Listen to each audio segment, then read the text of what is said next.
Imagine you're having a meeting with your two bosses at work. You've been working for about a year, and recently you advocated on your own behalf to get a raise. You informed the higher ups that you have improved productivity, worked exceptionally hard, and should be rewarded with a better position and better pay. You arrive at the meeting a bit early, only to be greeted with one of the bosses that you were expecting. This is someone you are familiar with, someone you get along with incredibly well, and who you feel on a certain level is your friend. They tell you that the other boss, who is their boss that you haven't met, is running a bit late because of other meetings, and you get to talking. They ask you how your day is going, and you establish an overall friendly rapport. They compliment you on the work that you've done and say that they put in a good word for you for the raise because they agree. You've worked really hard and you made their life easier. You talk about some shared interests you have, like sports or Parcheesi, and you begin to feel like they are really on your side. But then the second boss comes in. They seem irritable, like they're already in a bad mood. And this is a person you aren't incredibly familiar with. They have never worked one on one with you, and the moment they come in, the mood seems to chill.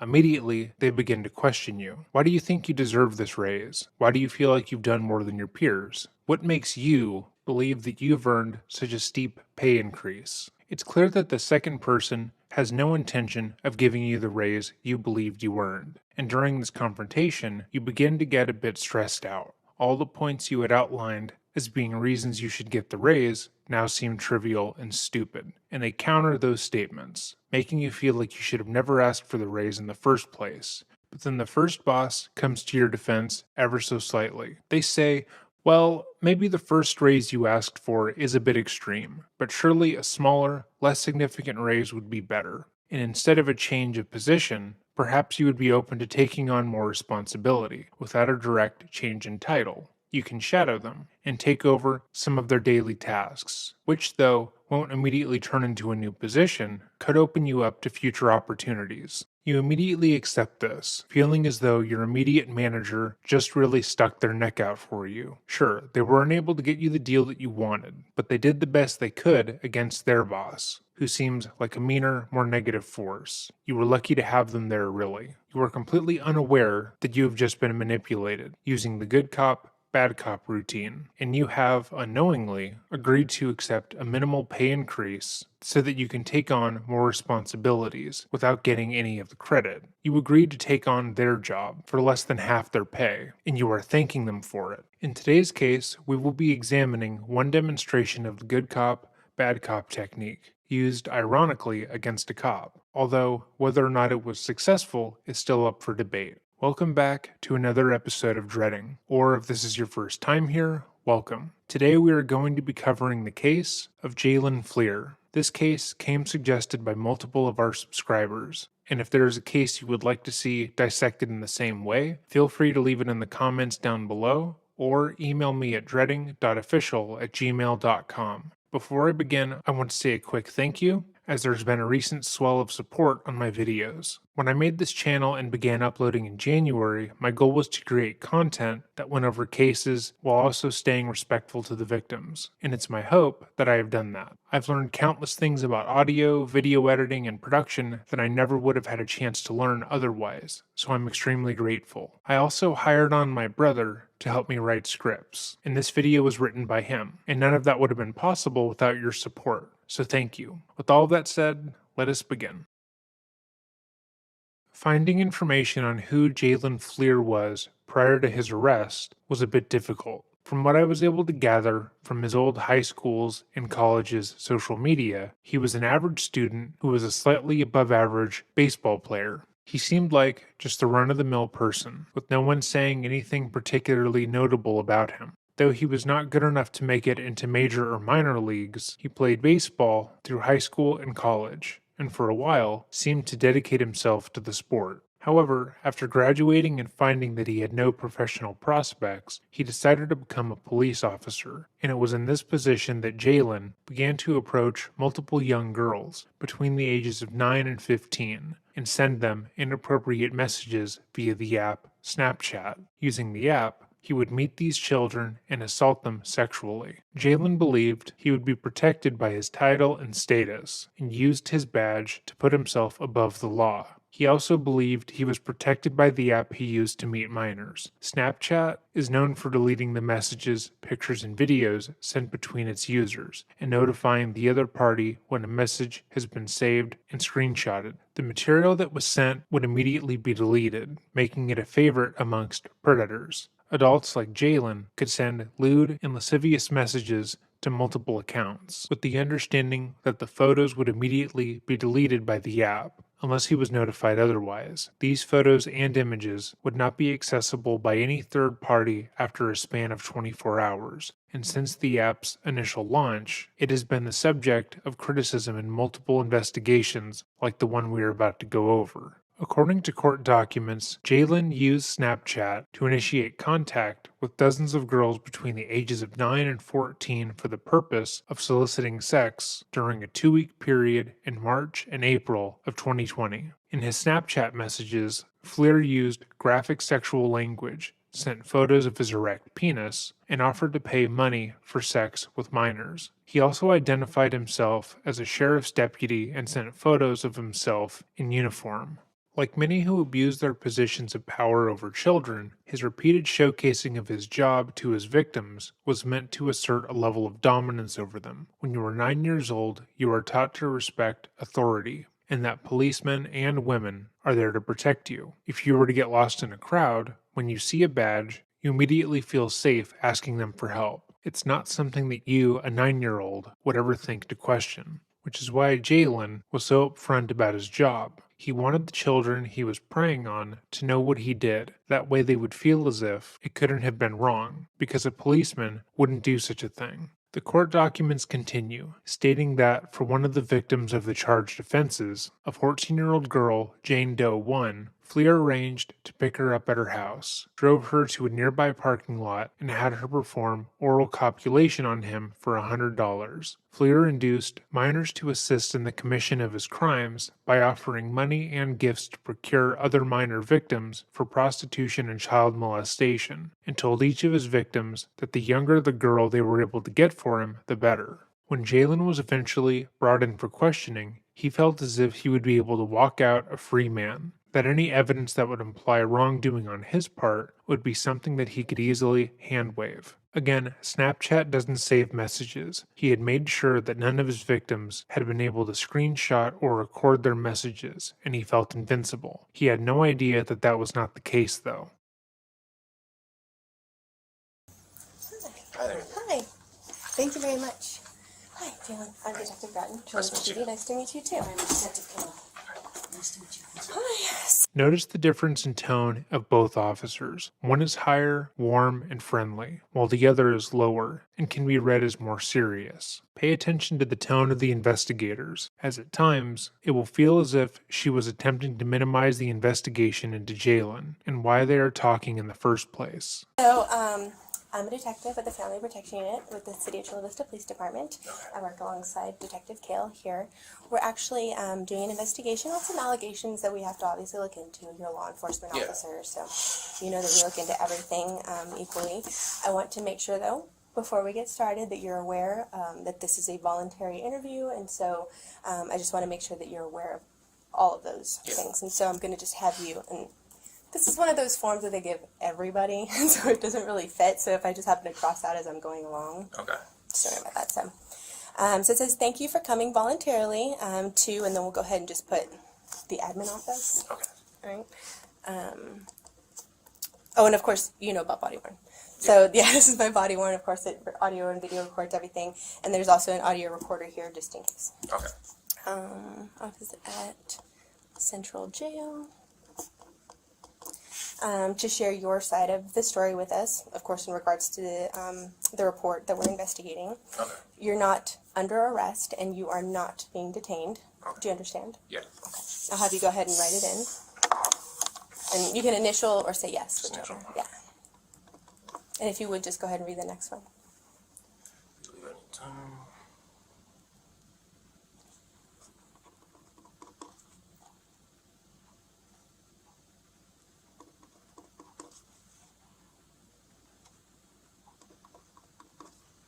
And then just sign right there under your name. Is that the correct spelling of your name?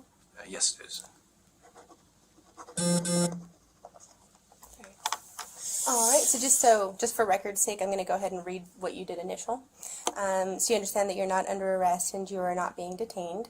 You understand that you're free to leave at any time. There will not be any locked doors keeping you from leaving. As you notice, that one doesn't have a lock behind you. Yeah. You can choose what questions you want to answer, and you can choose to leave or let us know, and we will assist you with the exit. Although you're probably going to be the one assisting me, because I don't know my way around here. Within the first 2 minutes, the lead interviewer has done a variety of very interesting things to ingratiate herself with Jaylen. First, she minimized the reason he is being spoken to in the first place, saying it was more or less a formality, that she has to speak with him in order to sign some paperwork and get on her way. The implication is that whatever they will be discussing is a relative non-issue, alluding to the idea that she knows he's a good cop and whatever the investigation is about isn't true. She then positions him in a place of authority over her as well, stating she has never been to this facility and that she will likely need his help navigating the area. And throughout her time speaking with him, she has kept a light and friendly tone. Her tone alone would put him in a relative state of ease, because if you were being confronted over a serious matter, one that could result in prison time, you wouldn't expect someone in charge of said investigation to be nonchalant with you. However, based on Jaylen's consistent posture, as well as his facial expressions, this tactic isn't working, most likely because Jaylen knows that the only reason he would be under investigation is because of his communications with minors. Okay. So you understand, like, if you, as far as like leaving, you have access points and you know how to leave or where to I go. understand. Okay, very cool. So I know that I have a lot to delve into, but I really want to get to know you first, if you don't mind. Definitely. Okay. So I'm gonna lean back and get comfortable, just because. Are you comfortable? Do you want to take off I'm your good. duty belt? No, I'm good. Okay, because I understand that the duty belt gets pretty annoying pretty quickly. So if you want to take it off at any point, you No, let me it's know. good. So, of course, I've done my research and investigations and everything, so I've learned a little bit about you, but I'd like to learn a little bit more, if Yeah. that's okay.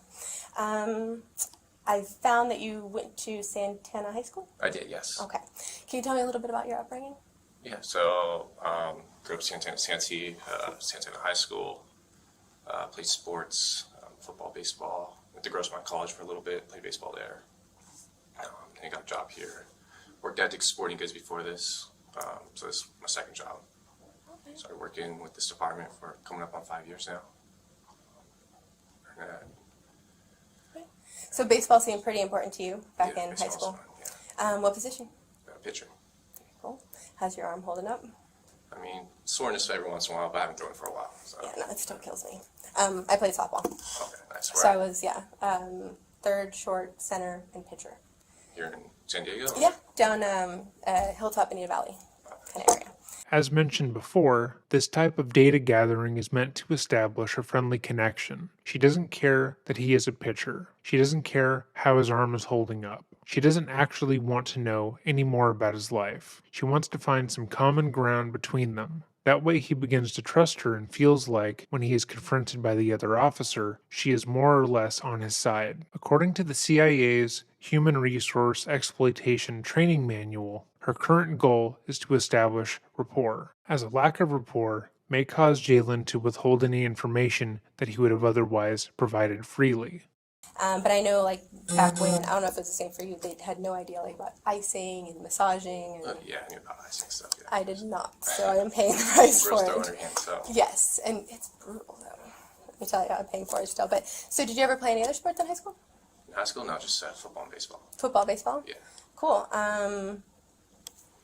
Anything else in school that you enjoyed doing? Hanging out with friends, just typical high school stuff. I mean, it's pretty sheltered from my mom, so I didn't get out much, but yeah, just the sports and stuff. Okay, how come you say? Keeping me squared away, keeping me in line. Very cool. And have you always worked corrections? Yeah, I attempted to go out to the patrol, went to the academy. Things didn't work out there, so I came back here. Did you have fun at the academy while you were Oh there? yeah, I enjoyed it. It's good. I mean, camaraderie and stuff like that. So. Okay. Married? How many kids? Oh yeah, married. Recently got married this last year in September. Okay. We have a kid due on the way in August. Oh, okay. Boy, girl. Boy. Very nice. Unfortunately. Unfortunately. Yeah. What are you, like, hoping for Oh a no, girl? I said looking forward to Oh, it. looking forward. I thought you Yeah. said unfortunately. I'm No, like, no, oh. no. No, I'm Okay, excited. good. Okay, that's cool. And your wife, how long have you known her? Actually, preschool. Yeah, we met in preschool, went separate ways. Um, Met her back in high school. Things like I was trying to date her, but she was playing it hard to get again. Yeah. Then college came around, tried again, and I actually ran into her in PB about 3 years ago. Okay. And then we reconnected then and got married, Sparked. had a family, bought a house. It's nice. You don't hear stories that go that far back. So you guys got married just last year, already expecting baby number 1. Yeah. Are you still living in Santee? Yeah. Okay. Where are you living at? Right across from West Hills new community, Western community. Okay. So you're gonna have your kid go to West Hills? Probably, yeah, over Santana. Are they yeah. viral? Are they Rivals? rivals? Yeah. Okay. It's West gonna be Hills hard. is new, so. Yeah, it's gonna be hard combating everybody else and doing that. So do you do anything else as far as for fun? Do you do sports still? I'll do softball with the guys here at work and stuff like that. Other than that, mountain bike once in a while. Cool. How about video games, computers, anything like that? Do you ever? Yeah, I'll play video games every once in a while and stuff like that. But not too often. Wife's not big on the video games. Cool. And I hear your schedule recently changed. How do you feel about the schedule it's long. change? Yeah. 12 and a half in a row. Kills you. 7 off is nice, but it flies by, so. Yeah, and then those 7 drag Yeah. once you're here. So at least you're on your last day today, right? We communicated with some of the people who are going like, hey, when does he work? Thank you for meeting with us here. Yeah. We obviously, given COVID, there's not a lot of places you can meet up with people right now. That's one, comfortable, gives us enough space, and makes you feel like that you're not at your home or randomly out in the middle of nowhere. So I know RPD is like refusing to let anybody in the doors, so I can understand. How about social media? Are you active on social media at all? Facebook and Instagram. Had Snapchat back in the day, got rid of that with my wife. We got caught in the academy with her and some stuff. But This self-admission on Jaylen's part is an attempt to subtly deny any wrongdoing on his part, as he is now aware of the fact that this investigation is entirely about him grooming minors over Snapchat. He was just asked the very open-ended question of what social media he currently has, and he admits to being on Facebook and Instagram. He then goes on to say he used to have a Snapchat, but no longer does, which wasn't asked. He only brings it up to divert responsibility away from himself by saying he used to have an account but got rid of it after marrying his wife. It would imply that whatever activity happened on his old account wasn't actually done by him, and that if an account that had his name, ID, and information on it was used in the commission of a crime, it wasn't him that did it. Given his age, it's also likely that he previously had a MySpace and other social media apps that he no longer uses, but he brings up Snapchat himself in an attempt to begin to distance himself from it. Can you tell me about that, or? it was with another recruit in the academy, but Okay. So you're communicating with another recruit. I was back in. I stopped. Everything got cut off. Got rid of. I didn't delete the Snapchat. I just deleted the app. So Okay. I haven't used it for like I don't know, 1.5 years now. I didn't delete the Snapchat, I just deleted the app. Again, he is trying to indicate, ever so subtly, that whatever occurred on his account, should anything have occurred on that account, was not done by him. However, if he had no idea his account was being used to talk to minors, he'd likely want to know why it matters what social media he uses and why they care about that. So on Facebook, just because I like to jot down everybody's social media when I can, what's your Facebook login? Like your username? I think just under Jaylen Fleer. It's your name? Yeah. Okay, cool. And then you said Instagram? Is that right? Instagram, yeah. Okay. What's your Instagram username? I think And then you said you got rid of Snapchat, but when you did have it, what was it? just Jaylen Fleer. Okay. So the one that you had there, has that account since been deleted or just That one. deactivated? That's just delete the app. I think it's still there. Okay. And I know when it comes to Facebook, you connect it to an email address. Do you know what email address is connected to it?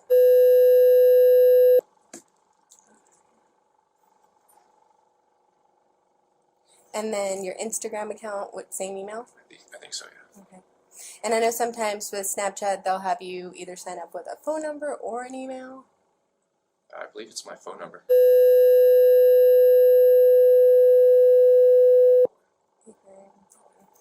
Okay, very cool. So, I don't know, do you have any questions for me before I kind of... I will ask what this is about. Yeah, so we're looking into some allegations that were made. We're kind of, it started with a Crime Stopper report, so we're just kind of going from there. We did receive a picture that, when we looked into it, it looks similar to you. So I don't know if you can take a look at the picture and just tell me if you've seen this picture before. Oh, I have like 15 million things here. Okay. So this picture right here. Yeah, that's definitely me with the gross one. Okay, so this picture right here, how old were you when it was taken? 20. 20? Okay. Have you ever used this picture on any social media site? I think it was Snapchat back in the day, yeah. Okay. All right. Have you ever shared this picture with anybody on Snapchat? Yeah, probably my wife, to be honest. I mean, obviously I talked to other girls back in the day too, but I can't remember right off the head. If you had to guesstimate how many times you may have shared the photo, how many times? That one, maybe just a couple times, once or twice. Okay, so definitely to your wife. Yeah. Okay, so you've used that photo for your wife, and you were about 20 years old in the photo. You did share it on Snapchat, and then maybe some other girls you were talking to? I mean, yeah, this was a long time ago, so I don't really remember who it was. Okay. Have you ever posted it as like your profile photo, or no, that one ever posted on Instagram? Oh, I forgot to ask you, are your accounts, is your Instagram and your Facebook, are they private? They are. Okay, and I know Snapchat is all private, right? I mean, you have to add somebody. Yeah, I believe I had to, You can't just request a friend. Yeah, you can't just be anyone. So that one's at least a little bit better, where it's like you have to actively search for somebody, right? Okay, so you in the photo, and is that a gross font? Is that gross font? Yeah, it's emblem? gross font. Okay, cool. That makes it very easy. So as far as like the picture, so this photo came up in connection with some allegations about you communicating with a younger female on Snapchat. Okay. Have you ever communicated with any females that we've already recognized that yes you have with your recruit from the past? Is there anyone else you've communicated with on Snapchat? I mean, back then, no, just close friends and coworkers and stuff like that. Imagine you are being accused of communicating inappropriately with minors. The investigator did a good job of downplaying the severity of the allegations, but even still, Jaylen had just been told that he was the subject of an investigation because they received a credible Crime Stopper tip that he had been inappropriately talking to a child, and his face doesn't move. He has no discernible reaction. He just lets the information wash over him, as if he was expecting it, which we know he was. This kind of accusation is not something that anyone would take lightly, and his lack of response and care about this is a red flag. Anyone recently? No. Is there any reason why your phone number and email might be linked to a different Snapchat account? Another one? No. I never had another one. Just the Jaylen Clear one. Okay, so that phone number and email wouldn't be attached to any other account? Okay. All right. And your schedule. I know that you work every 7 days on and 7 days off. What is your wife's schedule like? She's every Friday, Saturday off, day shift, so typical 9 to 5. Okay, so she works 9 to 5 and you work like the complete opposite schedule? Depends. Every 3 months we rotate days and nights. Okay. And how long have you been on nights now? Nights now, probably a little over a month now, a month and a half. Okay. All right. Can I ask, is this something I should have lawyers on? If you are in an interrogation and you have the inclination to ask if you should have a lawyer present, you should probably have your lawyer present. But the earlier half of the interrogation has worked, and Chris feels at least on some level that she is on his side. He can ask her if he should call his lawyer, and he feels as if she will be honest with him. A note for all of those watching now. Even if you are innocent and have done nothing wrong, never speak to the police in regards to a crime without a lawyer present. They might attempt to convince you that you doing so will make you seem guilty, or that if you have nothing to hide, you will have nothing to worry about. But that is not the case. A lawyer is there to protect you and make sure you are not taken advantage of. So right now, and I'll go over the behavior with you, we're investigating allegations that were made that you were communicating with a younger female on Snapchat and potentially some material might have been shared. Okay. Some photos, some images, stuff like that. So we, of course, want to be able to hear what happened from your side, if that in fact did occur, or if it didn't occur, we want to obviously Everyone that I determine talked to, I mean, was about my age, I remember. Okay. Jaylen asked if he should have a lawyer present, and she responded by telling him that they were just investigating claims that had been made without evidence, and that she wanted to hear his side. This is not an answer to his question, but he doesn't appear to pick up on that. She also downplays the allegations and implies that he could be being falsely accused, which even he hasn't stated outright yet. So who have you talked to? My wife. I mean, this was back then when I had Tinder, so I did meet people on Tinder and stuff. But everyone should have been older than that to know of because Tinder's 18 and up. Okay. Did you ever meet up with anyone that you met on Tinder? On Tinder, my ex-girlfriend, yeah, and we dated for like 3 years. Okay. What's your ex-girlfriend's name? So you met her on Tinder, but Tinder, you yeah. dated for 3 years after Tinder? So I met her on Tinder in college when I was playing baseball, and we dated for about 3 years. Well, you clearly don't know the concept of Tinder. I was on Tinder long, yeah. Okay, so how old were you then when you dated her? Oh, shoot, maybe like 20, about 20 or, yeah. And how old was she? Same age, she was my age, yeah. Okay. So, yes, on Tinder, when you were on Tinder, and forgive me, I'm not very well versed on Tinder, do you have a username there as well? Shoot, I can't remember. It might have just been Jaylen or Jaylen or something like that. Okay. So Jay. Yeah, probably Jaylen, to be honest. Jaylen. Do you ever go by Jay? Friends call me Jay once in a while. All right. Okay, so Tinder, Snapchat, Instagram, Facebook, any other social media sites that you've delved into or used? No, other social. Okay. All right.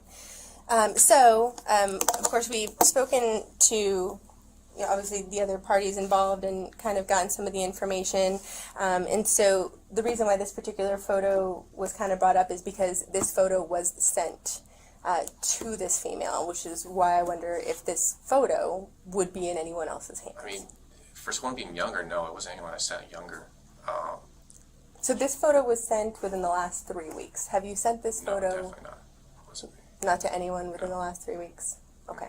And you've only shared it with a select few people? Yeah, that was a long time ago, so. Okay.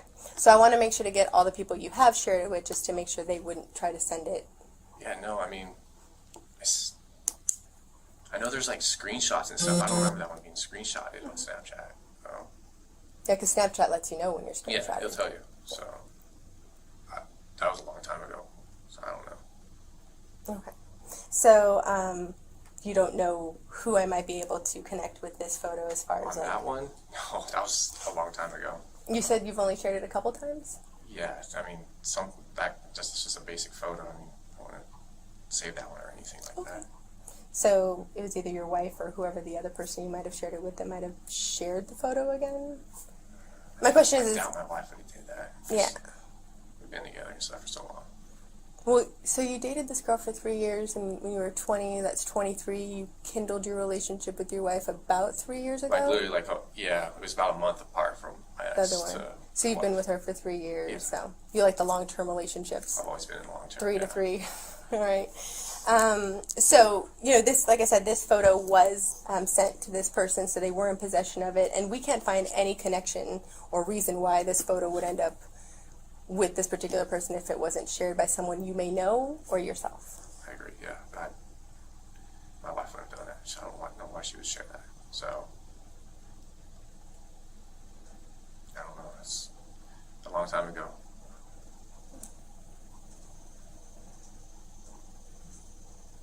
My ex, it was a bad breakup with my ex, but she wouldn't have saved something like that either. I mean, I don't know who would have.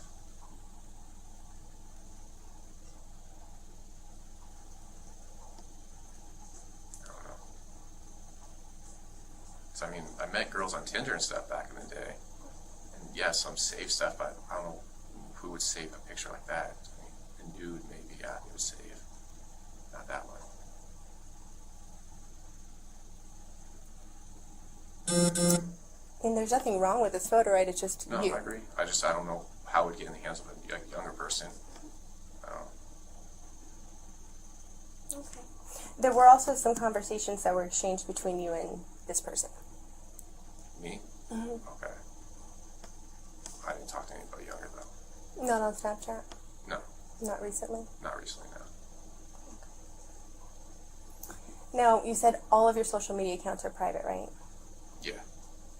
And I know you're a law enforcement officer, so I know that you've also taken the time to make your plates confidential. I mean, back in the day, I Yeah. don't think my current ones are though. I mean, obviously I ran your plates. Okay. So you're Right. still driving the Ford Fusion. Yeah, And is it black or gray? it's great. Okay. And you got tinted windows on it still? Yeah. And so, when it comes to the photo, I really want to understand why this person would be in possession with the photo. But the only one who could really help me with that is you. Yeah. No, I couldn't tell you that. I don't know. No. Okay. Well, along with the photo came some additional information about your personal life. Okay. And based on some of the information you shared with me today, it seems to add up. Okay.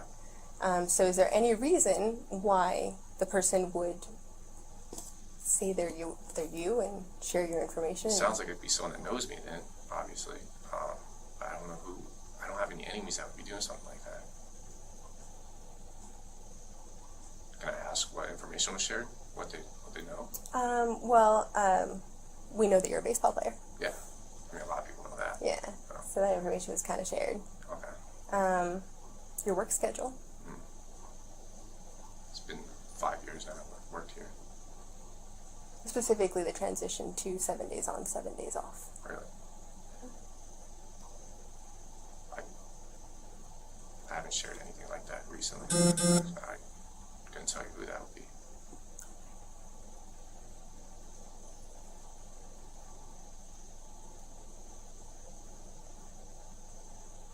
Because Jaylen is hyper-focused on appearing to be innocent and keeping his cool, he isn't aware that his behavior makes him appear more guilty. She is slowly and methodically telling him that they have evidence against him, that it appears that he was using Snapchat to talk to minors inappropriately, and he has no real reaction. His arms are crossed and his voice is solid, and he repeats that he doesn't know anything about this, and he has no enemies. As a police officer, it would be easy to make enemies, and diverting blame to someone in your past would be an incredibly easy thing to do, but Jaylen just sits there, emotionless, and allows the accusation to wash over him without any real reaction. So let's take it back a little bit. You said you played football in high school, right? What position did you play? I was a defensive end. Defensive end. Did you have the same jersey the whole time you played? My last 2 years were, 82, and then first 2 years changed up. And what year did you graduate? 2011. Okay. So, I know as an athlete, sometimes when I would do my usernames and stuff, I would kind of use a combination of my things that I know about myself, right? Mm-hmm. So that way I wouldn't forget it. So this particular picture came from an account with this username, right? J178211. Mm-hmm. Okay.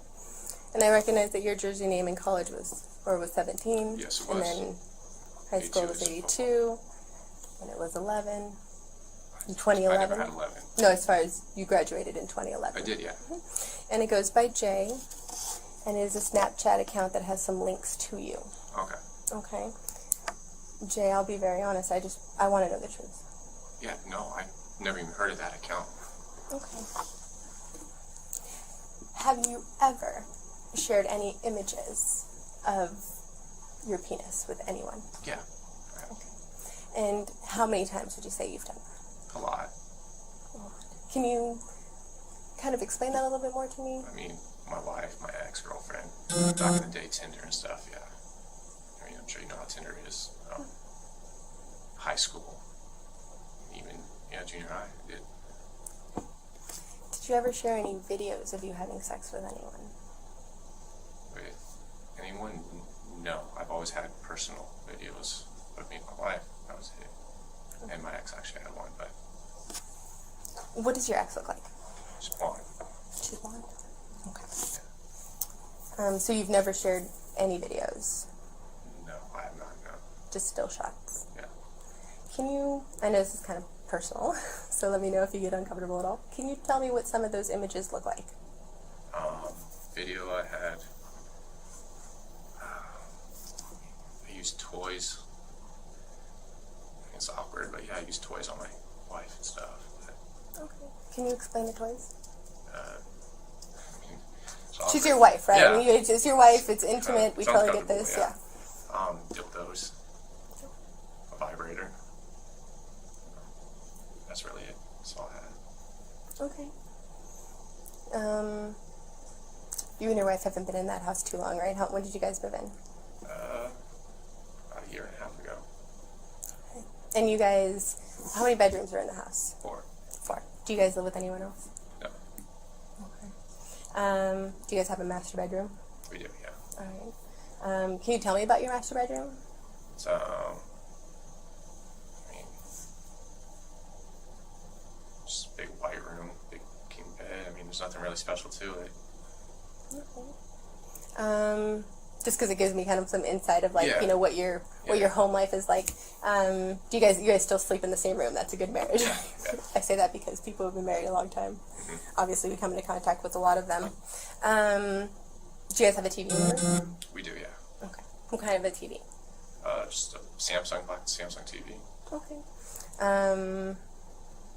Is it like a large room that has like one of those double door entries? Because I know some of those houses have them. No, it's just a single door. It's a single door? Yeah. Okay. Any dressers or? Yeah, we have one dresser. Can you Actually, we have two nightstands and a dresser. Okay. Can you describe the dresser to me? Yeah, it's like a tannish brown, I guess. Okay. Is it newer? Somewhat, yeah. Yeah, probably. Because you never know, like sometimes when people move in, they have like that chic style look or like the modern look. So it just helps me to get an idea of what home life is like. It must be hard for you guys though, because your schedules are complete opposite. Yeah, I mean, we still see each other at the end of the day. Here,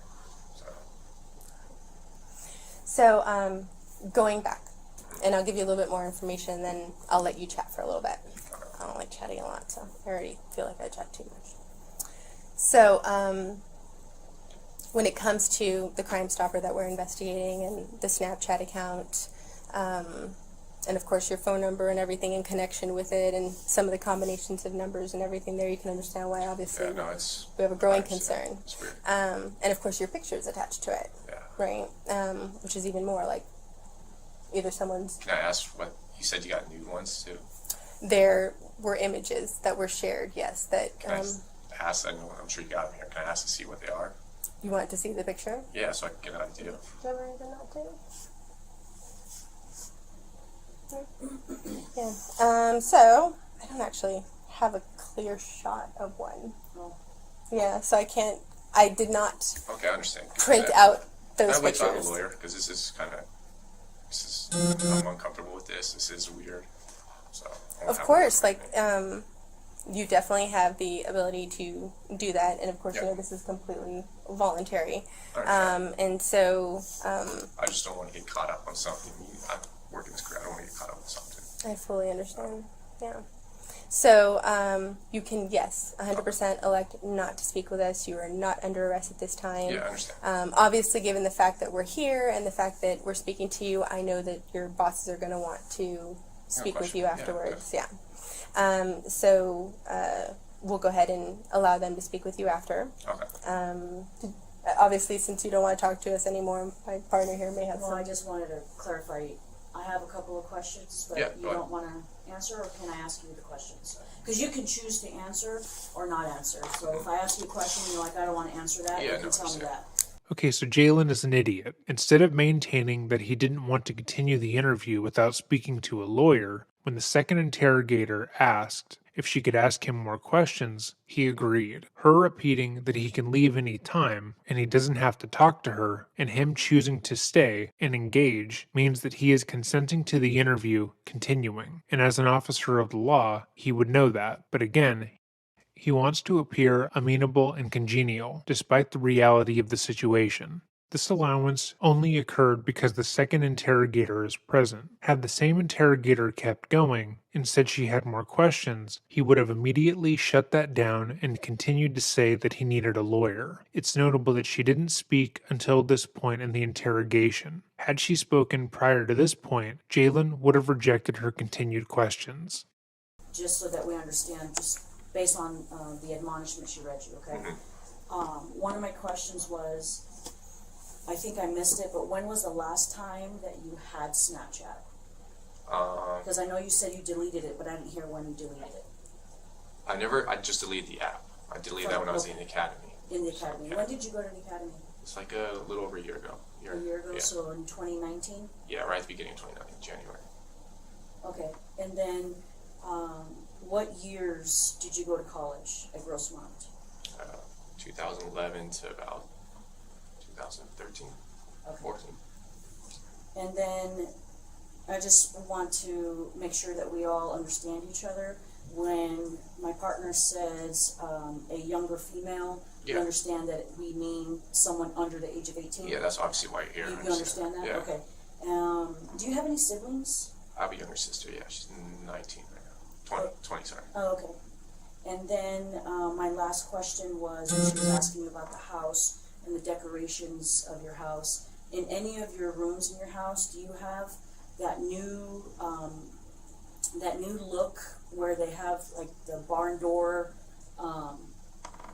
outer rail type thing? It's like a country, I don't know what you would call it. I see it a lot on like Yeah. those DIY shows. Yes. Do you have those in your I do have house? one, Okay. That was the extent of my questions. Okay.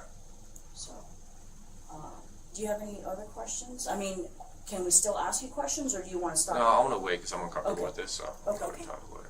Okay. So then, I want to thank you for Yeah, even no, taking I the time to speak with me for this long. I can imagine that obviously being confronted with any level of questions can be uncomfortable, so I do appreciate that you've allowed us to speak with you even for this long. Yeah, you're- Okay, so with the next step, however, I'm going to go ahead and pull some documents here for you. So there are a few steps that we're going to be taking after this. Again, you are not being detained by us or anything, but we are acting on behalf of the court moving forward. Okay. Okay, so I will give you a chance to read through this. This is a search warrant that was granted this afternoon by a judge. Okay. The warrant does allow us to grab some DNA swabs from you, Okay. as well as any mobile devices that might be in your possession or potentially in your locker.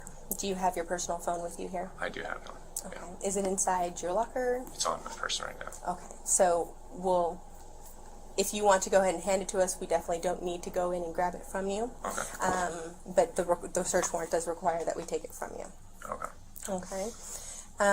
Additionally, it does allow us to have access to your vehicle. Okay. Is your vehicle parked here? It's parked a few blocks away. Okay. Do you remember exactly where you parked it? It's over across from Cap's Pizza over there. Cap's Pizza? Yeah. And is it like in a parking It's in a parking lot. Okay. Is it like one of those paid parking lots? Yeah. Okay. So Cap's Pizza. Put a note on that. So the warrant does allow for us to also process your vehicle. You guys are gonna take my vehicle? No, we're going to process it here.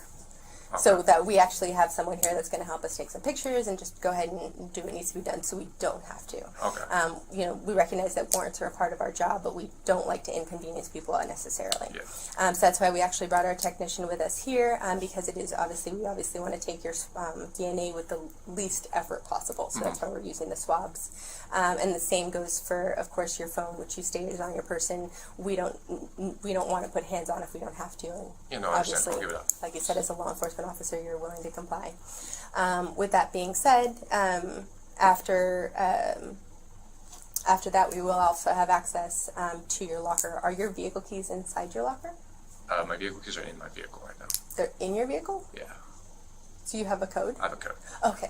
Would you mind sharing that code with us? Am I allowed a lawyer to say no to that? Well, the warrant allows for us to have access to your vehicle. Okay. 'cause Yeah, so otherwise you we'll break get it. a tow Yeah, truck. that's fine. Yeah, I'll give it up to you. Okay. I'll jot it What's the down. code? Thank you. I don't even know the number. I know the Would it help if you drew the keypad? yeah. Do you want to draw the keypad? Yeah. I'm the same way, so. Let's see. It's I don't remember how many buttons are, but it's the top, bottom, left, top, bottom.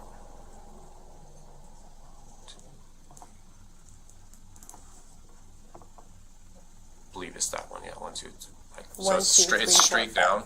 So 1, 2, 3, then back 2, then down to 5. Okay. So they're just basically. It's so straight is it down. like this? Are the buttons like this? Yeah, there's a few more down, but I don't touch those. The first 3. 1, 2, 3, up. So 1, 2, 3, Then back to 2, and then 3. 2, and then this 3. one. No, 3. 3. Okay. Okay. So 1, 2, 3, 2, 3. Yeah, it should be that one. Yeah. 1, 2, 3, 2, 3. Okay. Wonderful. And just for the warrant that you see here, just verifying, of course, this is your name, this is your date of birth. We recognize that you're approximately 6'4", you're not very tall. And then we just use your approximate weight there. And I know you have more blondish reddish hair, Yeah. but we went with your DL. And just if you know your DL number, we can verify that. Yeah. As you see here, it does state here that we have premises as well to enter your home at 8621 Chaparral Way. Okay. So we are going to attempt to do this in the quickest way possible and the way that is obviously going to, this can't be an easy process, we recognize that. Yeah, my wife's And we freaked out. don't, What's going on? yes. Okay. Is your mom at your house right now? She's not. Okay. Your wife, she is at home? She is at home. Okay. Is it just your wife at home? Just my wife. Yeah. Okay. And her name is, okay. We won't be sending any black and whites over to the house. No. Okay. Just so that You know. puts you. Is a it gonna little be bit at tonight right ease. now? Yeah. Okay. Yes. So we're going to do this kind of systematically. The very first thing that we will do is, of course, the swab and the phone. Yeah. Do you have any other USB drives, I don't, anything like that on your person? I know sometimes for work we carry them around Yeah. with No, us. I might have a USB in my locker, but that's just a work locker USB. Okay. So we'll get that started. Okay. And then after that, we know that your employers want to speak with you. Again, we are investigating allegations, so they Yes. recognize that, but of course, you know, they have to take their action. We can't speak to that, but of course, they obviously want the opportunity to speak with you. Yeah. Then, of course, we'll process the locker and then process your vehicle. Okay. And again, we'll do it systematically and as quickly as we can to alleviate any additional stresses that this already is causing. And then we'll go ahead and go to your home, and we hope to be in and out fairly quickly. Okay. Okay. And guess I'm staying here. I'm not going with you guys or anything like that. So no, you are Yeah. not in custody. You are not under arrest. You are not even being detained. Okay. That's why you had the right to stop speaking with us at any time. There's no locks on the door. You had the opportunity Yeah. to leave if you choose to. And like I said, thank you for speaking to us as long Yeah. as No you did. problem. As of today, Jaylen Fleer has been sentenced to 12 years in prison, but that doesn't feel like long shame. Most believe they are two sides of the same coin, seeing as both can cause a man or woman to act out of their nature. To seem honorable and noble to others, one might lay down their life, put themselves in the line of fire, and purposely endanger themselves to help their fellow man. They likewise put everyone else in front of themselves and their needs, wanting for little and asking for nothing, or at least that's what they allow themselves to outwardly show. The euphoria and pride one feels as being seen as honorable and purely good is unmeasured. There is a true sense of accomplishment and infallibility that comes along with it, as everyone sees you as simply good and seemingly overlooks your more negative attributes. They wouldn't do that. They're a nice person is a sentiment that often follows any complaint or issue spoken about them. Things that would be red flags or cause for concern in others are hand-waved. Because you are such a good and honorable person, the very idea of you having a negative quality is ridiculous. It's a minuscule and slight power, but it's power all the same.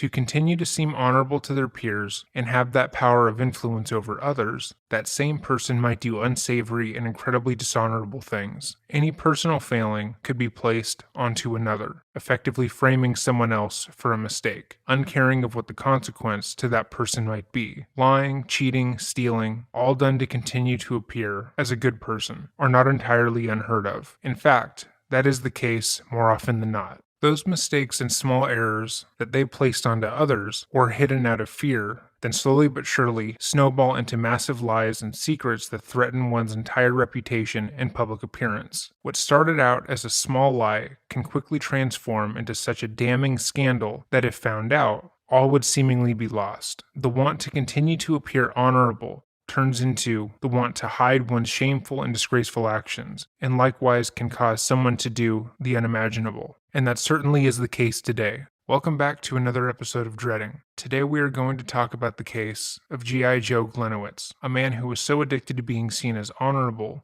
and people thinking the best of him that he did the unthinkable. This topic was suggested by one of our subscribers, Jackie Marina. If there is a case you would like us to cover, please feel free to leave it in the comments below. And if you like this video, please hit the like button and subscribe. With all that said, let us begin. Joe Gliniewicz was the man that everyone seemed to know, even though they could never put a finger on how they met. Joe was just that guy who it seemed like everyone gravitated towards, and everyone had a story about. He was boisterous, always the loudest one in the room, and always had some opinion that he just needed to tell you about. More than that, he was the guy who would drop everything to help someone, whether that meant moving into a new home, helping finance a new car, whatever was asked of Joe, he did it. Going out to eat was always annoying, his family members would state, because no matter where they went, there was always someone there that knew their dad and wanted to talk to him, or regaled the whole table with a story about how their dad had affected their life. In the town of Fox Lake, Illinois, he was a local celebrity, who everyone called GI Joe. Joe had garnered this nickname early in his life, as he decided at a very young age that he would dedicate his life to protecting the United States. He had a fierce patriotism in him, one that he felt made it his duty to protect the nation and the people he loved so dearly. He attended the Army and Military Academy, and after graduating from Antioch Community High School in 1981, enlisted into the United States Army, where he felt that he truly belonged. Joe took to the military like a fish to water, and immersed himself in everything he could. He trained as a military police officer, a drill sergeant, and a sniper, wanting to be a jack of all trades and make himself as useful to the military as he could. His goal was to make himself vital to the military, that if there was ever a promotion, he would be seen as the obvious candidate. He never said no to a challenge or task, and was always up for learning something new. Joe stayed an active member of the Army for 4 years, constantly raising the bar for himself and training, until 1985. When he decided to instead pursue a position in law enforcement while staying in the Army Reserves. It was then when Joe joined the Fox Lakes Police Department in Fox Lake, Illinois. The town itself was incredibly small, with the total population at the time coming in around 10,000 people, who had chosen to purposely settle in a small town 60 miles outside of Chicago. And much like with everything else Joe had done, he made it his mission to learn everything he could and make himself indispensable to the team he was on. Though he was originally assigned to be just a patrol officer, he made it a point within his first year to get certifications in SWAT and police dog handling, and to become a certified evidence technician. His superiors saw his potential and admired his clear drive to be the best policeman that he could, and within 1 year's time, he was promoted to sergeant. At the same time, Joe had met Melody Resetter, and the pair had quickly fallen in love, getting married in 1989. The pair would go on to have 4 children, Donald, David, Jeffrey, and Joseph, all of which revered their dad as their hero and role model. As his kids continued to grow, he wanted to foster their love of law enforcement, and what he did. He pursued the lead position of the Fox Lake Police Explorer program. The Fox Lake Police Explorers served as an after-school program that would train young teens who were interested in careers in law enforcement. According to exploring.org, the program offers young adults a personal awareness of the criminal justice system through training, practical experiences, competition, and other activities. Additionally, the program promotes personal growth through character development, respect for the rule of law, physical fitness, good citizenship, and patriotism. The training would often include staging crime scenes, participating in basic training programs, and ride-alongs with actual officers of the law. It was in this position that Joe seemed to really make an impact on the community, becoming a figurehead to many of the teens in the area. He garnered a reputation for being tough but fair, respecting the teens put in his care in a way that they often felt like no other adult did. He would listen to them without judgment and genuinely seemed to have their best interests at heart. From his position as the leader of the Fox Lake Police Explorers, he influenced countless young people into pursuing a military and law enforcement career, including his own son, Donald, who went by the name DJ. After 26 years in the military and 30 years on the police force, Joe had helped countless people and had created a name for himself in the small town. He had started to think about retirement in the next phase of his life. However, everything he had planned would quickly stall on September 1st, 2015.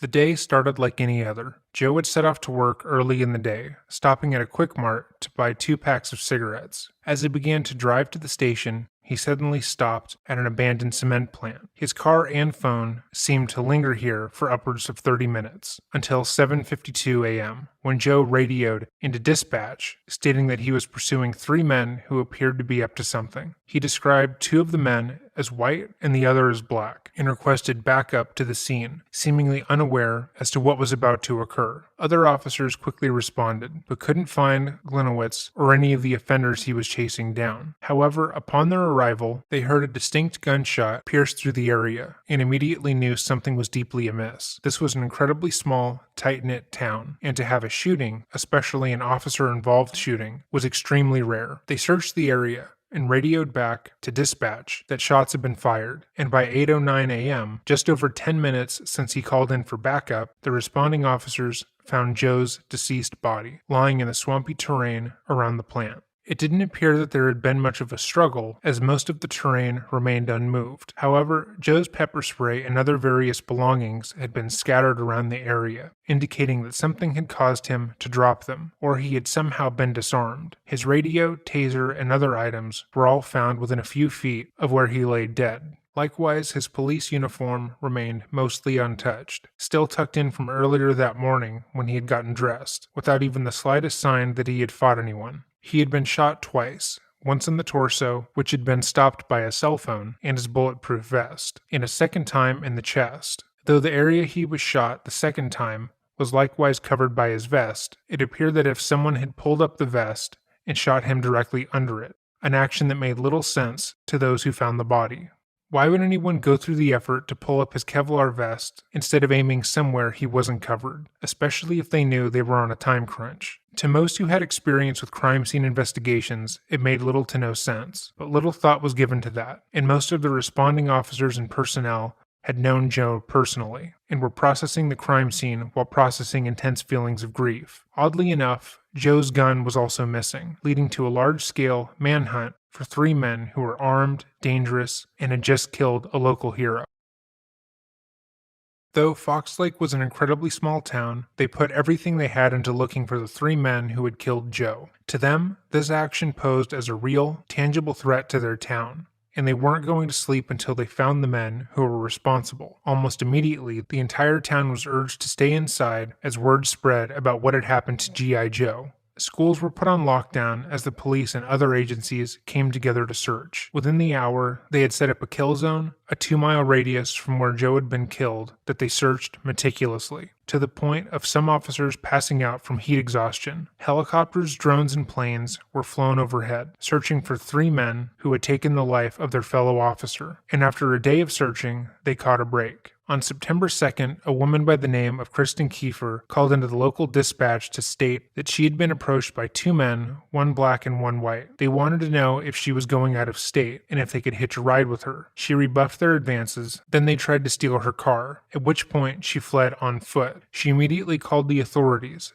thinking that these 2 men could possibly be involved with the shooting that had taken place the day before. Quickly, most of the search effort was relocated to that area, in which Kristen indicated the almost carjacking had taken place. Officers searched the area, but found nothing, leading to Kiefer eventually admitting that she had made the whole encounter up, wanting to insert herself into the currently active investigation. Despite the police and other investigating agencies stating that it would be best for everyone to stay home in the midst of the search, the entire town of Fox Lakes refused, wanting to instead memorialize the man who had so deeply impacted the lives of everyone around him. His wife of 26 years, Melody, spoke to the large crowd that had gathered in her husband's honor and tearfully recounted how he had been her hero and rock for their years together. Other members of the community spoke about Joe, regarding him as a true hero and a figurehead in their small town. Many focused on how Joe had begun to discuss retirement, and in fact, September 1st had been the day after he could have retired from the service. They also brought up his time volunteering with the Explorers and impacting the lives of countless children in the area.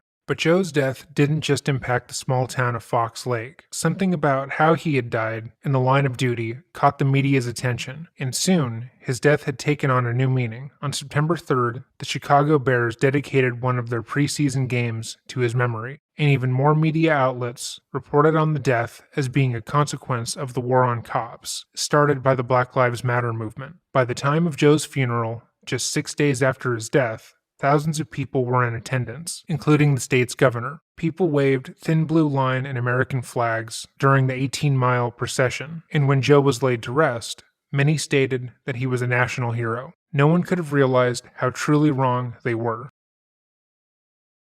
Though it appeared that publicly, law enforcement and the governing bodies who were looking into this thought that Joe was an upstanding, amazing police officer who had done no wrong, almost immediately, something felt off.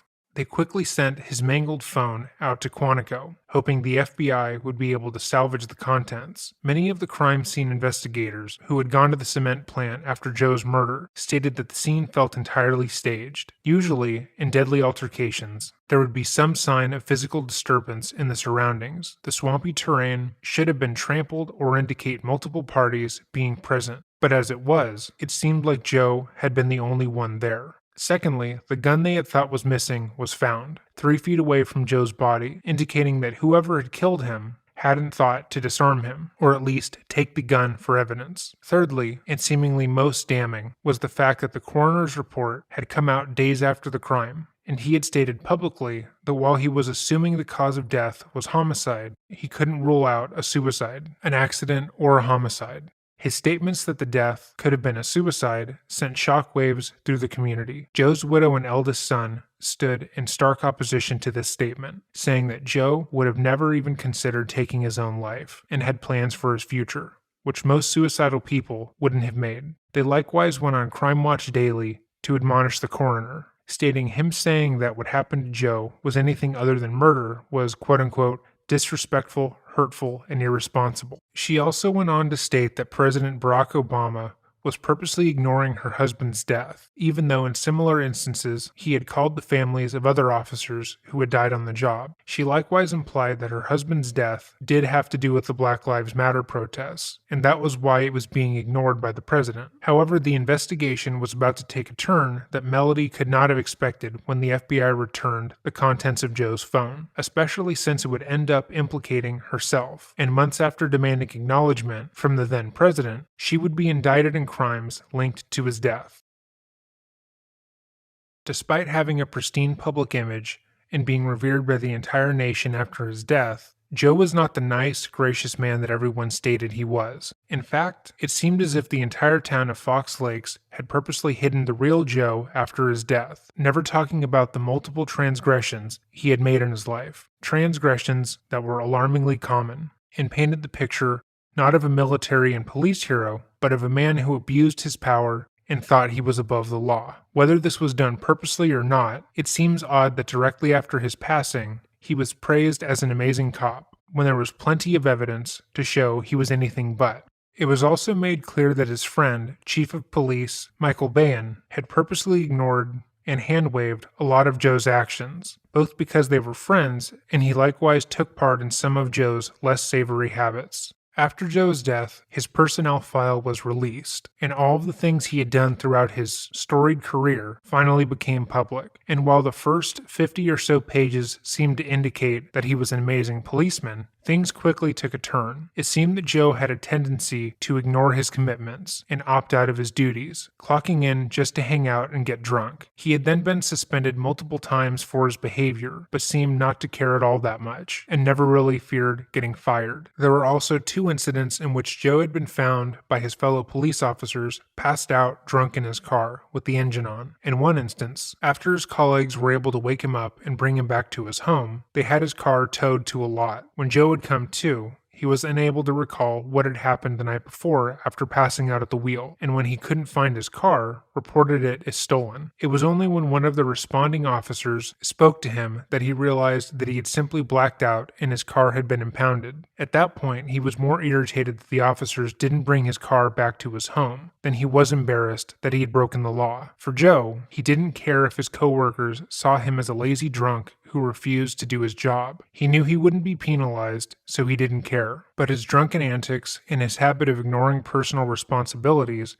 was just the tip of the iceberg. Though he had been suspended a handful of times for his flagrant tardiness and irresponsible actions, it was his threatening behavior towards his peers and the lack of care by his superiors that struck most who read the file. His behavior and negative actions were so widely known within the department that in 2009, a group of 11 police officers sent a letter to the mayor stating outright that Joe should be fired. It also implied that he had some sort of pull inside the department, which kept him from facing any sort of responsibility for his actions, and no other officer could have gotten away with the things he'd been doing. This is what was said. Mayor Irwin, we, the members of the Fox Lake Police Department, wish to inform you and the village board of certain situations which have occurred and require your attention. All members are doing their job. They are following all rules, regulations, policies, and procedures. However, morale within the department is at an all-time low, and personnel are doing just what they have to. The morale issue is what we would like to address with you. On many occasions, various members of the department have approached Chief Bayan with information and complaints about Lieutenant Gliniewicz. Some of these complaints could have been violations of state statute. To date, the members of the police department have been disappointed time and time again with Chief Bayan's lack of action. The following is a brief history of Joe's behavior. Received 6 5-day suspensions, 30 days in total, for an inappropriate sexual relationship with a subordinate. This officer also sued the department over this, and the village lost tens, if not hundreds of thousands of dollars defending themselves. Received another suspension for damaging part of the records management program within the department. Was accused of sexual harassment and making threats against a dispatcher. Matter was dropped by the dispatcher. Removed police records from the police department, and in a public place, conducted reviews of the reports, which included confronting officers about the reports. Observed by department personnel in bars eating pizza while on duty. Observed by department personnel with certain women, not his wife, visiting different establishments within the village. Various members of the department have been approached by bouncers from different establishments and advised that Lieutenant Gliniewicz has been escorted from the establishment in a highly intoxicated condition. Did not pay a bar tab at an establishment within the village that was in excess of $300. Various members of the department have been approached by bouncers from certain establishments and advised that Lieutenant Gliniewicz is becoming a nuisance because he was drinking in the bar after hours and would not leave. Took his family on vacation to Wisconsin in his squad car. Allowed several civilian vehicles to fill their tanks with gas at village pumps. Allowed members of the Explorers unsupervised access to the police department. Allowed an Explorer advisor that was arrested for DUI by the department unsupervised access to the department and the incomplete reports of the arrest. Allowed members of the Explorer post to operate department vehicles. Utilizes department equipment that should be on the road for Explorer training at the expense of officers on duty. Allowed members of the Explorer post to dress themselves in garments bearing police, thereby misidentifying them as police officers. Somehow obtained control over a certificate for a free tattoo that was donated to the department. Used the certificate to obtain a tattoo while on duty, and the time was later charged as vacation or comp day after members approached Chief Bayan. On several occasions at different department Christmas parties, inappropriately touched women, grabbed their breasts, and complaints were made to Chief Bayan.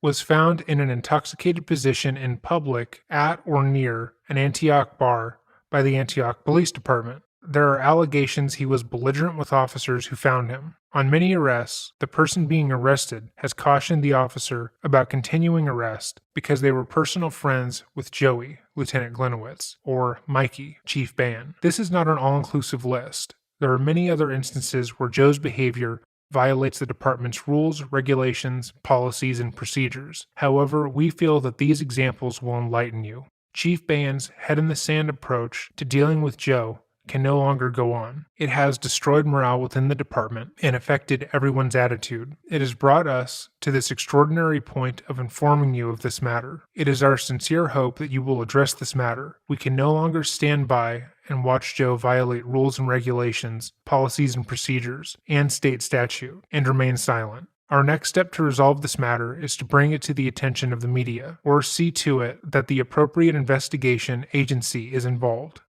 During his time on the force, Joe had forced a subordinate into a sexual relationship, stating that it was part of her job and would help her move up in the department. She later sued the department, but due to faulty legal counsel, she wasn't able to go to trial. Likewise, Chief Ban stated that Joe had done all the things that she accused him of, and admitted to all of it. He recommended Joe go to sexual addiction counseling and have a 30-day paid suspension from the force. Neither of those things actually happened.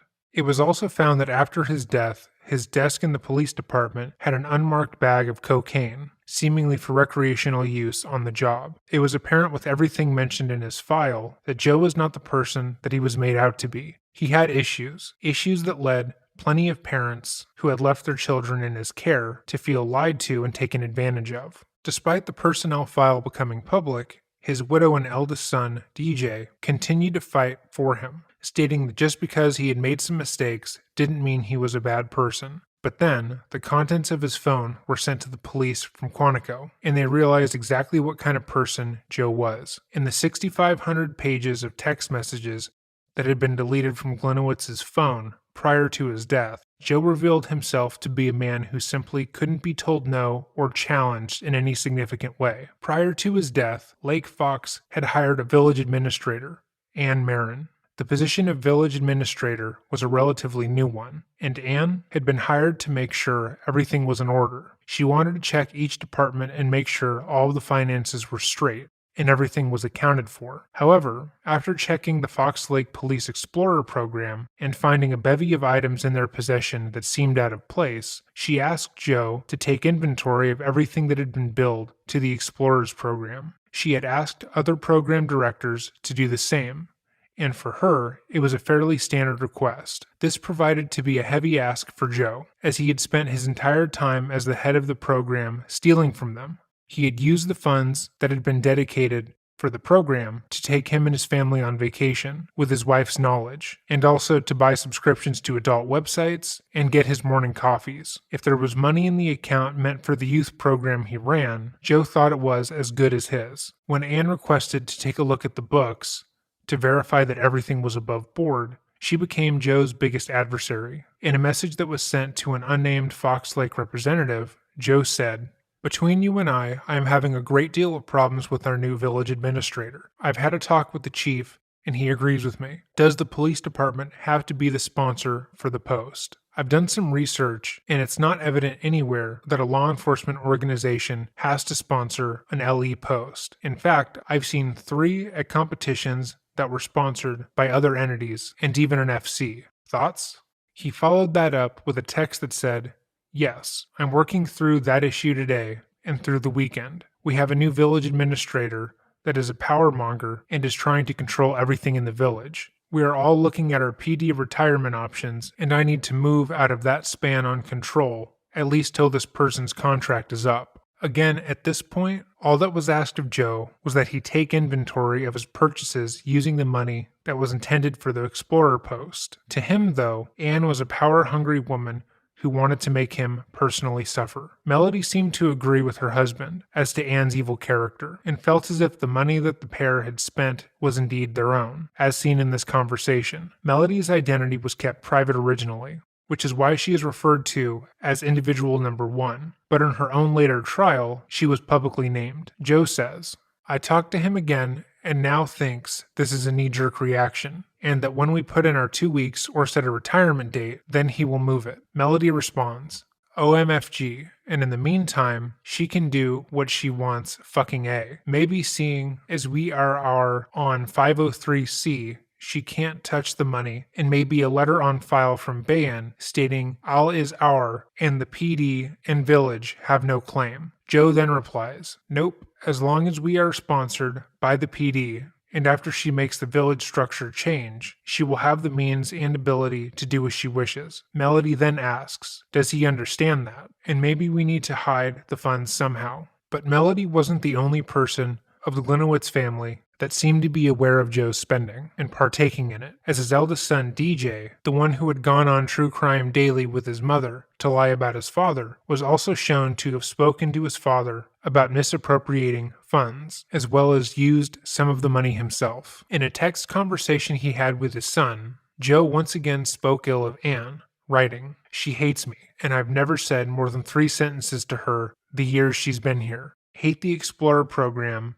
and is crawling up my ass and the program. Chief won't sign off to move it to American Legion, and if she got a hold of the checking account, I'm pretty well fucked. In response, DJ, who had followed in his father's footsteps and joined the military, responded.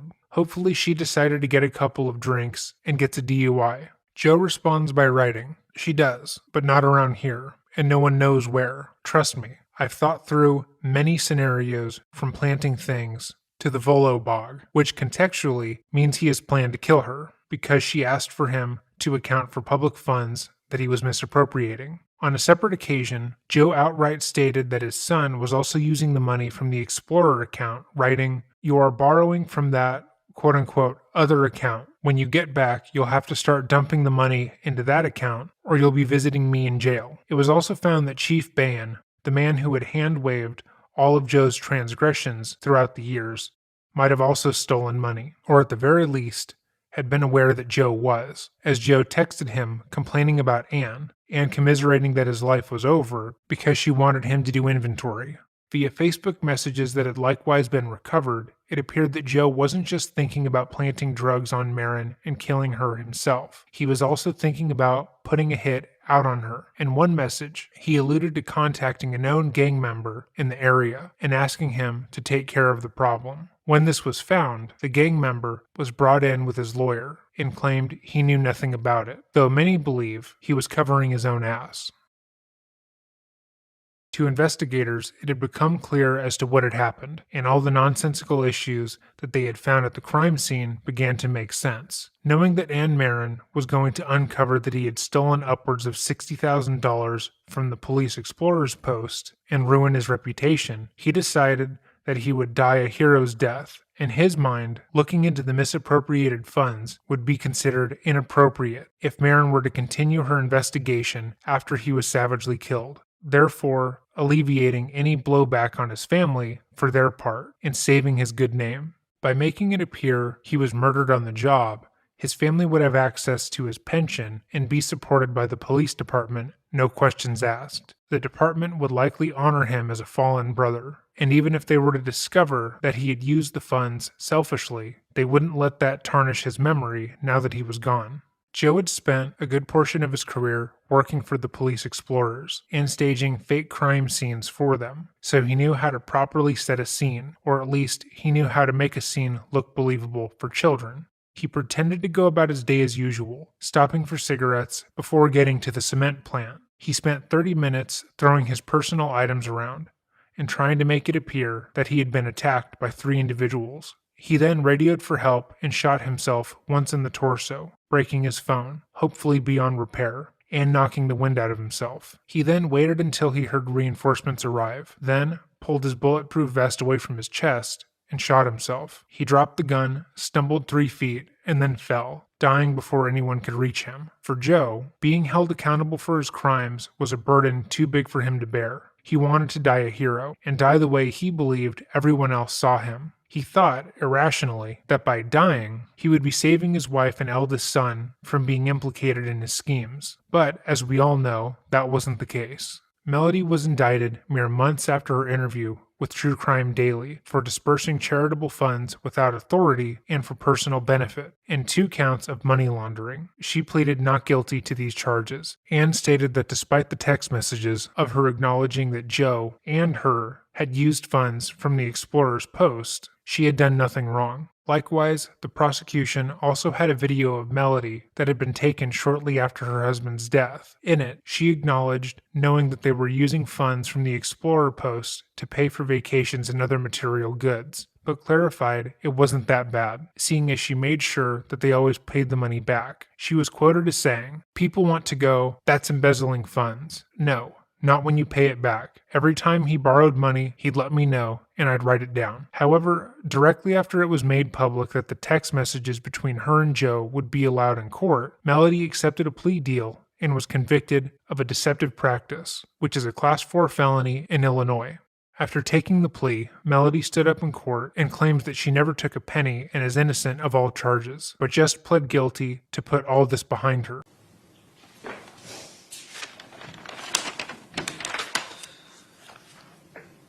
And take full responsibility in knowing at one point my husband was commingling his funds with the Explorer account.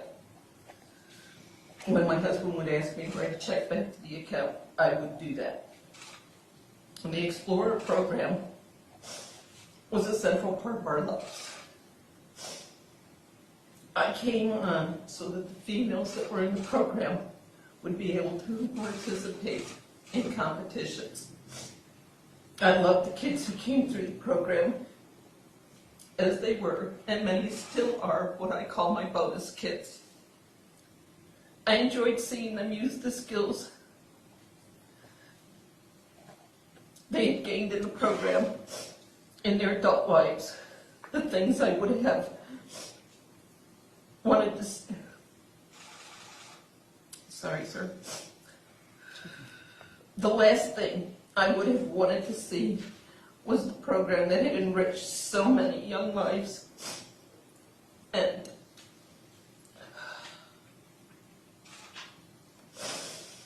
I would write checks to the Explorer account because the alternative of inaction would be worse.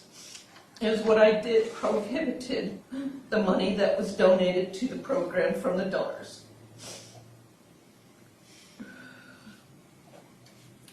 Any other result would be unacceptable to me. I didn't know my husband was commingling his own money into the Explorer account until he asked me to write a check back into the account. And I never knew the full amount that he was commingling until after his death. In regard to the Hawaii trip, I didn't know my husband was planning a surprise honeymoon until I discovered it in April 2014, that he had deposited $7,000 into my account to use for the trip. When I asked my husband where the money came from, he told me he took a loan out on his retirement account through work. I didn't know the amount of the loan, and I didn't even know where he had deposited the loan to. But at some point after the trip, my husband asked me for an additional check to be written to the Explorer account to offset what was spent. Again, I paid the amount to prevent it from becoming a theft and to protect those donations that were made to the program. The one and only time I ever personally made a transaction on the Explorer account was at my husband's instructions to purchase an airline ticket to bring our son home for a funeral for a former Explorer of the program who had passed away in a horrific car accident in May of 2015. The deceased Explorer was one of my son's closest friends, and the family had requested that my son be there to serve as part of the honor guard with the rest of the Explorer post, who did the same. I'd like to make it clear, I never took a cent from the Explorer Fund, no matter what has been recorded.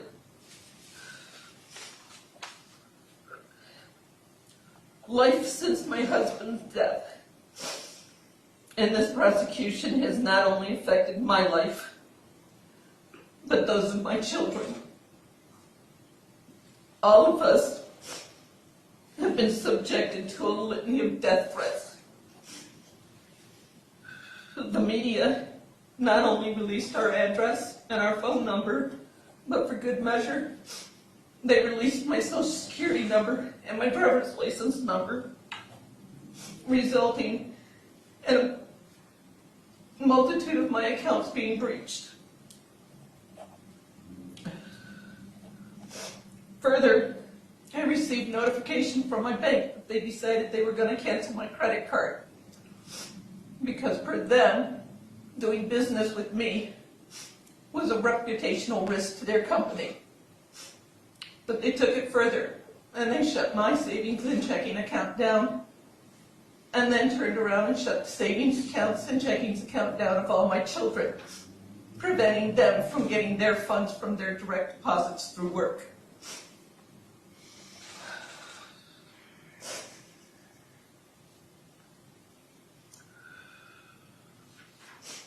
And as hard as I've tried, and I have filled out more job applications than I can count, I am still unable to obtain employment just because of my name. But I think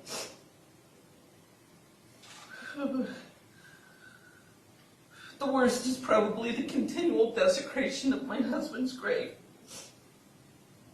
And there have been many times that we arrive and everything is broken and strewn about.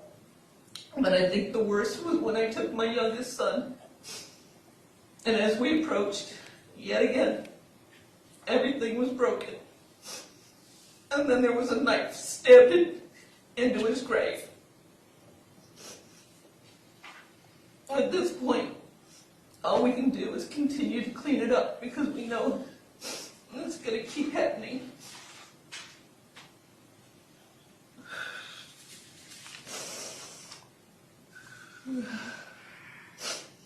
Perhaps people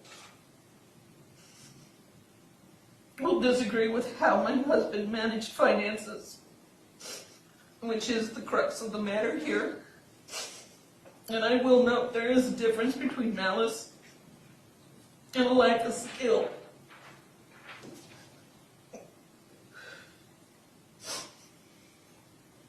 But please, let his final resting place be a place to bring peace to his family and loved ones.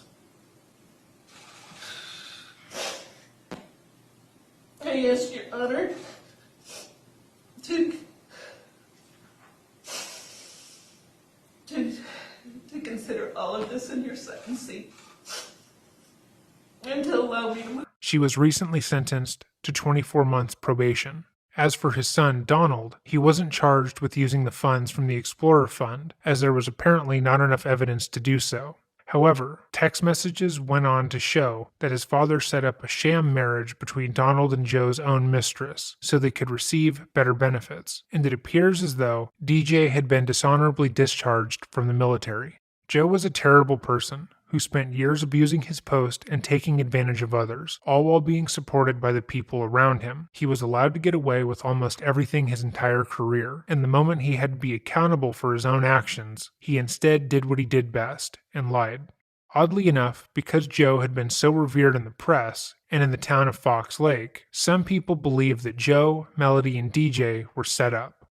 They have created a conspiracy around this case, claiming that the media is withholding evidence and lying about who Joe was, as they knew him, and he wouldn't do what they said he would. However, 20 years of complaints, lawsuits, and physical evidence of his actions speak louder than their theory. Back to another episode of Dreading, or if this is your first time here, welcome. Today, we're going to be going over the interview of Melody Gliniewicz, which will serve as a part 2 to a video we uploaded last year going over the case of Joe Gliniewicz. That video will be necessary viewing, as I will be giving a base level recounting of the details of that case. I won't be going as in depth as before. With that in mind, the original video will be left in the description box down below, along with a link to the full, unedited interview, which was sent in by a subscriber. With that established, let us begin. On September 1st, 2015, Officer Joe Gliniewicz was driving into work when he saw 3 men, 2 white, 1 black, lurking around an abandoned cement plant in Fox Lake. The area was considered to be high risk, with it being used by local drug dealers and criminals, so Joe approached the 3 men, suspicious of what they could be doing. Before Joe could speak to the trio, they bolted, quickly making their way to the marsh behind the cement plant. Knowing that they were likely up to no good, Joe gave chase and radioed for backup at 7:52 a.m. 10 minutes later, Joe would be found deceased. He had been shot twice with his own gun. The first gunshot hit his bulletproof vest and his phone. This shot alone would have incapacitated him and left him breathless. The second shot was odd, as it appeared that whoever had shot him had purposely shot him from a downward angle after pulling his bulletproof vest forward, ensuring that he was killed. His head was scraped and bruised, as if he had had some kind of altercation. Besides his deceased body, there was no other evidence that a fight had taken place. There was no evidence that another person, much less 3, had been in the area when Joe had been killed. But despite the inconsistencies at the scene, the responding officers took the crime scene at face value. One of their own, one of their best, had been killed in the line of duty, and a manhunt for the 3 responsible for his death quickly began. The entire area of Fox Lake was placed on lockdown, with people being told to shelter in place as the police scoured the area for their suspects. 400 law enforcement officers took part in the search, utilizing everything the department had available, including helicopters, drones, and horseback. The local departments quickly called in the ATF and the FBI, realizing that their small-town department wasn't fully equipped for the search. But despite their best efforts, they couldn't find any evidence of the men who had murdered the beloved officer. In the following days, the Gliniewicz family was showered with condolences and well wishes from the community. Melody, Joe's wife, spoke at a vigil the day after his death and spoke about her husband as a man of character, class, and grit. She stated that he was a strong, dedicated man who died a hero, who only wanted to help the community. She emphasized his work with the Fox Lakes Explorer program, where he would teach teens the ins and outs of what it would take to be a police officer and encourage them to pursue a life in law enforcement. Similarly, other men who worked in the police department with Joe spoke out about how he was a great man who dedicated his life to his work. Local establishments placed memorials to Joe in their windows, celebrating the life of the man who had made the lives of everyone around him better. However, less than a week after Joe was laid to rest, the coroner would make a shocking claim. In the local coroner's report, he would state that Joe had been killed by a single devastating shot to the chest, and that he couldn't confidently rule out the possibility of the death being a suicide. To many who knew Joe, the assertion that he would ever harm himself, much less kill himself, was insulting. Melody and her oldest son, DJ, both went on the record with True Crime Daily, saying that the very idea that Joe would have done this to himself was disrespectful, and they similarly implied that the only reason it was said was because the coroner in their town was corrupt and simply didn't like Joe. I wholeheartedly believe he was murdered. And to say otherwise? It's disrespectful, hurtful, irresponsible. When the coroner said maybe it's a suicide, how did you take that? There was a lot of anger. The coroner is an elected person. He didn't perform the autopsy. The one that performed the autopsy came and stood on my deck and told me everything. And there were 2 shots. Somebody that is going to kill themselves is not going to shoot themselves twice. My husband was a firearms instructor. He was a sniper. There were things that were happening in our life that people who are going to commit suicide would never do. He'd already applied for chief's jobs in other towns. He was retiring out. We were planning vacations. He lived for these things. Melody also stated that Joe's death was caused directly by the Black Lives Matter movement and the war on cops, and the sitting president at the time, Barack Obama, was purposely ignoring her because of that. Despite the coroner's findings, many articles written during this time characterized Joe as an honest, giving man who only wanted to create a safer world for his family. He had served in the Army, had been a police officer, and spent his free time helping children. He was a dedicated, honest public servant who would give you the shirt off of his back. The only issue with this narrative was that it was completely and utterly dishonest. In reality, Joe Gliniewicz was an abusive, manipulative, crooked cop who had, on many occasions, abused his power and influence in order to hurt others. In his time on the force, he had become close with the powers that be and was able to rise through the ranks. Not because he was the best for the job, but because he knew the right people. He regularly drank on the job, spending shifts in bars until he would be thrown out, or getting tattoos in the middle of a workday, and using his badge to threaten anyone who had a problem with him. He enjoyed being an officer because he could act with impunity, and no one could really stop him. He was also close personal friends with the sheriff, Michael Behan, who routinely ignored and made excuses for officers who he liked, like Joe. Joe's behavior was so abhorrent that throughout the years, his personnel file was filled with complaints from citizens and other officers. Joe had sexually harassed a female he had worked alongside, stating that having sex with him would be good for her position and that if she didn't, she wouldn't get far in the department. She later sued the department, but due to faulty legal counsel, the case wouldn't make it to trial. However, according to court records, Joe admitted to all the claims made against him. Similarly, he had carried out a number of affairs with other women, using his badge to pressure them into a sexual relationship. On at least one occasion, this resulted in him getting an STD. On another occasion, he pulled a gun on a 911 dispatcher while at work. The dispatcher would go on to state that he had made her uncomfortable because he repeatedly sexually harassed her, and when she rejected him, made comments about putting bullets in her chest. But he didn't just make life harder for the women he worked around. On numerous occasions, he destroyed police records, tried to fight other officers, and regularly embezzled funds from the Fox Lakes Explorers program, using it to buy whatever he wanted. Despite his coworkers and members of the community regularly complaining about Joe's actions, he was never adequately punished. At most, Joe would usually receive a couple-day suspension, which he viewed as a paid vacation. Joe knew he could get away with nearly everything, and so, as the years went on, his behavior would only get worse and worse. Eventually, a group of 20 coworkers would reach out to the mayor in order to speak about Joe's behavior. They listed everything that Joe had done in his time on the force, but still, very little was done. It wouldn't be until Ann Marin was hired as the new Fox Lakes village administrator that Joe's actions would begin to have consequences. Marin had worked as a city administrator before and had been credited for helping other areas get out of debt and use their money efficiently. As a city administrator, she had been placed in charge of every department in the area that takes care of services and duties, including parks, finance, community development, police, and more. Her responsibilities would include supervision of the day-to-day operations of all city departments, as well as oversight of all recruitment, dismissal, disciplining, suspensions, and preparation, monitoring, and execution of the city budget. This placed her directly above Sheriff Behan and directly in charge of Joe, and it became clear the moment she became village administrator that she wasn't willing to turn a blind eye to Joe's terrible behavior. Joe had been stealing thousands of dollars from the Fox Lake Explorer program for years, which meant that he was stealing directly from the community. Texts between Joe and Behan seemed to show that Behan was aware of the embezzling and took no issue with it. But when Ann was hired on, she asked each department to take a complete inventory and financial report of their respective programs, just so she could understand where the money was going for each department. It was her job to make sure that all the money was accounted for and being spent efficiently. However, Joe took this as a threat. He began to panic, believing Ann was going to ruin his life and career by not allowing him to continue to get away with his crimes. In his mind, his actions, even though they were illegal, were all justified.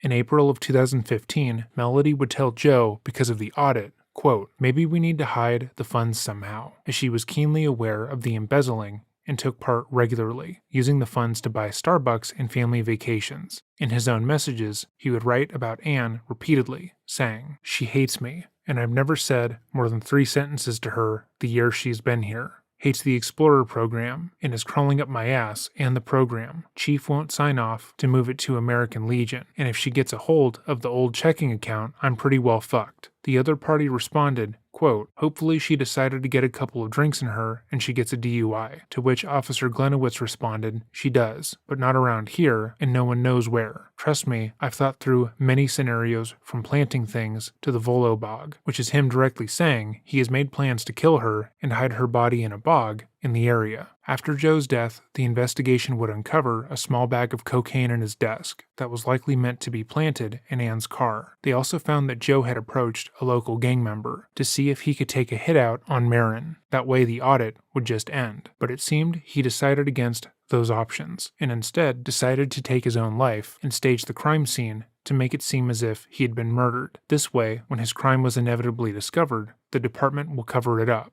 not wanting to sully the name of a deceased cop who died on the job. Based on the deleted texts and Facebook messages that were recovered by the FBI, Melody had taken part in the scheme and was well aware of Joe's plans. She would be brought in October 8th, 2015, a bit over a month since Joe died, for questioning. At this point, she had already done an interview with True Crime Daily, saying any speculation about Joe's death is disrespectful to his memory, and implying that the coroner and elected officials investigating his death were corrupt. By this time, the investigation had already dug into Joe's personnel file, which went against the public adulation of the cop. They had also found discrepancies in the Explorer program's budget, and found that Joe wasn't the squeaky clean cop he was made out to be. The investigation at this time had also uncovered that Melody and the couple's eldest son had likely taken part in Joe's crimes, and their main goal when talking to Melody would be to gather more information about Joe and determine if she was an active participant in his crimes. Meanwhile, Melody's goal when speaking to the police was to ensure that her husband was remembered not as the guy he was, but as the person she portrayed him to be, which meant making sure that the police don't think that he had any reason to harm himself, and maintaining Joe's version of events. Let's see who was successful.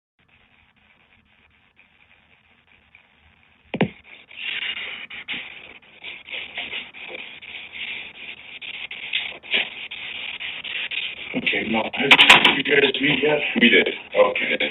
Ask me what his name is, and I'll tell you I have no clue because I forgot it.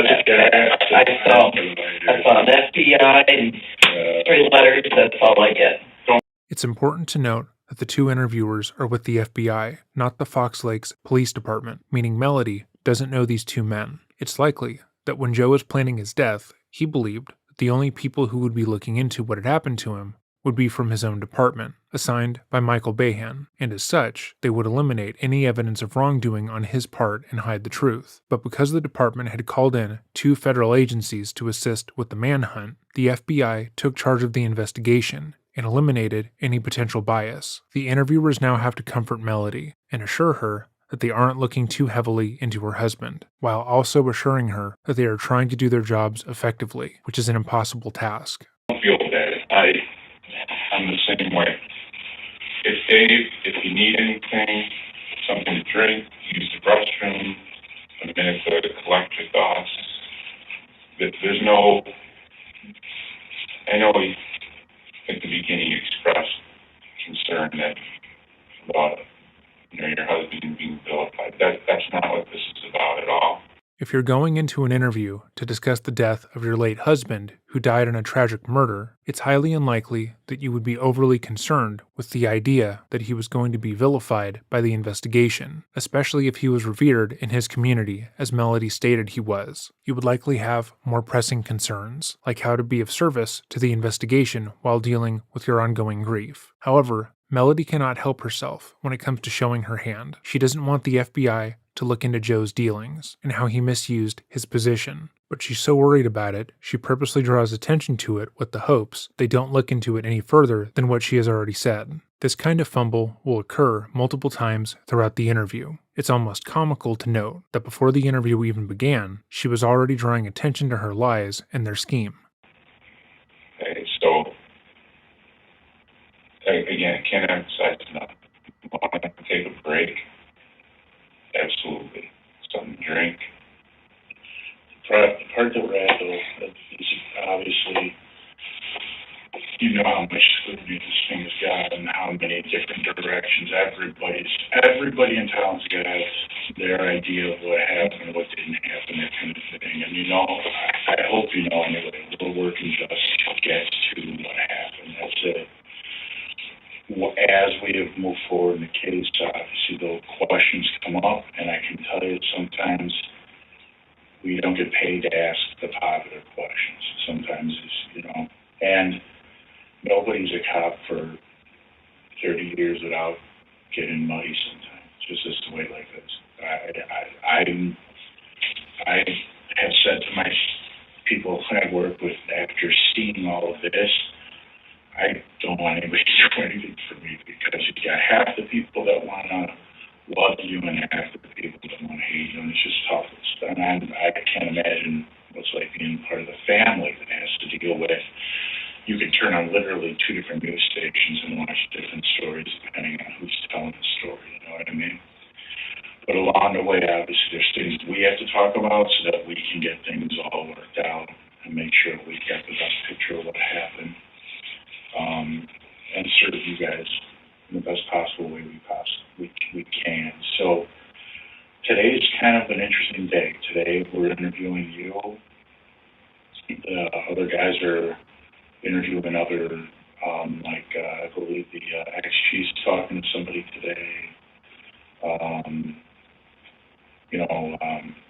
The RB kid, or RB, is that how you pronounce his name? RB. Yeah, we're gonna have a chat with him today. So there's we're going in several different directions today, and so hopefully we can clear some things with you, and then get you out of here. And we are still moving in a direction to find out what happened to Joe. And unfortunately, like everybody keeps saying, nothing, no scenario is really off the table yet based on the physical evidence part that we have. You know what I mean? So I would love to have the smoking gun. Every morning I wake up thinking I'm going to have 3 guys in custody. You know what I mean? We're just not there yet. Okay? So we got some questions that we came up with. As we're asking you the questions, if you have something you want to add or something we're missing, or you have a question for us, please just throw it in, okay, Mom? So that we can, we are not here to attack anybody. I just want you to know that I'm not. I hope you don't know me that well, but I'm a cop's cop. But I also, here's the problem. I'm not a big baseball guy. I'm more of a football guy. But there's a term in baseball that every batter wants to see the pitch coming in slow, because you can always hit the pitch you can see. You know what I mean? I really believe kind of that's how things are when it comes to stuff like this. I want to see the questions coming in slow, because at some point it's not going to be us who are on Joe's side asking. At some point, people are going to FOIA this case, and then some of these questions are going to come out, and they're going to come at you. You know what I mean? I'd rather be in a room with us so you're prepared for it later if it comes out. That's kind of that's the approach we really want to take. I want you to see the questions coming in slow. Okay? So. The interviewer just spent 4 minutes telling Melody in various ways that he is a cop's cop, and therefore can be trusted. For nearly her entire adult life, Melody has been surrounded by cops who would identify the same way, and would cover up another officer's wrongdoing if need be. Officers like Joe would identify the same way, with their belief being that an officer of the law puts you above others, and therefore any action taken can be justified. Everything he just said would be incredibly encouraging to the widow, especially since she doesn't know them at all. I'm going to start with some of the questions that you had maybe, or... Yeah, and just to emphasize some of the things that he's saying. Because there are different opposing theories in this case, unfortunately, sometimes we do have to ask questions that people don't want to be asked. As you well know, it's part of the job. It's not something that we came up with on our own. Let's say with this one, it's just part of the investigation. We want them to come from us. This isn't going to be something that's adversarial at all.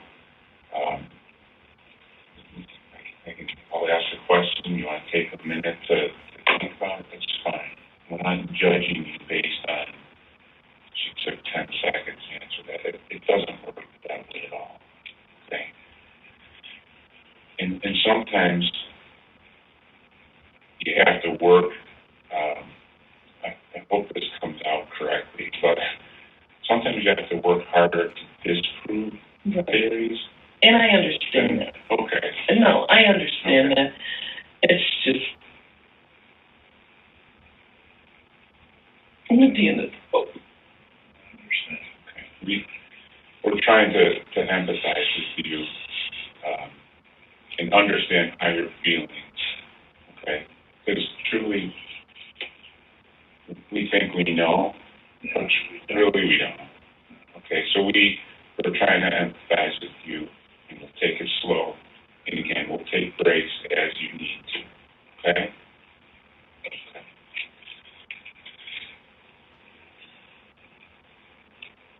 So I'm going to kind of dive right into it. I know this is upsetting for you. If you need something to drink, take a break, please. Don't hesitate, okay?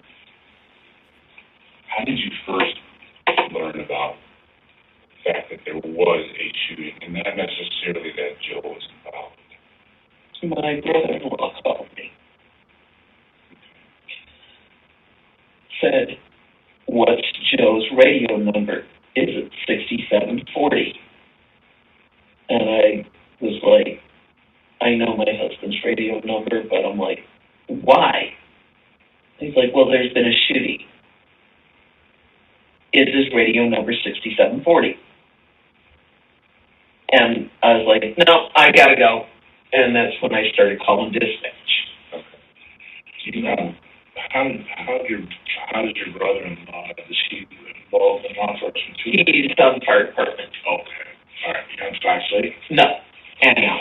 Anyhow. Okay. You heard. Okay. Yeah. You know roughly what time that was in the day?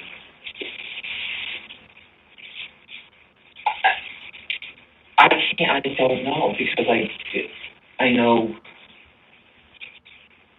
I don't know. I wasn't looking at a clock, and all time just went completely gone. Okay. And I don't want you to guess. If you don't And know, I'm not. That's why I'm like I can't guess because I don't know. I didn't look at a clock. I couldn't tell you what time it was. okay.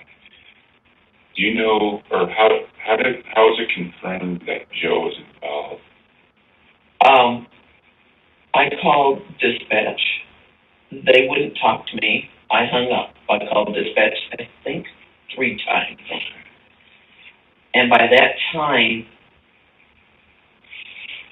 I know I had called Behan because I had called Joe's work phone and his personal phone, and he wasn't responding. And he would have responded. And not getting answers from dispatch or anyone, it was do the math. Okay. At that point, I didn't know if it was he was wounded or if he was dead. Mike, I think, had called me back and said he was on the way to pick me up. And we went to the PD.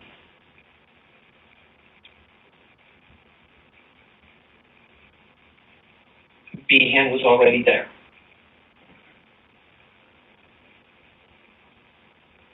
I walked through the door and he said, Mel, he's dead.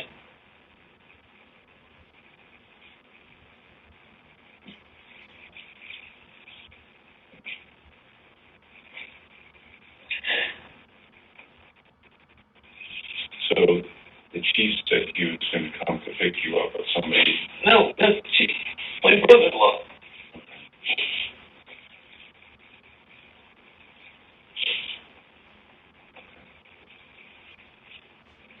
How many times did you call Joe's phone? I don't know. I know I called his work and I know I called his personal. I know I left messages, and I don't know how many times I called. Okay. What was dispatch telling you when you called them? Not a damn thing. I just wouldn't say. They would. They kept putting me on hold, and I'd hang up. I'd call right back, and they wouldn't tell me anything.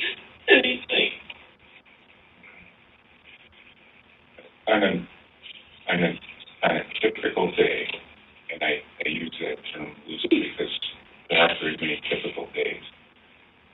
But if there were, would you normally talk to him in the morning before he left for work? Yeah. Okay. What would that conversation, just like a kiss goodbye, have a good day, or Yeah. I mean, I can tell you exactly what we said that morning.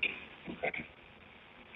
You know, the typical morning was he'd wake up, around 5, anywhere from 5 to 6. Okay. And like 30 minutes later, I was always, they reach over, he's not there, so good, coffee's done. So I'd go up, I'd get a cup of coffee, he'd be outside with his coffee, smoking a cigarette, and we'd sit there and just listen to the vibes,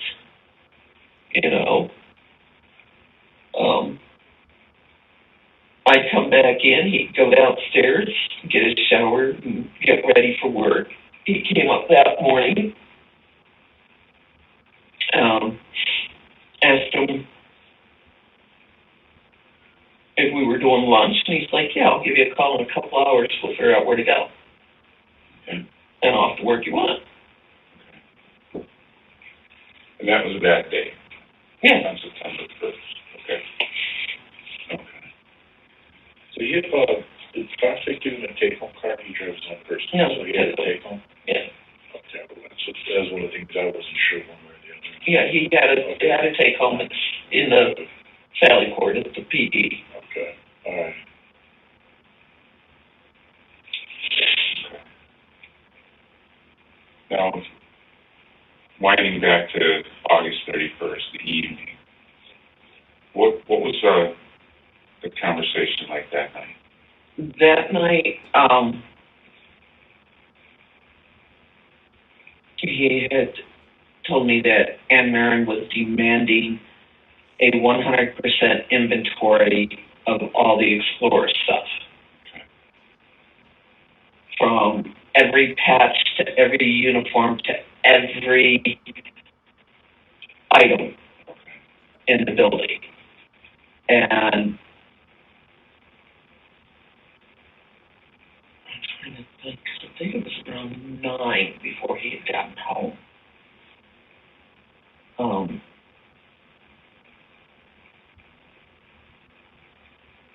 trying to think what time he had sent me a text saying, come grab some stuff out of his car. Because we were in the process of changing the Explorer post from the PD to the American Legion. Gotcha. Okay. Because he still wanted to do the Explorers, but since he wasn't going to be an employee of the PD, we wanted it someplace where we could still be active in it. Okay. So the American Legion was willing to take us on, and that's where we were going to go. So he wanted me to have all this stuff because it was supposed to go Tuesday morning. They were supposed to do the final paperwork to switch it over. I see. And they never did. Okay. So, Ann Marin, the village administrator? Yeah. Okay. So that night... You mean God. Once again, Melody cannot help herself. She brings up the Fox Lakes Explorers and Ann Marin without provocation, and does it in a way that would directly lead to more questions from the interviewers, which is completely antithetical to what she wants to do, which is lead the investigation away from the embezzled funds and the woman Joe had been planning on murdering or framing for drug possession. I cannot emphasize how stupid her bringing up either of these subjects is, especially in the manner that she does it.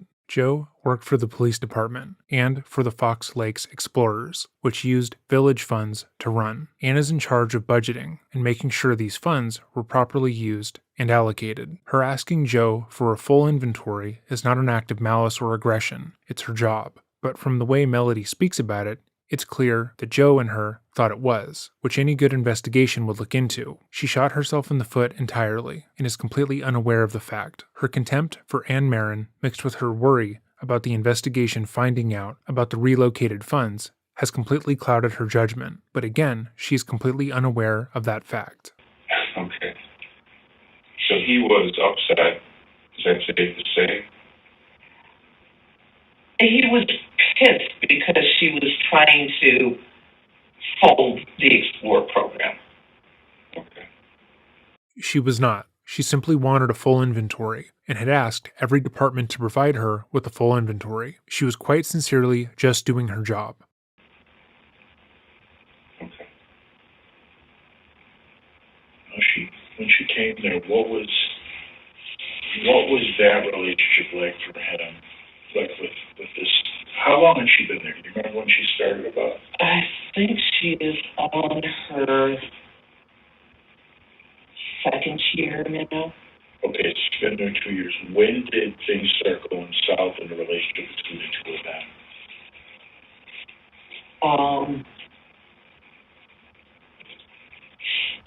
Or I guess a better question, what was kind of like the precursor? What turned the corner with her? Why did she get so bad?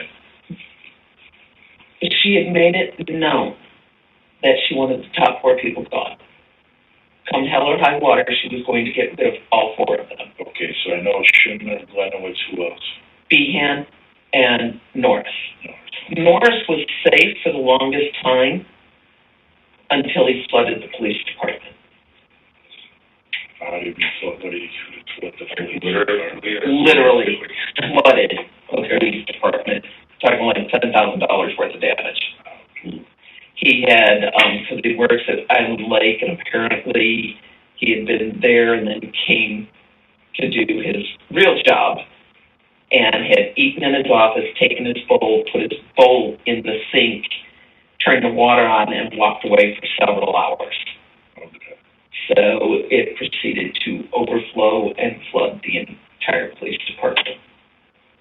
And at that point, she was like, done with him. Okay. What she is talking about is a fireable offense. To be clear, flooding a whole police department, accidentally or not, and causing $10,000 worth of damage and likely destroying police records in the process is something that someone should be fired for. Yeah. But she had made it known to everybody that she was going to be bringing in the deputy chief from Prospect Heights, who was her friend.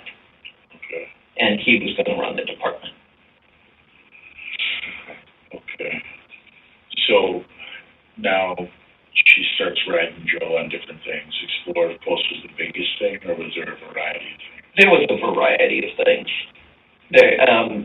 She targeted Behan when this investigation started. Okay. On the internal. Right.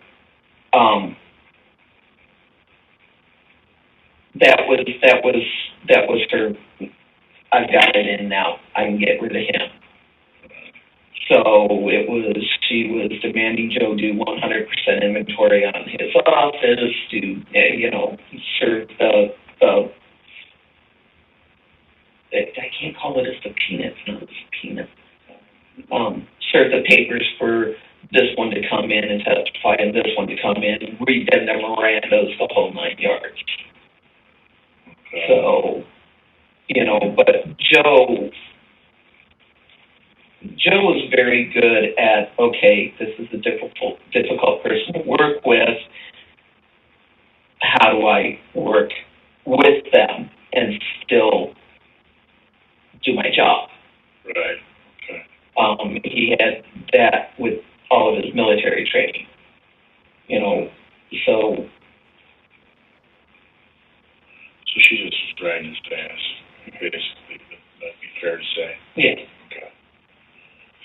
Everything that Melody just listed as Anne's unreasonable demands and her desperate attempt to push Joe out of work were just parts of his job that he wasn't doing. Asking for a complete inventory of a group he is a leader of that uses community funds and asking him to serve papers and file police reports. Those are all things he should have been doing already. The fact that he wasn't is alarming, but again, Melody is too close to the situation to realize that. So, no, go ahead. Okay. So just now shifting, we talked about the 31st. So now the morning of the 1st, okay, you've already told me he felt he was in bed. So coffee was made, which is a good thing. I can relate. So he would normally go out, smoke a cigarette. You would hang out together. Several cigarettes. Okay. My mistake. He'd go out. Eventually, he'd come back in, shower up, get ready for work, and then off to work. Mm-hmm. What, if anything, do you remember about that morning, other than typical what you just described about the coffee and cigarette? Anything in the conversation, his demeanor? No, I mean, it was a typical day. Okay. Love you. I'll talk to you later. We'll do lunch. You know, I mean, it was, I was at the PD, you know, multiple times during the week, giving him Starbucks. You know, I mean, so if we weren't meeting for lunch, I was out running errands, grabbing a Starbucks, swinging by the PD. Okay. You know, and he'd come out, have his smoke, and I'd have his Vente black eye. Here you go, hon. You know, and then it'd be the typical, what do you want for dinner? And, you know, just, you know, oh, hey, the boys have got this going on, and Jeffrey's doing this. And, you know, I mean, it was a normal fucking day. Okay, so then he left on the 1st at what time would you estimate? Same time, earlier, later? Not the clock time. I know you don't know that. Joe, up until, you know, the last few weeks, Joe was very haphazard on what time he would be there, because if he was doing explore stuff, he'd augment his time because he wasn't getting paid for it. So he'd start later. You know, sometimes he'd go in at 9, sometimes he'd go at 9:30. She had basically put the kibosh on that. You will be here at roll call every morning. This is where you will be from now on. So she dictated where he had to be and when he had to be there. Imagine complaining about your boss asking you to be on time for work and framing them as a controlling monster because they want you to do that. This is what Melody is doing right now. Melody trying to frame Anne telling Joe that he had to be at work when his shift began as being unreasonable is ridiculous and borderline nonsensical. According to Joe's personnel file, he made it a habit to do whatever he wanted, and regularly showed up hours late for his shifts, sometimes drunk. He would often go out on patrol, but instead of doing his job, he would get tattoos, or go to the bar with other women, and sexually harass female officers, of course. And so far, according to Melody's own recollection, she has only asked he account for all the funds the explorers were given by the community, as well as be on time for work and just generally do his job. But all of that is unreasonable. Sure. Again, it's so obvious that Melody has contempt for this woman, and as Joe was dealing with Anne directly, it's obvious he had contempt for her as well. This would only ensure the investigation moves towards her, rather than away, but Melody seems to enjoy talking about her distaste of Anne, and will take any moment to expand on that. So did he plan, or did you know if he intended to go to roll call that day then, or? I don't know. I mean, you know. So did you have your coffee, your cigarette? Mm-hmm. So he had cigarettes. I know about. Right. Okay. Yeah. So it was a typical morning. You didn't leave earlier than usual. Right. Safe to say. Yeah. Since all of her internal investigations started, it was a typical morning. He was going to have his coffee, have his cigarettes. We were going to small chit chat, you know, what do you got planned today? What are you doing? Got anything for the explorers? And, you know, we were actually gearing up because we had a swap weekend planned Okay. for the explorers. So we were making sure we had the finals on all of that put into place. I see. You know, so, you know, and then his one thing for me was to make sure you get a hold of Pepler, who's the BSA rep, Okay. and have him get this stuff, because Monday was when the shitstorm started, because Pepler had called Ann Mary after we instructed him, don't talk to her, talk to us. And he called her and got her all riled up. So it is shit. So that's when she started with I want the inventory, I want all the money, I want this, I want that. And we're like, why did you do this? So the subject of Pepper's call was this move, right? From Fox Lake to the American Legion? No, we started that a while back when Behan was still the acting chief. That part was coming. She knew that, she didn't know. No, she did not know. Okay. Behan knew, Donnie Schmidt knew, the mayor knew, and I don't think she knew until that Monday. Okay. What was the purpose of Pepper's call there, do you know? No, you know, he briefly spoke to me and said that I was just running it by her. And we're like, we told you not to talk to her. Right.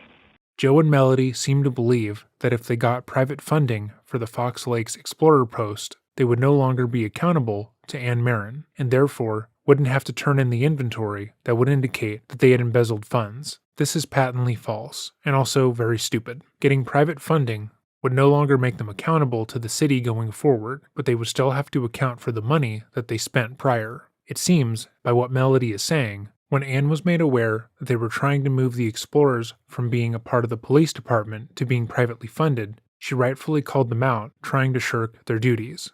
Yeah, you knew that was going to cause a shitstorm. Yeah.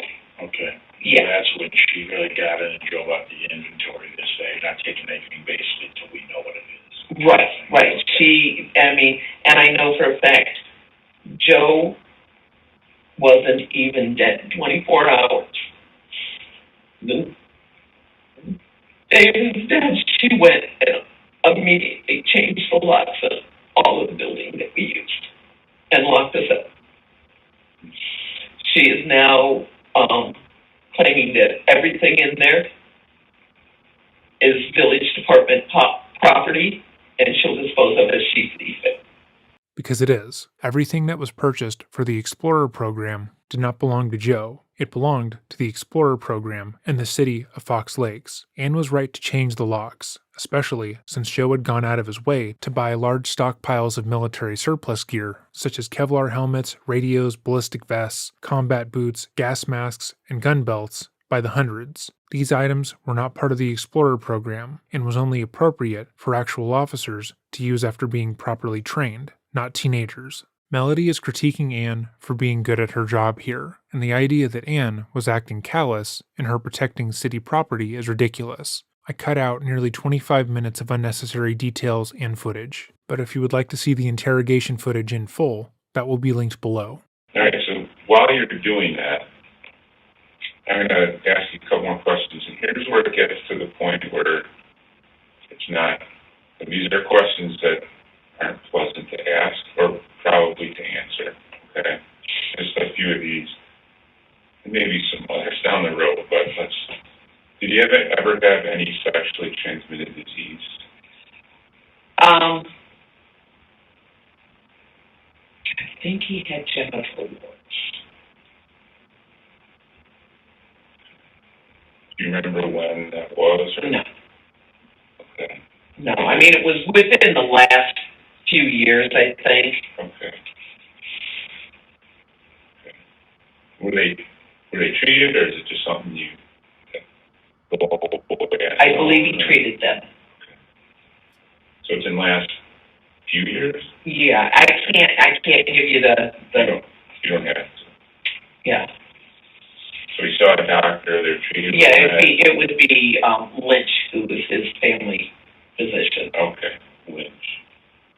If you have ever been in a monogamous relationship for a significant amount of time, and the only person you're sleeping with is your partner, you are not going to contract an STD. But by saying that Joe had within the last 2 years, Melody was confirming not only that Joe had cheated on her previously, but she was well aware of it, and given her tone of voice, it didn't necessarily bother her. She is more upset at the woman who was telling her husband that he needed to come into work on time than she is about him cheating on her. Okay. In terms of stress, I know we talked about the village administrator and the inventory and all that. Were there any other stressors? He had, maybe some nagging injuries as well. What else? None, really. I mean, none. I mean, none that I could outwardly tell you. The biggest stressor was Ann Mara. The biggest stressor was the internal investigation that was going on, and him watching what it was doing to the guys. What was the focus of the internal? The internal from Did it start over a use of force thing or something? Yes. Okay. Yeah. So that's, I don't know, for me, because I don't know much about it, but for me it's like, okay, here's the guy who's supposed to use the force, here's what we do with the internal, we're done. Why did it seem to be so broad, like it's a big brush stroke, you know what I mean? It is a big brush stroke, and I'll tell you what Joe and I talked about. Right. Jason Baldowski, for some reason, December 14th sticks in my mind, but I'm not sure if it's just December 14th as in 2014 or December. The incident that occurred happened in December of 14. Jason Baldowski and several other officers were involved with a gentleman that had been brought out into the station for drunk and disorderly, basically. He became combative. Okay. Multiple officers were in the cell. This guy is a positive Hep C. Started spitting in Jason's face. Jason lit him up. And another officer as well. Okay. Xander. And I think there was Campion and Ewald, I think, were in there. I'm not sure what point the survey, who's the sergeant, was in there. So then it became, one of the officers brought it to Mark Schindler's attention, who is the lieutenant at the time of patrol. Okay. Schindler brought it to Behan's attention. Behan said, I'll handle it. Don't worry about it. And Mark was like, no, we need to do an internal investigation. And Behan's like, I'll handle it. I got this. Okay. Well, Behan didn't do paperwork for said internal. Okay. So at some point, Behan talked to the gentleman that had been brought in, and went out, located him. He's transient, found him, said, were you hurt or were you injured? His response was, I don't remember. Behan went back, talked to Baldowski. I don't know what that conversation was, but then Behan apparently went out, found the guy again, and said, I'm asking you, were you hurt? Were you injured? Do you need medical assistance? And the guy said, I probably deserved everything I got. Okay. So Behan issued, I believe it was 4 days. And I think he served it during the Christmas time, which turned out to be 5 days because there was a holiday involved. So he gave him a punishment. So here's punishment. He said, okay, fine. In the meantime, there is a person by the name of John Hoyne who hates Jason Baldowski with a passion. Hoyne, another officer? Yeah. Okay. Hates him. I mean, we're talking vehement hate.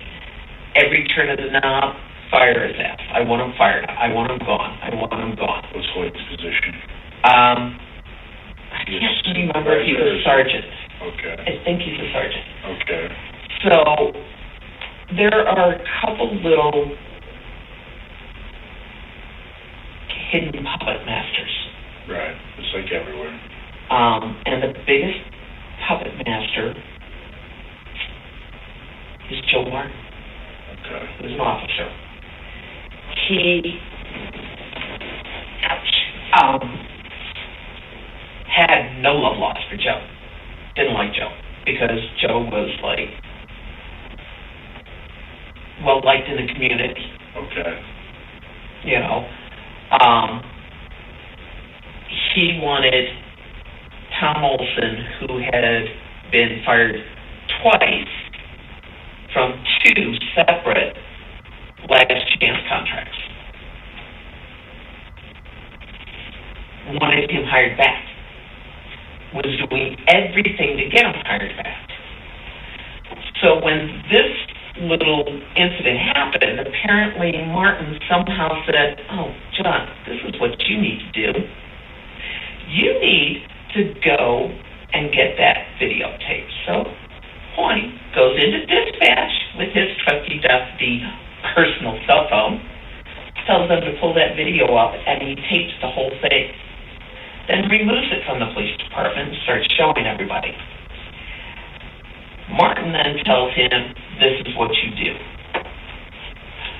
Call the FBI and say you're a whistleblower. And he did. And there was Ann Marin's golden ticket. So in the meantime, Martin has been communicating with Tom Olson, telling him this is what you need to request for Freedom of Information Act reported to NBC5 News. Tommy, from my understanding, has then started sending Ann Marin letters going, oh, I've got to turn on this officer, this officer, this officer, this officer. I will be more than happy to turn it over to you and only you. Let's briefly go over the events that Melody just described. At some point, a homeless man is brought into the station and booked for being drunk and disorderly. While in a cell, he spits on an officer, and in response, a group of officers subdue him. We don't know the details of this, or how much force was used, or if the person was injured during the altercation, but apparently the incident was bad enough that a number of officers involved stated that the incident required an internal investigation. Sheriff Behan responds that he will handle the situation and that he doesn't want to do an internal investigation on the off chance that they acted with unwarranted force. Behan talks to the man who had been in jail, and the man supposedly states that he doesn't know if he was hurt or injured, and that he had it coming, which doesn't seem like what someone in that situation would say. But this man is likely not in a good position to go against a sheriff, or the department as a whole. Behan doesn't file anything regarding the incident, and actively avoids an internal investigation, despite the fact that it is policy to do so. This is also likely because incidents like this one fall under Ann Marin's purview, and if he should file the paperwork, she would be made aware of said incident. Another officer who had been involved feels uncomfortable about that, and decides to leak the details of the event to the FBI and Ann Marin, including the fact that Behan never filed the paperwork. That results in an internal investigation into the incident, which, as made clear, should have occurred anyways. Melody adding motives towards the officers who wanted an internal investigation done, like stating one vehemently hated an officer involved for no reason and was constantly trying to get him fired, and that the other was trying to cozy up to Ann, is unnecessary and likely wrong.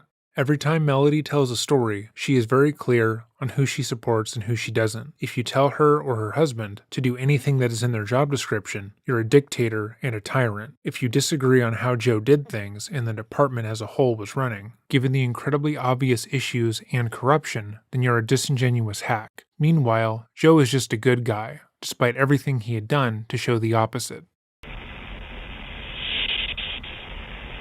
So, there you have it. There's where else is. So that's a good explanation of, for the question that I asked, significant stressors. It's a stressor. Joe's watching his entire department implode. Yes, it's a stressor.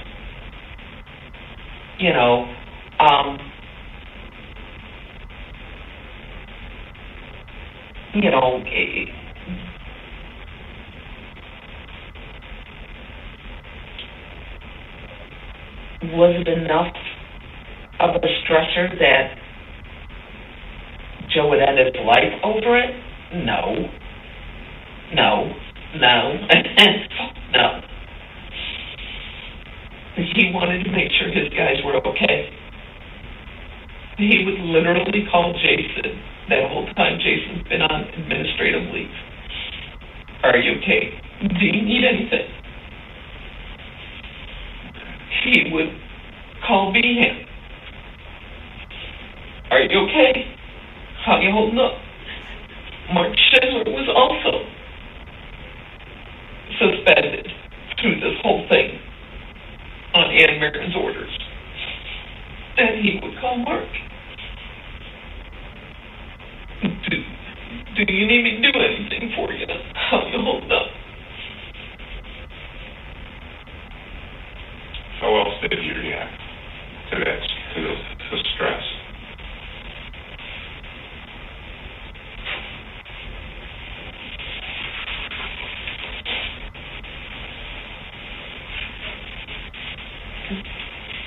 And I don't know how to answer that.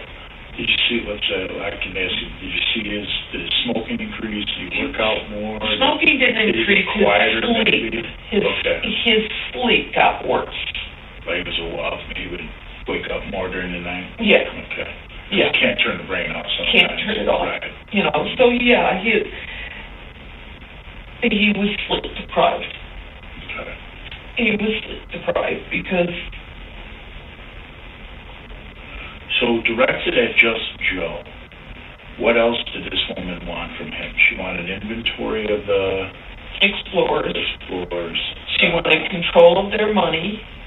Okay, so finances? Yeah. Okay. What kind of finances did the explorers have? Just like a bank account kind of thing? Yeah. Or how does that work? And yeah. What goes into that? Because you guys do a shitload of details, right? Right, but... It's like I know it's always doing a ton. Not everyone's like, oh, you do a shit ton of details, you get a shit ton of money. No. No. I know because they don't pay a lot. That's why they get the explorers, because they know they can right. It's like slave labor. You know what I mean? Yeah. I know from, so... Our biggest one would always be Lake County Fair, but we had other departments that we had to... With the pot a little bit with them, right? But that was most the income was from... Detail stuff. Yeah. And then the outgoing that's the SWAT camp stuff, things like that, or... Yeah, it would be all of our competitions we would go to. So you'd have state competition in Chandler in 1 year. You'd have national in Chandler in 1 year. No, what's Chandler? Chandler is the tactical. We go up to them for their tactical competition that they did. Oh, okay. Yeah. Where's that at? Chandler, Arizona. Oh, that's a nice trip right there. Yes, and we would drive all the kids out there. Okay. 37 and a half hours straight through. Oh, man. Yeah, but we always had like 6 adults with us. 2 in that van, 4 in this one. You guys switch out the sleeping, and then we keep switching drivers and stuff. Got it. Okay. Yeah. All right, good. Okay. So she wanted equipment, money, anything else? That's all I knew of. Okay, and then for Joe specifically, what did she want to inventory his office and stuff too, or? She was having him inventory Behan's office. Okay. And then I forgot what else she was having him inventory. I think there was something else that she wanted inventory there. Now, did he face any discipline in Fox Lake with her? Any issues like that? Should go after him on anything? So it was more just, you're going to be my inventory bitch. You're gonna be my bitch. It wasn't so much she was coming, other than she wanted to retire. Again, asking Joe to do inventory was not her telling him he was her bitch. She asked everyone to do inventory, and she asked it to do her job and create a city budget. It's like complaining about being asked to clean the floors when you're hired to work as a janitor. Right, she wanted the top 4 gone by any means So let necessary. me ask you this. Retiring at the end of the month, was that really his choice, or did she want that?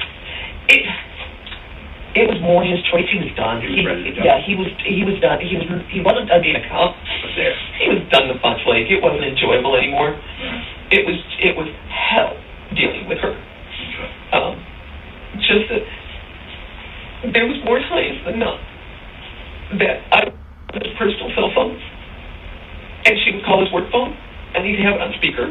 And I mean, I'm so sick and tired of your fucking shit, Gliniewicz. Get this fucking shit done. I want it fucking now. And everyone was fuck this, fuck that, motherfucker, fucking assholes. It's like, and you're the head of HR? Where do you report your actions to for a hostile work environment? Is that it? Not me. No, don't worry about that. Okay. I mean, there was shit she started about me. What was the thing with you? I don't know. I've never had a one-on-one with a woman. I have never been properly introduced to her. She started, I think it was last December, she walked up to Joe and said, "Tell your fucking worthless wife to keep her fucking mouth shut." And Joe's like, "Excuse me?" Yeah, she managed to piss all the village trustees off at the Venetian night. Venetian night was in August. Okay. And she's bringing this up to him in December. And what supposedly did you piss him off about? Don't know. He's like, oh, well, first off, it's my wife. She can say whatever the hell she wants. Right, absolutely. You know, second off, I was with 10 people that I never left their side. If I wasn't with them, I was with Chris Valenziano or Amy Serafin or my husband. I saw two village trustees, right? Yeah, Donnie Schmidt. He walked by and everyone went, "Who's that?" And I said, "That's Donnie Schmidt, the mayor." He didn't come over and say hi. Then I saw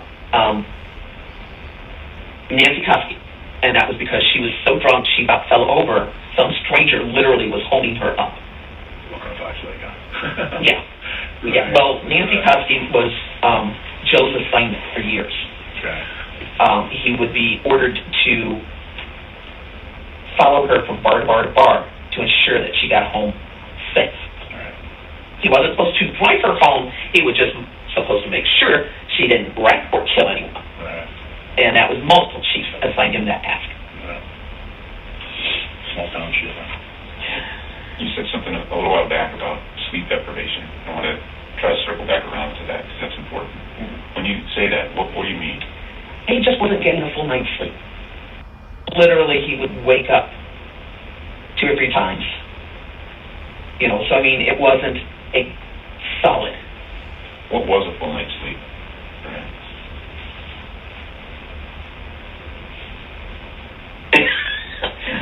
It's hard to say because I never sleep.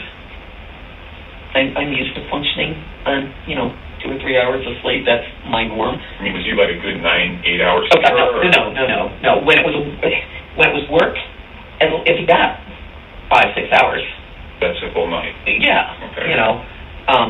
It used to be he'd go to bed by 9 o'clock because he liked to get up extra early and go work out before work. Mm-hmm.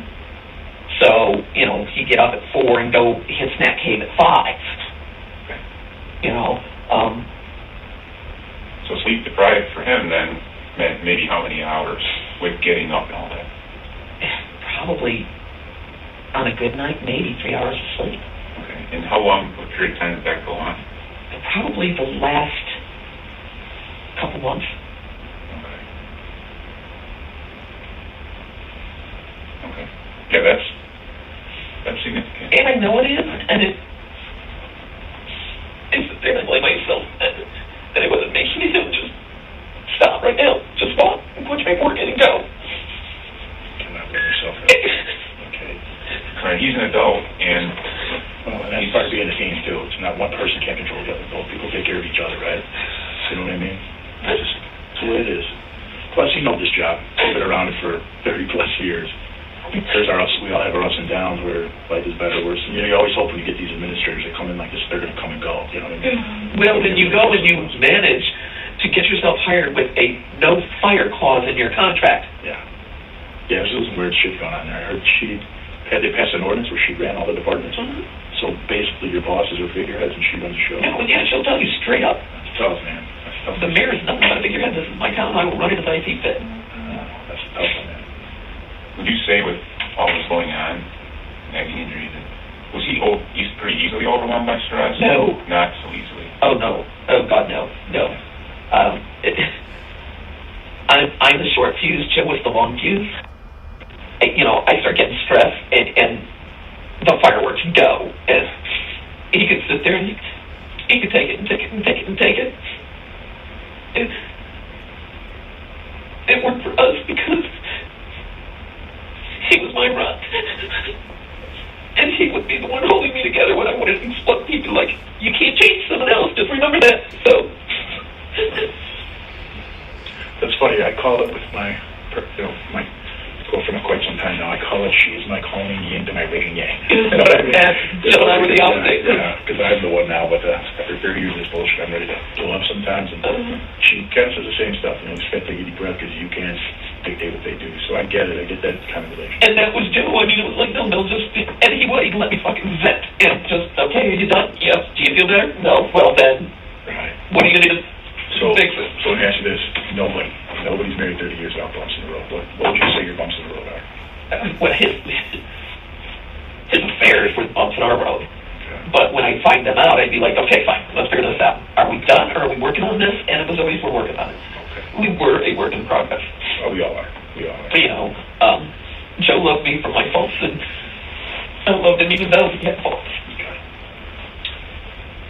So let's talk about, we got to talk about those for just Go for it. Okay. When was the last time you had an issue with this kind of stuff? Probably 4 or 5 years ago. Okay. Local or?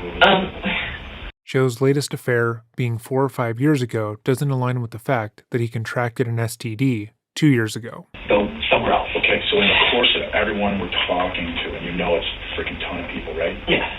Who are we going to come across that we should take things they say with a grain of salt?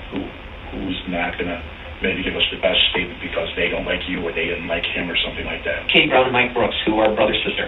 Okay. What's the deal with them? Katie Brown, I use that term loosely, because I never know what she wants to go by, because she married my son. Okay. And I think she married him as Kate Grant. So DJ was her third ex-husband. Okay. She contends that she married him to help him with his truck payments, yet I'm the one that paid his truck payments. How was she going to help with truck payments? Because if she married him, DJ would get extra money in the military.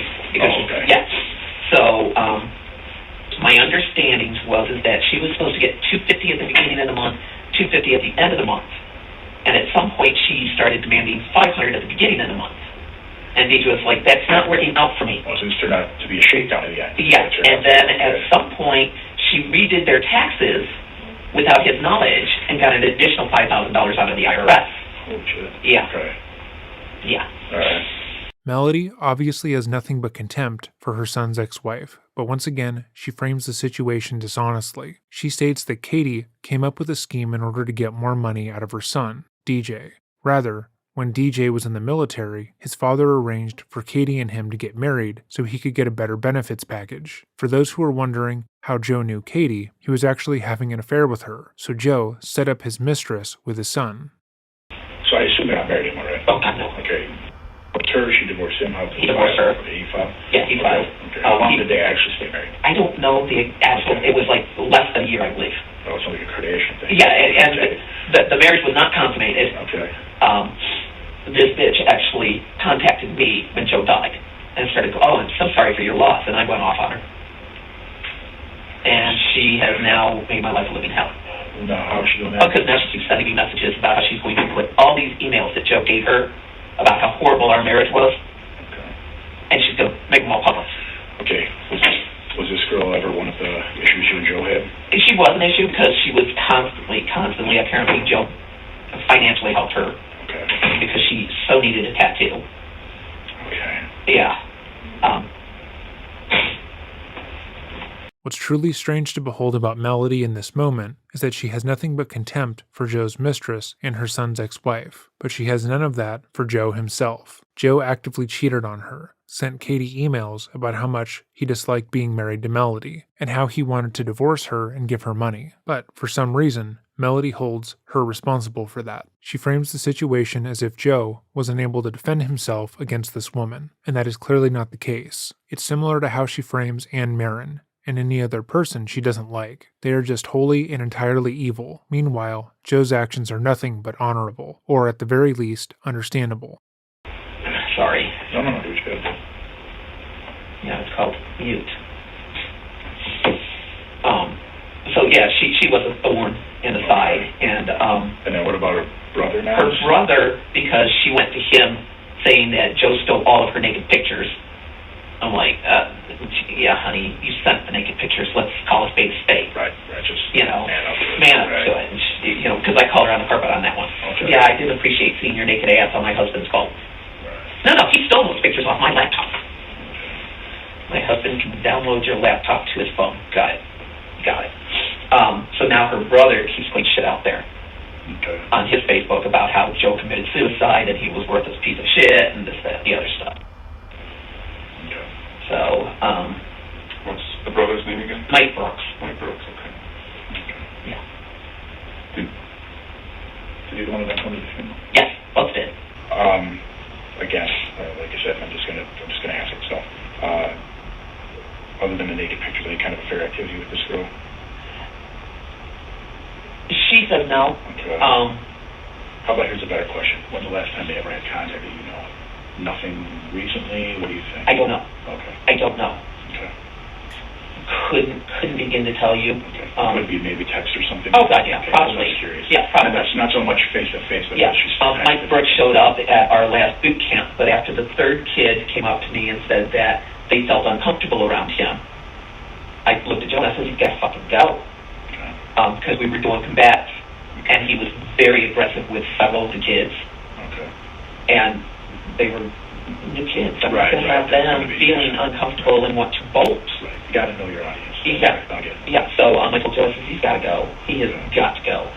This is bad. Okay. You know, I'm not going to sit here and have a bunch of kids go back to their advisors saying that some guy was aggressive with them. Right. Absolutely. You know. Did you ever have cocktails with anybody or anything like that? Did you ever go out with the guys once in a while? Not with the PD guy. Okay. That was my question. If he did go out, is there a circle of people he was friends with? He was a big drinker anymore. Right. I mean, he had his drinking problem for a while, and it was just a thorn in our side, and I was like, knock this fucking shit off. Right. You know, we all been there a little bit. I think it's something about the job I do. You know, I'm not gonna say it's not their own self control, but I think all those kinds of sometimes are bigger than life itself. Yeah. We get there. You know, I mean, dealing with his brother who spends 3/4 of his time at a bar. Okay. You know, it was to the point where I was like, hey, you're going down the wrong road. Right. And how severe was it? I mean, to the point of like needing AA or? I don't know if it was AA level. I know he recognized he had a problem. Okay, so let me ask this when you say problem, because I'm unfortunately from life experience. Wasn't that he needed to drink to function all day, but when he went, he couldn't stop? Is that kind of what you would think? Yes. Like when he went, it was drink hard. Yes. Versus I don't have to wake up at 7 and have a drink. Right. So he could function, work, oh, yeah. But when he went out, it was playtime. Yes. What was his drink of choice? Jägermeister. Okay. Holy shit. So how often do you think would he be drunk and come home then, or what was the deal? I mean, yeah, there were times where he was shit-faced. Okay. And, you know, I would truly express my displeasure with that. Right. But, you know, it was something where it was like, okay, fine, you need to make a decision because, you know, I'm not taking the bottom of your bite. Okay, right. You know, you kind of gave an ultimatum. Not a divorce ultimatum, but an ultimatum of get your shit fucking together. Right. So how long ago was that? God. I couldn't even tell you. I mean, the beginning of your relationship, Okay. or 10 years ago, or less than that? You know, 6-7 years ago. Okay. Was like, no, this isn't working. You know, and like I said, I mean, anytime Joe and I had problems, you know, I was the one thrown on the table. Okay. You know, Are we fixing it, or are we ignoring it? How was his, use a lot of social media? Yeah. Is he a fan of that? Yeah. Is he a Facebook guy? He had Facebook. He had Twitter. He had more porn on Twitter than I existed on Twitter. Okay. He had Instagram. And he had Snapchat. There was a shit ton of porn on that one. No, you and your porn. You and your porn. Now would be a good time to note that Joe used the money from the Explorer program to buy more porn. Who in the world that you knew did like Joe? Joe Martin. Somebody. Joe Okay. Martin. Joe Martin, okay. I'm not sure how Tommy What's Martin's beef with him? Or he just don't like anybody? He just doesn't like anybody. Okay. He doesn't like it. I mean, but what is it with you two in the Sorry, I coffee? gotta play headphones, so I gotta get my girlfriend. I'm good now. Like, is this code? Am I missing something here? And Aaron. Okay, right. Melody's only goal this entire interview has been to stay the course and not draw attention to the Explorers Fund and Marin's investigation and any reason why Joe would potentially harm himself, and she has repeatedly done the exact opposite. Okay.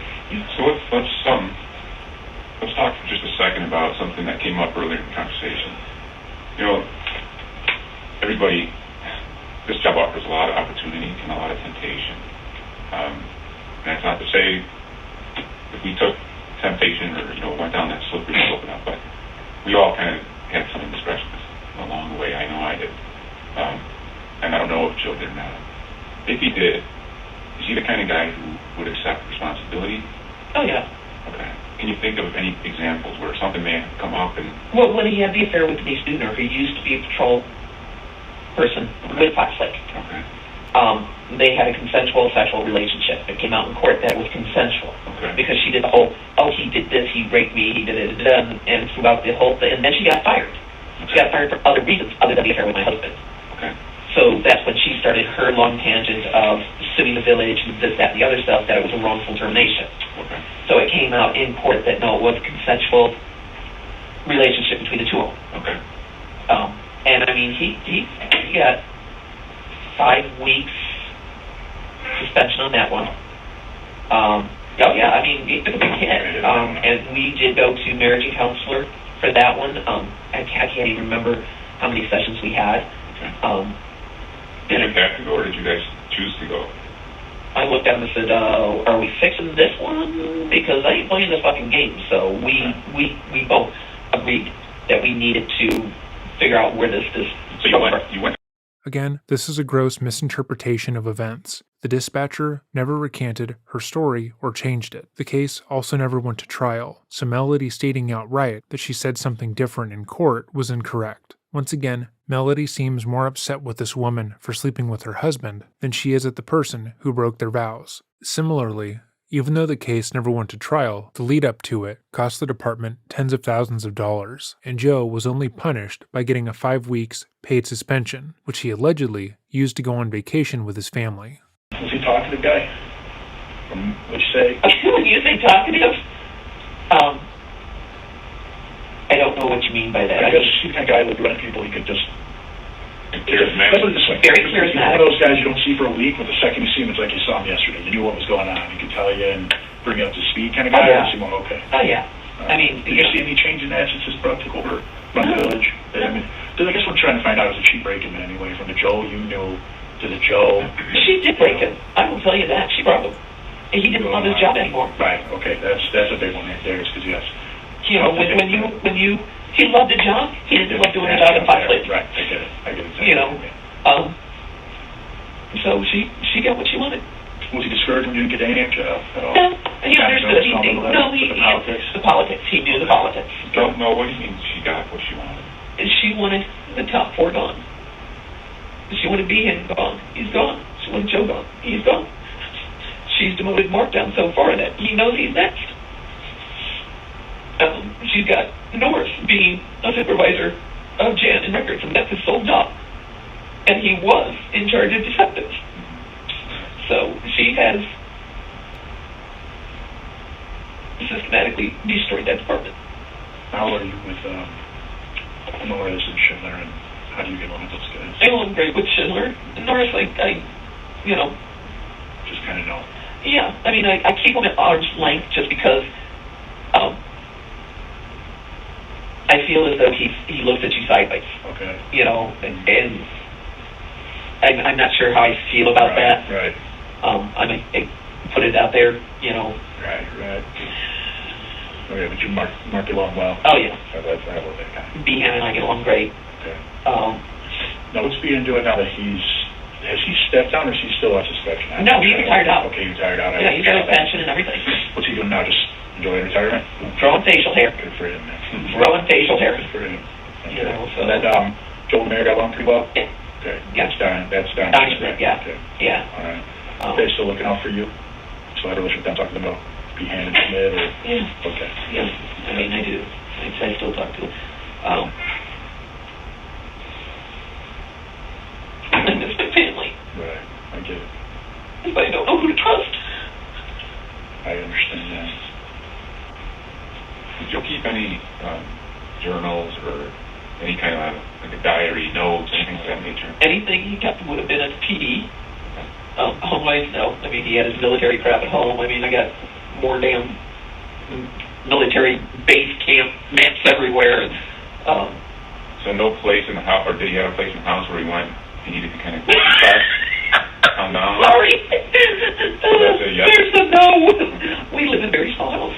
It's like 900 square feet, 6 people.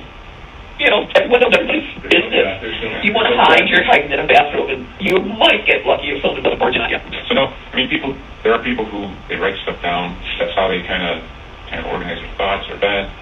In a journal, that you don't have to call it that. It could just be notebooks, spirals. No, Joe didn't keep one of those at home. If he kept one at the PD, I don't know, because they're shredding 3/4 of his office. Okay. So I don't know what was there. Does he have anything at home, I guess, like personal effects, work-related personal effects that, I don't know if you've had the time or even the inclination to go through everything. I have. But is there anything now at home that was from work and now it's sitting in the house? Yeah, there's some stuff. His thesis, stuff like that. They very limited give me crap. All of his books out of his office I now have. Okay. All of his 900 coffee cups I now have. Like I have a briefcase. It's like this. It looks like a carry-on. Right. He has a backpack. Okay. It's a digital camo backpack, and it should still be in the back of the squad car. Okay. The red bag was turned over to Task Force that had the Explorer stuff in. Okay. You know, so anything that you guys have asked for, I'm like. Okay. Any other containers that, work-related stuff? I don't even know what container. You said the night or a couple nights before he was bringing some Explorer stuff around. Was that just, did he bring a Foot Locker or a couple Foot Lockers home to the house? I haven't even looked. I know he sent me a text message because I wasn't home when he's like, hey, I just dropped the Foot Lockers off. Where are you? Okay. And I'm like, pulling up the driveway. You know. Any idea what's in those? No, I haven't even looked. Are they home? I don't know if they're home. I would assume they're home. I haven't even been in the garage. Okay. My garage is, we loosely call it a garage, but yeah, it's a catch-all. It's got everything in there, so, We're curious about it. I think you can understand why. I understand that. Something you would mind if we could come take a look at that stuff? I have nothing to hide. I could get what I No, I know. You know. But we can't just show up and... Why not? Y'all have anyway. If Well, you're we're trying willing to to do let this us... a little differently now. You know, that's why the whole, like, listen, I'll be critical of my own guys. You know, I mean, I'm that kind of guy. We handled Joe's case a little differently than we did other ones. You know, when we start on these cases, we start with the victimology. I don't want to be having this conversation with you. A month and a half later. Yes, absolutely. We should have had this conversation sooner. And we know it. And you know what? I mean, I sat down and I call a spade too, and my bosses, and then they fuck certain things up. And this is one of those moments where we should have already had this conversation and maybe been able to put that other bullshit to rest much earlier. You know what I mean? So that, but we got to have it now, and that's what we're trying to do so that we can, you know, we can give you that. You know what? I'll tell you what now. I don't want anybody's shit. I want to give you the right answer when this is over. That's what I want. I want your kids to have the right answer. I'll tell you something. Just like every cop does in every call where they see a kid and they think of their own kids, in a call like this, I think, how would my children feel if that was me? And they want the truth. So we're trying to work with you. We're not, like we said, at the get-go. You have to understand the shit they've been put through. I can't even imagine between the media, between that village, between the village manager, between the stuff he was going through before that, I can't even imagine where you're at. But here's the one thing I will tell you, you're not going to get that shit from me. Because that's But I'm so at a trust level I with get it. everyone right now. I get it. And that's why I've always said trust is the only emotion that's earned, and I'm going to work as hard as I can to earn it. And that's why I want to be your direct contact, because if someone in my unit tries to break that trust, I need to know so I can deal with it. You know what I mean? You know, I mean, it's bad enough I finally got an attorney. I don't blame you. And you know him. What's that? You know him. Who's the attorney? Get Tom again. Oh, yeah. Okay. Look out. That's funny, man. Game on. Yeah. No, I don't blame you.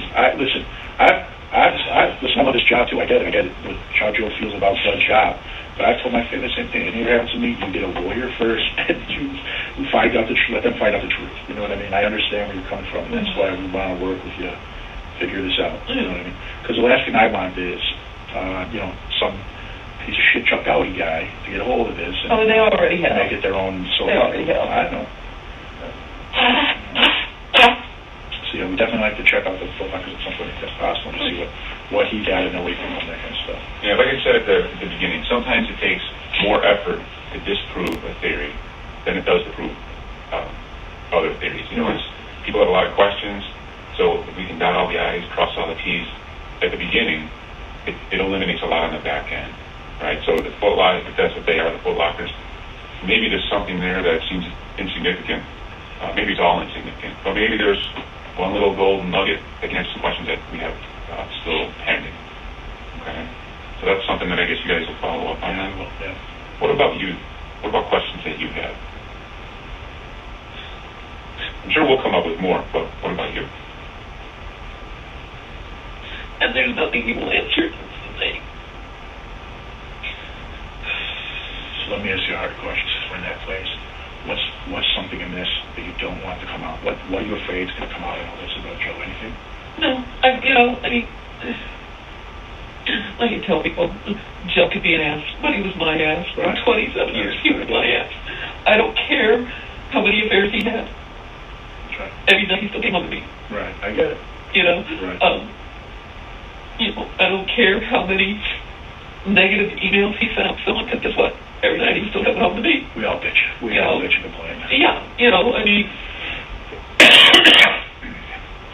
it is what it is. Okay. I know when he would use the Explorer credit card, we always paid that back. When I summarized a couple of goals Melody had going into this interview, there was only one that really mattered. Don't tell the FBI about how Joe and her had embezzled the Explorer funds for years, and that was the reason that Joe didn't want to do the inventory, and the reason he would take his life in this way. And now, 2 hours and 24 minutes into the interview, when the interviewers asked her if she has any questions for them, when they believe they're done with all the information gathering, she openly admits that Joe had taken money out of the account, and she was aware of it. Absolutely brilliant. At the beginning of this video, I mentioned how she has a tendency to bring up things she wants to avoid, seemingly in an attempt to control the narrative. But this is absolutely next level. She admits that they stole funds, but tries to add a caveat that they always paid the money back, as if it's a credit card, or as if it's the scene in Dumb and Dumber when they buy the Lamborghini. But this also isn't true. They didn't pay the money back. So I mean, that was just one of those things that, what do I owe?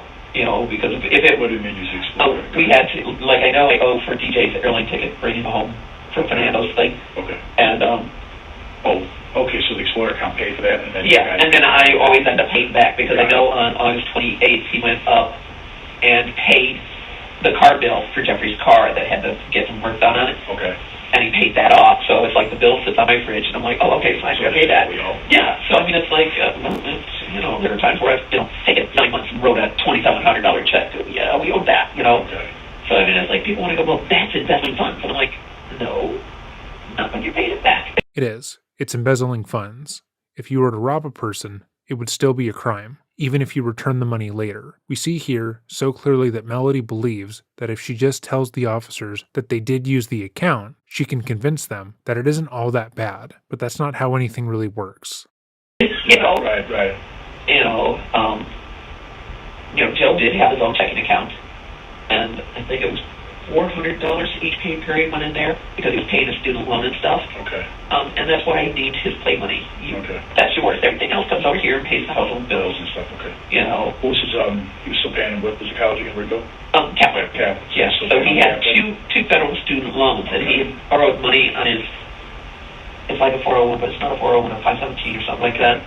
And he borrowed money against that account to pay off one of the loans. Okay. And was paying himself back. Got it, okay. But do you have like a GI or a GI Bill thing? The GI Bill thing got screwed up. Somewhere along the lines, they forgot to transfer over his National Guard duty, Okay. which then it became such a nightmare to try and deal with and get that. He was like, I can wait 20 years before they fix this, or I can get education. Right. So, what was his education? A dissertation? Did you already tell us? what was he Major. doing it? Yeah, what is major? Right. Okay, wait. What was his major, or what was his dissertation on? Oh, I guess. It was criminal justice. Okay. His dissertation, I think he was doing it on tasers and the effects of tasers and stuff. So That would be interesting. And that's basically done. It's just not. yeah, Okay. he hadn't You haven't defended it yet, right? right. He hadn't defended his thesis yet, Okay. and then he just kept putting school on the back burner and stuff. And then As we all do. when we started with the whole retiring thing, and I'm like, well, go back, finish that up, and then we'll go the next Okay, step. so let me ask you this, so in case somebody asks us, how much money do you think the Explorer thing is out right now? What do you think you owe it? 10,000.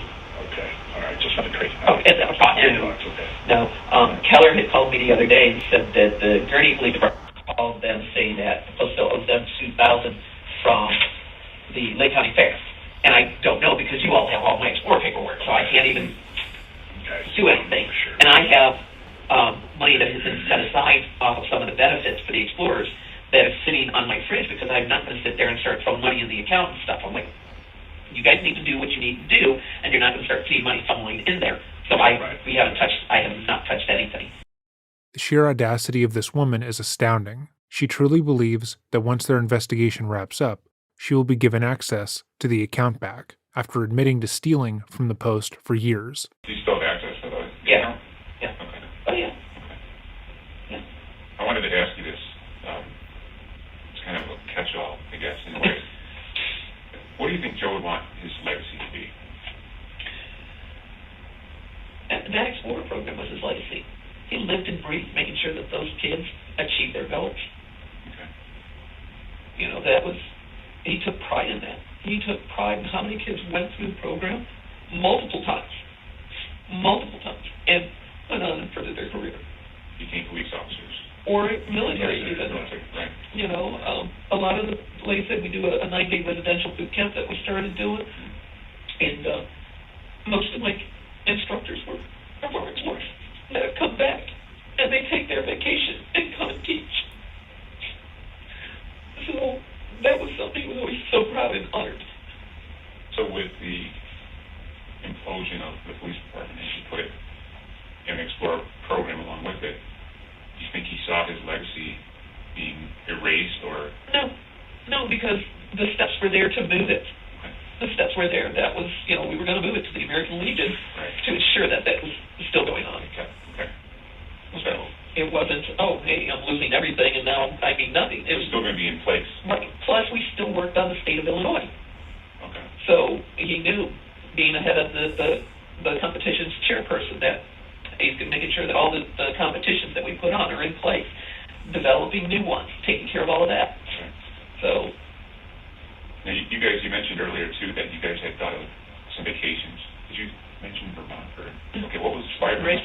Oh, I should know. Like Havasu, Okay. Spartan race. Okay. North Carolina, Spartan So race. most vacations were tailored around races then? Yeah, we went out to Hawaii, and it was my 50th birthday, and I'd gone out with the girls to Vegas first. He flew out to Hawaii, to Oahu, because, wait for it, Spartan trifecta race. It couldn't be cheap. Hawaii?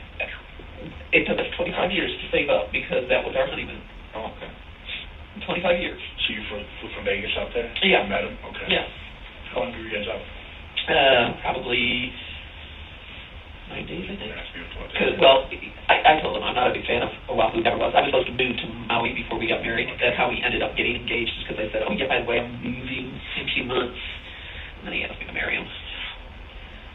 And we went from Oahu out to Maui. Yeah, with Maui. Um, So where was your next trip going to be? Was that the Vermont one then?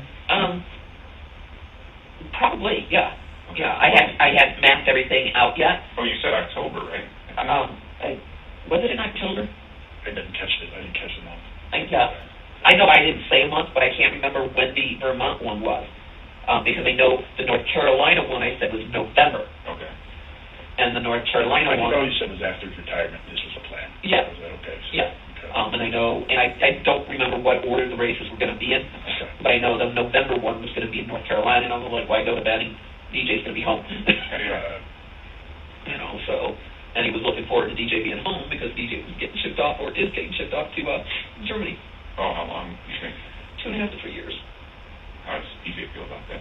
Oh, he was excited for it. You know, he's still excited for it. Timing's a little.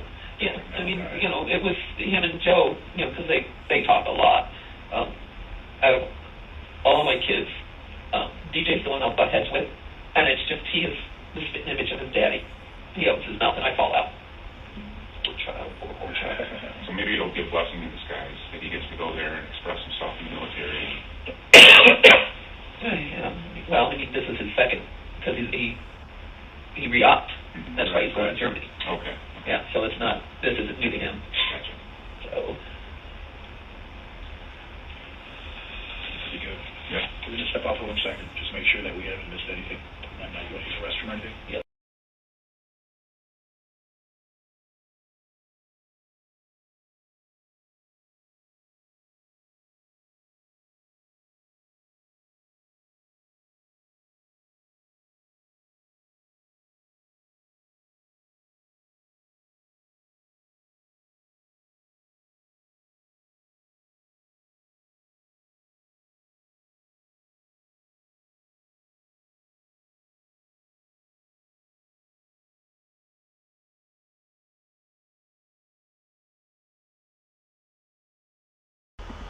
I'm sure you know from seeing the station, stuff like that, there's multiple agencies all working on this between Task Force, FBI, ATF's been there, Secret Service was there. We basically, I don't know if anybody ever explained to you, but we actually adopted the lead system that was used in the Boston bombing. So everything came through the FBI kind of warehouse, and then they assigned the leads out so that there's one central place where the reports were going. Because in the beginning phases, we were kind of duplicating some work because like Task Force didn't know where the ATF was, and these guys didn't know where these guys were. Well, now we fixed it and we streamlined that. So everyone has like their little niche thing. Now, my thing is not technology, never has been. I am a technology idiot. I have an iPhone and my daughter had to teach me to use. I'm not good at that stuff. But the technology piece of this puzzle was handled by ATF and Secret Service guys who took care of that stuff. So in the process of reviewing IMs and text messages and stuff like that, a couple of questions have come out that they want me to talk to you about. One of them is when it comes to this move of the Explorer stuff from PD to the American Legion, BSA required a form that BHAN was supposed to sign about everything being accounted for. And in a text message somewhere along the way, Joel makes reference to forging BN's signature on that form. Do you know if that ever happened? no, I don't. Okay, he never talked to you about it or anything? Because I think BN denying signing the form, and I was at text message trying to figure out, did BN sign the form? Yeah, I don't know. Okay. Yeah, I have no clue that Joe was handling all of that. Okay. So I have no clue what forms or where forms or who signed what. All right, and then another text message that popped up that it's kind of through red flag was a conversation that would sound like with possibly you, Joe, maybe, about something about hiding the money before the village manager finds out. Do you know anything like that or any text like that? Something about Melody pretending not to know of any text that discussed hiding the money is ridiculous, especially since she admitted to her and Joe repeatedly using the funds for their own reasons. Again, it's clear that Melody believed by her bringing up the Explorer account and taking money out periodically that she thought she could be the one who framed the entire ordeal and the FBI would leave it at that. with the interviewers discussing texts that got off of Joe's phone, which he both deleted, then shot in order to make his texts unrecoverable. Melody is realizing for the first time in nearly 3 hours that the FBI was onto her the entire time, and they knew almost everything she stated was a lie. There was a fear you guys were going to get in trouble with maybe some money, and it was about hide the money or something. No. It was either between Joe and you or Joe and Deanne or somebody like that. I think Joe's concern was what we're guessing is that the village manager is going to find out there was an in and out money. And that may have been, Okay, do you know? but I wouldn't have said hide the money. Okay, do you know if he ever made a comment like that or something? No, because anytime he borrowed, he'd let me know, and I'd be like, okay, fine, we'll put it on the tally, and, you know. How much over the course of the years, because you guys have done explorables forever. Right. How much money do you think's been in and out? I can tell you, for a long time, I know he was having like $100 of his paycheck deposited into the Explorer account. Right, okay. You know, and sometimes it would, you know, they'd have an abundance of our money versus the other way around and stuff. Okay. When Joe switched it over to a 501c3, we set up a new account. Okay. 501c3 is that's the not-for-profit? Right. Okay, so set up a new account. Right. Would you move it from bank to bank or just a different account, the same bank? No, it's at Harris Bank now. Okay, okay. What was it originally? You remember? Oh my God. I don't, because all of the statements would always go to the PD. Okay. Yeah, everything always went to the PD. Okay. All right, so you don't know anything about any comments about the hiding money or anything like that? Yeah, no, I mean, if I was telling Joe anything about money, it was like, just let me know what, so I can put the money in. Right. Okay. It was never You hiding. haven't heard anything about the BN thing or No. anything like that? Okay. All right. What question number one? I forgot. The comment being Okay, yeah, there was a statement given by the village manager that on the day of, when you were at the station or you came across her at some point, you called her name and told her. Oh, they're a fucking cunt. Okay, all right, I wasn't going to say it. But, and then you made a comment that Joe's death was her fault. Yeah. Okay, what did you mean by that? Because I just want you to know, just so you know, that's where some people are digging their heels in on that. So, on the day her husband died supposedly at the hands of 3 unknown men, Melody, for some reason, called Ann Marin a motherfucking cunt and told her it was all her fault. Now it seems obvious that she said this because Joe had killed himself because she asked him to do inventory, which is an overreaction if there ever was one. But it also seems like she did this because, as we've seen numerous times in this interview, she simply can't help herself. She has to have the last word, and she has to disparage the person she considers to be her adversary. And even when someone approaches her with nothing but good intentions and sincere condolences, if they had ever done anything in the past against her, she has to hold that against them. She did the same thing to Joe's mistress and her son's ex, and each time, it's inappropriate. The fact is I based it off of her comment that she was going to make sure the top 4 people were gone by any means necessary. Any means necessary. So we've got one that you forced out on retirement. We've got one that's now dead. You've got one you demoted to broom closet manager. You know, so yes, that was my statement. That doesn't make any sense, because again, Anne didn't kill Joe. She asked him to be on time for work, to do his job, and to provide an inventory for his department. None of that is killing a person. Meanwhile, Bayhan was clearly not running the department very well, and turning a blind eye to Joe's behavior as well as others. Okay, so it's basically you're getting your wishes kind of. Yeah. Okay. Yeah. It was basically, you fucking wanted them all gone. Okay. And whatever you have done, you have done. Okay. All right. You know, do I think she could possibly set this up? Fuck yeah. I do. That doesn't make any sense. Ann Marin, to be clear, did not care enough about Joe to put out a hit on him, and as far as I can find, has never been accused of anything near that. She is just a city administrator who was in charge of budgeting for the city. That's it. The idea that she would be so incensed by Joe that she would put out a hit on him, then also approve getting the FBI and other agencies involved, is beyond stupid. It bears repeating that Melody knows the truth, and knows her husband killed himself, and yet she hates this woman whose only sin was asking her husband to do his job, that she is willing to state on the record that she orchestrated his murder. You think she had the ability or the Yes. desire to get rid of him that she would? Yes. Okay. I'm sorry, but I do. No, I don't think you have to decide. When you align yourself with people that are stabbing everyone in the back, and you want something done, you've got Tommy Olsen saying, I got dirt on everybody, and I'll be your new best friend if you give me my job back. Right. And you have a labor attorney that has lost every case when it comes to Tommy Olsen. Right. And they've hired him back twice. a huge sum of money. So I'm sorry. Okay. You wanted him gone. He's gone. Okay. You know. Let me ask you then. If we go down that road, how do you see that happen? Like, do you think they summon him out there? Do you think? I mean, how do you think that happens? Do you think he's a meeting set up? What in your heart? What do you believe? In my heart, I don't know what to believe anymore. Okay.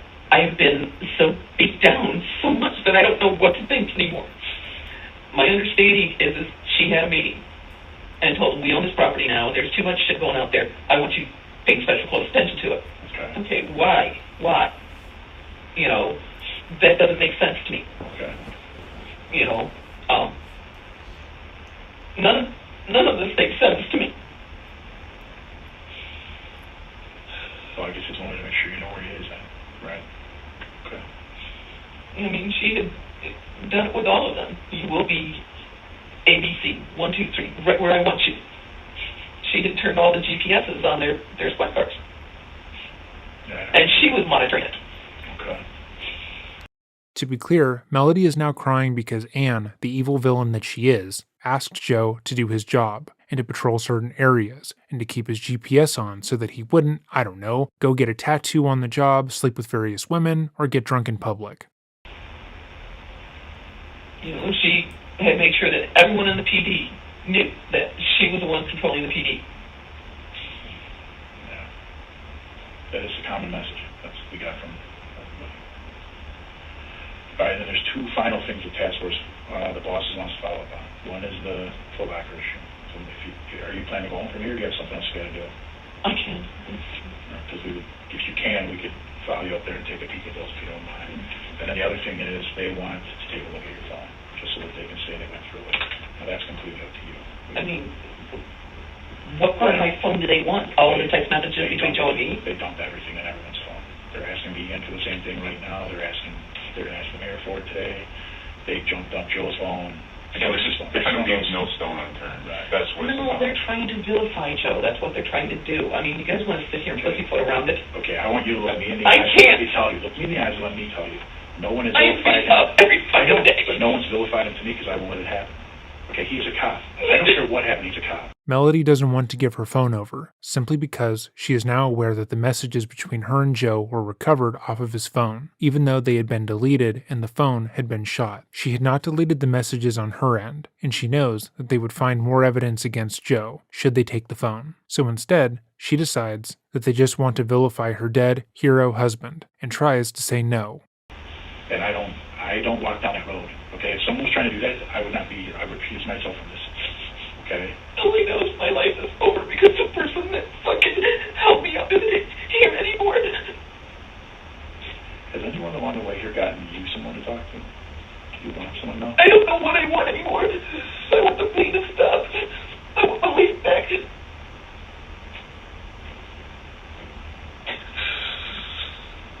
If we help find somebody who can talk to, would you be willing to talk to them?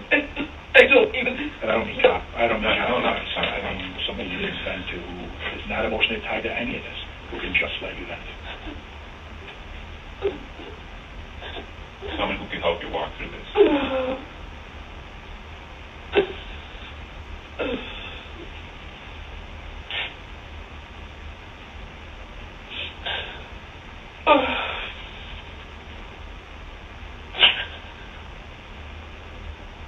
Tired enough being able to breathe.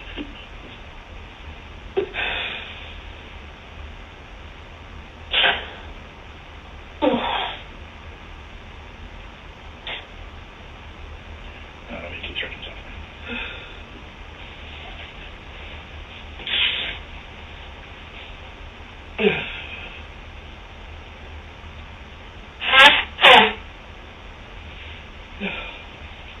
So it's my understanding it doesn't take long to come over the phone.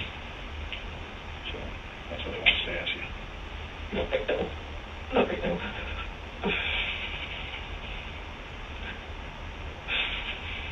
I mean, it doesn't matter if I leave anything off. You're still able to pull it. So, I mean, let's not treat me like I'm a stupid idiot. No, I'm not doing that.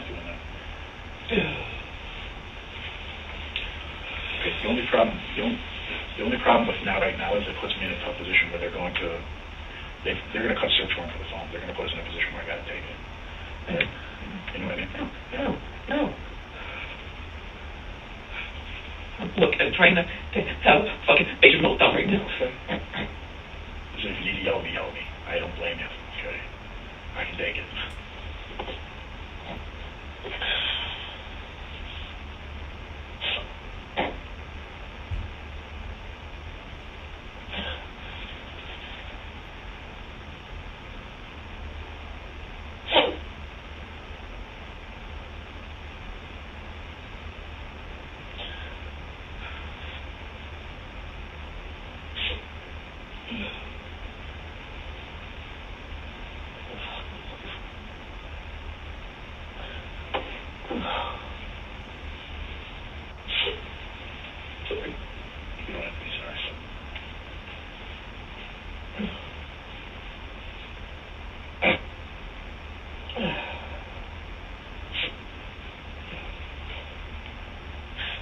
I don't give a fuck about anything anymore.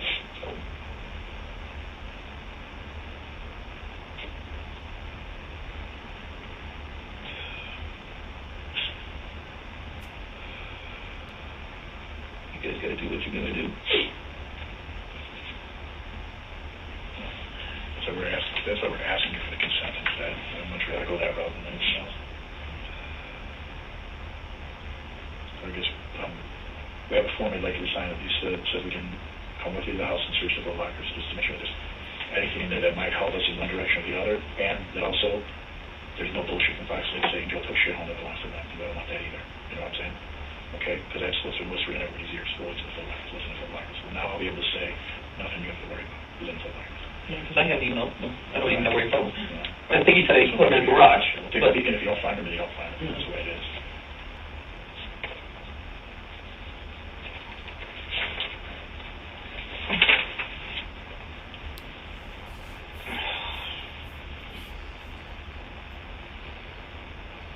Honestly, I mean, you're just going to find things on my phone that you can find on Joe's phone.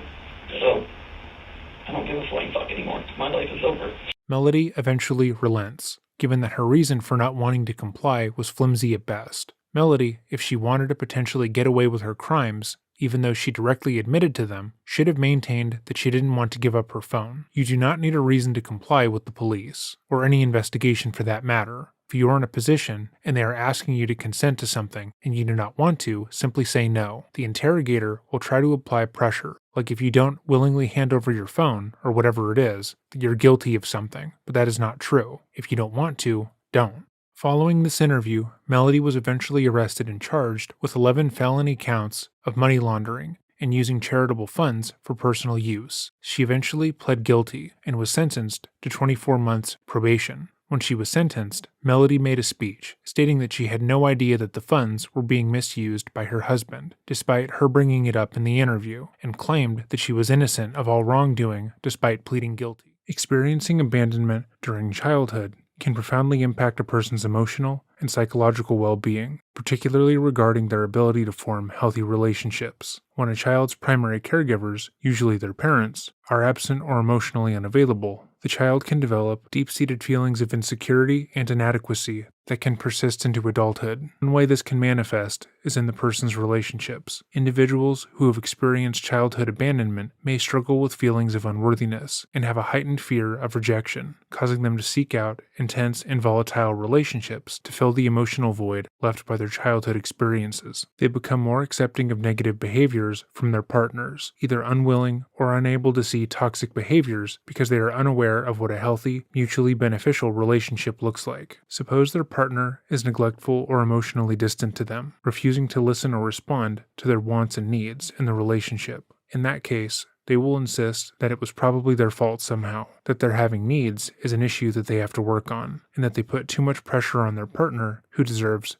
better than them. If their partner becomes controlling or possessive, telling them to stop talking to friends and family until they are the only person in their life, they will do it without question, wanting to make sure they do everything in their power to keep their partner in their life. the ways that their fear of further abandonment can manifest within romantic partnerships is vast. And it's important to note that while childhood abandonment can have long-lasting effects on a person's relationships, it is possible to heal from these experiences with the help of therapy, self-reflection, and healthy relationship-building skills. However, as we are about to cover, Jessica Boynton wasn't given that chance until it was too late. Welcome back to another episode of Dreading, or if this is your first time here, welcome. Today we will be covering the case of Jessica Lester, also known as Jessica Boynton, and going over what many people believe to be a blatant miscarriage of justice. It's extremely rare for the public consensus on a case like this to be so one-sided, with people often being firm in their theories as to what happened in each case we have covered.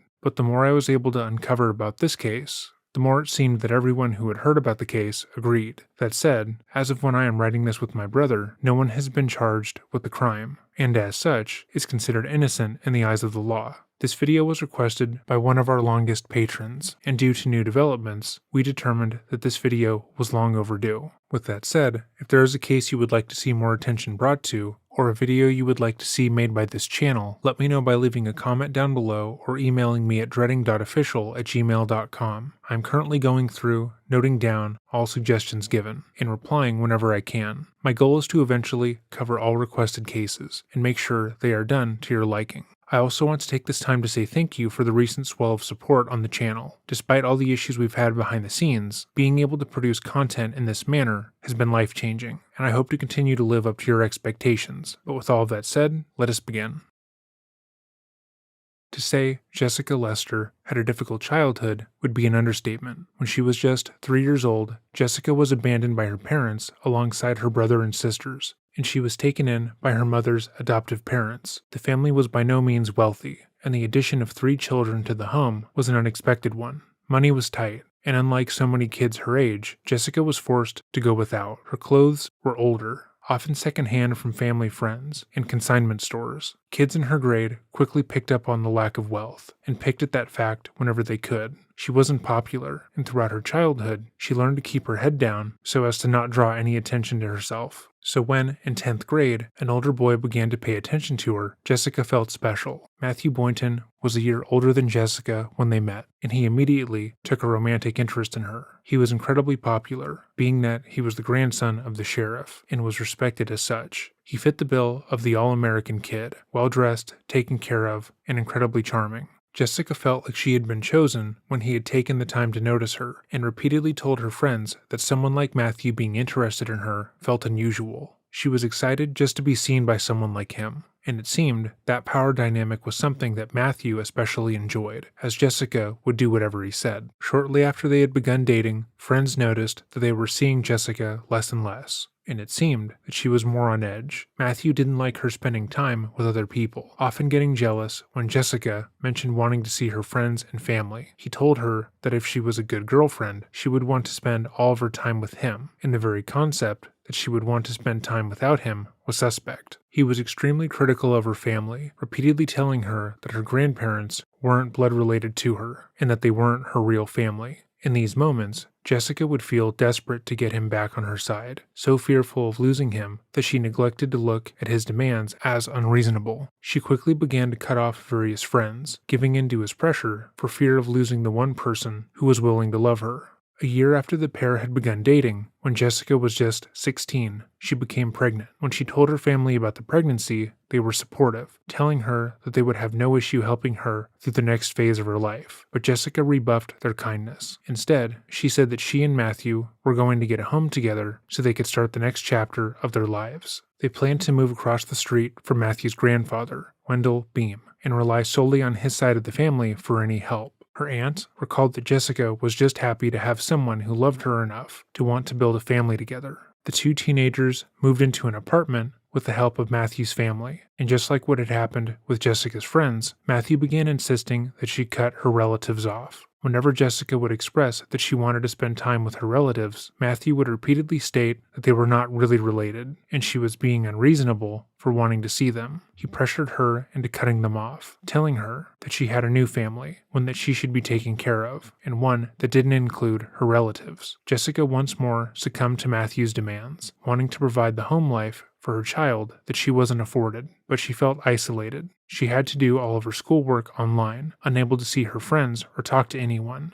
outside of Matthew. Meanwhile, Matthew continued his own schooling as if nothing had happened. For their son's first Christmas, Matthew finally relented and agreed to go to Christmas dinner at Jessica's grandparents' house. Jessica had been excited for the visit, as it had been the first time in months she was seeing them, but Matthew didn't allow the family to stay long, telling Jessica that they had to leave after an hour, before they were even able to exchange presents. Later that year, when Jessica was finally able to graduate high school, her parents decided to throw her a surprise party. They were keen to celebrate her accomplishments, proud that she had been able to take on motherhood without falling behind on her schoolwork. But just like the Christmas party, Matthew demanded that they leave after an hour. After high school, Matthew worked as a jailer in the Pike County Sheriff's Office, with his ultimate dream of becoming a police officer. He had grown up watching his grandfather be treated with the utmost respect, with men of all ages listening to his grandfather's orders without question, and believed that could only be achieved by following in his footsteps. He used his time as a jailer to throw around his weight, demeaning the men and women who came through the local jail, and lived out his dream of being an officer of the law. He was described as ruthless by those who he was left in charge of, and it was clear to see that he thrived on the little bit of power he was given.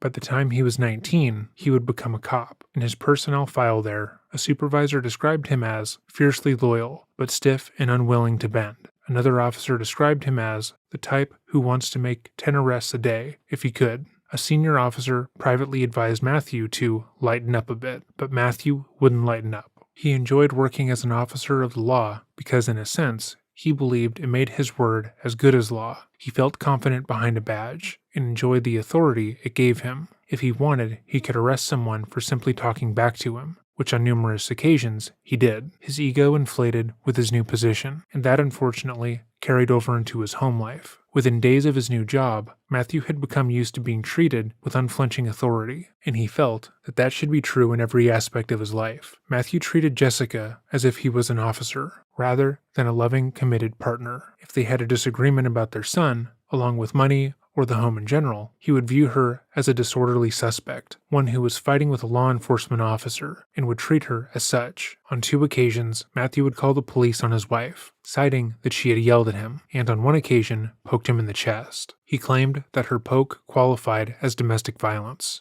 He felt that she was undermining his authority in the home, and that her behavior was outlandish, given who he was. On both occasions, the responding officer would state that Jessica was well reserved, quiet, but was upset about the situation. She wasn't belligerent or aggressive, and they would state that they found the calls to be unnecessary. This dynamic also led Matthew to, on at least one occasion, hit his stepmother, Amy. Jessica wasn't allowed to own her own car or credit card, and was completely dependent on her husband for everything. Whenever Matthew would go to work, he would keep the car keys on his person, verifying that she was unable to go out by herself. If she needed to go shopping for groceries, she would be forced to go with him, or request that he pick up household supplies via text. He enlisted the help of his grandparents, often asking if they could bring her whatever item she needed. Neither party seemed to question why Jessica wasn't allowed to have her own car or her own finances. Their relationship had always been tenuous, but in 2014, it became unsalvageable. Jessica felt trapped in her own home, isolated from any support system. She had no means of transportation, no money, and no one to talk to. Matthew had cut her off from everyone in her life, and she knew that if she were to leave him, she would be left with nothing, which is exactly what he wanted. She had, on occasion, tried to bring up her unhappiness with Matthew, but he refused to listen to her.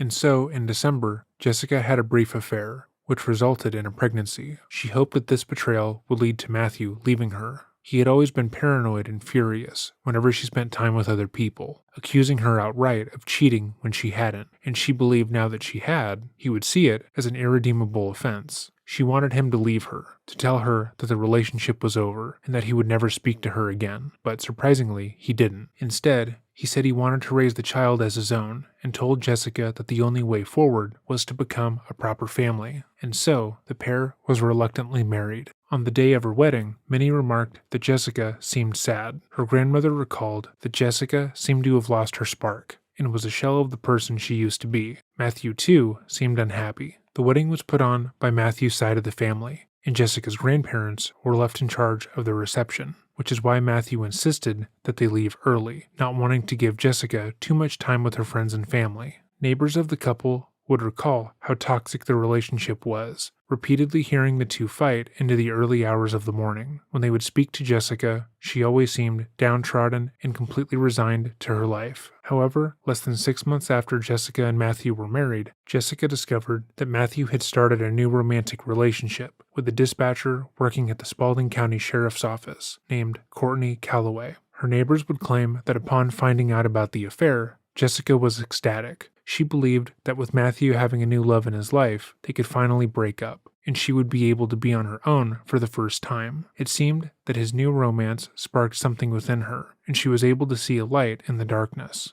Jessica began keeping a divorce diary, writing down all the information that she believed could be relevant to their pending legal battle. She noted every time that Matthew left with the kids, and every time he left to see his new girlfriend. She wrote down a potential custody agreement where Matthew could get the kids on and off weekends, given his busy work schedule. At the same time, Matthew began preparing for the dissolution of their marriage in his own way. He began telling his brothers and coworkers about his relationship woes, how Jessica was a crazy, toxic woman who had begun to hit him repeatedly. But instead of filing actual reports or documenting anything through any official avenues, he simply told his grandfather and brothers about his relationship and how crazy Jessica was.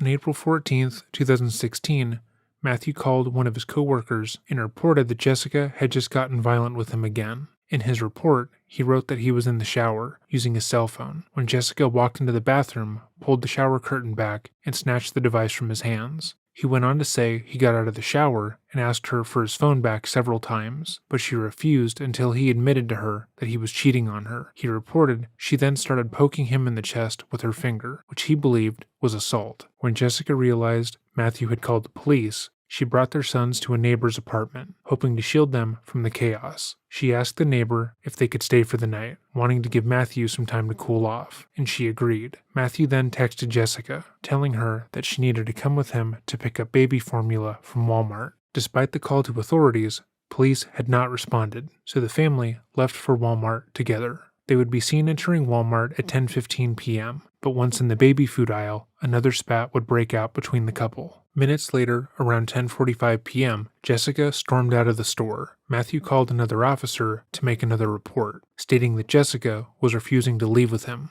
The officer informed Matthew that he can't force his wife, an adult, to get into a truck with him if she didn't want to, and advised him to go home.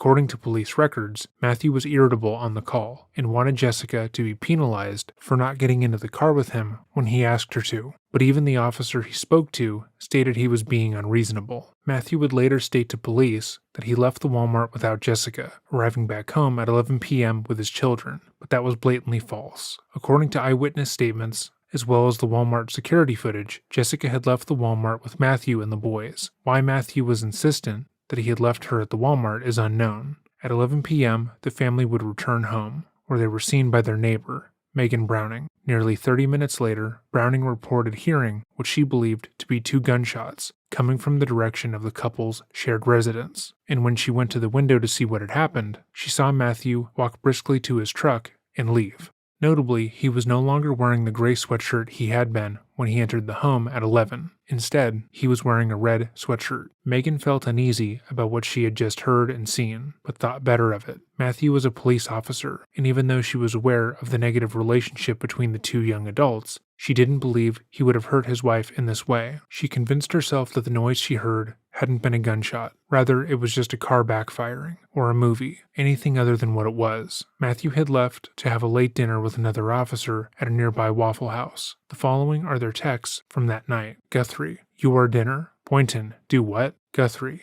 8. LOL. Boynton, I haven't. I may meet up with Hookie later tonight if you want. On my way, stand by on that. Back en route. Strangely, Matthew didn't tell Guthrie about how, as he was leaving the home, Jessica had allegedly asked him to call an ambulance for her. According to later statements he would give to the police, As he was leaving, his wife told him that she needed him to call emergency services. She was doubled over and seemed to be having a hard time breathing, but after Matthew had asked her if she was simply having a panic attack, allegedly, Jessica stood up and slammed the door in his face, so he left without getting any sort of help. 4 minutes after sending his last text to Guthrie, Jessica allegedly sent Matthew this text: "I can't do this anymore. Take care of Tolan and Tyler. Please tell them I love them every day. I have been suffering for a while now, and no one has noticed. Here lately, have not been able to recognize the person I see in the mirror. This is not the first time I have had suicidal thoughts. I love you and the boys." This message was obviously extremely concerning, and as an officer of the law, Matthew would be adequately equipped to handle an admission of this magnitude.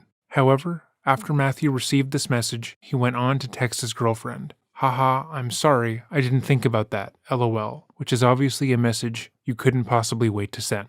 Only after sending that text did he call emergency services. He asked them to send a dispatch unit to his house, specifying that it was for his wife who was suicidal. He claimed that he was on his way as well, and was especially worried for his boy's safety. Hey, are you on EMS?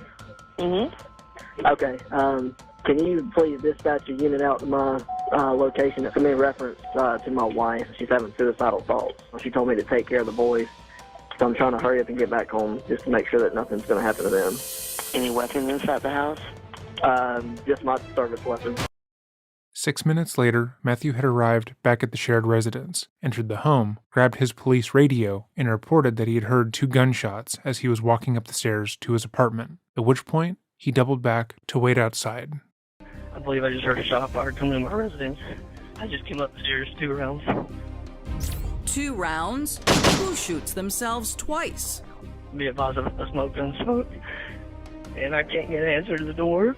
According to the timeline of events he would give to police, he had looked in the master bedroom, and when he didn't see the baby, who typically slept there, he ran outside. "I didn't know if it was an active scenario," he later told investigators. "I was scared to death because I couldn't find him, that she would shoot me, shoot him, and then kill herself." 11 officers would enter the couple's shared apartment and find both boys completely unharmed. Jessica, however, was found locked in her bedroom closet, unconscious and lying on her side. Matthew's service gun was lying under her stomach, and it appeared that she had killed herself by shooting herself in the head, but she was still alive. With the police presence outside of the home, multiple neighbors exited their houses and crowded around the area. After finding out that it was Jessica who had been shot, those who knew her pulled officers aside and told them, no matter what it looks like, they know Jessica, and they knew she wasn't suicidal. They explained how in the past couple of days, Jessica had been happier, excited to leave her husband, and how she would never purposely leave her children. But, despite these statements, the Griffin police treated the case as a cut-and-dry suicide attempt.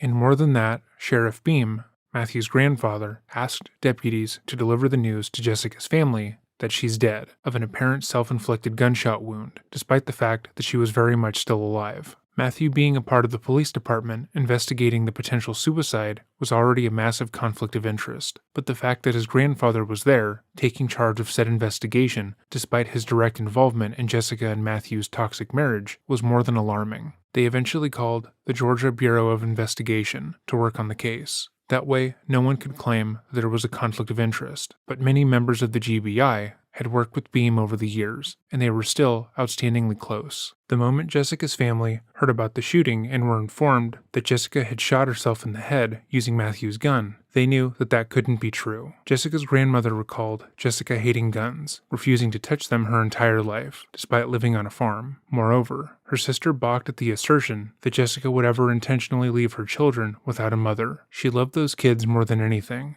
and she knows how it feels to grow up without a mom, Dusty said. She would have never done that to them. Likewise, the scene itself didn't make a lot of sense. Their neighbor and Matthew had reported that there had been 2 gunshots, one right after the other, and 2 shell casings and 2 bullet holes were found in the closet. However, Jessica only had 1 wound at the top of her head, which is an extraordinarily uncomfortable way to shoot oneself. Moreover, the presence of 2 bullets would mean that she had shot herself twice, which was untrue. But that wasn't the only thing about the scene that didn't make sense. The closet in which Jessica was found was nearly pristine. It appeared that she had only bled onto a pillow on the ground that was found under her head. However, if she had shot herself, blood would have been splattered throughout the closet.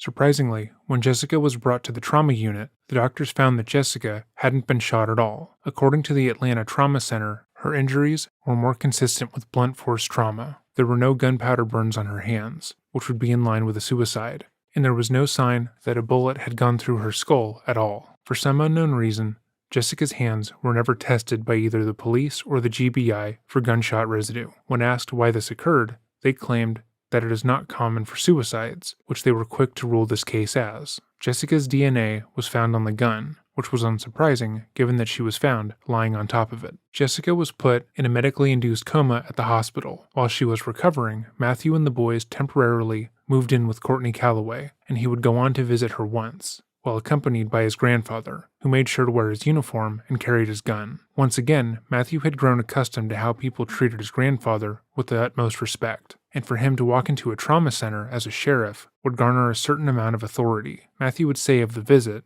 quote, "I made sure that I had another party with me to ensure the accusations wouldn't be made," unquote. After the incident, Matthew was placed on administrative leave, but when he was interviewed by the GBI, he was told that they wanted to expedite the investigation to get him back on the streets, as they believed his version of events. Matthew regurgitated his story, once more saying that after leaving the Walmart, he decided to go out and eat with a friend at Waffle House, only for Jessica to send him a concerning text, stating that she was going to commit suicide. He then rushed back home, entered the house, heard 2 gunshots, grabbed his police radio, accidentally left his phone on the kitchen counter, and ran back outside to wait for help.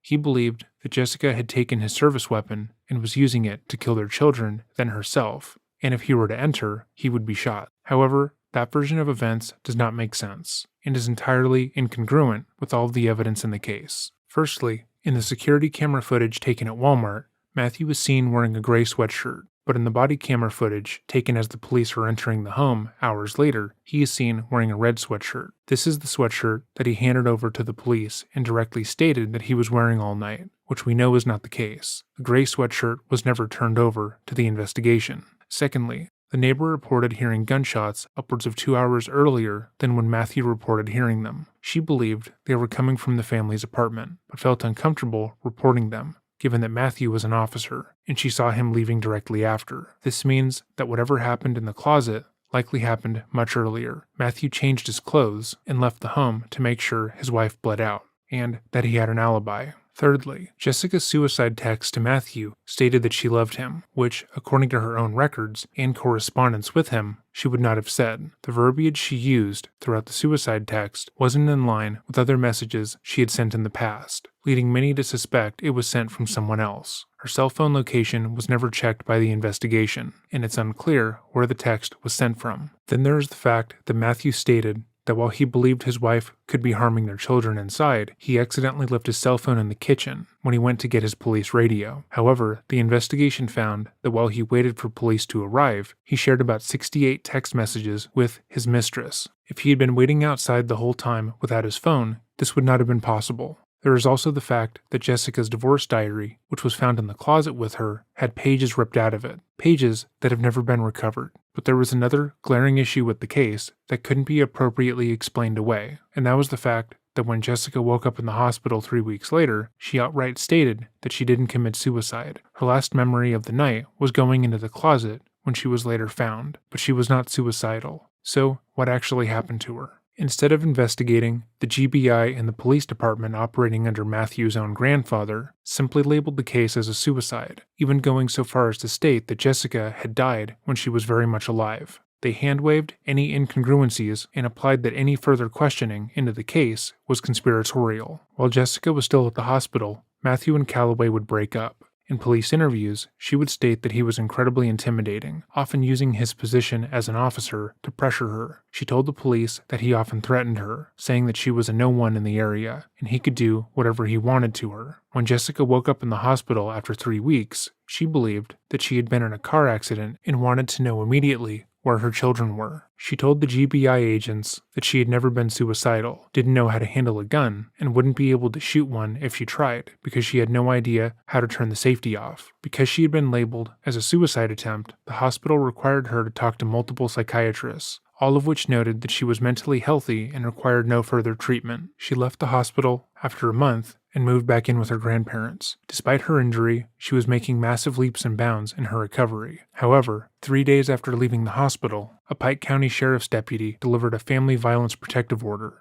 Jessica could not come within 300 yards of Matthew or the children. According to the order, Matthew had petitioned the court to issue probable cause exists that family violence has occurred in the past and may occur in the future. At a family court hearing that June, Matthew asked that the protective order be extended for a year. Matthew was accompanied by Beam to this hearing, and, as Wendell knew the judge from his years of working as a sheriff, it was clear that Jessica had an uphill battle. His lawyer stated that Jessica posed a danger to the children, as she had tried to kill herself in their presence. Jessica tried to argue that that hadn't been the case, but given the GBI's conclusion, Matthew's lawyer had the upper hand. Matthew also testified that Jessica's grandparents were not, quote, blood-related, and could not be trusted with the children. His lawyer claimed that Jessica's side of the family were all crazy, believing a conspiracy that Jessica hadn't harmed herself, despite all the evidence showing she had. When Jessica tried to bring forward her own evidence, his lawyer argued that it was circumstantial and didn't matter, as the investigation had come to a different conclusion. The protective order was dismissed by the judge. However, he granted full custody of the children to Matthew, only allowing Jessica to see her sons for 4 hours on Sunday afternoons. She was stuck, and there was virtually nothing she could do. But shockingly, there would be a break in the case. In December 2016, Jessica filed a report with the Griffin Police Department saying that Matthew hadn't returned all of her belongings, including her old retainer and some of her clothes. Matthew signed a sworn statement promising that he no longer had anything of Jessica's and claimed that the assertion that he was holding on to any of her belongings was false and defamatory. Once more, he accused her of trying to ruin his life and cited her complaints as proof of her being crazy. He had just started a new relationship with Shelby Wiley, a young mother in the area, and claimed Jessica was trying to get Shelby to leave him due to her own jealousy. However, in January 2017, while the pair were moving in together, Shelby found a large gym bag full of Jessica's items. When Wiley asked Matthew about it, she claimed he told her he intended to burn the bag, which Jessica had packed one night when she was planning to leave him.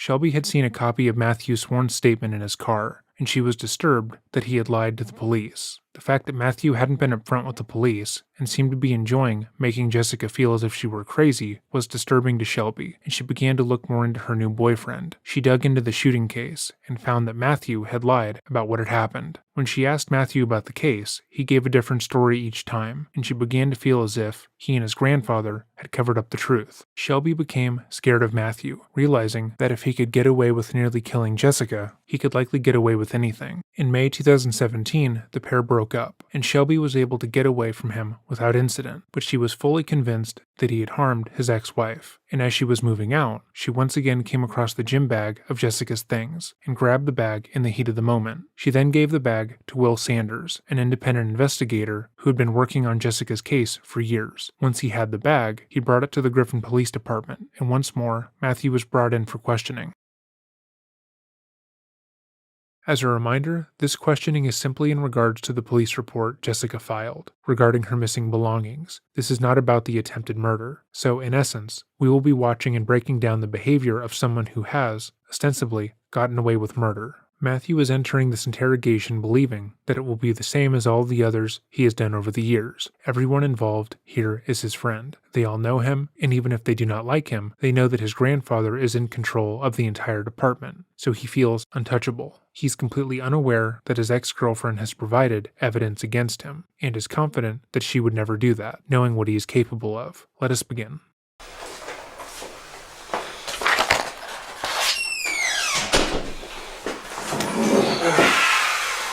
Alright, Matt, I'm just going to start off by letting you know that I am not conducting an internal investigation on you, okay? So Gary is not implied. Okay, I want you to understand that, alright? Okay. Alright, Gary does not apply to this incident, okay? Can you fully explain what that? I understand part of it, just... She's gonna read you Miranda. Okay. So, I just want to let you know that I'm not conducting, I know I do IAs, but this is not an IA, this is in reference to a criminal investigation, okay? Okay.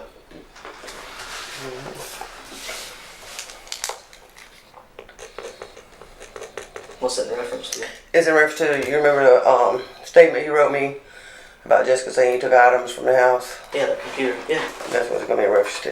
Okay. So what's the time? 17:22.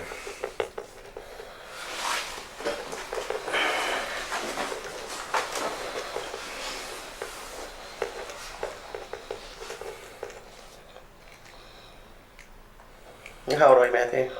21. All right. So Jessica came in, she filed a report. Okay. I talked to you about it. You wrote a statement saying you didn't have any of her items. Right. The report specifically said her retainer and stuff like that, her clothes. Okay. Do you know anything about where her clothes or retainer might have been? Like I told her before, the only thing that we might have had would have been in that white trailer, and my stepdad has not mentioned anything else being in there. And we gave everything back that we had, because she had put some stuff in like it's like a little split chase thing. We opened it up, it's got 2 little boxes. I think we used to use it for like diapers and stuff now, but I mean, everything that she had that I knew of was gone. I got rid of everything I knew of.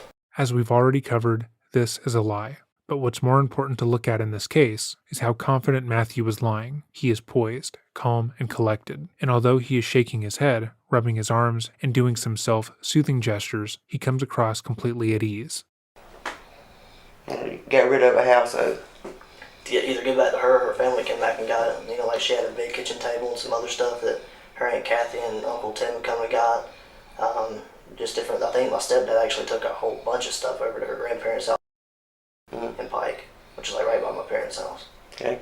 So when did you move to LeMay Road? That would be sometime in March. March? Mm-hmm. Through the course of that move, did you find anything that belonged to her at that point? No, because if I would have, I would have turned it over to her, because I have no need to keep her stuff. Silence plays a huge role in interrogations. When a person falls silent during a conversation, that silence can be incredibly uncomfortable, especially to someone who is lying. The added stress that comes along with lying, and their insecurity about if they are being believed, usually means that brief pauses can make them agitated and on edge. They will feel the need to add more details to what they are lying about. That way the other party will affirm that what they are saying makes sense. But it's likely that the moment the interrogator mentioned his moving and directly asks if he found any of Jessica's stuff during the move, he knows exactly what she is talking about and is already preparing to explain away the issue. The only thing I had at that point was that computer, and me and you had talked about that and gave it back to her, because she could later talk to Bird. Okay. So,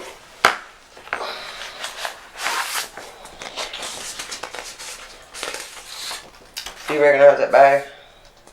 Yes, the bag that Jessica let me use to put all my gym stuff in when we used to be together. That's the bag Jessica used to let me use to put my gym stuff in when we used to be together. In other words, her property. He knew this was coming and immediately had a response that, in his mind, would exonerate him from responsibility. Sure, the bag is hers, but when they were together, he would use it. Never mind that it is also filled with her items, like her retainer that has her name on it. Okay. So when's the last time you saw that bag? It's been a long time. Like I said, when I used to work out at, there's 2 gyms in Thomaston. I don't remember the name of it. I used that one, and I had a gray Nike bag I used to work out in. So I interchanged my stuff like protein drinks, powder shakes like pre-workout, workout shorts, pants, shoes, whatever. I put it in that bag or my Nike bag. So when's the last time you saw that bag? I mean, it's been a while. I don't know the exact date. I don't know. I think my stepdad, he had it in the white trailer, and that's been a while. And he brought it, but I haven't been through it or anything. He put it in my storage thing in my house, which is like when you pull in the driveway. Mm-hmm. It's a little storage thing on the right. You open the door and it's got all my stuff in there. I had to clean some of it out recently. That was tossed in there, but I mean, it's in there with a bunch of my stuff, like a brown tub I used to keep in my old patrol car with gym stuff in it and work stuff. Would that be the utility room or carport room at your new house? Yeah, that's where I keep I keep stuff in that. And I keep stuff in like what's considered an office in the back of my house. Mm-hmm. So I just toss it in the rest of my gym. But it's just an old gym bag.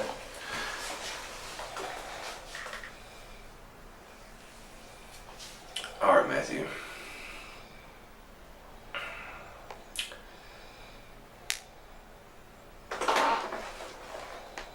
Look, let me see the phone. Let me see the phone.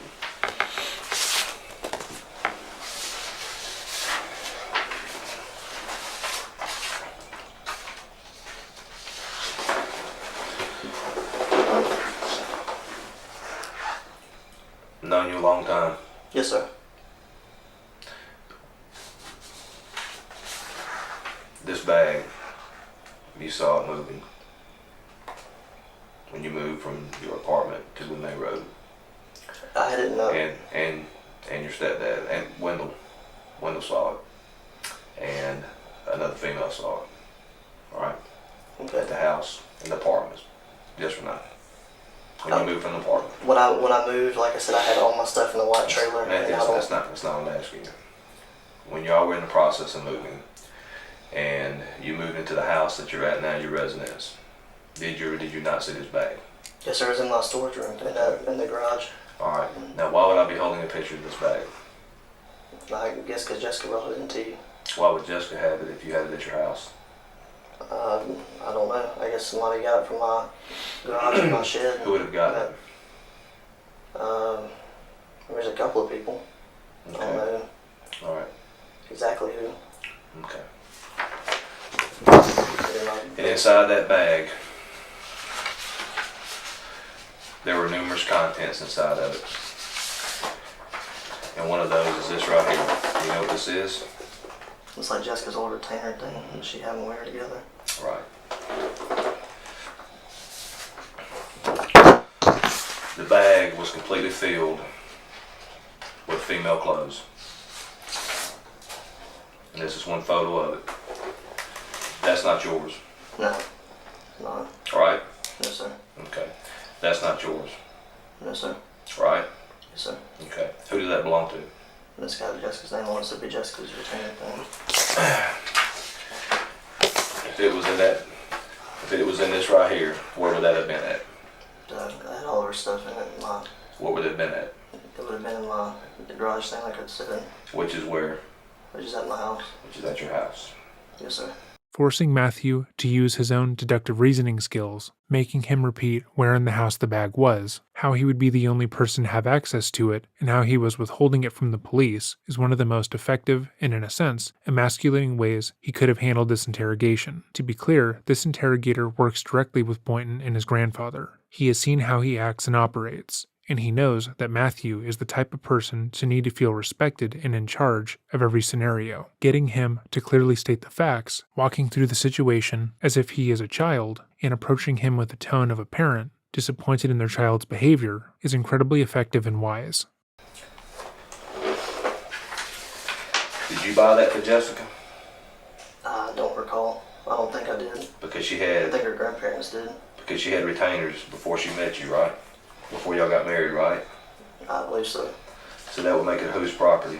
Hers. Not yours, right? Right. Yes, sir. Whose bag is that? Jessica's.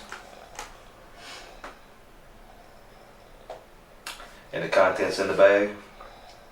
And it's got all her stuff in it. So why would you not have brought that to us when you saw the bag at moving? Sarge, I promise I've not been through that bag.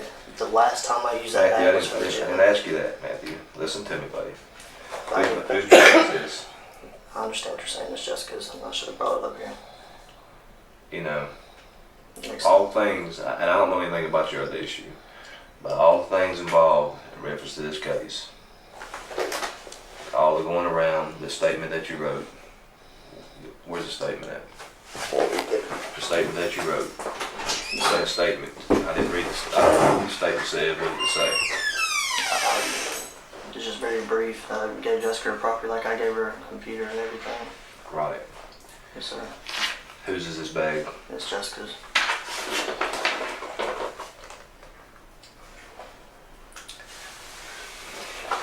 I didn't think about it because I used it as a gym bag and she let me use it. I understand what you're saying. Matthew, a police officer. Yes, sir. I understand. You're a police officer, Matthew. You know we are held to a higher standard than anybody else. I understand. You know, people don't expect us to make mistakes, and they don't realize we're human. I understand that. You understand that. I should have been smarter about it.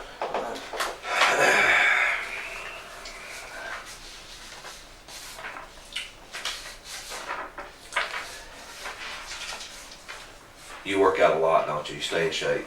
You're in good shape, right? Try to. You have 2 bags that you swap your stuff in between, right? Yeah, I don't have the other one anymore. This would have been your only gym bag. So how would you not know the contents of the bag? If this was your gym bag, man. I have no excuse. Like you said, I should have thought about it and brought it up here. That's like having 2 cars. Yes, sir. If you use 2 cars and you get in the other one and it's out of gas, do you not know it's out of gas? You're right. Because you use 2 cars, right? Yes, sir. If you were using this, being slap full, when I say it was slap full, I mean it was, I won't say, just a guess, of probably 30 or 40 articles of clothing in it. You would have known.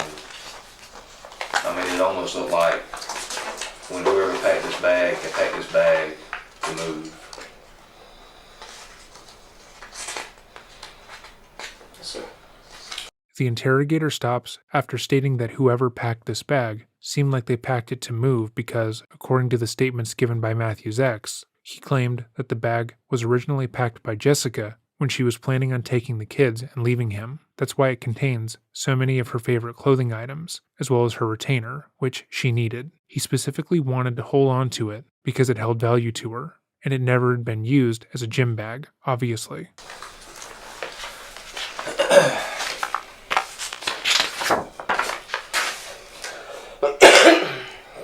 This is Matthew Boynton, January the 9th, 2017. I was advised to complete a statement on a previous date by Lieutenant Yancey. Jessica Lester Boynton's property was already previously returned to her by my stepdad, Charles McDaniel Jr. Shortly after Jessica got out of this hospital, the dining room table, along with other items, were picked up by Kathy Zellner for Jessica. The remaining items, such as Hope Chest clothing and other miscellaneous items, returned to Jessica. I did not have any other items of Jessica's. This is Matthew Boynton. Is that your statement? Yes, sir.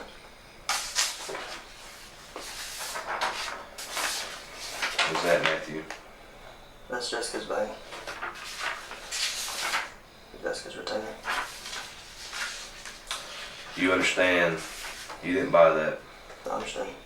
That does not make it community property. I understand. That makes it her property Yes, sir. that you're in possession of. Yes, sir. I understand.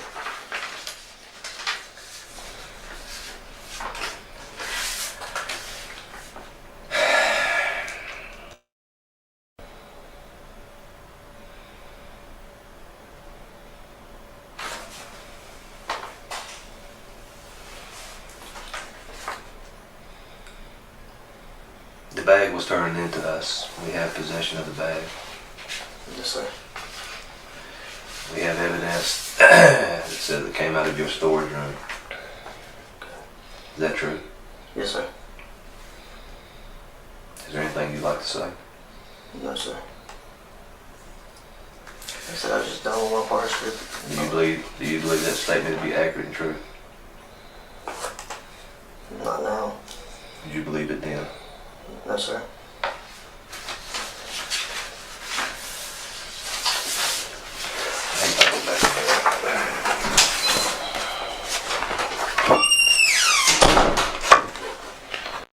Through walking Matthew through the sequence of events, getting him to admit the basic facts without adding any input or details, the interrogator has gotten Matthew to admit that he made a false statement to the police. And although it's not a murder charge, he has admitted guilt in this case. You need water or something right there? You sure? Yes, sir. I got some right here. Thank you. Alright. I'll be right back.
Sorry, man. I had to smoke a cigarette.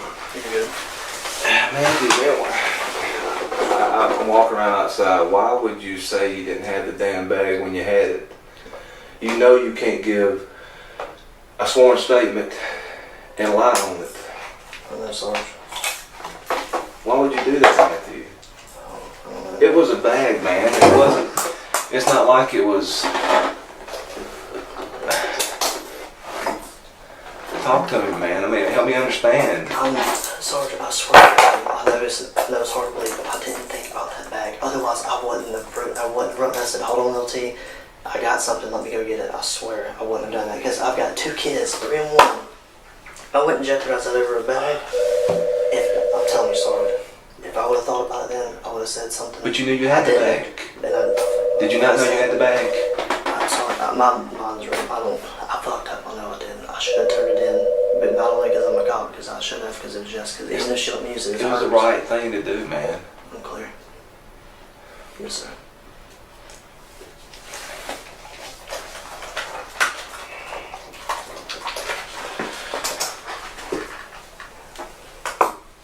If I would have thought about it then, I wouldn't have messed up and been in this position because of my kids. But why didn't you turn the bag in when you damn moved? I don't know what I was thinking. I don't know what I was thinking then. Did you think you was gonna get in trouble if you turned it in late? I guess. I don't know what I was going through in my mind. What do you think should happen now?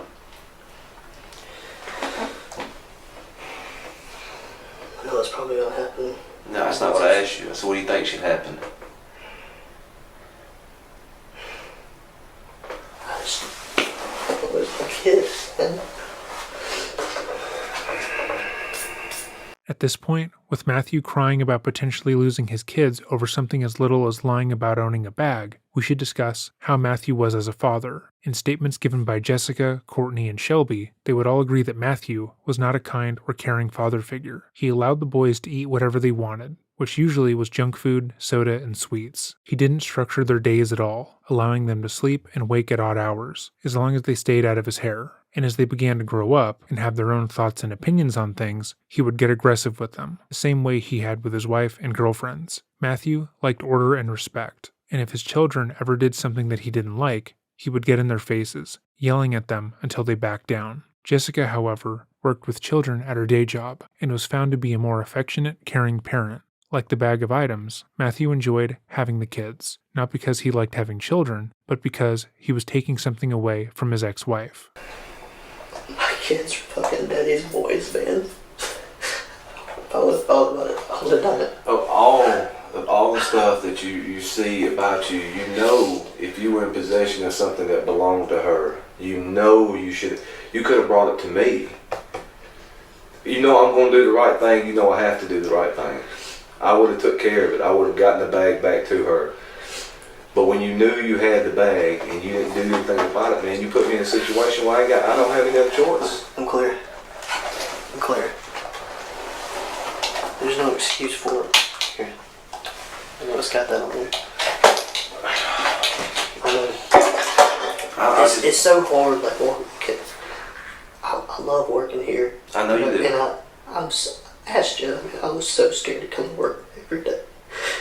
Why? Because every time I did, it was always 11:79 or 10:22 to 42 come up here. I mean, it's always something. I don't know, maybe I thought if I brought it up here I was going to get fired and whatever. I mean, I don't know. I'm so young and stuff. But Matthew, you know doing the right thing regardless, it doesn't matter. If you do the right thing, you can live with yourself.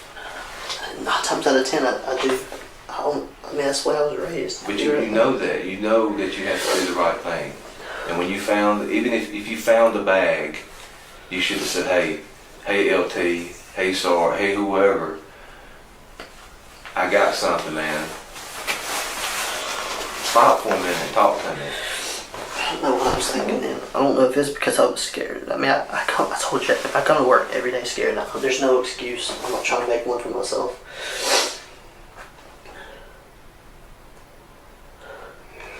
I mean, I know I'm obviously not employed anymore. It's just like, the only thing I can think about now is my kids, man. My kids Daddy's boy. You know, the baby especially, I took him in like he's my own. And I'm not setting a good example right now. I always try to show my kids what's right. But you know, when you swear an oath, we swear that we're going to uphold the law. Yes, sir. Regardless.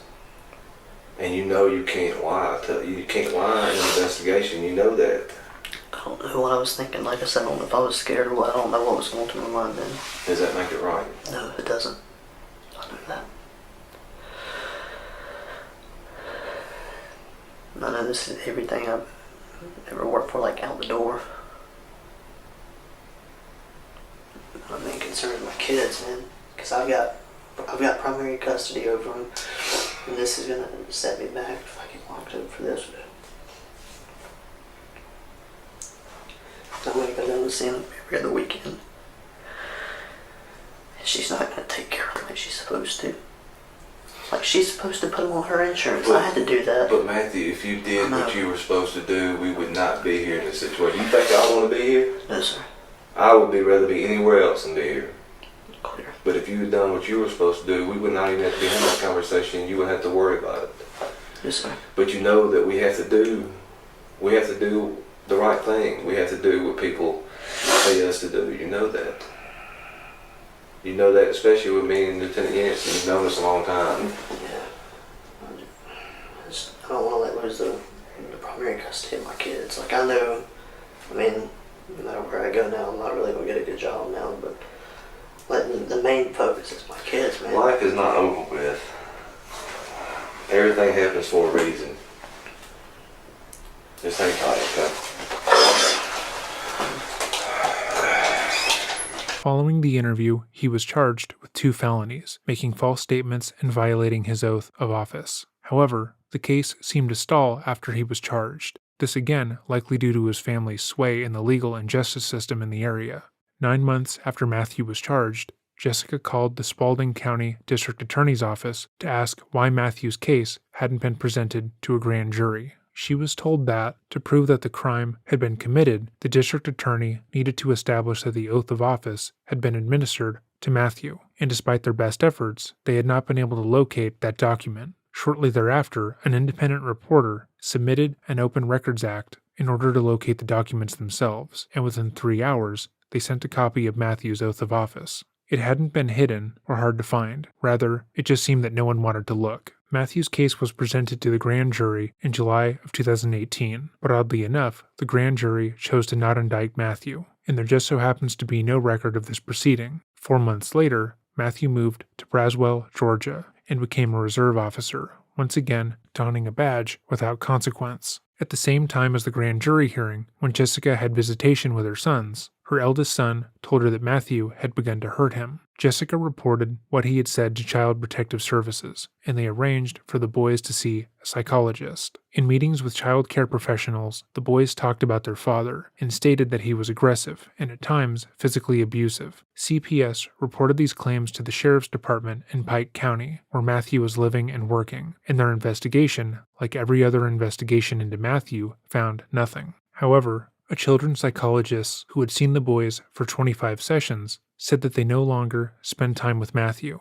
As of today, the latest report I was able to find states that Jessica currently has custody of her sons, but that Matthew is still contesting that. As of today, Matthew Boynton is a free man with a gun who still works as an officer, and that should be a terrifying One thing you should know about Jennifer Webb, it was that she was extremely loved. Jennifer was described as a bright and bubbly woman who saw the good in everything and everyone. In home videos her mother would share via Facebook, Jennifer was always making people laugh, and always trying to find the humor in everything that was happening. Her mother would go further to say that Jennifer was like a magnet, always attracting people to her. Friends would state that you could always tell what room Jenny was in, because it would be the most crowded room at the party. People just genuinely seemed to enjoy her. She was fearless and extremely outgoing, often going out of her way to talk to everyone, and it seemed like no matter where she went, she had friends. people would describe meeting her for the first time and feeling as if she had always been in their lives. Within seconds, you would have some inside joke with her, or at least feel like she understood you in a way that you might have been missing otherwise. She could put anyone at ease with her sense of humor, and all those who would remember her would state that she was just a bright light in their life. In every report given around the case, special emphasis is placed onto what a lovely, kind-hearted person she was, with various friends giving their own specific examples of how she made their lives better. In 2011, the 32-year-old would shock her friends and family by telling them that she was pregnant.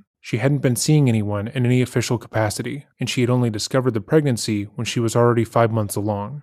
After discovering her pregnancy, Jenny decided that she would be keeping the baby, and was incredibly excited to become a mother. She had an amazing job, had recently bought a home, and after finding out the sex of the baby, settled on the name Braxton. When asked who was the father of the unborn child, Jennifer told her parents that it was a man she had known for over 10 years at that point. Once more, her parents were surprised by this information, given the fact that the man she named was a married police officer. Jenny relayed to her friends what he had told her, which was that his marriage had become strained, that they were separated, and were beginning the process of divorce. She assured them that she hadn't had sex with a married man, and went further to say that she didn't want to be in a relationship with him. She wanted him to be somewhat involved in the child's life, repeatedly stating that children benefit from having two parents. However, he was incredibly resistant to that. He argued that he had just started the divorce process, and having a child outside of the marriage so quickly would no doubt lead to speculation about infidelity. His wife could insist that he had carried on a relationship with Jenny for longer than he had, and used their 10-year friendship as proof of that. In most states, if the spouse can prove the other is at fault for the divorce, the division of property and assets can change, meaning that if Kenneth's soon-to-be ex-wife found out about the pregnancy, she could easily use that information in the divorce proceedings to her benefit.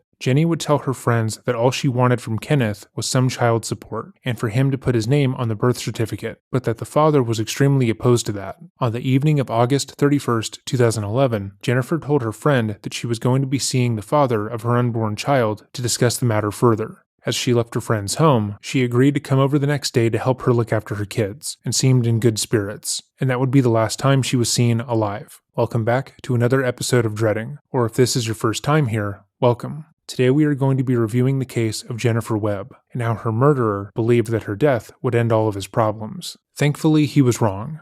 This video was requested for us to cover early on in the channel's tenure, and became a popular request after we covered the Jessica Boynton case, as they both have to do with cops misusing their badges in order to hurt their intimate partners, specifically by framing them for their own murders. If everything goes to plan, this case should be the final upload as part of our Halloween celebration, where we upload every weekday in the final week of October. Originally, we had another part 2 video that we were working on as a sort of finale. However, due to some of our research being taken down by the Internet Archive outage, we will have to wait until we can post those, but hopefully everything else will go smoothly. While remaining consistent with our uploads has been a bit of a challenge, we've had an amazing time, and are currently planning the next time that we can do this. So look out next month, when we have a Dreadsgiving celebration. I think that's a pretty good pun. And hopefully by that time, we'll be able to do our part 2 finale. But knowing our luck, it probably won't happen. But we'll see. As always, if there's a video you would like to see on the channel, or a case you want more attention brought to, you can always email me at dreading.official@gmail.com. We go through our emails daily, and though it will take us a bit of time, we plan on covering all the requests that we can. So, with all of that said, let us begin. Just a few hours after Jennifer had left her friend Andrea's home, she would be found deceased next to her car on the side of the road. The scene was strange, as it appeared that Jenny had hung herself from the luggage rack of her car using an extension cord. She was sitting on the ground on the side of her car, with the extension cord wrapped around her neck, and was leaning forward. This would have meant that she had the full capability of saving herself at any moment prior to losing consciousness, and that there wouldn't have been enough pressure on the cord to end her life quickly. Any person choosing to end their own life in this manner is strange, but for Jenny it made no sense. She was excited about the next chapter of her life, excited to meet her first child, and she had spent the last 3 months preparing her home and life for the new addition. While she wasn't sure what to do about her son's father, she had a village of friends and family willing to help her through any difficulties, and she felt secure in that. She had made plans for the following days, was purchasing new items, and was in no position to take her own life, much less take her life in such a strange way. The scene would be discovered by Buena Vista Township Officer Kenneth Blue, followed shortly thereafter by Officer Tim Patterson. Blue had arrived on the scene long before Patterson, and was about to call it in when the other officer arrived. He then approached Tim and asked him how he wanted to tackle the scene. As they approached the unsettling scene, they both looked over Jennifer's body. Neither of them knew the woman, and so they began to process the scene. Officer Blue approached the vehicle and immediately grabbed Jenny's purse and managed to find a small folded piece of paper that seemed somewhat out of place in the disorganized bag. He then began to read the typed note out loud to his companion. It read, "To all my friends and family, I'm sorry. I'm sorry for everything. I feel like my entire life has fallen down around me. This pregnancy, the robberies, the trial, the overwhelming feeling that I've let everyone important around me down. I've lied to so many people lately that it's hard to see the truth anymore. I've ruined my life and could potentially ruin a lot more lives by continuing to lie and hide from the truth. I feel like a failure in my job. I can't even support myself. Then I have a baby on the way that I can't support either. These robberies have me terrified and the trial scared me to death. Deep down, I think I lied about the father of this baby because I didn't want my family to think I was a whore who just slept around. Not that saying a married man is the father is any better, I guess, but who knows? Hell, he doesn't even know anything about this other than I'm pregnant. I couldn't tell him. I guess I just wanted to come clean with everything. I slept with a guy I met at the bar one night.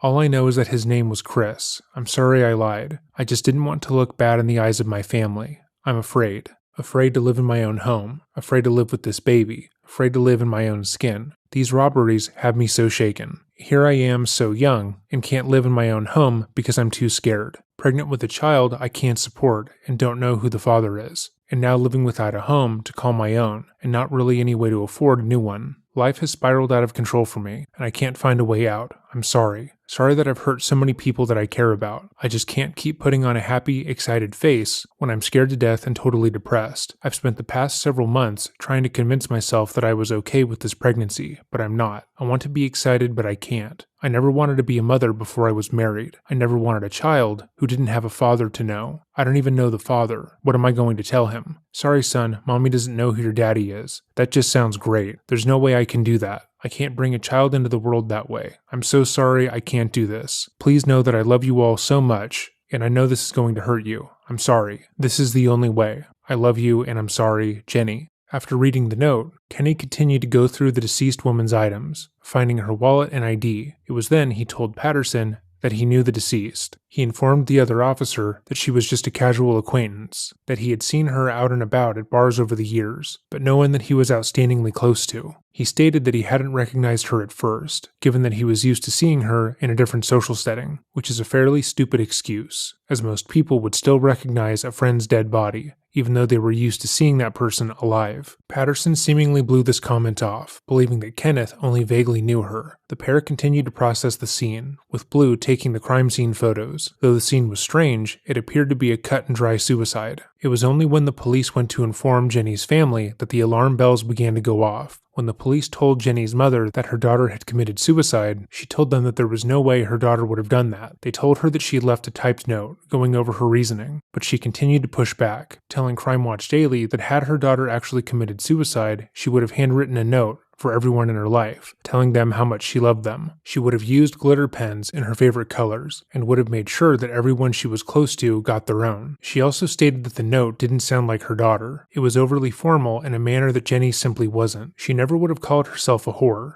or felt ashamed to share her fears and anxiety with her family and friends. Jennifer knew that she had a support system around her, and knew that even in her darkest moments, they would be there to help her carry the load. But whoever wrote this note seemed to think differently. Jennifer's family and friends insisted that she hadn't killed herself, that whoever killed her had staged the scene to look like a suicide, and left a note in order to disguise the crime. Their continued assertions piqued the officers' interest, and they were asked to come into the station in order to answer some more questions about their daughter. At this point, the police generally didn't know if there was a case here or not. All the crime scene evidence seemed to indicate that this was a suicide, and it seemed reasonable that her family members were just in denial. They were grieving, but would slowly come around to knowing that their daughter had taken her own life. However, after asking one question, their opinion completely changed. In their interview, Jennifer's friends and family members were asked if they knew who the father of the unborn child was, and they said yes.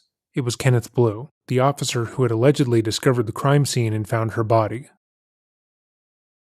Almost immediately, the Buena Vista Township Police Department knew that the crime scene had been staged, and one of their own had been responsible. They knew Kenneth and had worked alongside him for years at that point, and if he was the father of Jenny's child, he had motive enough to kill her, especially since he was never getting a divorce. He had simply told Jennifer that because she wouldn't have consented to have an affair with a married man, It would seem that he was the only person who had motive enough to want her out of the picture, and upon closer inspection of the note, it seemed more centered around exonerating him than it did justifying her decision to end her own life. Almost the entirety of the document is spent saying that she had lied about the father of her unborn son, that it wasn't the unidentified married man, and it was just some guy that she met once, because she was used to sleeping around. It went further to label the child as being a sort of destructive force that would ruin her life, something that was not true for her, but was true for Kenneth. As a married man, he would no doubt view the pregnancy and life of his child as being antithetical to the status quo of his day-to-day life. His marriage would likely be ended by this discovery. His wife would be able to get a significant amount of child support and alimony, and it would just be easier for him if Jenny and the baby disappeared. The Buena Vista Township Police knew that any investigation done into the crime by them would be tainted by their affiliation with the suspect, and called in the Michigan State Police to take over the case immediately. However, by that point, the crime scene had already been disturbed, with the car having been towed and Jennifer's body removed. Moreover, all the crime scene evidence that they had brought in was voided, given that Kenneth had been the one to collect it and take photos at the scene. By the time Michigan State Police arrived, they would be starting at ground zero. Still, they returned to the scene and did their best to try and find any outstanding evidence that had been left behind. And surprisingly, one of the forensic scientists at the scene was able to find 3 pieces of evidence, nearly 200 feet away from the crime scene: a cigarette butt, a charm that had been forcefully removed from a necklace, and a small drop of blood. Though these things could be unrelated, they were collected and tested immediately. They also went so far as to collect Officer Blue's patrol vehicle, where they found a chokehold manual in the front seat. Kenneth was well known for his chokeholds, and even taught new recruits the method, but he had no reason to have the manual in his car that night.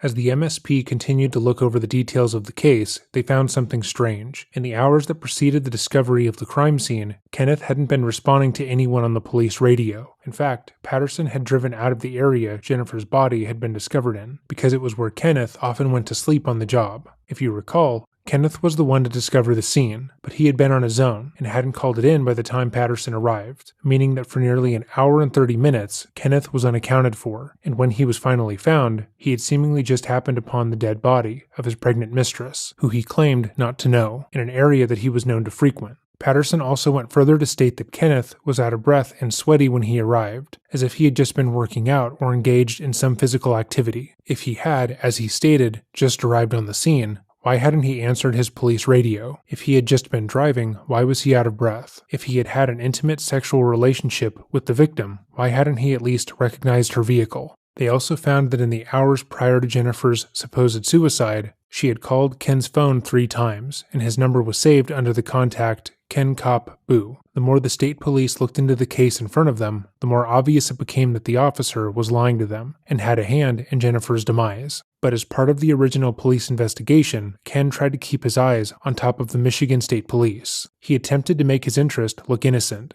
like he was just another officer wanting to help move things along, even returning to the crime scene that same night to see if state police needed any assistance. He had been the reason they were called in, as his involvement could taint the case, but he returned anyways. 9 hours after Jennifer's body was found, Kenneth would sit down for an interview with the state's police. At the time of uploading, we will have posted this footage sans our commentary in an unlisted video. I will be making the video public soon, but I didn't want to cause confusion with which upload is me talking, and which is just the raw interrogation footage. So if you're uninterested in our commentary, a version without it is in the description box down below. At the time of the interview, Kenneth had just murdered his mistress and staged the scene to look like a suicide. His relationship with the victim was now known to the detectives, but he had already seemingly debunked those allegations in the typed suicide note he had left on her person. And because he has since been isolated away from the state's police investigation, he has no idea what exactly they know about his involvement with Jennifer in the case. Despite going out of his way to ensure that he was not the focus of the investigation, he has already failed. But he doesn't quite know that. In his mind, all he has to do is continue the narrative he created in the suicide note, that being that Jennifer was just a loose acquaintance, that he has no idea why she would tell anyone else that he was the father of her child, and that he just happened upon a crime scene moments before Officer Patterson, and he likely believes that because he is a fellow officer, that he will simply be believed, or at the very least, be given the benefit of the doubt. We'll also be able to observe the strategies used when officers have to speak to other officers. In previous interrogation reviews that we've done, there's a certain amount of table setting that takes place prior to the actual questioning. People tend to be more open and honest with those they feel comfortable with, and it's only after that they feel at ease that the officers will begin to ramp up the tension. Blue was very likely aware of these techniques, and one might assume that he wouldn't fall victim to them. Let's see if that's the case. Come on in. All right. What's up, Al? Hey, Wes, how are you? Good.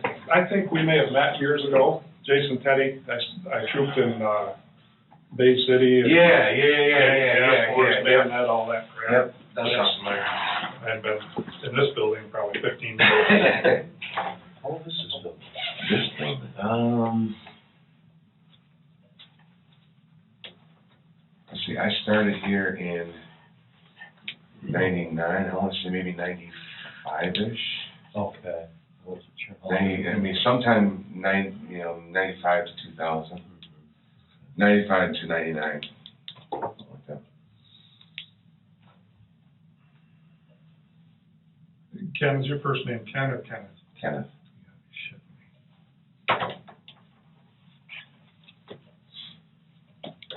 Thank you. It's ETH. Okay. Middle? Middle name? Yeah. TWYMAN. How do you spell your last? BLUEW. Okay, your date of birth.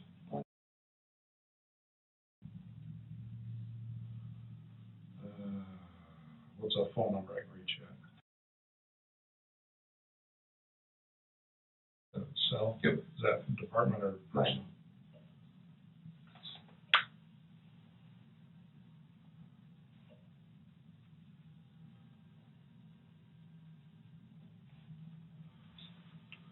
All right. I'm sure you know the deal here. Al and I were called down just to assist with this scene. We got to talk to everybody, you know what's going on. Absolutely. You're probably going to have some questions for us too, and I'll do my best to answer them. Been through this game a few times, so. Yeah, I'm sure you I have. was a detective for almost 5 years, so. Yeah. So it's nothing new to you, and I Sure. appreciate the fact that you know what the deal is, and you know we're just going through the motions here.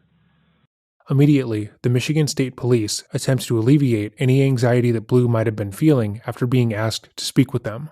They maintain that they are just going to be asking him the standard questions since he knew the victim, that this is basically a simple formality for their own investigation, and that he essentially has nothing to worry about. Obviously, that is not true, but Kenneth would immediately end the interview if he was aware of all the evidence against him that they had been able to compile in the few hours it's been since they were called in. If he believes that he is a suspect so early on, he will likely end the interview and contact his attorney. Once again, should you, the viewer, ever be brought into police custody and questioned, it is always in your best interest to contact a lawyer. The police are trying to solve a case. That is their priority. Meanwhile, it's a lawyer's priority to protect you, their client. While the police may try to imply guilt by talking to a lawyer or imply that you are hindering their investigation, protecting yourself from false accusations should be paramount. We've researched far too many cases where the police have pinned the blame on innocent people and have ignored direct evidence that exonerated them. And most of these cases start with an interview just like this one. Of course, I hope none of you watching go on to kill someone and use this advice, but you should know your rights and feel justified using them. Back to what we were saying before. The Michigan State Police detectives also spend the first few moments talking about how they could have met previously, establishing a sort of bond between them. The priority here is that he feels comfortable enough to talk to them so they can use his own statements against him later on. Should he give a version of events that they can prove is untrue, it can be used against him later on in this interrogation, and further down the road in court. What he says here can be the difference between a first or second-degree murder charge, and they want to get as much information out of him as possible. Despite having killed Jennifer less than 9 hours earlier, Kenneth's goal here is to appear as innocent as possible, even if that means doing something antithetical to his continued freedom. Him talking to the police here is a stupid idea, but he knows that the police and the general public find lack of cooperation by a suspect suspicious. If he talks to the police, he's just being a good guy. Kenneth takes the opportunity to inform them that he understands, specifically because he used to do their job. In a sense, he's telling them that he knows what they are up to, because he has been on the other side of the table and knows all their strategies. In any case like this, especially because you were done at 6, right? Yes. Okay. I am gonna read you Miranda, just as a matter of protocol. And I'm sure you're aware of them, but you know I gotta read them. You have the right to remain silent. Anything you say can and will be used against you in a court of law. You have the right to talk to a lawyer and have him present with you before or during any questioning. If you want a lawyer but cannot afford one, one will be appointed to represent you at public expense. If you waive your right to remain silent, later wish to stop answering questions, questions will stop. If you waive your right to have a lawyer present, later change your mind, the question will stop till you talk to the lawyer. Do you understand these rights? I do. Okay. Are you willing to give up these rights and talk to me? I am. Okay. And it's, again, just some formality with you. Basically. Okay. Is that gonna do it all the time? Man, you are one important dude. Yeah, it's probably a good idea. I'm just playing now. Yeah. Just messing around. Kenneth is working overtime in order to appear not fazed by the situation that he's found himself in. He's being interviewed about his mistress, who he murdered mere hours beforehand, and he's laughing while pointing out how important the lead investigator must be for his phone to go off repeatedly. We can't say if this is a genuine reflection of his feelings or not, but either he is sincerely not nervous or trying his hardest to appear that way. Either way, it's relatively strange, given the circumstances. This is something that we've seen in countless interrogations that we've covered, where a guilty party attempts to appear nonplussed during the interrogation in order to seem innocent. But any rational person would feel upset about the situation, which is why interrogators usually dedicate an hour or more to putting the interviewee at ease. I'll shut mine up too, so we can all behave. Oops. This damn thing, I can't even make sense of half of it. It's terrible when you're that important, huh? I need to go back to one of those simple phones. That's what I got. Nice and easy. Great.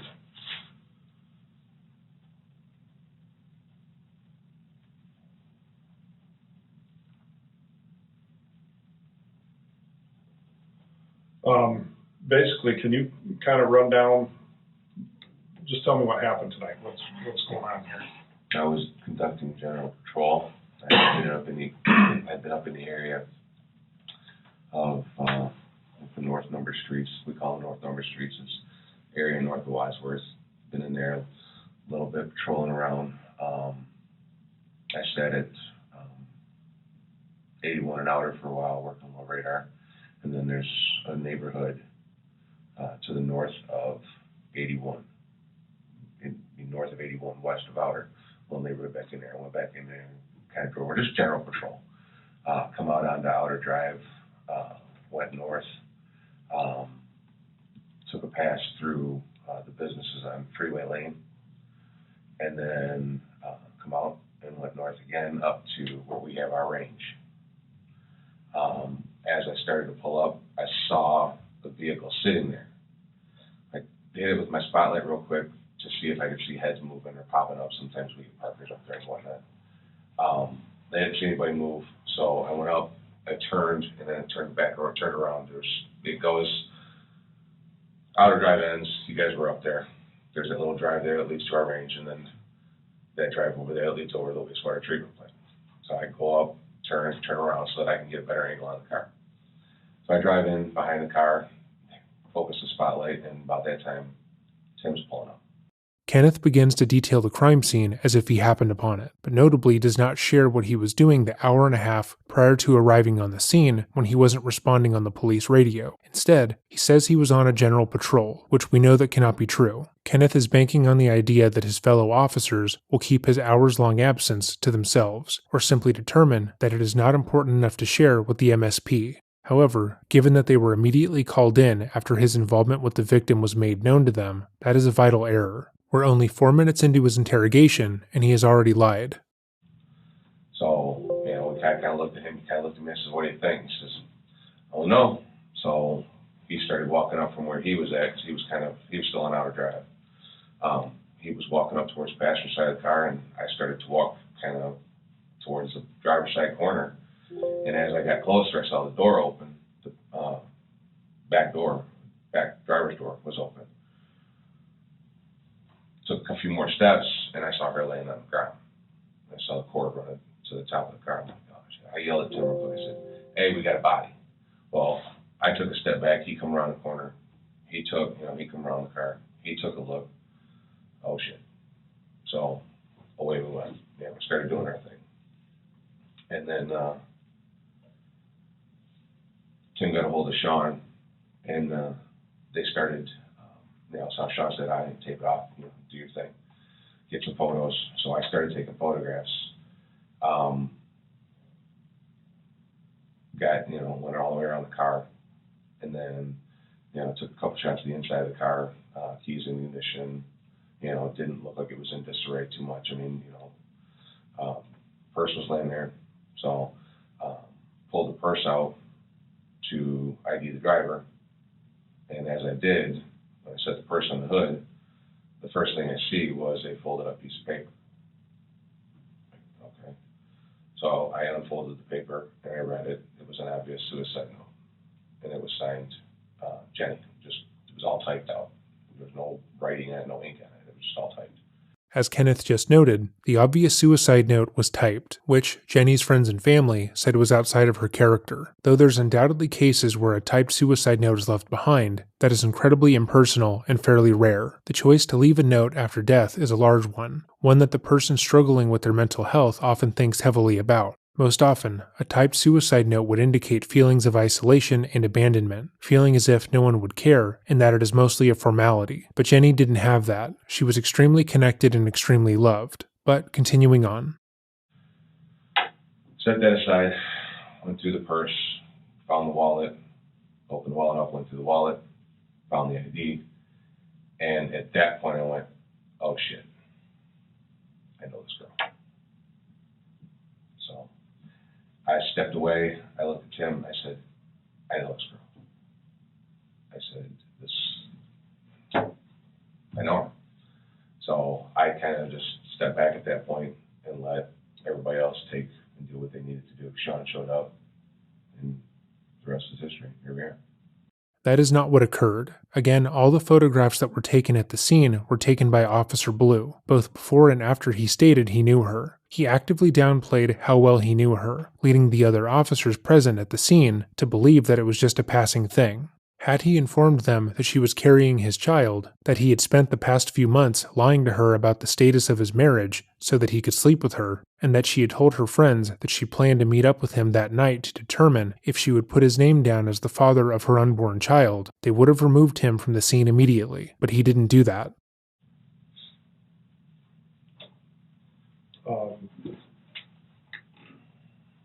Tim called Sean? Yes. Okay. How long did it take him to get out there? Tim or Sean? Sean. God, I couldn't tell you. 45 minutes maybe. I guess what I'm asking is you guys had a chance to secure everything at that point and started processing what you could. Correct. We taped it off. Tim grabbed tape, taped it all off. I did the photos, and then once that was done, we just kind of stepped back and waited for Sean. Wait for the detective to get there and turn it over to him. The photos and stuff are those ones that were all turned over to Sean? Correct. King said the back door was open. Was it ajar? No, it was wide open. Wide open? Okay. There were no interior lights on, but the back door was open. Okay. It's like a four-door car, driver's door, rear door. Mm-hmm. All the other doors are closed except for the back door. Okay. Not the hatch, though. Yeah, the side door and the back. There you go. Okay. When you were going out there, you said you were in the neighborhoods and stuff. Do you see any other cars in the area or anything? Especially outer, it's kind of dead ends. Right. There's not usually a lot of traffic up there. We will get the occasional parkers up there. We will get the occasional dumpers, scrap dumpers and trash dumpers and stuff like that. There's actually a notice out to keep an eye on the whole north end, because people are just dumping everywhere. But the businesses, they're on a freeway lane. There's 3 or 4. There's one up on the hill and a couple in the back. They're all, it's just a normal route. It's just part of general patrol. Just checking the businesses. Excuse me, making sure that everything is clean and clear. And then one of the businesses up there is kind of like a truck dock. So there's traffic in and out. So seeing traffic on Outer Drive is not usually cause for concern on that side of town, because not only do you have those businesses, but just a step down, then you've got the Wolverine Human Services, the juvenile prison. So seeing traffic, but now once you get up north of there, there's nothing else up there but the wastewater treatment plant and then our secure range. So. Okay. About what time was it that you were up there? When I found the car, when I was up patrolling. Yes. It was just before we found the car. I mean, literally, it was, you know, I did the neighborhoods, I did freeway, and went north.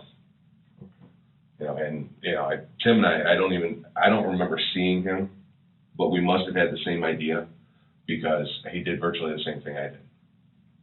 Okay. I do know, I mean, I know that he come off of, I don't know whether or not he checked the neighborhoods or not, but I know he went over and checked the businesses off a freeway before he came north. Again, Tim had been looking for Kenneth. He wasn't on his usual patrol, just surveying the area. And an hour and a half of not hearing from Kenneth over the police radio, he believed that his fellow officer had gone to the spot he frequently used to sleep on the clock. He went up to that area because he knew Kenneth liked it. Like I said, we pulled on. I had enough time to get up there, see the car, spotlight it quick, and turn around, and he was pulling up. How long was Tim up there? Was he out patrolling the neighborhoods and stuff too? I don't know. Never saw him. Where's Freeway Drive? I'm not familiar with that. It's north of the juvenile prison. Going to the expressway, goes into Yep. the east, Yep, that's the only way it goes. and there's businesses in there. Yeah, when you guys drove up there, I don't know if you paid attention or not, but when you drive up there, the prison's here, and then there's like a trucking terminal. There's a business behind it. It's a new business. It's a Michigan Recovery, the repossession company. Oh, okay. And then up on the hill is TCI Tire. And they're all off this freeway All drive? off Freeway Drive. And you had driven in and around those Yes. businesses? Okay. Actually past the truck driver.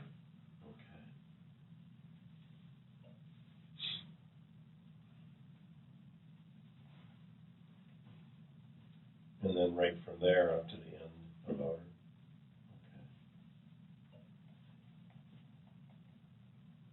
So in that general area, you were up there a matter of a few minutes, or were you up there half hour doing property checks and patrols, or? All inclusive, probably, I don't know, 45 minutes to an hour. Okay. And during that time, you never saw any traffic going down that way? No, never saw any traffic coming southbound. And so, when I pulled into the freeway there was a semi-truck parked, cab light on, guy walking around. So. you talked to him or just saw him? No, I drove by, drove around, saw him. I just kept driving. I mean, they're up there all the time. So. Was there any calls going out in that area around that time? No. Okay, so pretty quiet. Yeah.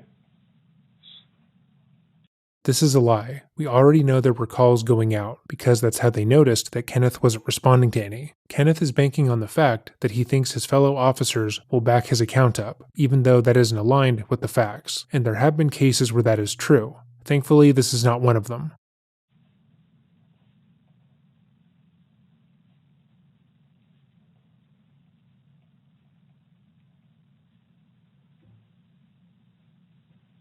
You said when you first pulled down there, you saw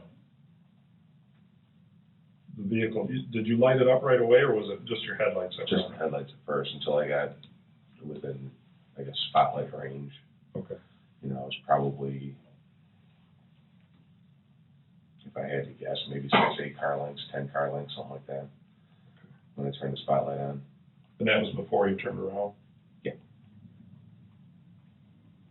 Where did you turn around at? Right at the I went down, I went to the left, over the tracks, and it opens up over there, because if you go to the right, that's how you get to wastewater treatment. So I spun around real quick, drove back over the tracks, and pulled up. Okay, I've never been down in there to the left to know what's down there. And then you came up behind the vehicle? Yeah. Well, like I say, when I pulled up, the vehicle's parked here. I would come in, I spotlighted it this way, drove around, did my loop, and I came up and I stopped here because I saw Tim pulling in. So I stopped here, my spotlight on the car, he spotlighted the car, and we both get out and walk up. So this detail is interesting because it appears that Kenneth was caught while he was attempting to leave the scene. He was in the middle of turning his car around on the dead-end road when Tim pulled up to the location, and he was forced to begin processing the scene that he had staged. He likely hoped that he could leave and pretend that he hadn't been in that area when the body was discovered, but his own absence caused it to be discovered prematurely. On a side note, you may notice that the two interrogators have a tendency to go quiet after Ken is done talking. They don't pepper him with questions or move on terribly quickly. Instead, they sit, note what he says, and then wait a few moments more. If you watch most media at 2 times speed, this kind of pausing might feel awkward and strange, and that is why it's done. When you converse with another person, moments of quiet feel uncomfortable, even if they are there for valid reasons. Most people try to fill in gaps, as it were, and will take the quiet as a sign that they have made some social faux pas. In this environment, it encourages the interviewee to talk more, to give up more information, and often creates a sense of stress and anxiety. Did they say something wrong? Did they accidentally make themselves look more guilty? Do I need to justify why I felt or said that? These are all things that would be buzzing around their minds as they sit uncomfortably, waiting for the other person to speak. Again, Ken knows this. He's been on the other side of the table, and it doesn't necessarily appear to be affecting him yet. So let's continue.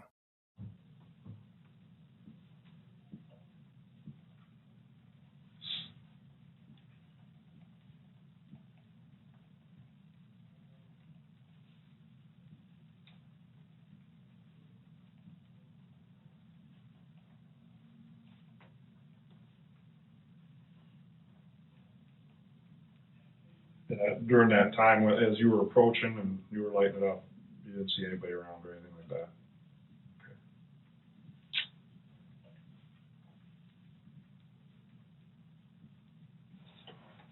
You said no interior lights were on in the car? Were the headlights on or anything?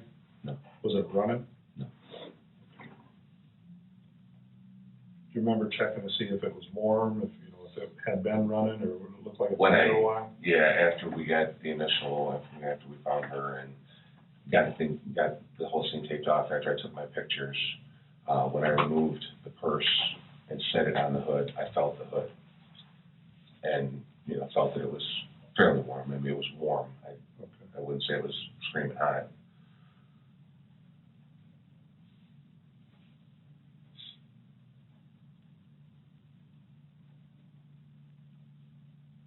When was the last time prior to this that you were up checking that area? Today I haven't. Okay. You don't know if anybody else checked it today? How many people were working? Just you and Tim? It was me and Tim came out at 10 o'clock. It was me and Sarah. Oh, okay. It was me and Sarah until 10. And then, you guys work 12-hour shifts? We work 12s, but Mondays and Tuesdays we have a short day, so we stay at the 80 hours instead of 84. Okay, so what was your shift last My night? shift was 6 to 6. 6 to 6. Yeah, my short day was Monday.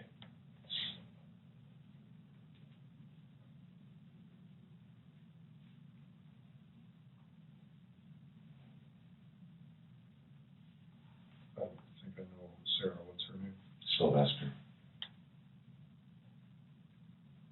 Also working 6 to 6.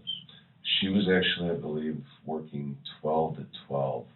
Oh. She was working a modified shift because she was doing some code enforcement stuff. 12 p.m. to 12 Midnight? Mm-hmm. Oh, okay. Noon to midnight. All right. Sorry.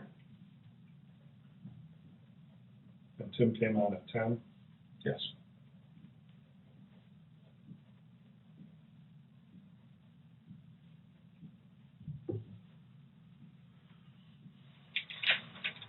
Anything suspicious about the car as you approached? Other than the door open. Did you see the door open when you pulled up behind it, or not until you walked up to it? When I pulled up, got out of the car, I saw the door open, but I couldn't see anything past that. All I could see was the door was open, so we started walking towards the car, and as I got closer, that's when I saw her.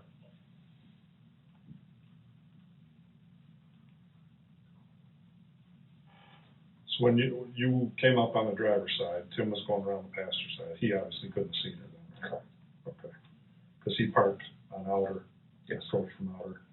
You approached from the left. What's the name of the road there? It's actually Hack Road. Hack Road, wastewater treatment road. Okay.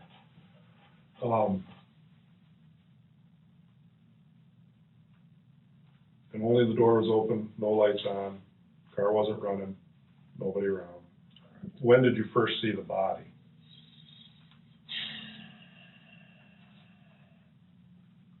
I don't think I quite made it to the car, to the bumper of the car yet. Okay. It was close, but within a few steps of the bumper, maybe.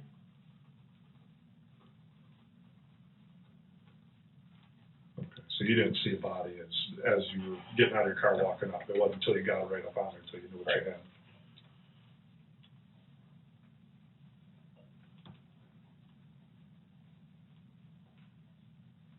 And what did you see? Tell me about what you saw there. Well, I had my flashlight out, and as I walked up, I saw the door. I kind of did a peek inside, just to, see if anybody was laying there, I guess. And then I went down, and as I went down, I saw her laying there, and that's when I saw the cord running, and I'm like, uh-oh. So I got a little closer, I looked, saw the cord was around her neck, followed the cord up, saw it was attached to the luggage rack. I'm like, oh boy. So I called, that's when I told Tim, I said, hey, we got a body over here.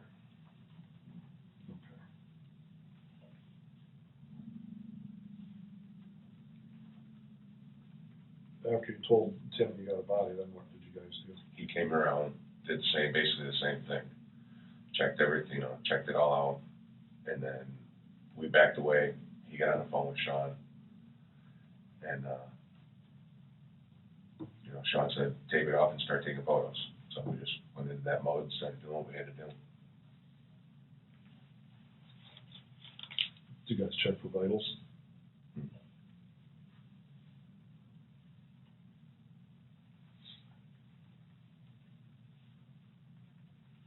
Was it, why not? I don't know. I guess probably not to disturb. There was no movement, and when I looked, there was, from a distance, there didn't appear to be any chest rise. Lips were kind of bluish. It wasn't giving me the impression that it was, that she was alive. So.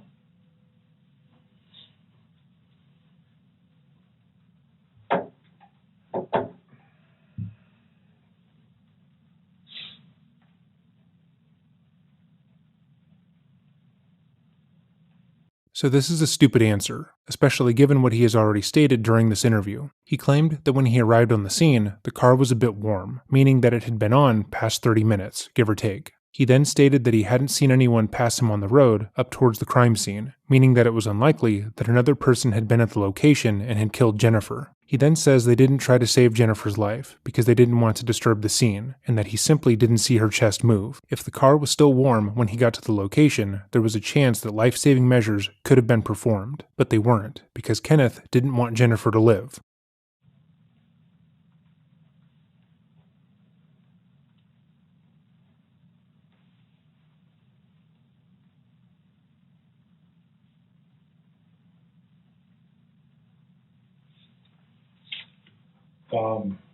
So when you started taping it off to protect the scene, was that just protecting the area around the body, or was that the whole vehicle? The vehicle and everything. Okay.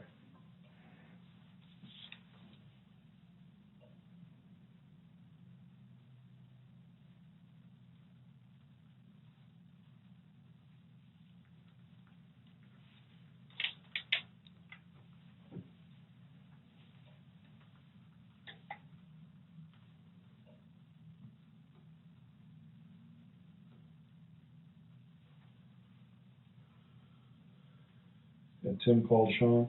Yes.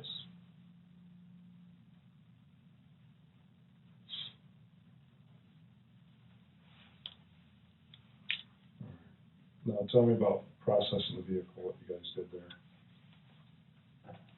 Like I said, after I took the pictures, I removed the purse. I entered through the passenger side front door, removed the purse,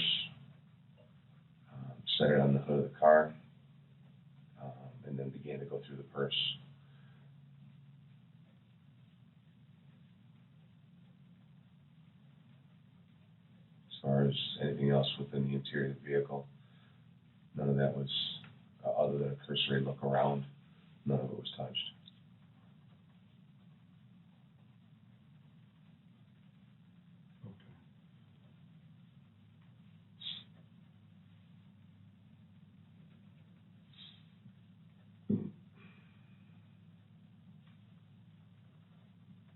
Did Tim go inside the car?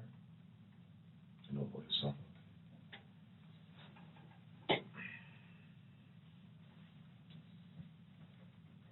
And what was the purpose of grabbing the purse and looking through the purse? To identify the driver, to identify the person with the vehicle. I think Tim had already run the plate and came back to a male subject, and obviously that wasn't a male subject. So. Throughout this interview, Kenneth has purposely used language to create a bifurcation between him and Jennifer. Even if he was attempting to keep the fact that she was pregnant with his child quiet, he knew her well enough to identify her at the scene. He would go on to say that they had been friends for over a decade, and his contact information was found on her phone, repeatedly calling her the subject and referring to her in a way that he would any stranger that he was writing a report on is off-putting. But at this point, Kenneth doesn't know what the MSP knows. He believes that if he continues down this path, they'll find that it's a cut and dry suicide, and that he is not at fault for what occurred.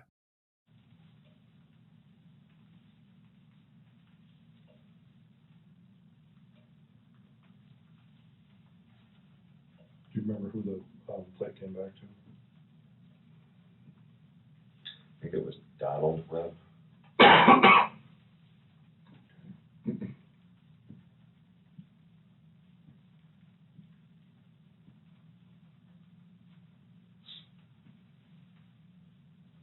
And that's when once you saw the ID, that's when you realized you knew the person?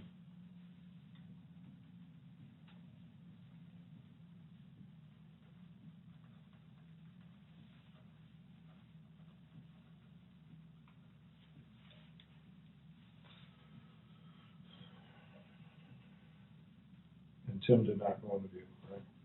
I don't believe he did, though. Was Sean there when you guys were doing the vehicle? No.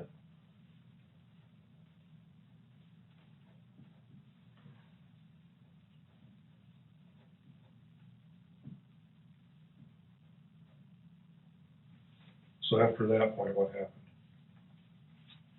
Sean showed up and took control of the scene from there. He performed his own inspection. I'm not sure if I or Tim. I don't remember who gave him. I think I did. I think I gave him the note and the ID. And he went up, did his look around, got on the phone with the medical examiner, did his MESI stuff, and basically we just kind of stood by at that point. There came a point in time, and I don't remember the exact time, but I got called away to help Sarah out on a beanie.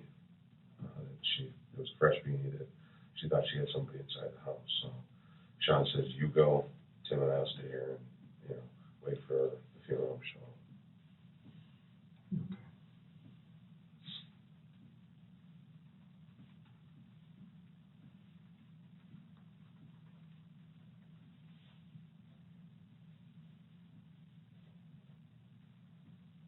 Did you go back then? Had you been back up there then after you got called out to help Sarah? No, I didn't. You didn't? Okay. So were you there when the vehicle was towed or any of that stuff? Okay. Were you there when the body was brought back? No. Oh, okay.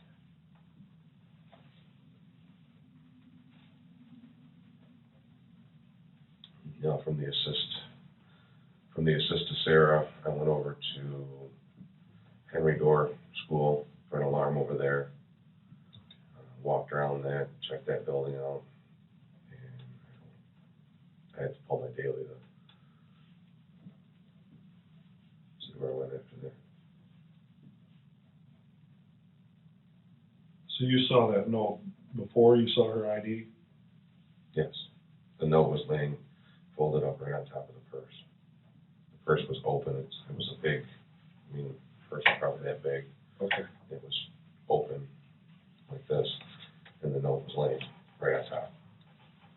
Okay. So in the purse, but on top of all the contents of the purse. The suicide note that Jennifer allegedly wrote is incredibly interesting, because not only does it perfectly illustrate how Kenneth saw his mistress, but it also shows how little he thought about the woman he would go on to murder. When someone writes a suicide note, they tend to leave it in a place where the other party can easily find it. Oftentimes it's left on their person, or out in the open near where they ended their lives, because they want their final thoughts and feelings to be completely understood. The general idea that Jenny had typed a suicide note calling herself a derogatory term and saying that she lied about her child's paternity is far-fetched. But add to that the idea that she left her suicide note in her purse, where it could easily be overlooked, is also ludicrous. Worse still is the fact that the paper was on top of all of her possessions, making it look incredibly out of place. Had the note been left in her hand or on the car seat, that would have made more sense.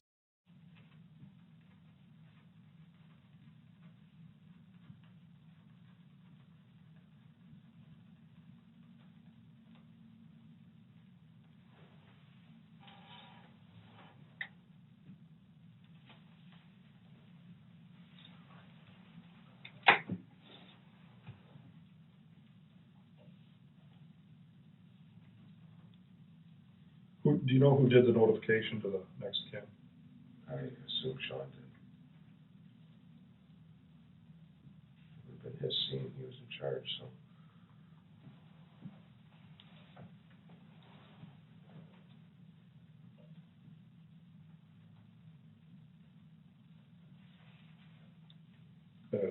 At that point, Sean knew that you knew her, right? Yes. When Sean arrived, I told him that you were. Do you know her family?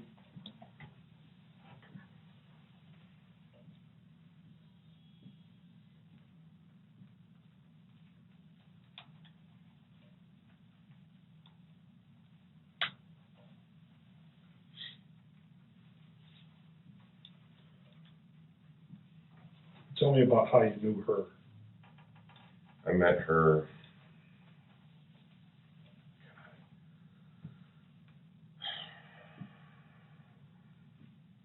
probably more than 10 years ago. When I first started out here, just in my normal duties, we would do bar checks, and she used to frequent the Backstreet Bar over in Holland. I got to know the waitresses and the people over there. She was in there. We got introduced. It was, we just talked. Started up a casual friendship and been touch and go ever since. I mean, we talk for a while and then we kind of do our own thing and go our separate ways. And out of the blue, she'll call me or I'll call her. And, hey, what's going on? Was she working there, or was she just a patron? Just a patron. Okay. She knew most of the people that worked there. Ken is obviously downplaying their relationship, as the entire reason why he killed her was to prevent their affair from becoming public and ruining his marriage. But even still, he concedes that he has known her for at least 10 years, an entire decade, but was seemingly unable to recognize her when she was dead and in front of him. That's entirely abnormal.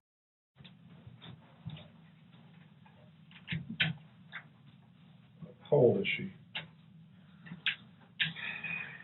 I am probably 30, between 30 and 35. I don't know her exact birthday.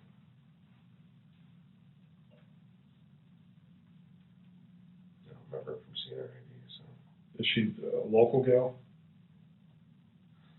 The last I knew, she lived in the city, but I know that she had gotten broken into a few times recently. She called and told me that, and it was my understanding that she had moved back in with her parents.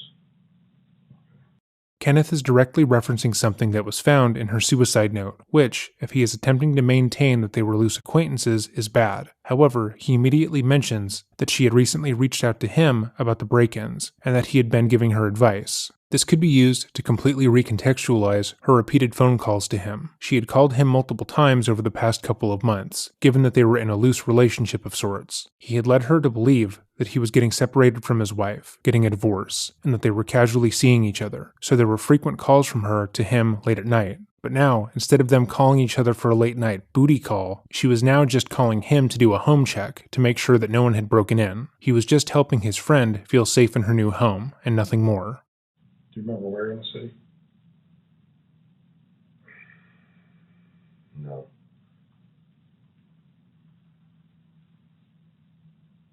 Where do her parents live? No clue. Do you know if they're in the area or? They're in the area. I think it's somewhere in Bridgeport, but I'm not sure.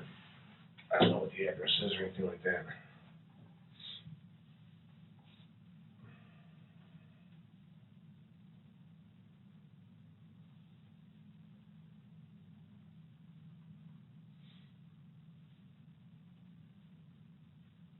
When was it she was broken into? She's been broken into 3 times in the last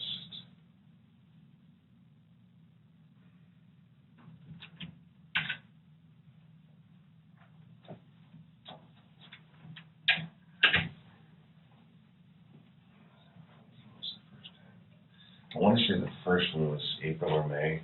Okay. Somewhere in there. So it's pretty recent stuff? Yeah, they were all in 2011. They were all summertime of 2011. Is that why she moved in with her parents? That's what she did. That's what she told me. I mean, she told me she just couldn't stand to live there anymore. She was just, she just too afraid.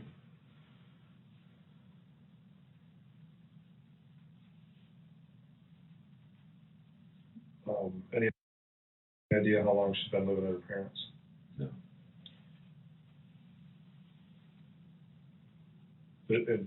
She told you about these break-ins. Did she tell you right after they happened, or is this just? The first one, no. The first one was, I don't remember.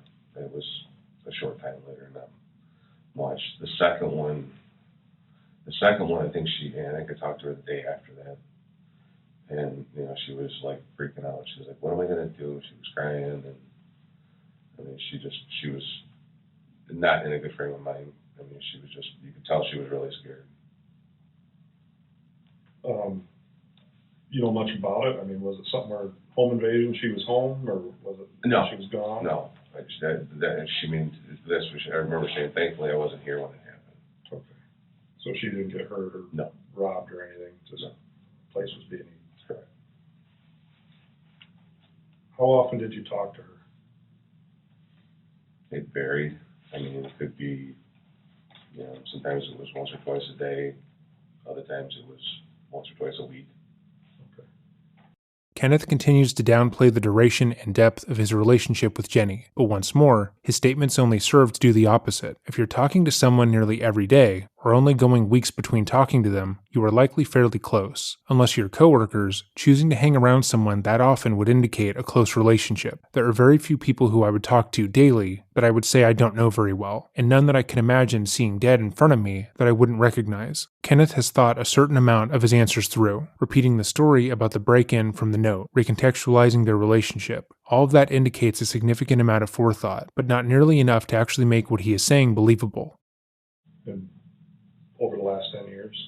Oh, it was on and off. I mean, there was quite a while where we didn't talk at all.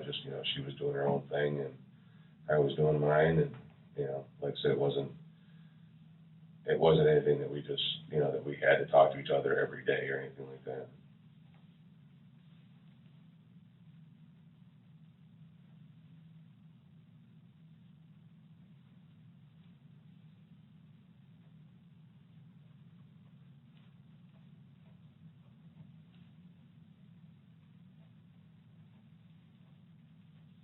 Was she married, have kids, anything like that? She was not married, but she was pregnant.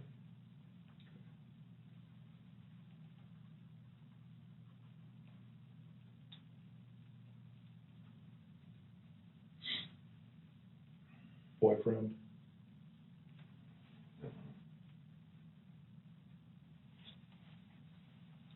Not one she spoke of.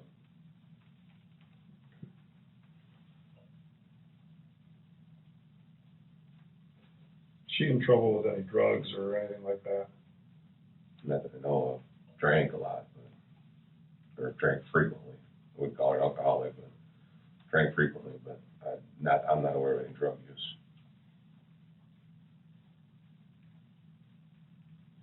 Was she working? As far as I know, What did she do? Where'd she work? no idea. Some kind of parts supply place or something or other. When answering questions that involve him, such as if Jenny was in a relationship, he keeps his answers brief and to the point. But the moment that the interviewer asks a question centering around another aspect of her life, he gives a more detailed answer. This is likely because answering these questions feels a bit safer. We've seen more overt examples of this in past interrogations, where a subject will go on an unrelated monologue about something that is tangentially related to the case. They'll often spend a significant amount of time on the subject, which experts believe is a form of emotional relief. Kenneth doesn't want to be talking about Jenny. He has to, because he knows that not talking to the officers will only make people believe that he is guilty. He's used the exact same tactics before, and he's well aware of how the other officers think. But his little unrelated asides are him trying to relieve some of the stress that has already begun to build.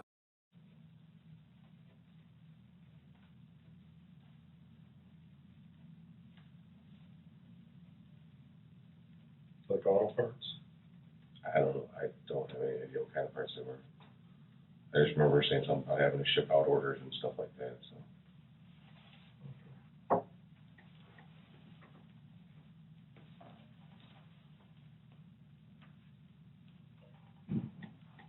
When was the last time you talked to her? She called actually last night. She called me. Didn't leave a message. Or no, didn't leave a message. Yeah, she did. She left a message and said, "Hey, what's up? Give me a call when you can." Something like that. And I called her back sometime around 8 o'clock, 8:30, something like that. And I didn't get an answer from her.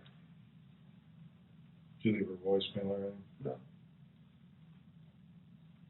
This is weird, because Kenneth just describes the voicemail she supposedly left for him. Then when asked if she left a voicemail, he says no. But now he has outright admitted that he would have been the last person she spoke to prior to committing suicide, meaning that whatever it was that she wanted to talk about was probably extremely important to her. In the version of events he wants the MSP to believe, she was on her way to commit suicide in a very strange fashion, and randomly thought to call him about her home safety measures. She was at the end of her rope, not just contemplating suicide, but taking extreme measures to complete it, only to remember she wanted to ask him about how to properly protect herself from burglars. That doesn't make any sense. If he was just a casual friend, someone she would reach out to every now and then when she was worried about her home safety, she likely would not have called him the night she planned to take her own life, because her death would mean that she doesn't have to worry about break-ins anymore. But Kenneth knows that he can't deny that she called him that night, because he knows that they will look over the phone records. He is trying to justify the calls before they are found, and play them off as not a big deal, even though they undoubtedly are. It's clear that Kenneth didn't plan for her death to be investigated as intensely as it already has been. He had hoped they would mark the case as a suicide, then see her note about lying about who the father of the child was, and then move on. That the subject of who the father was would be left at just a random guy named Chris, and he could continue operating the same way he had been for years. The fact that he's being pressed on any of this was not something that he planned for, because even the most basic answers crumble upon questioning. Did she call you back? No.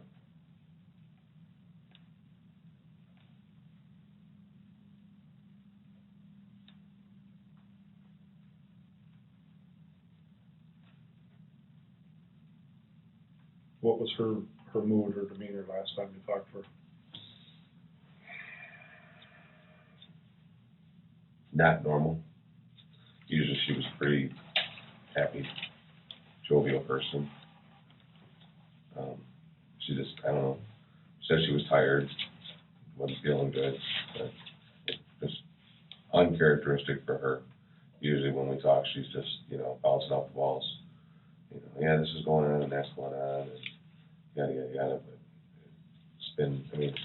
it's been like that for a few months now. When she talks, just something different about her. And, I I guess I just chalked it up to, the stress of getting broken into and being back, back with her parents or in her parents' house or whatever, and, being pregnant. My wife was pregnant, many years ago. She was moody too, so I guess I just kind of let it go with that. Kenneth would be the only person in Jenny's life who would say this. The way he had characterized her prior to the past couple of months of being, quote, not herself, unquote, is more in line with how she was. During her pregnancy, she was still a bolt of energy, and was incredibly excited about the next phase in her life. Kenneth knows this. He went so far as to insert an explanation to her friends and family members about why she was killing herself despite appearing happy, by saying she was faking it so they wouldn't worry, meaning that either he's lying about how she was acting in the months leading up to her suicide, or that he was so special to her that he was the only person she felt that she could be honest with. Either way, that's bad for Kenneth. Kenneth has been desperately trying to distance himself from Jenny. He has called her the subject, the female, the body, all in an attempt to separate himself from any sort of relationship with her. He has admitted that they talk often, sometimes every day, and now is stating that he, a man who barely knew her by his own estimation, was the only one she showed her real emotions to. This would obviously mean that he's incredibly important to her, which is entirely antithetical to what he wants to portray. Again, his answers are thought out, but only to a point. Sure. When was the last time you actually talked to her?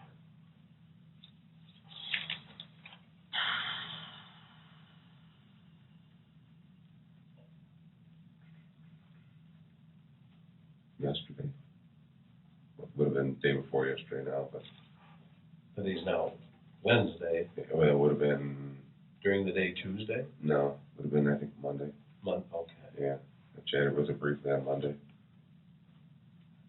She call you, you call her.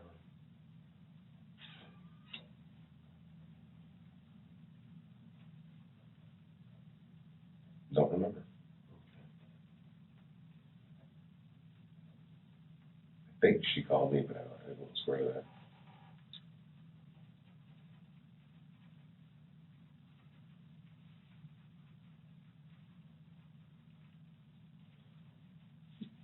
During these times, you said her mood kind of changed. She mentioned anything specific that she's having problems with? No, not really. What about her health? She never made mention of anything. When's the last time you actually saw her in person? It's been a while.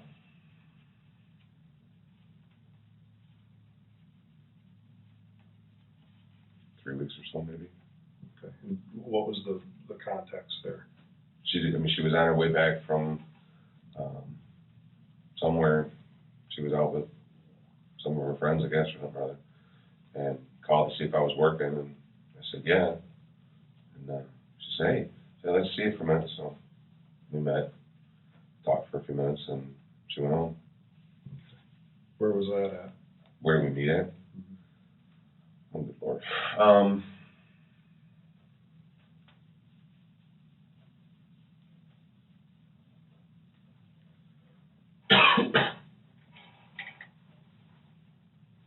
I think I met her out at the tire place out at 46.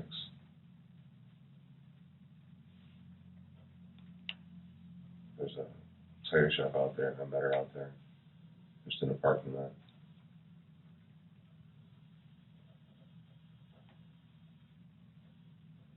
Went kind of door to door, talking. Was she with friends then? No. Okay.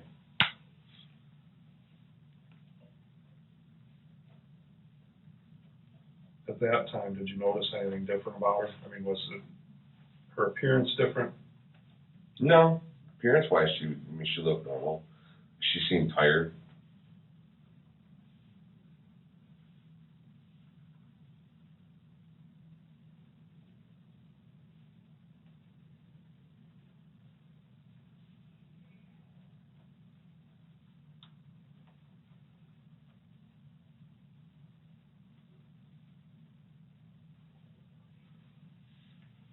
How often did you guys see each other personally? As far as like when I'm not working personally, or Anytime. in person? Yeah, in person. As of recently, I'd say maybe once, twice a month. Okay. Maybe 3 times a month. What's recent? I mean, Within the last few months or so. Do you notice any change in her? No, I mean, like I said, she didn't seem the same person that I remembered her being. She seemed more stressed, tired all the time. Meaning, yes, he did notice a change. Kenneth doesn't seem to understand that he is saying contradictory things throughout this interview. He will state that within the past few months, she has completely changed her personality. But when asked if he noticed anything different about her, he says no. He will insist that they had a casual relationship, barely even that, and then talk about how she called him the night she ended her life. These things cannot all be true at once.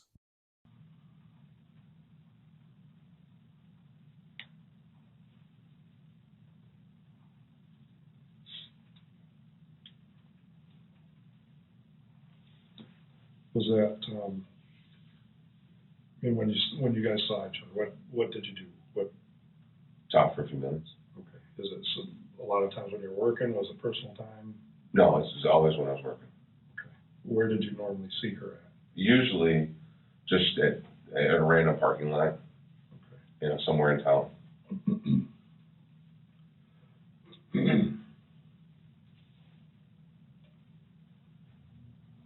it was just to stop and chew the fat.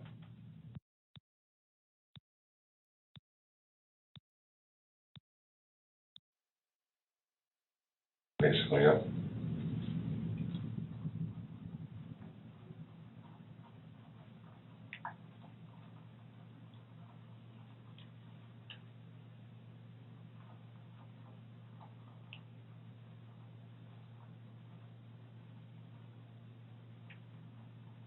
Where was it in the city that she lived?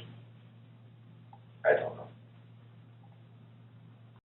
This is a patently stupid denial. Most of what Kenneth has said thus far has been idiotic, but this has got to be the worst. His whole reasoning as to why they were in contact recently has been that she moved into a home that was the subject of frequent break-ins. These break-ins left her feeling so scared that she repeatedly called him for assistance in making her home safer, so he said. And now when asked directly where she lived, he says he doesn't know. He has already said he has been to her home. He has asserted that he has assisted her in her home safety measures, but now he is trying to claim that he did all of that without ever going to her home and just meeting her in various parking lots around town. That doesn't make any sense. None of what he has said so far makes sense. Even his motive for killing her doesn't make any sense, because he should have at least known that by killing the mother of his unborn child, they could still test to see if he was the father. He works with law enforcement. He knows that genetic testing is available, and yet he believed that if he just insisted in the suicide note that he left at the scene that he isn't the father, no one would ask any questions. That's ridiculously stupid, especially given what he knew about Jenny. He had been friends with her for years. He knew how beloved she was, and the idea that he thought that all the people who adored her would just shrug and accept her murder is insane. I mean, was it somewhere on the east side, west side? I don't think it was on the east side. And I guess what I'm getting at is, she's calling you to see if she can meet to talk to you. Was she coming from long distance, or did she have business over here, or she'd stop by and talk to you? She had a lot of friends that, scattered all over the place from what I understood.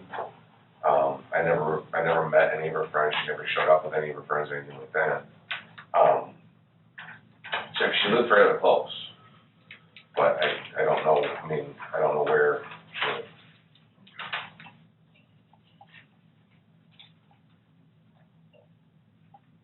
What kind of car did she drive? That one is her regular car. I didn't recognize it at the time.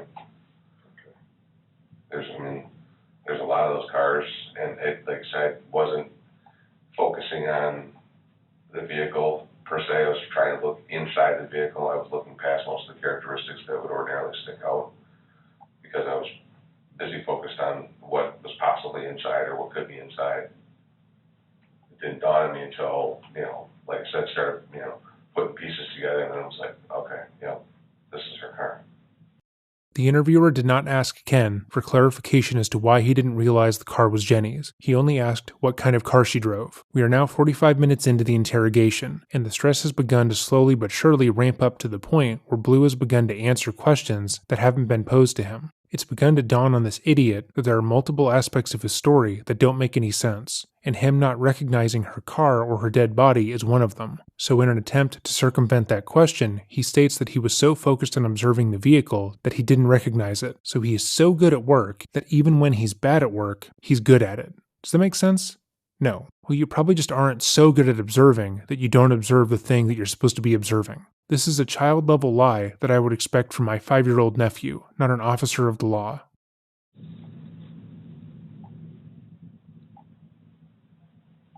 Well, anytime you're coming up to a car at night and at a dirt road, you're not really paying attention to the car. I'm not looking at.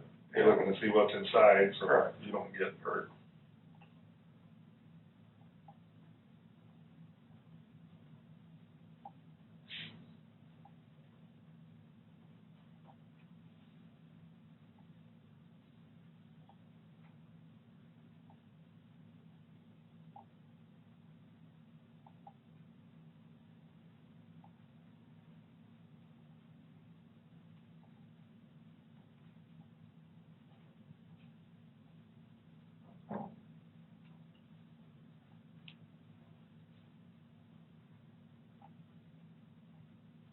Did you see any, obviously you don't know anything about drugs or you said she never mentioned anything about health. Did she ever make mention of being on any prescription meds or was she seeing a therapist or anything like that?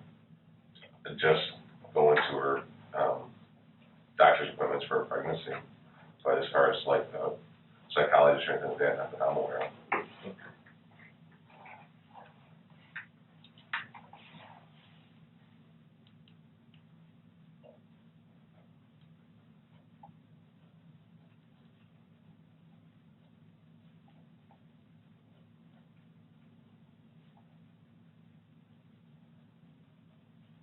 What did she tell you about the pregnancy? Not a whole lot. Next year, usually the first question is, hey, how you feeling? How's it going? Everything good with, with you and the baby? That kind of stuff. It's none of my business, so I didn't want to pry into her personal life that much. So I just, whatever she volunteered to tell me is what she told me, and usually it wasn't much.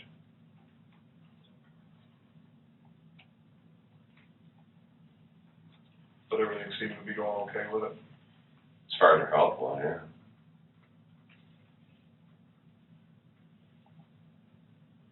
What'd she tell you about baby's daddy?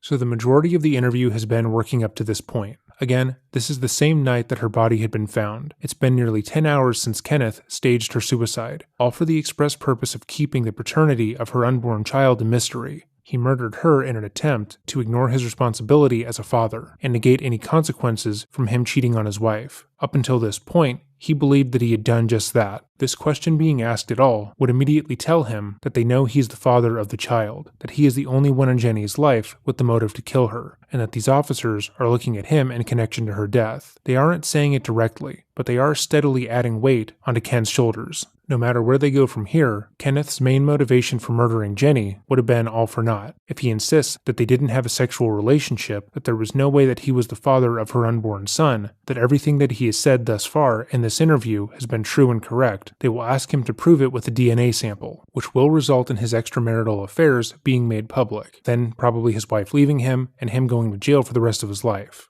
And if he admits that he was the father of the baby he killed, he will admit to having motive to kill Jenny. His wife will no doubt find out about the affair, and he will spend the rest of his life in jail. At this point, Kenneth would know that his entire charade has failed, so let's watch him attempt to navigate it. She didn't. Never said anything about it.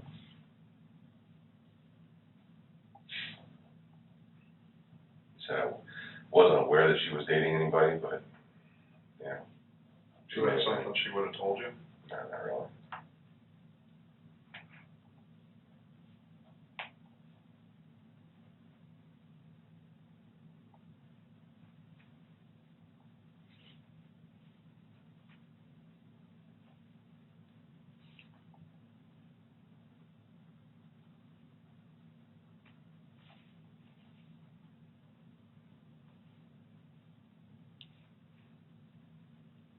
How'd she seem about being pregnant?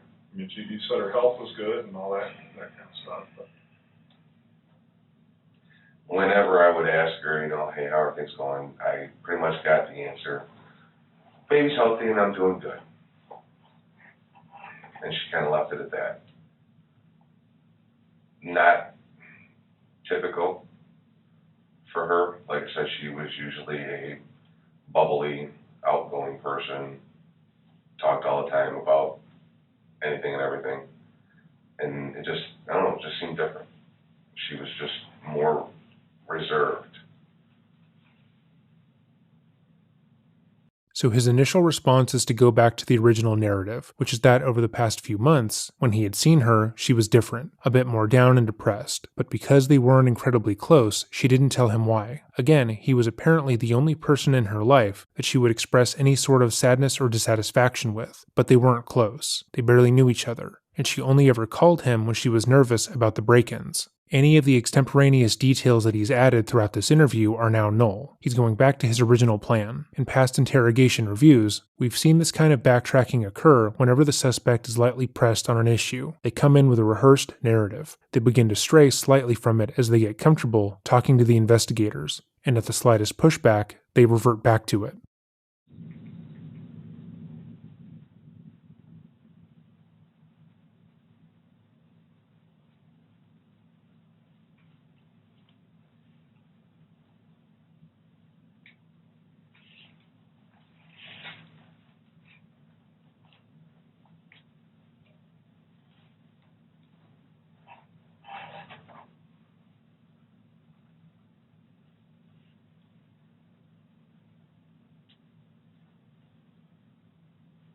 Like you mentioned, your wife was pregnant one time and she got moody. It's hard to tell sometimes if gals are having a hard time, they got all those freaking hormones going and all that crap. And if it's not somebody that you see a lot of times, you may not notice the change as much. Well, like, other than just an overall appearance of being down and tired. It's, just not her normal runabout self. Was she taking care of herself though? As far as I know. Okay. I mean, you didn't see where she was neglecting herself or anything like that? It appeared to me. Okay. You mentioned earlier, Ken, that she drank quite a bit. And was she still doing that while she was pregnant? And not to my knowledge. Okay, you think she changed that a little bit? I would hope so, but I don't know.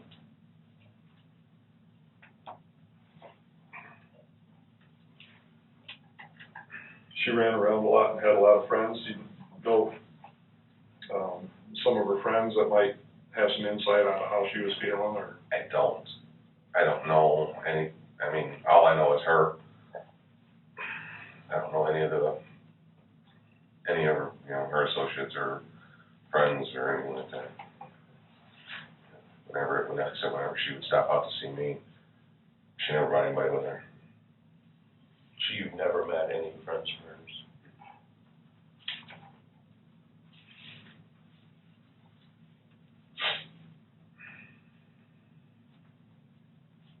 I guess I can't say never, because when she was frequenting the back street, Oh, there were may have people. been in there. Well, she was friendly with the wait staff, but.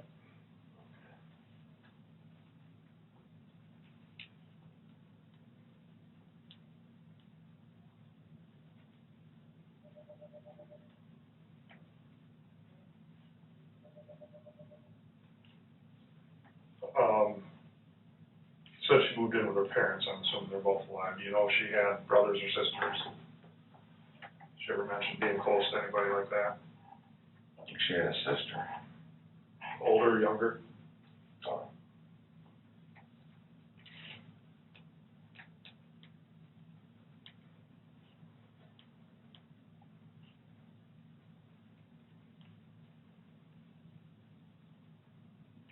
Did she ever talk like she was close with her sister? I mean, or just remembering a sister? I think the way it sounded, she was pretty close to her sister.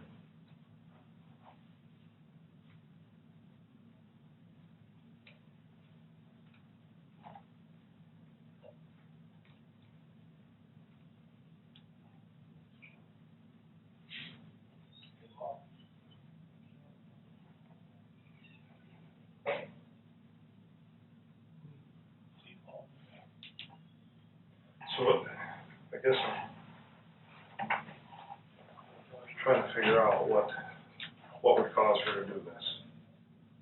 I mean, it sounds like she was a pretty happy person. Sounds like she was comfortable with pregnancy, and sounds like she was employed. You didn't notice any big changes in her, right? Any thoughts on that? No. I mean, when I read the suicide note, it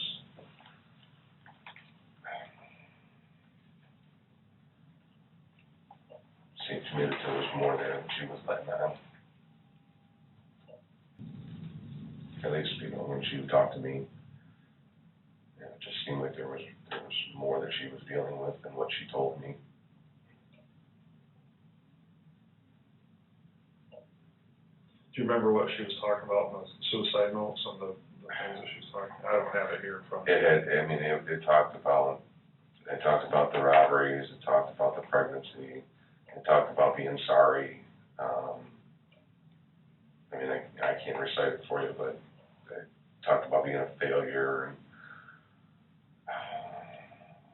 something about lying to people.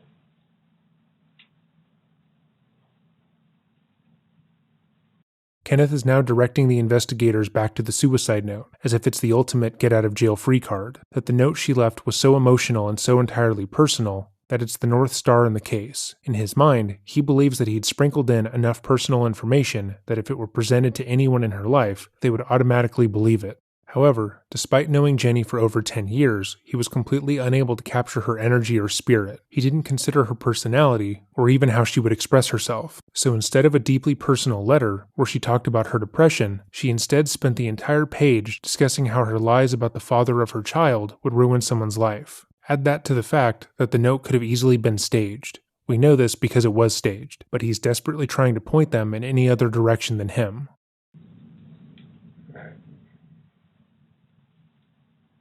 What would she be lying about? I don't know.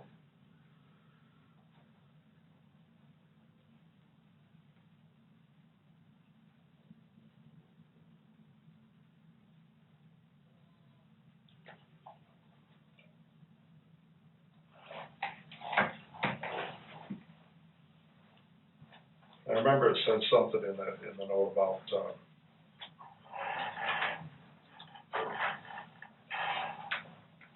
pregnancy, and I think the name was Chris. Does that ring a bell? I think I do remember seeing something in there about that. Does that name mean anything to you?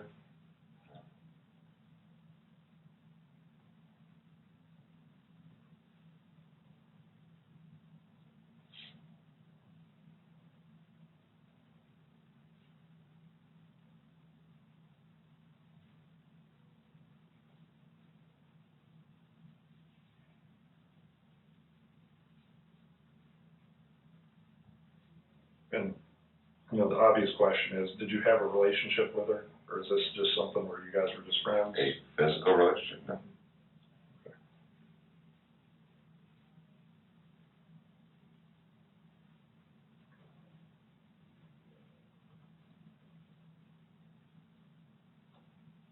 You mentioned your wife. Are you currently married now? Okay.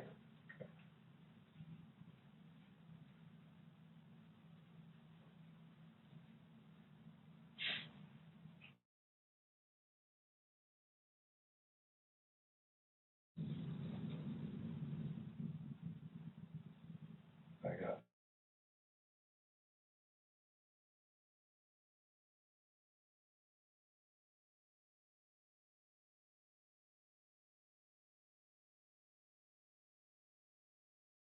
This guy, I actually have two of my neighbors that are close friends of mine that both have daughters. That are like, if what Dad doesn't see, Uncle Kenny will, so. Uh-huh.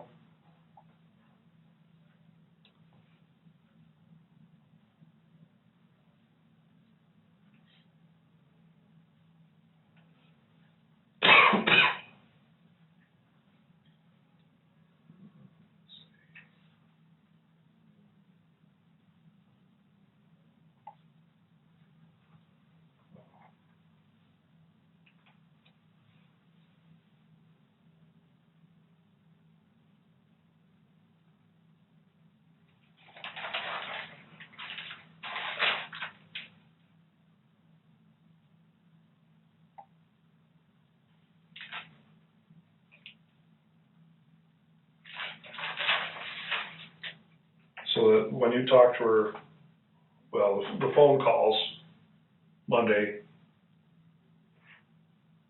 say 8, Monday night? No, it was during the afternoon. Okay. But you guys never talked to each other, it was just trading phone calls? When are you talking about? I guess I'm not clear, that's what I'm The asking. last time, well, Al asked when the last time I actually talked to her, where I spoke to her. Okay. I believe it was Monday, and it was Monday afternoon. Yesterday, she called, and left me a message, hey, what's up, I'm passing through, if you got time to stop, something along those lines. I called her back a few minutes later, hey, what's going on? She didn't answer, just to say, hey, what was going on, but she didn't answer the phone, so. Okay, that's what I was confused on.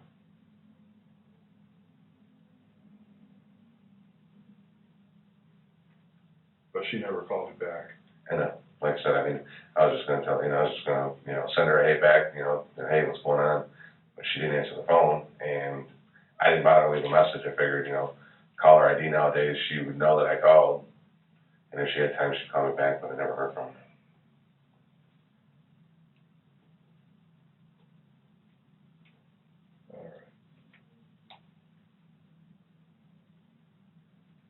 What did you guys talk about on Monday when you saw her or talked to her? Just chit chat. Hey, what's happening? Because I think Monday was my late day. I worked Monday night, but I didn't go until 10. She asked how, I asked, what I was doing, and I said that, just get ready to take my kid to football practice, get him ready, go on to practice.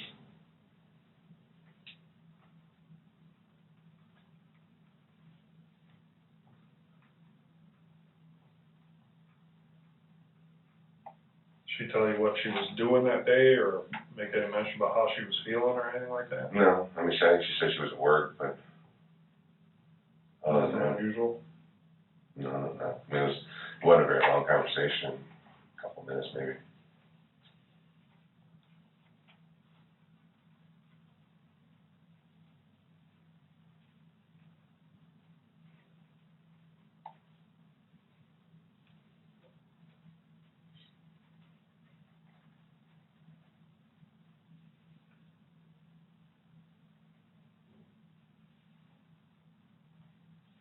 And she never talked about a boyfriend or anything?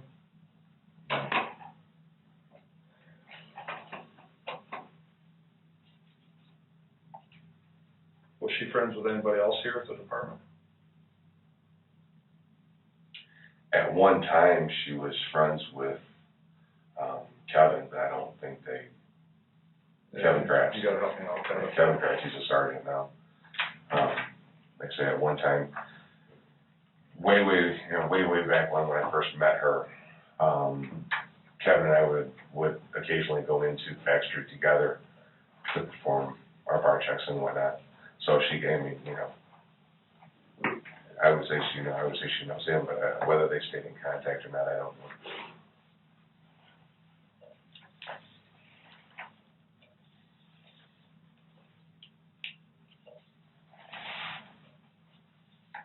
I was a little bit confused, Al. I wanted to clarify that for some reason I got the Monday, Tuesday mixed up. He actually talked to her last on Monday, but Tuesdays was just messages back and forth. They never really talked to each other in person.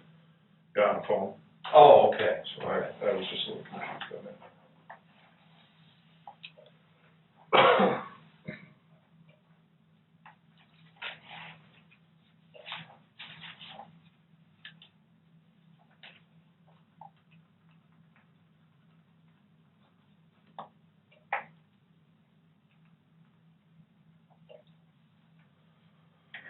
All right. Well, just going back over things. Anything that I left out we should cover? Really? Now, did you do a report yet, or do you need to do a report yet, or? My report's done. Okay. The interrogator seemingly begins to wind the interview down. He asks Kenneth if there's anything that he missed, like this is a job interview, and he goes back over some of his notes. Despite asking the question about if Kenneth knew the father of Jenny's child, or if he'd been in a physical relationship with her, at this point, he likely believes they are just about done with their conversation, and he's going to be able to walk out of the police department a free man. Sure, things were a little touchy for a moment, but he kept his story, and they will likely just affirm his narrative. The overwhelming sense of relief that he would be feeling in this moment is substantial, but as I am sure you have guessed based on the runtime, he is nowhere near the end. So let's see what happens.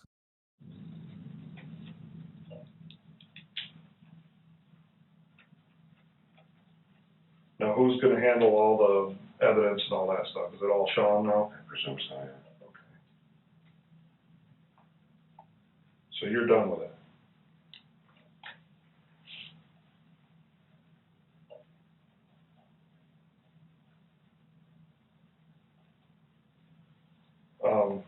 One of my concerns is obviously we got to talk to you and Tim because it was brought up that you knew this gal. And I've got some questions. When you come up and you see the vehicle and stuff, and there's a lot of vehicles like that, I guess. I understand that. Sounds like you knew her pretty well. I mean, well enough to recognize her. Okay. And it just, you hear the plate, you get the note out, you see the name on it, and then you see her ID. What were you thinking? What was going through your head? Well, as I'm starting to hear all of this stuff, I'm going, the first thing that went through my head is, can't be. And as I'm doing that, I'm going through her bill folder or whatever it was. There's her ID, and I'm like, oh, shit. It is. Throughout this portion of the interview, the police were careful never to confront Ken on some of his more outlandish claims, like how he was so focused on observing that he didn't realize he knew the vehicle he was observing. But after they removed the pressure from him, they bring it back tenfold, questioning how it took him running the license plate, looking at the dead body, going through her purse, reading the suicide note, then finally looking at her ID to realize that it was her. These are small inconsistencies in the grand scheme of what he has done, but bringing them up in this manner indicates to him that the men sitting across from him are not his friends. They aren't willing to look the other way and give him a pass. They are genuinely going to look into the case, and into him. So, I mean, how did you not recognize her when you first walked up? I guess that's what I'm asking. Yeah. Well, given the position that she was in, and it was, that's the hard part, is she was laying on her back, but the way her head was twisted, it just, and when I saw the body, I went, okay, body, I go into work mode.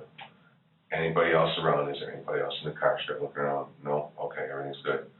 Got a body, Tim, and, he came over and took a look. Until I started going around doing all this other stuff, the pieces started falling in line. I said, she's, got a bunch of stickers on the back of her car. I didn't see those at the time I first pulled up on the car. The contacts you had with her, is that the vehicle she normally drove? Usually. Does she have any other vehicle? I don't know. Are you aware of any other vehicles? When I've seen her, it's always been in that one. It's always been in that vehicle when you've seen it, okay. You say stickers on the car, what? Like on the back, just.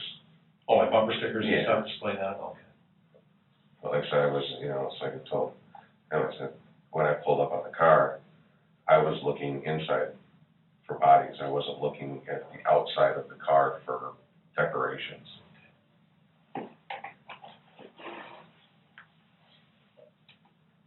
And the stuff that she was wearing tonight, is that typical of what she'd wear when you saw her? Yeah, it looked like nothing unusual. No.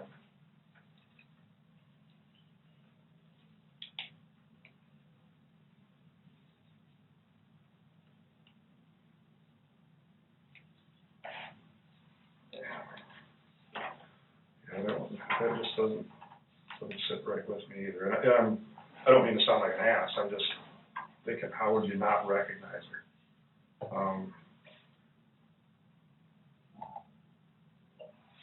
It's just odd.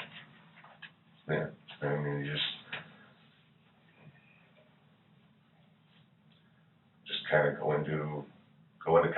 that point, it's just, okay, what do I gotta do? Start running through your head, what are the things that need to be done? Once I walked up, I saw that there was a body there. I took, a quick flashlight, went like that. Jaylen got a body, and he came over, checked it. I backed away. We started doing our thing. He got on the phone with Sean right away and started doing our thing. I mean, once we started going around the car and, pieces started to fall in, place, it was like, I'm thinking to myself, it can't be. It can't be.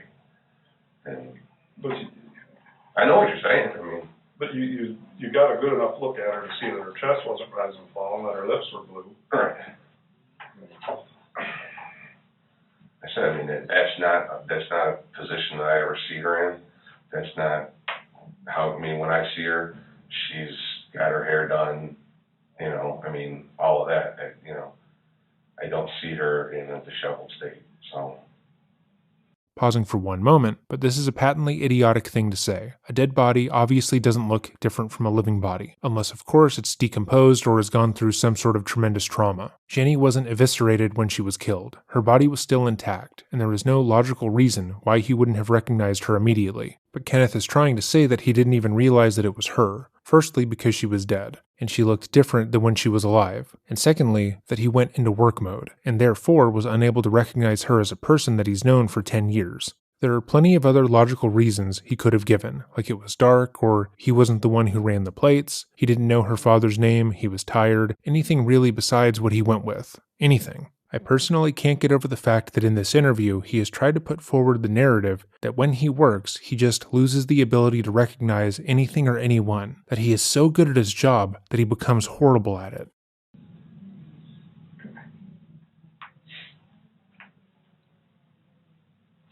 What's going on with your eye there? I'm not going to get pink eye, am I? No. I was wrestling. I got a pup at home. It's about, 3 or 4 years old. I was wrestling around with her, and she got me with one of her claws. What kind of dog you got?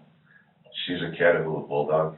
The hell is that? What? It's called a Catahoula Bulldog. It's a cross between an American Bulldog and what's called a Catahoula Leopard Dog. Oh, a leopard dog. It's a distant descendant of the Bull Mastiff. Okay. They originally bred him in Louisiana for hunting, and somehow or another they decided to crossbreed him with an American Bulldog, and that's what I ended up with. So that's a pretty good sized dog. She's not. She's only about 50 pounds. Well, is she mature though? No, yeah. Okay. Yeah. But she's got lots of energy, and we were playing and wrestling around, and she got me. How long ago? Huh? How long ago did that happen? Just before work today. Oh, okay. What'd you call that dog again? A Catahoula Bulldog. Catahoula? Yeah, and it's Catahoula.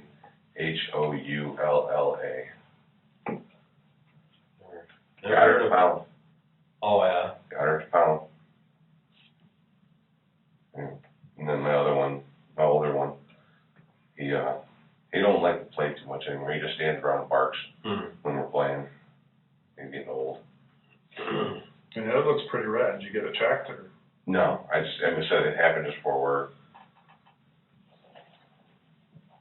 As you might have guessed, the story Kenneth just told about his eye injury is a lie. While we haven't gone over how Jennifer Webb was murdered, Kenneth had met up with his pregnant mistress to attempt to dissuade her from putting his name on the birth certificate for their son. She held her ground and said no, at which point he put her in a chokehold, suffocating her and killing both her and their unborn child. He then staged the scene as a suicide, planting a typed note he had brought with him, showing that the murder was premeditated.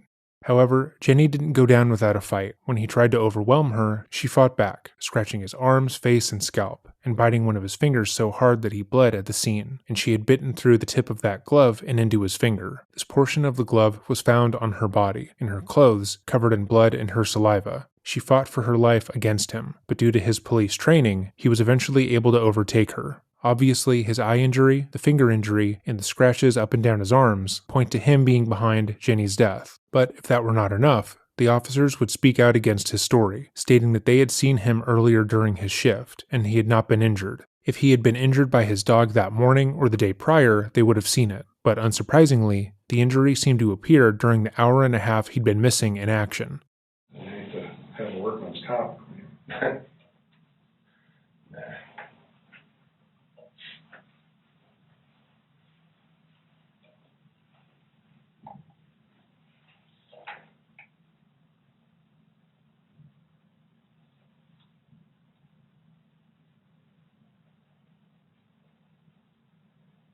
And you said just before work, you worked 6 P to 6 A today? I left my house right around 5. I usually leave about an hour early.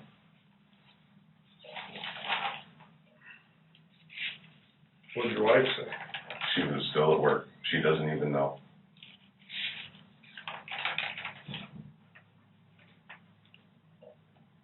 Is he rough with your boy too? Or she rough with your boy? No, actually not. She behaves around him. She likes, I've trained her well, but I like to play with her because I like to burn off the energy. Well, that's why I like big dogs. I mean, those little ones I got no use for. I've got her, she's running about 50 pounds, 50, 55, and then another one's running 80 pounds, so. Does it bother you at all? The eye tears up every once in a while.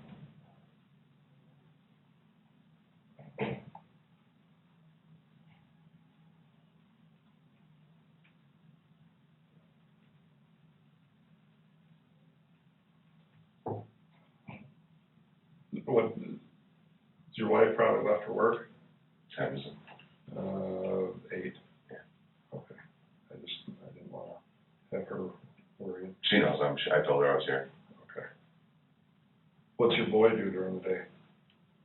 Sleep. Is he old enough to stay at home? Oh, yeah. Okay. He's 11. Is he home today when you're wrestling around with the dog? No, he left for practice. I couldn't go to practice today. I'm a coach. Right, it's football season already. That's right. So one of my neighbors is also a coach. His kid also plays. So he swung by and grabbed my boy, and then went to practice because I can't be there because I got to work.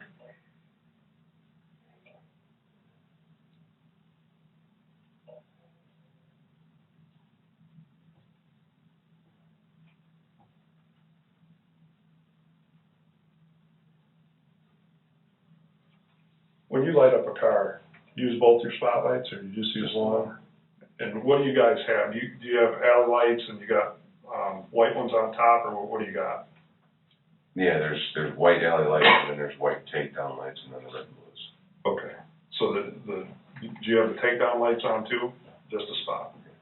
No other overhead? Just the headlights in the spot. Okay.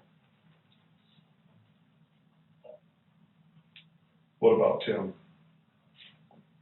Yeah, it was just headlights and spotlight too.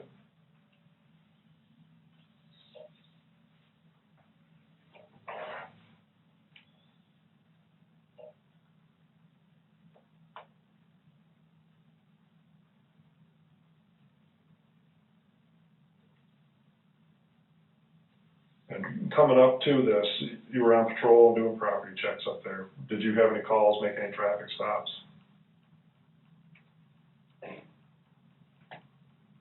At this point, Blue should be aware that everything he will say and do is being fact-checked thoroughly. What kind of bulb his police car uses, why he didn't notice that his friend was dead in front of him, and especially if he responded to any call prior to finding Jenny's body. The interrogators are being intensely thorough in a way he didn't expect at first, but he's being given the opportunity to adjust his answers. Obviously, we know the answer is no. He didn't respond to any calls, which is why he was found so quickly after the murder. But he doesn't know that they know that, hence why he lied earlier in this interview. The best he could do would be to say that he lied earlier, and that he fell asleep on the job. He didn't respond to any calls for nearly an hour and a half because he took a nap in a random parking lot with no security cameras. Then he woke up, then drove to the location where he found her body. The story is hard to prove, but that's the point. By stating he made multiple stops and responded to various calls, he's only putting a spotlight on his alleged actions, and once they can prove that he is lying, his credibility will be entirely shot.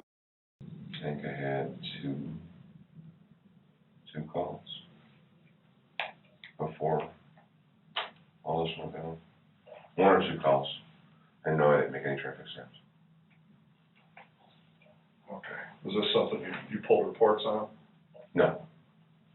Was it dispatch stuff? I mean, dispatch calls? Yeah. You remember what they were and where? No, it's on my daily.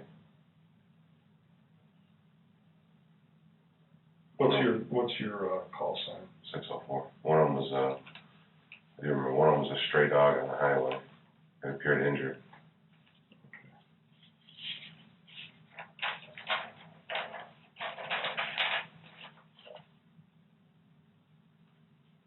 I saw a fox on another guy tonight. There's people running around. Sean come in occasionally up there on the other end, there's seen coyotes in there too. But that connects right into Crow Island State Game Area. That's Lots of deer up there. Are there? Oh, yeah.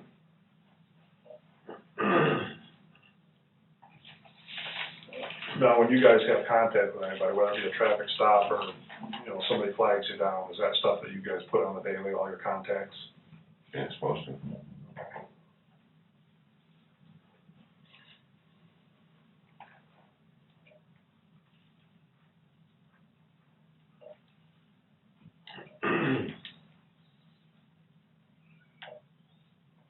And how do you guys, and I'm asking because things have changed since I worked down here.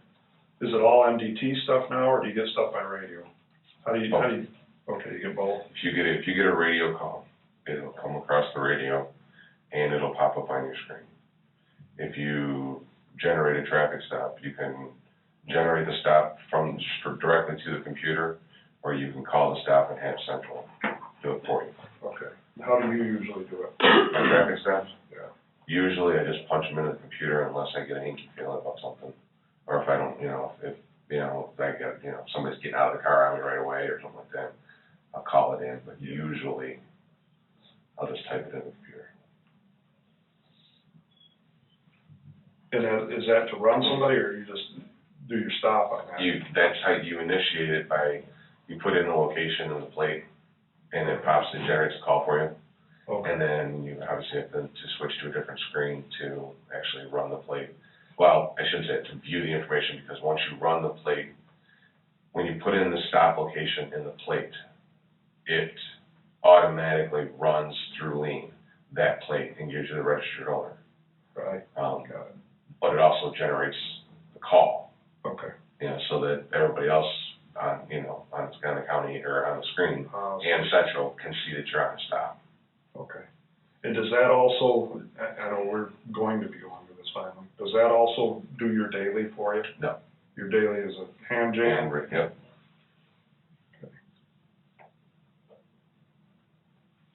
Be nice to go to a computer daily. Yeah, it sounds good, but we've got a few troops that are doing it, and it's kind of, it's like anything, you gotta work out the bugs.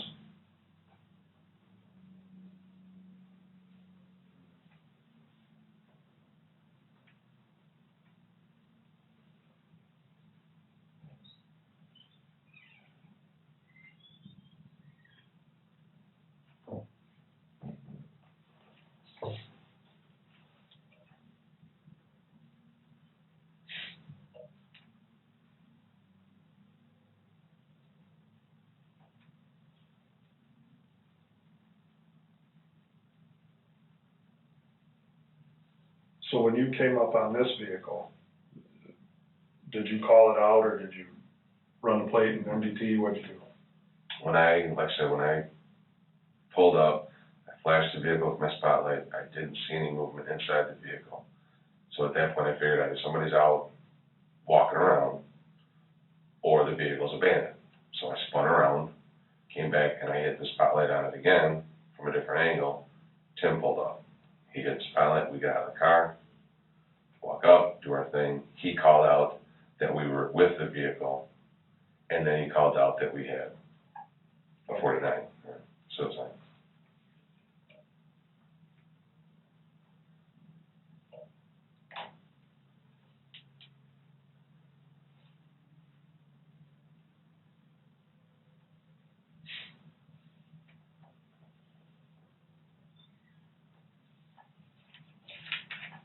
you had one or two dispatch calls around that time, just prior. Prior to, yeah. But no traffic stops, right? No. Remember doing any property checks, any specific ones? I was all over the place. I did property checks. I did property check at Robin Glen. I did property checks up on the Wolf Road area, Wolf and Sawyer, up Business District North 81, Trucking District. We got information that they were, stealing truck batteries out of the semis. So kind of playing that, playing extra patrol up there. I was in the South Number streets for a while.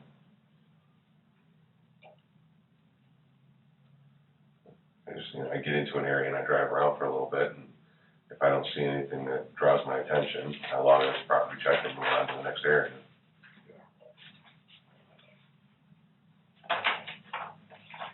When was the last contact you had with other officers? Probably 7:45, 8 o'clock, somewhere in there. Sarah and I were here, had a bite of lunch. You ate lunch here? Yeah. We were over in the fire department. She and I went in together and got a pizza, had some breadsticks, and we were sitting over at the fire department meeting.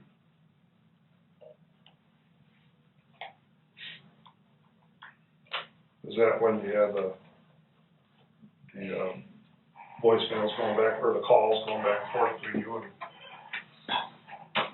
Jay?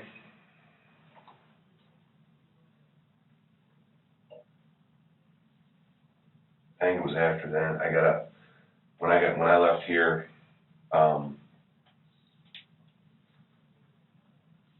that's when I had the voicemail from her, right around there. And where were you going when you left here? Driving. No, I didn't have any specific place to go.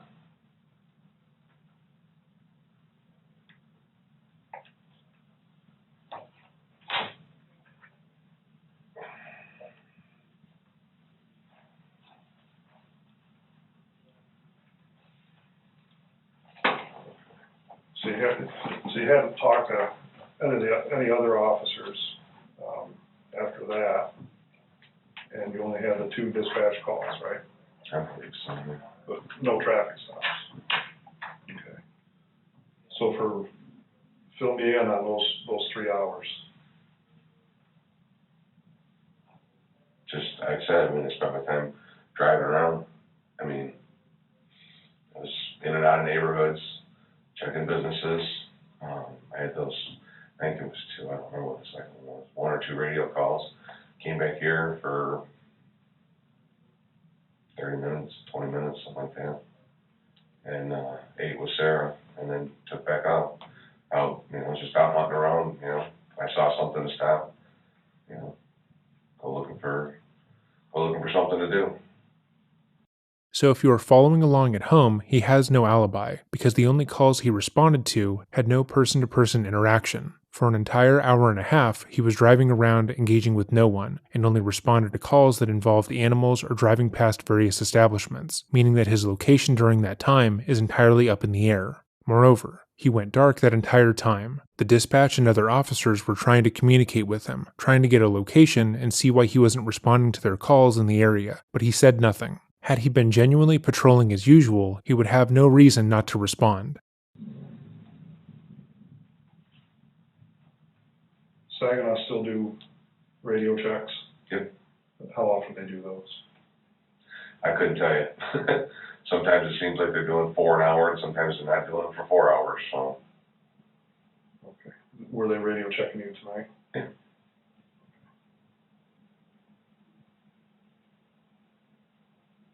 And they truly check your status over radio, they don't do it over MDK? Yes. Yes. Okay.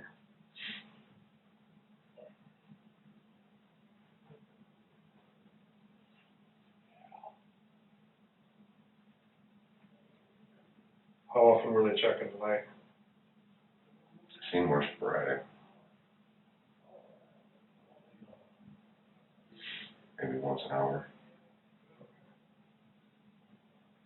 they won't check you if you tie yourself up on something, if you create a call or If they know you're on call. dispatch a call or some, well, but then once you clear that call, if you're in line for a radio check, they'll skip you. And they'll do you the next time around because, well, they just had contact with you. They knew you were okay because of your activity on the computer, so.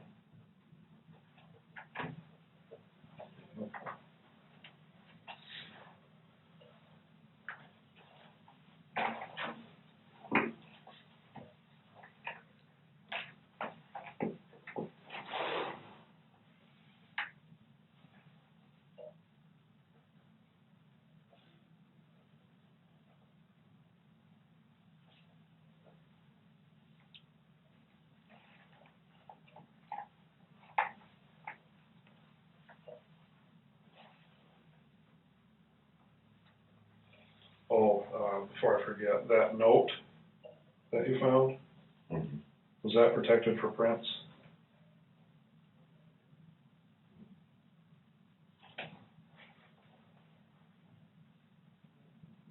As far as I may have touched it, a corner of it. When asked if the suicide note was dusted for prints, instead of answering the question that was put forth, Kenneth states that he may have touched the corner of it. This is him creating an excuse as to why his prints would be found on the document, just in case they were found. It's highly unlikely that he remembered to handle the typed note with gloves every time it came into his possession. But if he were the one to pull it out of the purse and read it to the other officer, then he could say that he simply forgot to put on gloves when he handled the crucial piece of evidence. The next bit I'll be fast forwarding through, as they just take a small break. Again, if you were concerned with us editing or misconstruing the footage, the full video is available in the description box down below, sans editing and commentary. When I picked it up, maybe handed it to Sean, I don't know if I had gloves on. Picked it up from The car. Oh, you said you had it on the hood of the car? Yeah, I'd taken it out of her purse or off the top of her purse, unfolded it, and laid it on the hood of the car. No, when you got her purse out and stuff, would you have had gloves on then? Yeah, I had gloves on then. Okay, But when I took it to Sean, I don't think I had gloves on. okay. Did anybody else handle it? Did Tim handle it at all? He touched the note? I want to say yes, but I don't know for sure. Okay. I think he might have.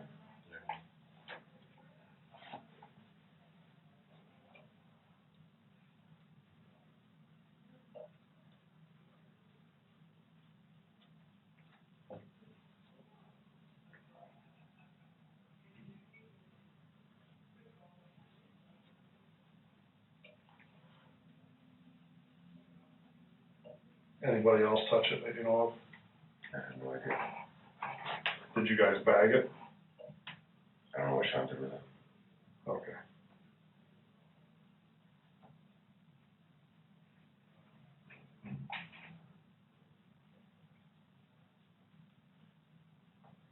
When you say gloves, what kind of gloves? Rubber, latex. Latex gloves, not Yeah. hatch gloves or anything like that, really latex gloves.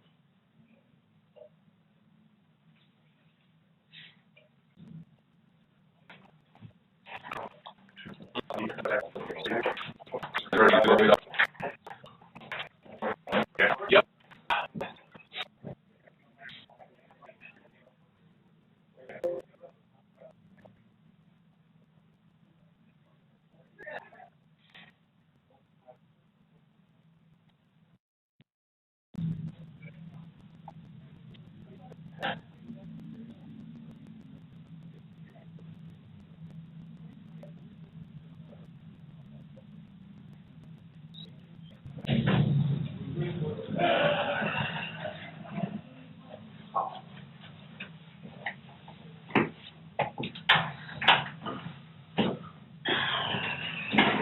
I got, just sitting here listening through all of this, I got some questions that I can't help but come to the forefront.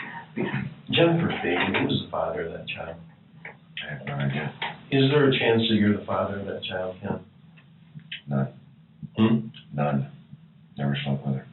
Again, the subject of who the father of Jennifer's unborn son is comes up, and he's asked directly this time if he is the father. and he is quick to say that there is a 0% chance that he's the dad, because he never slept with her. Like most of the other responses he has given thus far, is ill thought through and stupid. Let's go over why. Kenneth had deliberately drawn attention to this subject in the staged suicide note. He spent nearly half the document talking about how Jennifer slept around, how she was ashamed of herself, and how she had lied by saying a married man was the father, instead of simply saying she doesn't know. The note then goes further to state that she would be at fault for sleeping with said man, even though she was lied to and not the one who broke their vows. By taking the time to discuss the paternity of her unborn child at all, he focused a spotlight on that topic, illustrating that whatever happened to Jennifer had something to do with her son's father. He knew that she had told others that he was the father. He specifies as much in the document itself before trying to obfuscate that fact. The main issue is that Kenneth doesn't seem to realize that the paternity of Jennifer's unborn child was going to be tested after her death, especially since the suicide note discusses the topic so much. His solution to hiding his affair and the subsequent pregnancy only ensured that the truth would come out, and at this point in the interview, he should be well aware of that fact. He works for law enforcement. He's been on the other side of the table, and he knows that they are going to ask for a DNA sample to verify his statements, but for some reason he continues to lie in a way that will hurt the case down the road.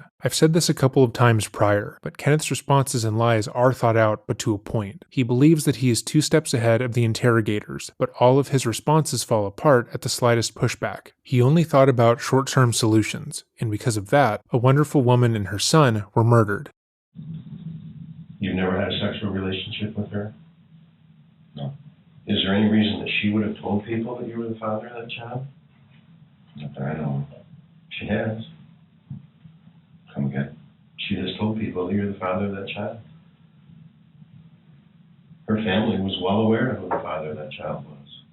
Didn't know you personally, but was well aware of what your name was, where you worked, what you did, and everything. Wow. So this is an underreaction, because this is what he believed was coming. The suicide note he doctored said as much, as he spent a substantial amount of time trying to say that Jenny had lied, that she was a liar who was ruining people's lives, and that her friends and family should just ignore everything she said about the pregnancy, as if people forget every interaction they've had with the person who committed suicide after they die, and they don't pore over these moments looking for signs. Let's pretend that Kenneth was being honest. Jenny was just a casual friend that he had seen recently because she had a couple of break-ins and was feeling unsafe. They aren't especially close, but he talks to her every now and again. But still, he isn't close enough to know anything about her. He is then told that she's been falsely telling people that he, a married man with children, is the father of her child. He would be shocked, confused, and probably a fair bit pissed. This allegation could easily hurt his home life, cause his wife to leave him, and force his character to be questioned. If this was a false allegation, he'd firmly deny it, say she was lying, affirm he's never slept with her, and demand a genetic test be done. If the DNA test would exonerate him, he would immediately ask for one, because he could show that he was being truthful, and expel any rumors, which would completely destroy any motive. He works in law enforcement. He knows that they can easily test for paternity, but he doesn't do that. He reacts as if he expected this allegation, which, if what he said thus far in the interview was true, he should not have. No possibility of that? None. I mean, that's real easy for us to determine, obviously. You know, and now's the time to get that out, if there is. I mean, stuff like that happens. We all know that. We're all big boys in this room. We all know that stuff like that happens. But yeah, that's a concern that I've got. Is I don't know why her family knew she was expecting, obviously. Apparently due very soon, 3 to 4 weeks. Yeah, and they were was apparently no questions at all about it. They were fully aware. Ken Blow, police officer, Buena Vista Township Police Department, was the father of the child. They didn't know much about you. They never met you. But they were fully aware that you were the father of the child. By name, occupation, where you worked, and everything, Ken. Wow. Ken is still not reacting to the news, and says nothing when the interviewer brings up doing a paternity test. Again, put yourself in his shoes. Let's say he's perfectly innocent, was not the father of Jennifer's child, and is being accused of sleeping with a loose acquaintance. You know you didn't sleep with them, you barely know them, and you are being looked at as a suspect for their murder. But there's a surefire way to prove that they were lying, a way that would immediately result in people looking at the case differently, and getting all suspicion off of your back. Wouldn't you jump at the chance to do it? Ken said he never slept with Jennifer, and that there was a 0% chance that he was the father of her unborn child. He's being given the opportunity to prove it, and is completely passive to that, so he ignores that solution and continues to feign bored surprise. Well, that would explain why we're doing this. I don't I'm not the father of the child. I've never had sex with that woman. All right. Well, that's, like I said, that's one of the big questions that comes up.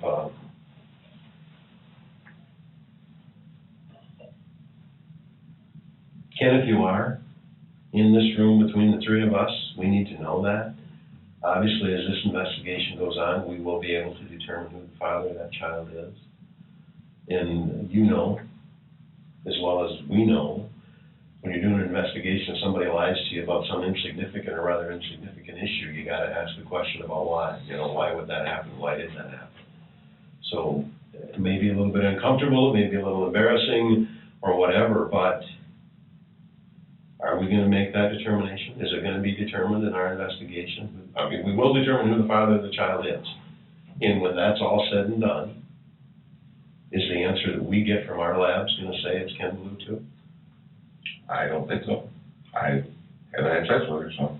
Well, you don't think so, or you do that, I mean, you know or you don't. I mean, there's one way that a child is conceived, that's very apparent, I just know that. Okay. Absolutely no way possible that you could be the father of the child? Correct.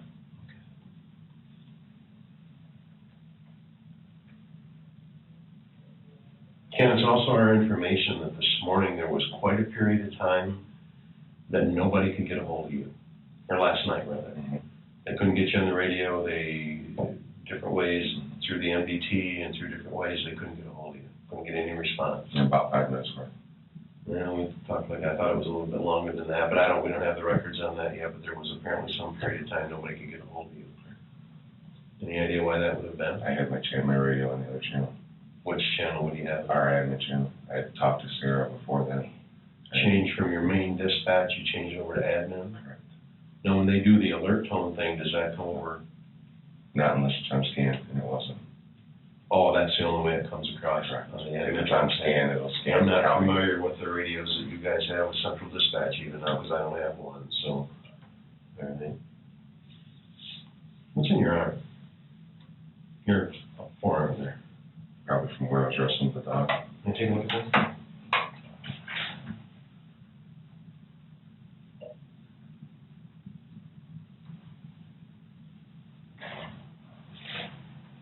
You got any other marks or injuries or anything from the dog?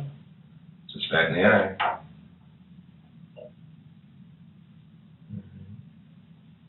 Can you take your glasses off so I can get a little better look at your eye there? It's right on the inside corner. Right there, she caught me with her toenail. Oh, okay, all right.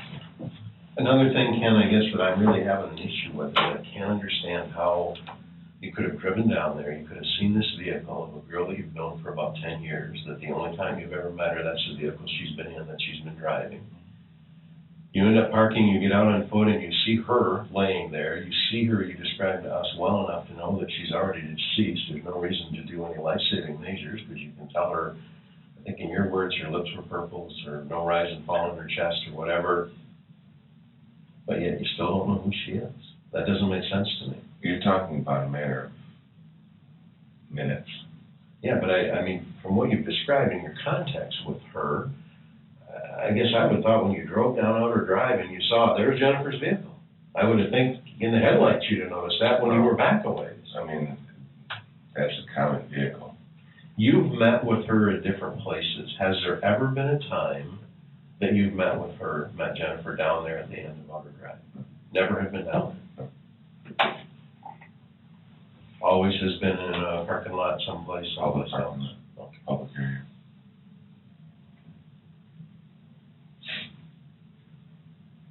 It should be occurring to Kenneth that he's doing an insanely bad job here. They are laying out the case against him slowly, and as a police officer, he should at least recognize that most of the things that he's been saying are making him look insanely guilty, with the interrogators methodically laying out the aspects of his story that don't make any sense, along with telling him that her friends and family knew that he was the father of her unborn child, and of course discussing how he went dark for an hour and a half. This is usually the time we would see a suspect begin to change their story to remedy any sticking points.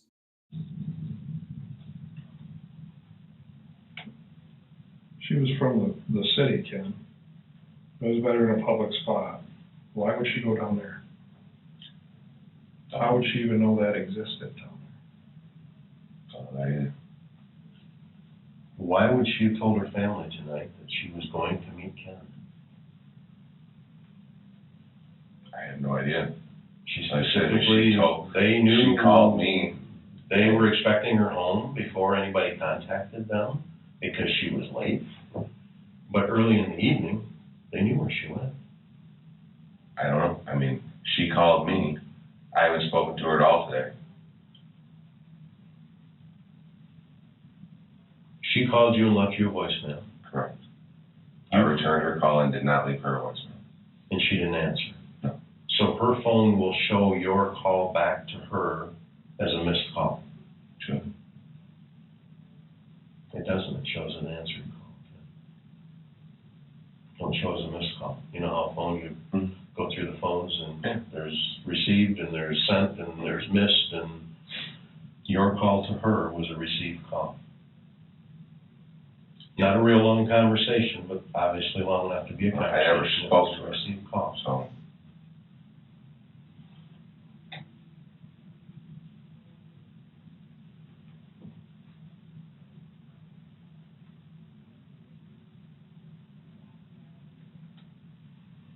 How many times did she call you this evening?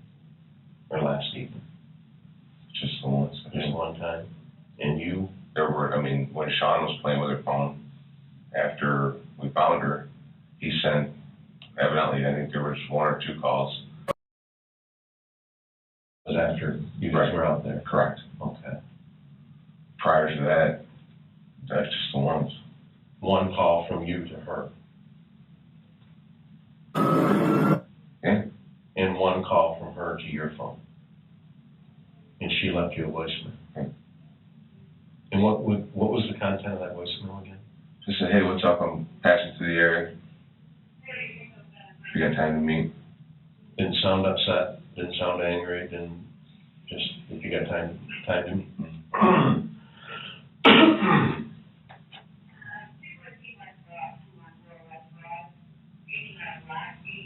Ken, did you call her back and make a plan to meet? No. Why would she have told family that she was going to meet you this evening? I don't know. And then the two of you end up down there? I can't answer that now. I don't know. It's just weird. I agree with you. But I guess now, I guess her letter makes a little more sense, but. Her what? Her letter. What do you mean? About the married man part. Earlier in this interview, Kenneth was asked what he recalled of the note. He pretended to have a vague memory of its contents, talking only about how she said she had lied and that she was ruining the lives of those around her, but notably refrained from talking about how the note discussed the paternity of her unborn child. While that portion of the note was the longest and most significant to her apparent suicide, he kept it out of his statement to the investigators because he didn't want to draw their attention to it. He wanted to avoid talking about his relationship with Jenny for as long as he could, so he hoped that by omitting it, he would avoid suspicion. However, nearly an hour after the original question was asked, he can remember the note clearly, and is now trying to use that portion of the note to exonerate himself. Portions of this footage have been muted, as when it was recorded, a police radio could be heard. Again, if you would like to see the unedited footage, it's available in the description box down below. Oh, and the note She was talking about me. Okay. I have no idea why she would say something I don't think she named you in the letter. I don't recall seeing my name in the letter, but. Okay.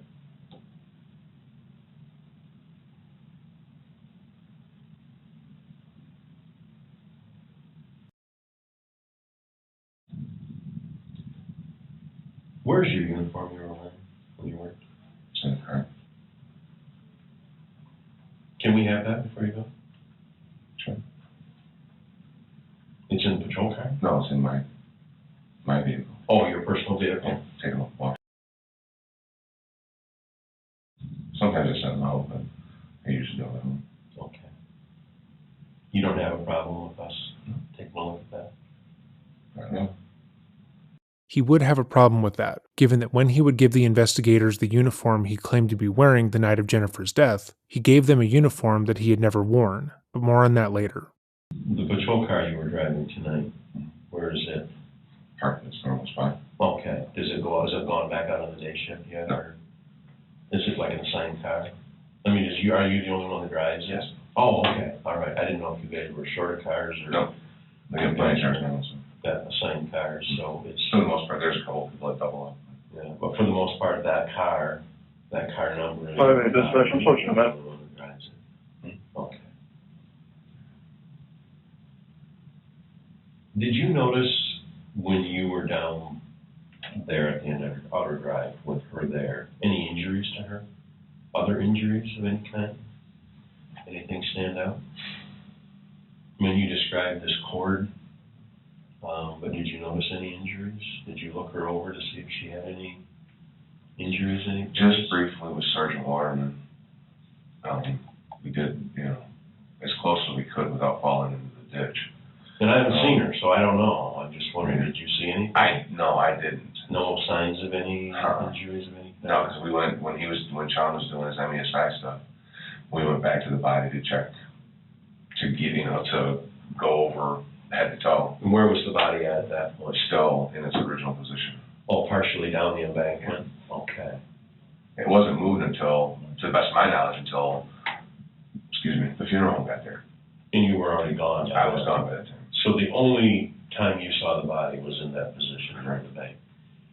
When Sean was doing his MESI stuff, did you touch the body in any way? No. No? You were never that close, or? No. Okay, how close would you have ever gotten to, at any point? Within a couple of feet. Okay. 3 feet, 4 feet, something like that. I mean, given the position of the body and the slope that was there. What was the cord thing that was around her neck? What was it? I don't know. It looked like an electrical cord. Some kind of a like extension cord type thing? You remember what color it was? Dark. Okay. Not bright orange or anything like that? Okay. That seems to be a very common color. Did you touch the cord? Don't sound like you're ever that close. No, I took photos of it. Okay. And did anybody else take photos other than you? Once I took the initial photos and we got back here, Sean took the camera from that camera that had the photos on it from me, and I haven't seen it since. Oh, okay. So as far as you know, at the scene, you took all the scene photos, unless Sean took some after you were gone. Okay. But then once you got back here, that would have been was Sean back here before they removed the body in the vehicle and all of that? No, that was after. Okay. All right.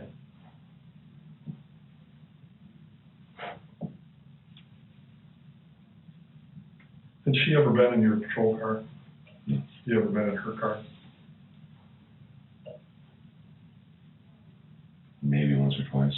Okay, and what was that about? Just sitting in the passenger seat talking. While you're on duty? Yeah. You're always single man patrol? Yes. Most of the time, unless we're working some kind of special assignment. Anybody ever with you when you met with her? No. Did you ever have any physical contact with her? As far as like hands-on? Yeah, hey. Maybe an occasional hug. Okay. What was the context there? Just friendly hug. Hey, good seeing you. How long ago was the last time that happened? Good time. And the other day, weeks, months? Months.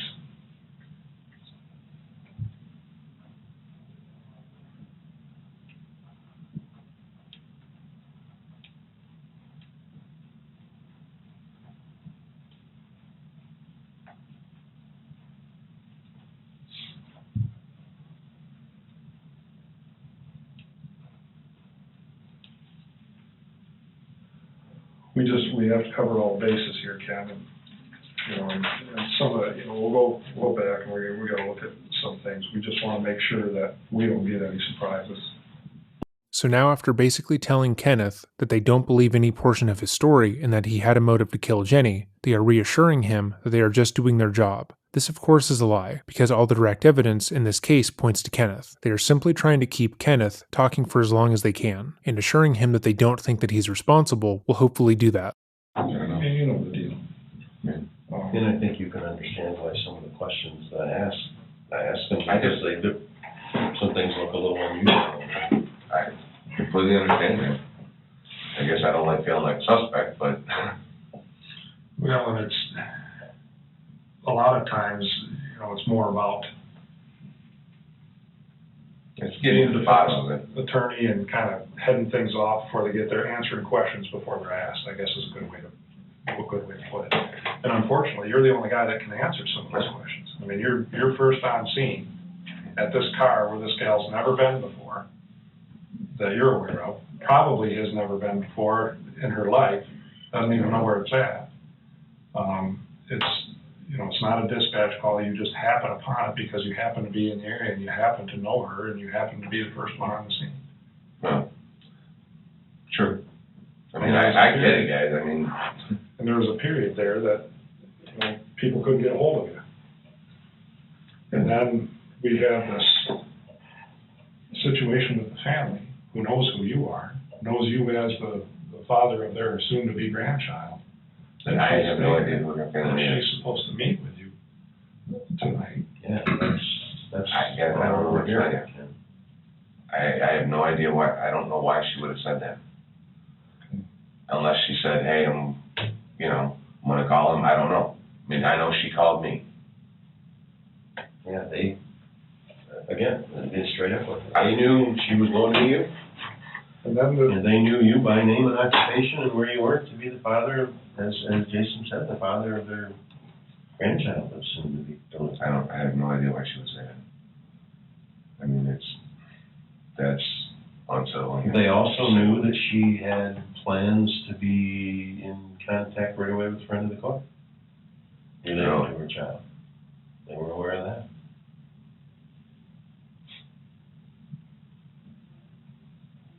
And then we look at this suicide note that you found that's typed. And you know what that means as a former detective. Doesn't mean much, does it? Yeah.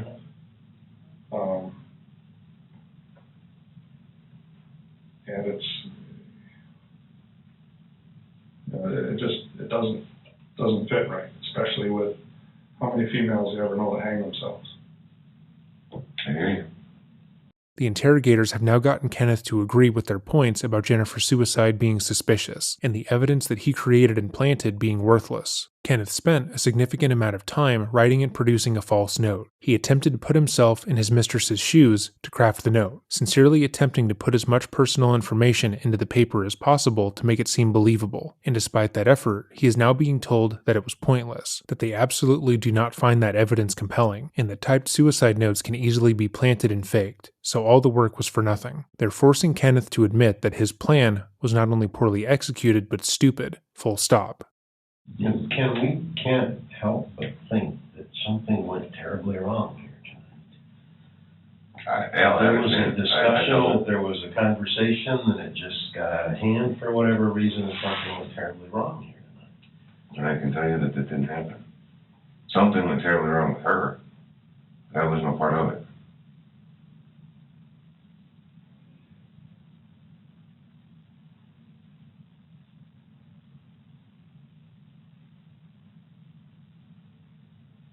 And Ked, we're gonna have to go through the whole thing.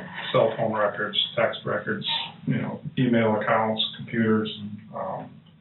We'll get video from all the places you were patrolling tonight, and that'll help us establish a timeline, which will be good. We'll get the dispatch records and figure out where you were and when. Do you have an AVL in your car? What the hell is an AVL? Okay, apparently not.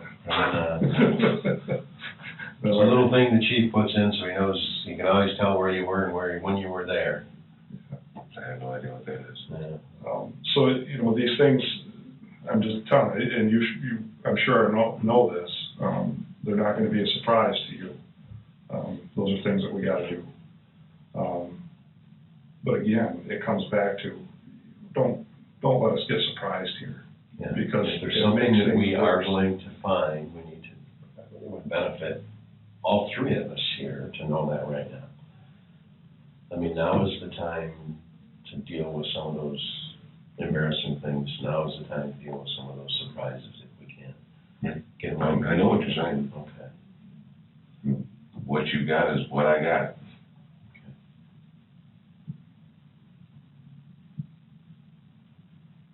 Did she ever talk to you about being abused by anybody? Did she ever talk about being in a car accident or anything like that? got some other injuries, Ken.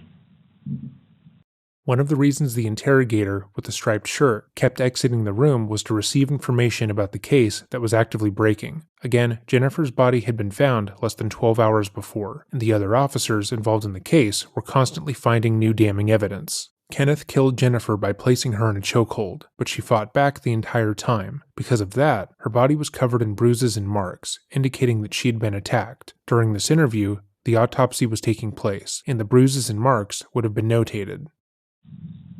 And again, maybe it's just coincidence, but you've got some injuries too that you have no witnesses for. You're right. I don't know what to tell you guys. I mean,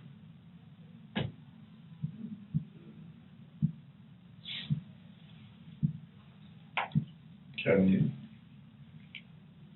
the biggest thing is, just tell the truth.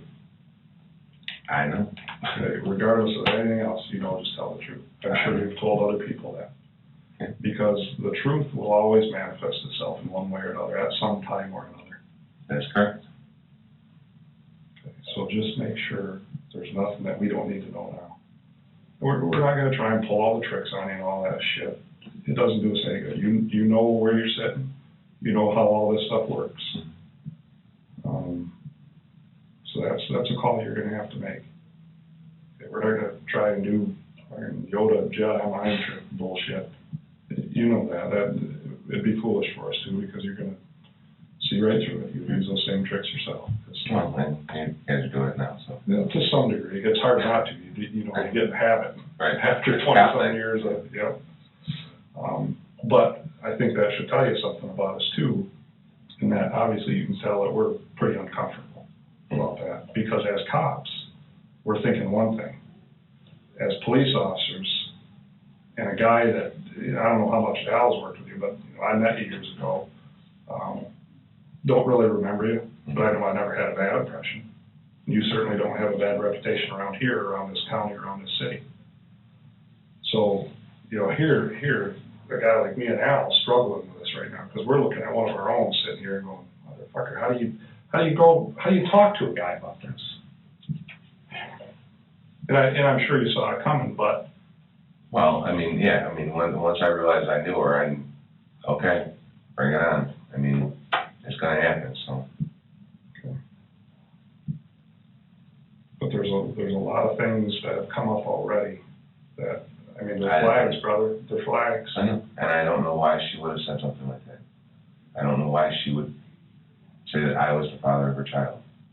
I don't get that. That totally dumbfounds me.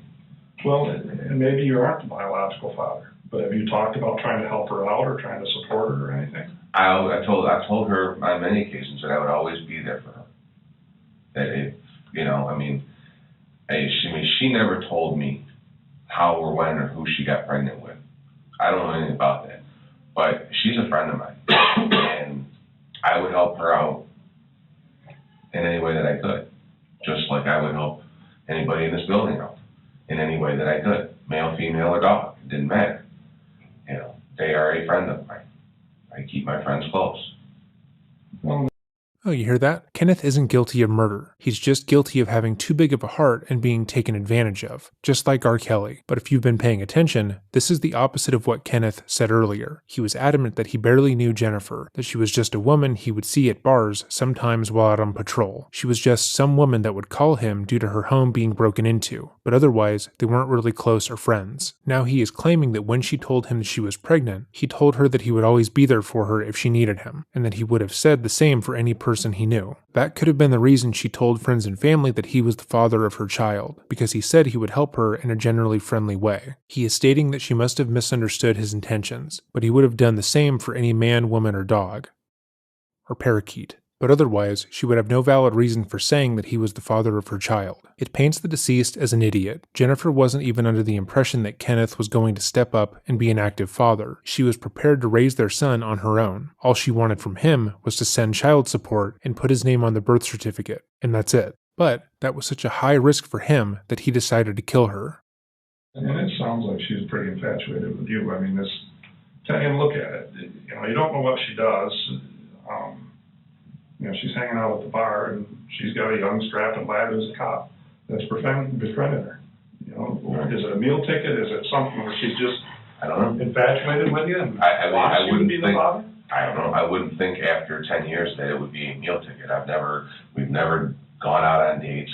I've never bought her gifts. I mean, and vice versa. She's never done that for me either. I mean, I don't know why she would say something like that.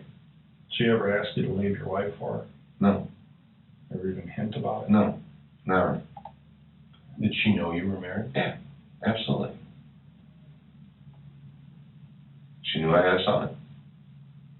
I mean, it's clear you guys had a pretty close relationship. we talked a lot. Personal stuff. Ken, you said you had told her you'd help her out. Did you ever tell her that you'd help her financially with the child? I told her if I could, I would. I mean, I knew she was struggling. You know, she's not making a lot at whatever job she was doing. She wasn't making a lot. So, you know, well, if a friend came to you and asked you, hey, I need some help, and that's kind of was the impression that I was getting, is that, you know, she needed help, I would help her. What's your wife do, Ken, for just?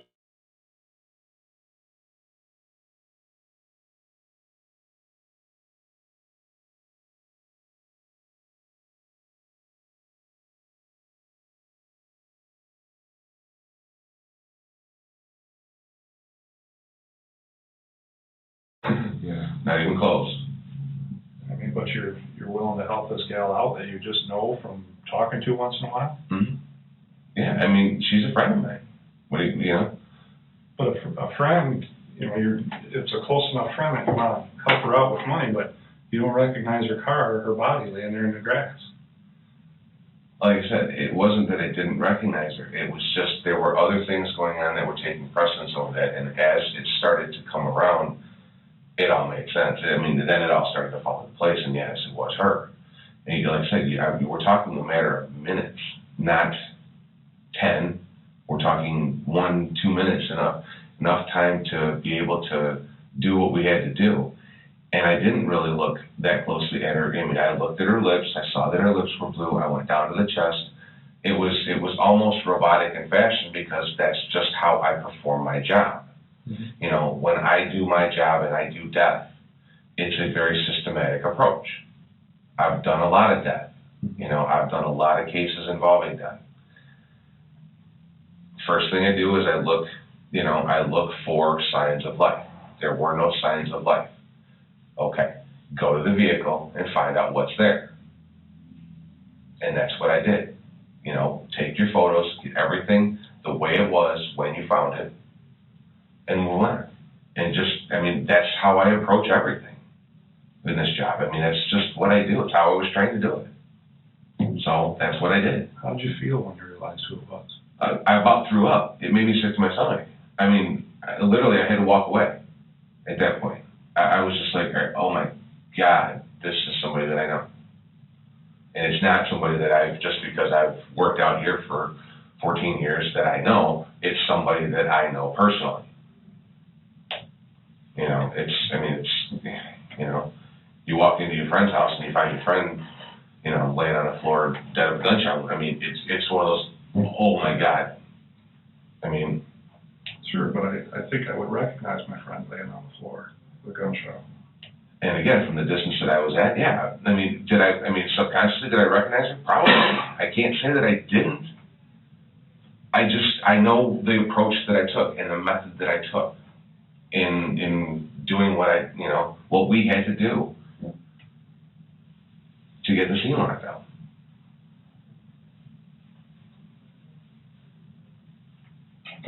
Was she pretty distraught about being pregnant and not knowing who the dad was?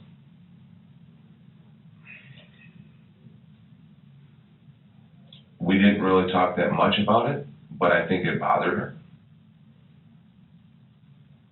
I mean, I kind of left that alone. It wasn't an area that I wanted to delve in. I knew she told me she was pregnant. I would ask how she was doing. I would ask how the baby was doing. We had a couple of conversations about, I'm struggling with not having a house and living with my folks and yada, yada, yada. And I said, if you needed help, just ask. Just ask if you need help.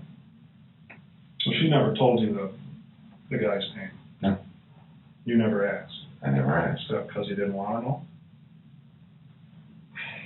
I always said it wasn't my business, it was hers.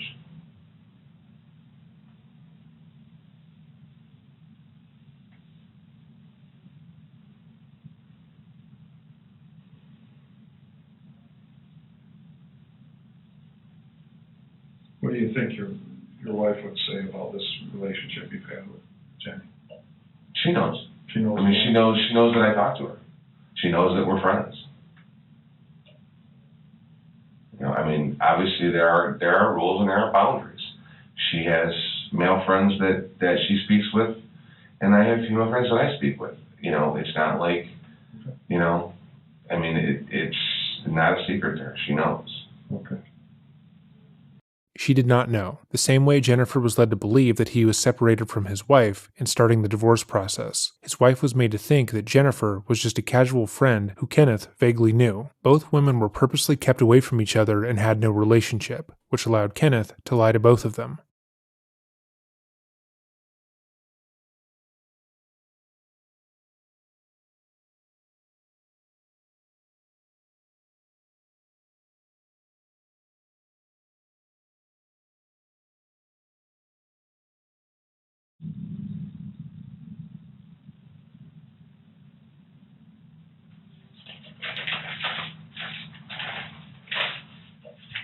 Did you and Jenny ever fight? No. Even arguments? No.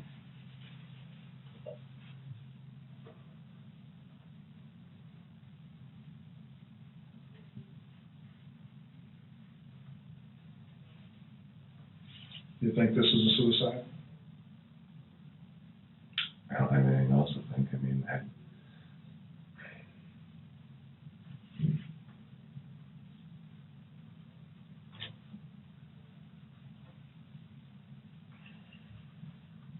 Do you know of anybody that would want to do her harm?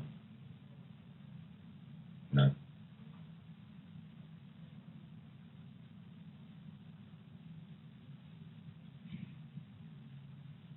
I know you said your wife knows about her. Is she okay with this, or does she have some issues with it? I don't know if she necessarily has any issues with it. I mean, to say that she likes it, I would say is probably a stretch, but because she doesn't know who she is. I mean, she knows her name, she knows that we talk, but have they ever met? No, they haven't. I mean, it's just, I don't know, you're not supposed to do that. Right. You don't bring that, you don't bring a casual friend into your home like that. I mean, then, she's not a neighbor that we frequently hang out with or anything like that.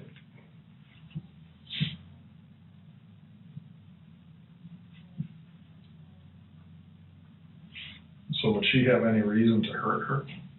My wife? Mm-hmm. No.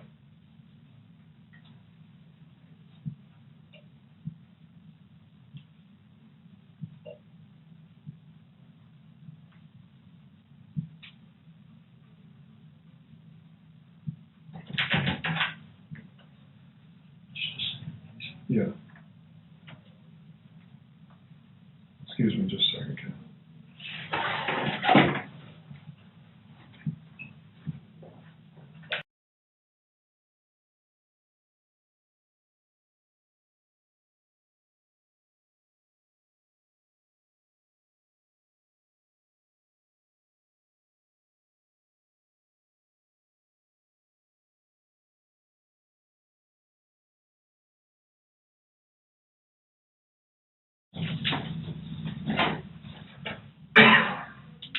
What do you think I ought to do here, Ken? What would you do? Do your job. I mean, it's got to be investigated. I mean, if there's any way around it. Yeah. And it's just, you know, painting that picture, I'm sure you would agree, shit is just fucked up, quite frankly. And it doesn't look real good. So I have to, not just, you know, from the criminal investigation side, but I want to make sure that you're square too, if that's the case. As long as you tell me the truth, all this stuff will check out and we'll be fine. And it's covering you too, you know that. Yeah. But again, man, don't put us in a position where something bites us. Right. Right, I'm with you. Because it won't be just us. I mean, it'll be everybody at this department, be everybody in Saginaw area that you work with. Right. It'll be smack them in the face. I get it. You know, I was sitting here, you guys leave the room, and I'm sitting here thinking, why on earth would she say that? And I don't have an answer. I don't have an answer for that. I mean, especially to go so far as to tell the family that. Right.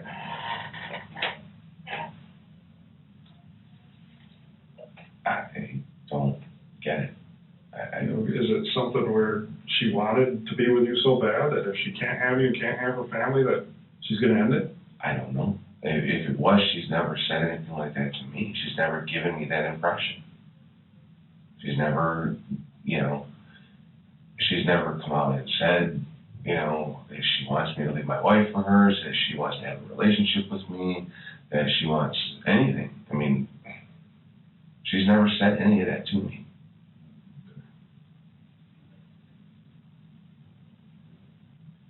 Was she mental? Not that I know of. I mean, it doesn't sound like it. I mean, the way you were talking about her, Right. you know, she's pretty. She seemed like she had her head screwed on straight. I mean,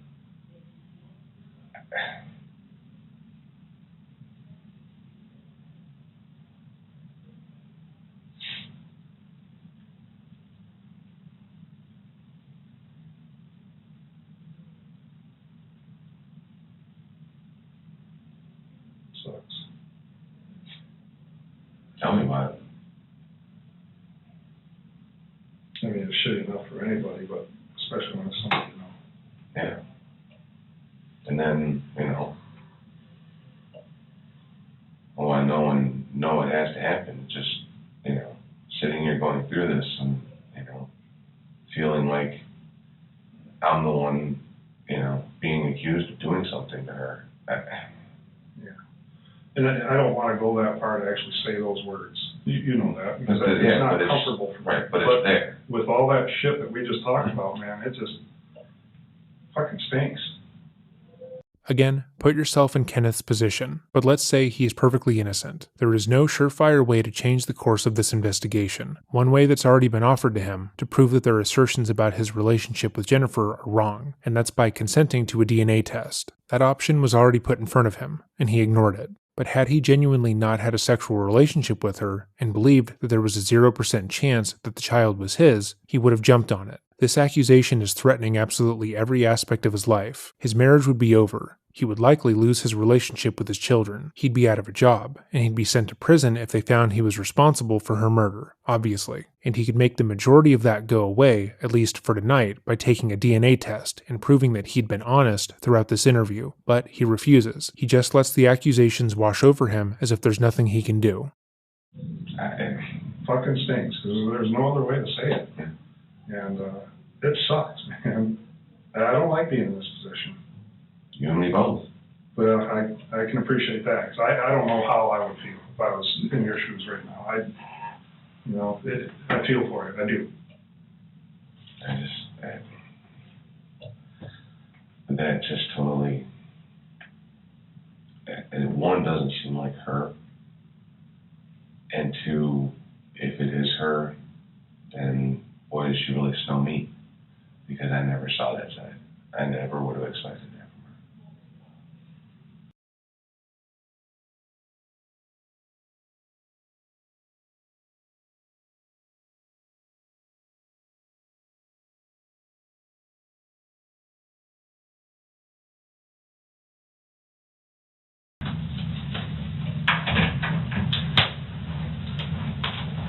Ken, we need to get it, Jason probably told you, need to get a buccal swab from you? No, but I know what it is. Yeah.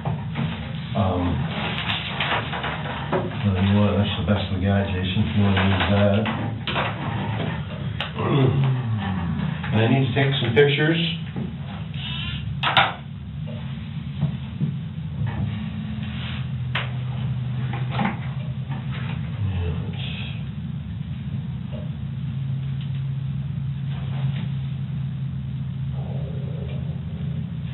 I should have stayed in bed.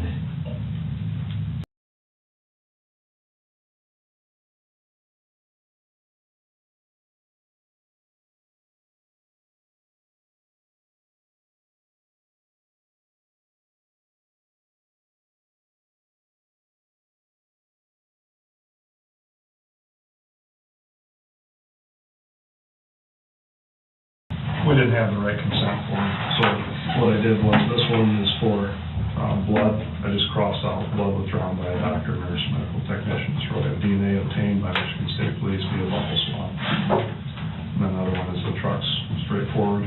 Cross that one out. Cross that one out. What color is your pickup? Gray.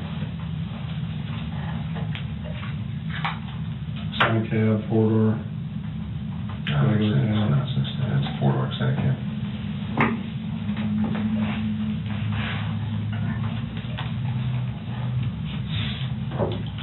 Obviously, you've seen this kind of thing before, and I just need you to print, sign, and put the time down, and I'll have Al sign it. And obviously, you're under no obligation to do so. You know what your rights are. Just simply asking for your consent.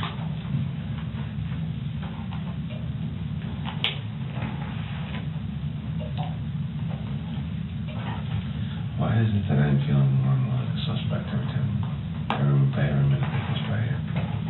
Alright, so Kenneth is an idiot. He has obviously been a suspect the entire time. All the evidence points to him. All of his actions point to his guilt, and the two interrogators have spent over 2 hours telling him as much. And yet, when he is asked to sign a document consenting to having his DNA taken so it can be tested against Jennifer's unborn child, he asks why it is that he feels more and more like a suspect when they talk to him. It's because you fucking are, dude. You are obviously a suspect. They've already told you this. Moreover, if what Kenneth has said before was in fact accurate, that there was absolutely no way for her to be pregnant with his child, signing the consent form would have been a no-brainer. He would have happily consented to the test because he would know that he isn't the child's father. This is a standard procedure that should exonerate him had he been honest. Well, we've kind of discussed the issues, and we've talked about what we're seeing and what we're thinking, and I think you can understand we've got to do what we've got to do. We've got to do this investigation.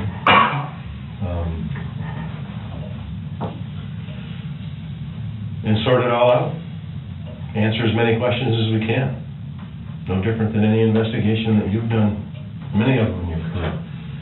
Got to answer as many of the questions that are out there as can be answered, and that's what we're trying to do. Answer as many of those questions as we can answer. And our hope is at the end that everything is good.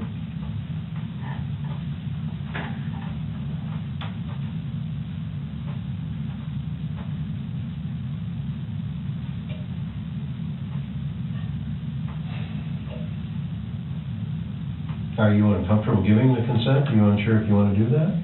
I'm just uncomfortable with the whole thing. I mean, well, I understand that. We both understand that.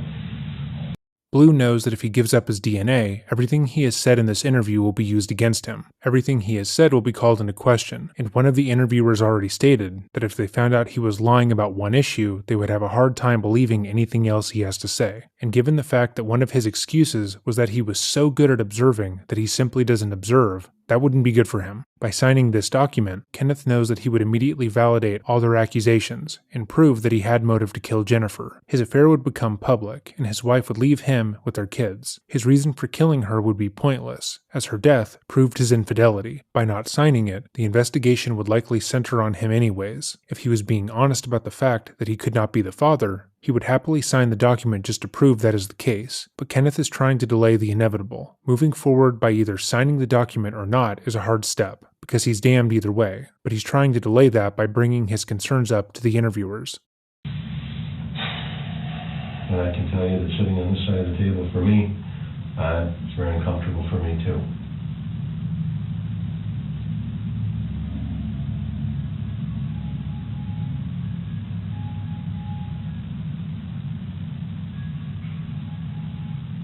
Sit here and to know that you've not done anything wrong, but still feeling like you did. Sure, that's a tough spot.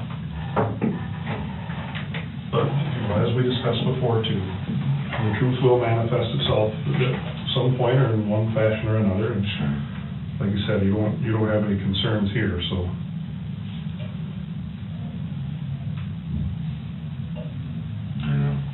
I can't tell you one thing, though, guys. I did, in fact, sleep with her.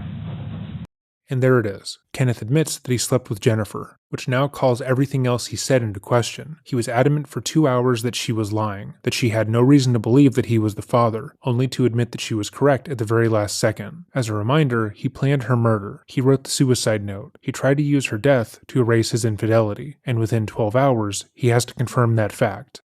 It was a while ago. I can't say that she ever told me that this was her baby, or this baby was mine.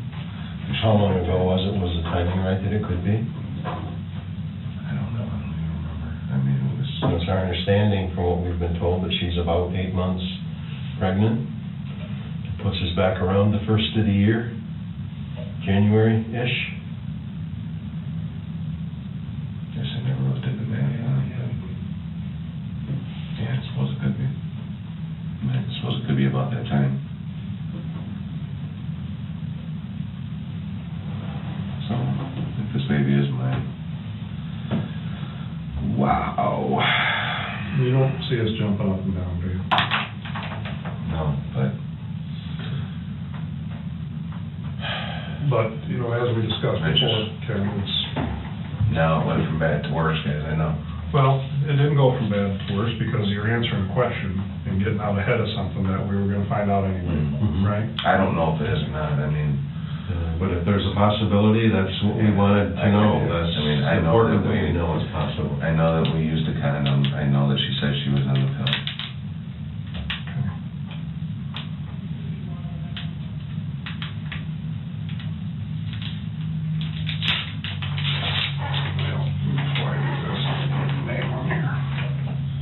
B-L-E-U-E-W. I guess I just didn't come out with it in the beginning because, my wife and... We understand that, Ken, we understand that. I think I told you before, that's a very sensitive situation, and we understand that.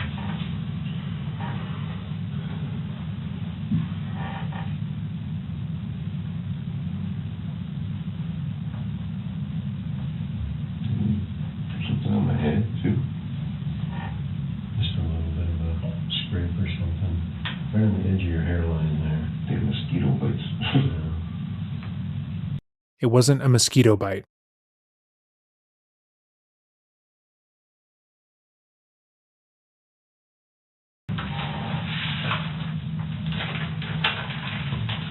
Did she talk to you about the possibility that was your child? Not really. I mean, she kind of hinted at it, and I said, Jen, I don't know how it's possible. I said, you were on the pill, and I used the condom. And she said, so I'm saying is it's possible. I said, okay, fine. It's possible, it's possible. Did it concern you? Yeah. Of course it concerns me. But, at that point, the deed was done. What are you going to do about it? Now Ken's story has changed from he couldn't possibly be the father and barely knew her to being that she hinted that he could be the father. Since the quote, deed was done, there was nothing he could do about it. This would be a reasonable answer if he was anywhere but an interrogation room being questioned about a highly suspicious suicide. And what could he have done about it? I don't know. Maybe kill her, stage the scene to make it look like she killed herself in a ridiculous way, then leave a suicide note insisting that she lied about the paternity of her unborn child. Maybe. Given his continued denial about the paternity in question, his original narrative was benefited by the note she left, which makes him look even more guilty.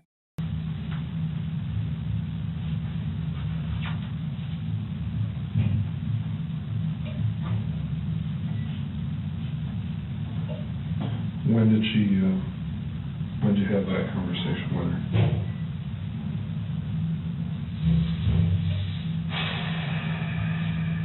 A few months ago. So she was well into it by then? Yeah. She asked for a paternity test or anything? No. She hadn't mentioned anything about that? Had she mentioned anything about friend of court? To you? I think, yeah, she did once. She said something about, she was going to have to go and how did she phrase it? She said, from the people that she's talked to, she's got to give them a list of 5 people that she slept with who could potentially be fathers, and, they would then have to be contacted, and I presume vocal swabs and DNA tests done to prove who the father was, type of thing.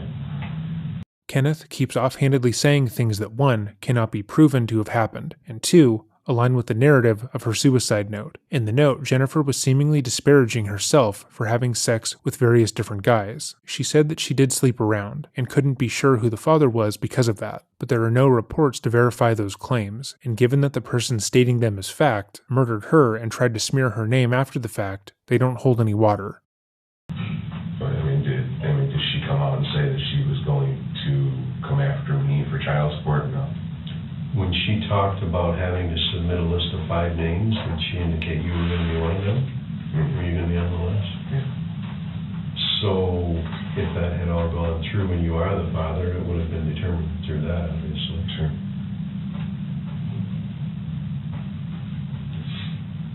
And you said earlier that your wife was aware of your friendship with Jennifer. Mm-hmm. Was she aware of any of this other stuff? No, she wasn't. Many years ago, I had an affair that we worked through, and things have been much better.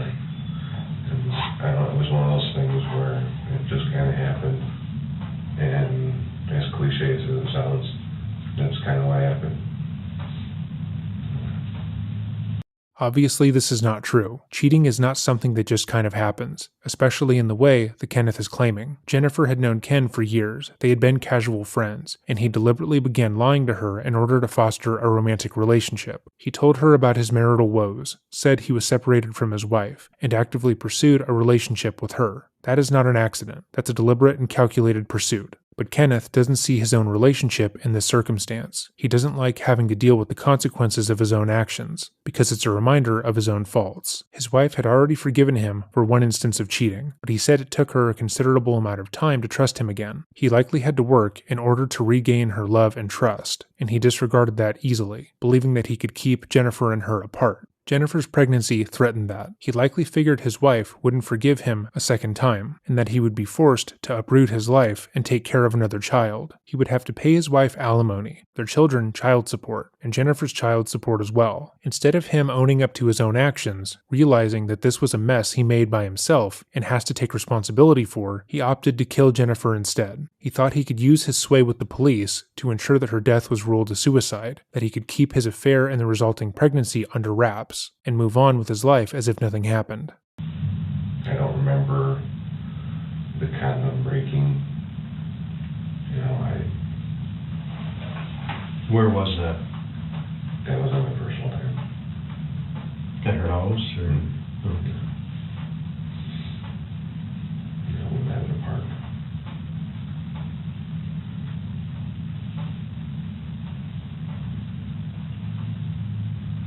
Did the condom break? I don't know. I don't think it did. It didn't seem like it did when I removed it, but who knows.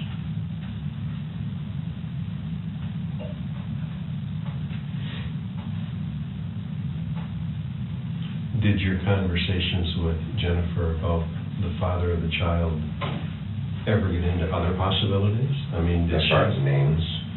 But I guess, I mean, she would know whether there's other possibilities of being the father or not. Did she ever talk about that? She said I wasn't the only one. Okay. But she didn't tell me who.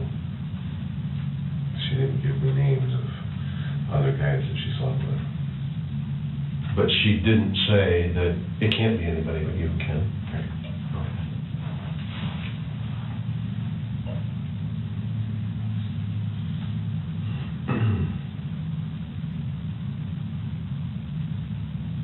And I apologize for that. I should have said it up front, but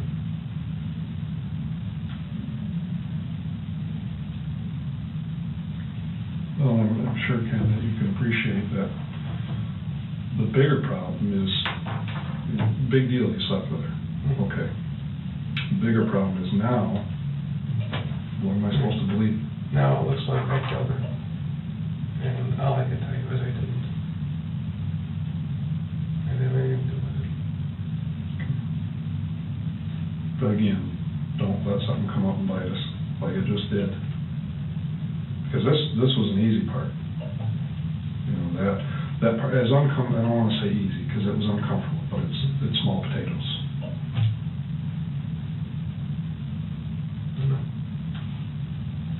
But if there's something else that we need to know, now's the time. You got it. I mean, you know, have I been in her truck? Yep, been in her truck. Told you that.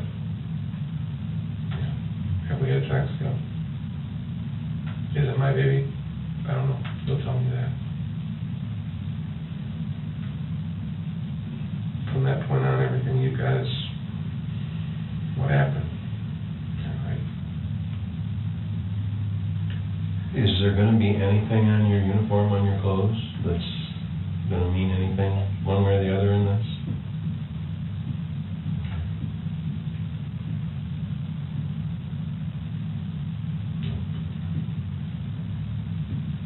Is she going to have any other unusual injuries that need to be explained?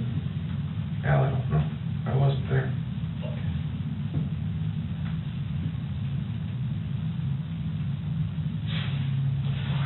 Ken, let me see your arm again. You know what that looks like? Well, if I were to grab you with my fingernails, what would I leave? Was there any possibility that her fingernails are going to have any DNA underneath them? That's right, I know. I mean, I don't know. I wasn't there. Okay, all right. I just, you know, Yeah. that's, those red marks, that's, you know, they look like they could be finger marks. And you know, that's one of the things that autopsy they're gonna do is scrape all of her nails and check all of that stuff. It's just, Ken, that, you know, I told you before, my hope is, you and I have now worked together a lot. We've had some association, it's always been good. I hope this association ends up good, I truly do. But we've got to do our job, we've got to do a thorough investigation on this, we've got to answer just as many questions as we can answer about this. And I hope it all ends up good, but we're gonna dot all of the i's and cross all the t's as we go through this, so. Yeah, there's really not much of anything that we can't try real hard to deal with if we know about it up front, if we know about it ahead of time.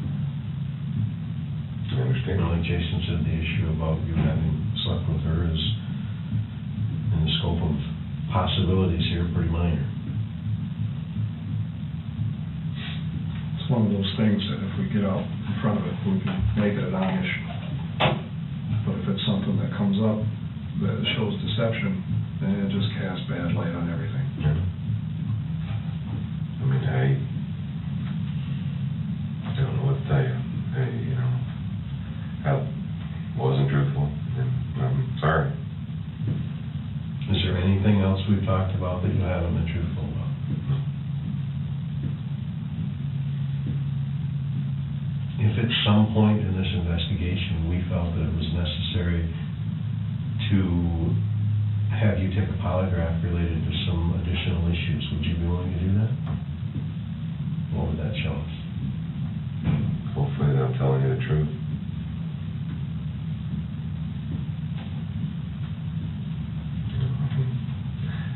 in my dirty laundry. What should I ask you on the polygraph, Ken? You can ask me whatever you want to ask me. I'm asking What would you what would be the easiest way to clear all doubt about anything. Did you sleep with her? Yep. Did you kill her? No. Anything else? Did you meet her tonight down at the end of Outer Drive? Nope.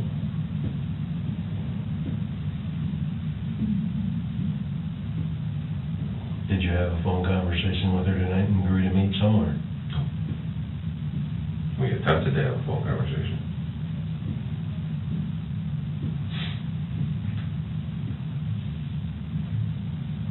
Is it possible you are the father of that child? Well, I slept with her, so yeah, I'd say it's probably possible.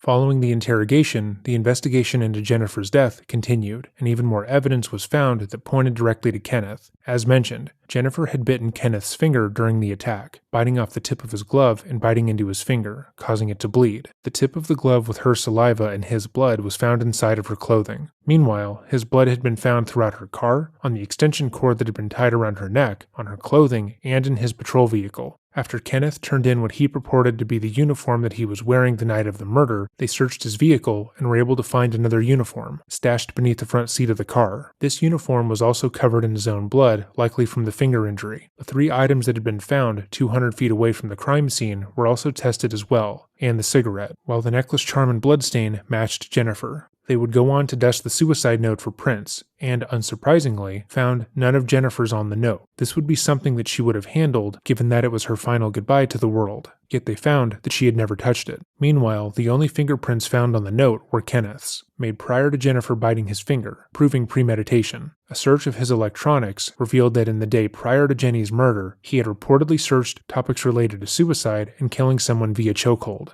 Shortly thereafter, Kenneth was arrested and charged with first-degree premeditated murder, as well as assaulting a pregnant individual, intentionally causing miscarriage or stillbirth of a fetus or embryo, and 2 counts of possessing a firearm during the commission of a felony. Kenneth maintained his innocence and pleaded not guilty, despite the deluge of evidence against him. His public responses seemed to state that all the evidence against him had been planted and he was being framed. His sister would also state this publicly, saying that there were various members of the police force who would benefit from Kenneth being out of the way, but refused to say anything more than that. Nearly a year after Jennifer's murder, Kenneth would go to trial. His lawyers had the unfortunate task of trying to defend the man, despite being given virtually nothing to work with. He tried to attack the veracity of the evidence, and to point out that certain procedures hadn't been followed in the investigation, notably the fact that Kenneth was allowed to participate at all. He also stated that there was no physical evidence that proved that Kenneth had harmed Jenny. It pointed to the fact that none of her DNA was found on his person. As for his DNA being found in her car, and the glove tip with her saliva, they ignored that entirely. His arguments were incredibly weak, and the jury only took 2 hours to find the former police officer guilty on all charges. Since the conclusion of the case,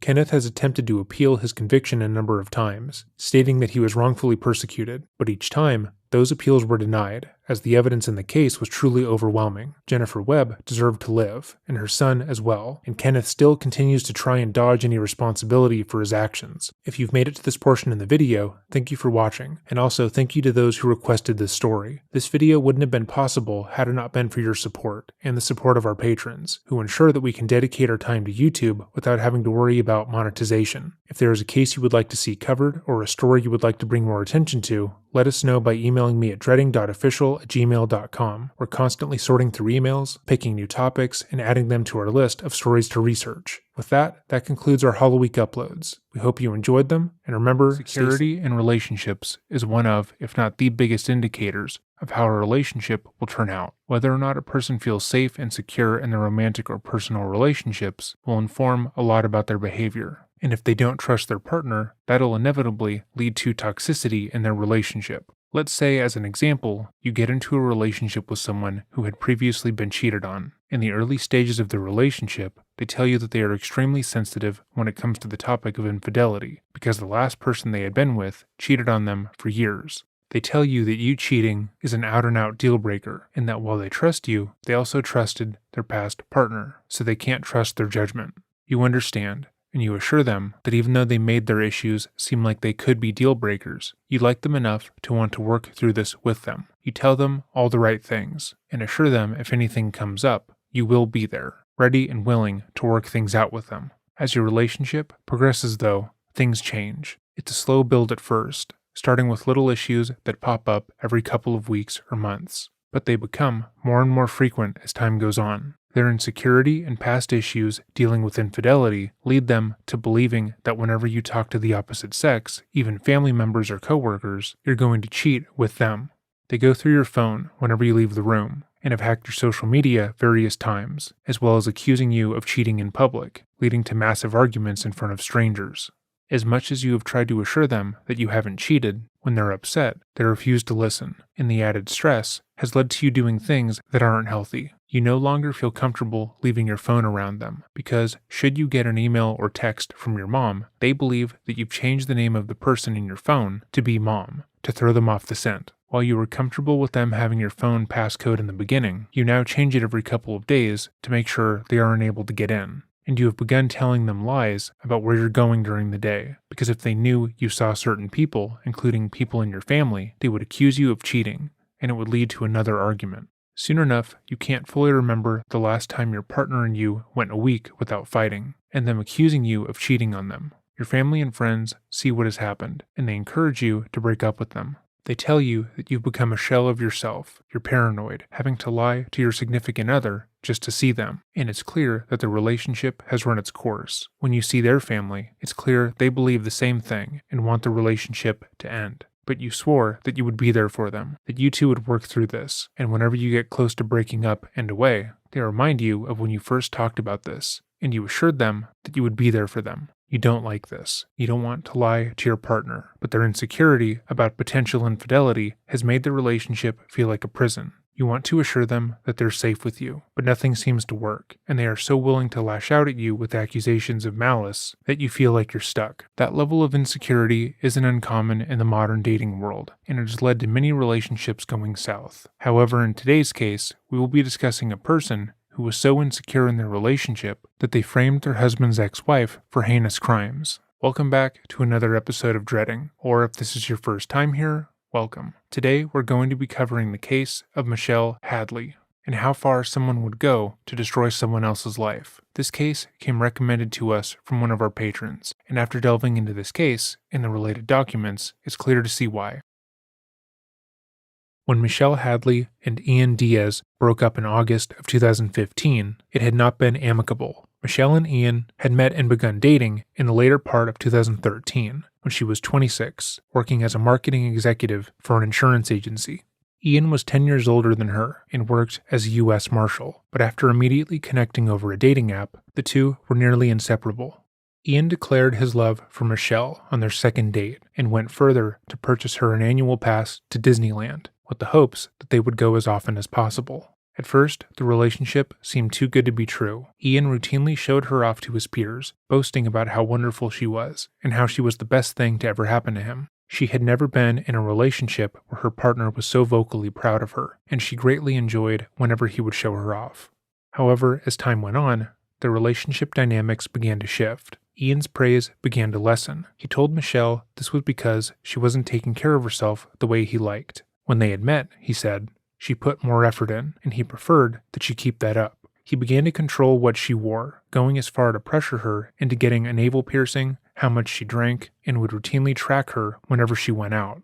He would also give her gifts, like iPhones, laptops, and tablets, all with the express purpose of tracking her. He would set these electronics up for her. As she stated, she didn't know how to do it herself, and would routinely record her on these devices without her knowing. Ian would also control how much she slept, waking her up multiple times throughout the night to make her watch a show with him, or to talk to him about whatever. Michelle's health would deteriorate over the first year with him, but she still believed he was an amazing boyfriend. He convinced her that it was her job, not him, that was causing her so much stress, and he told her that she would be much happier if she were to quit and take a position at Disneyland.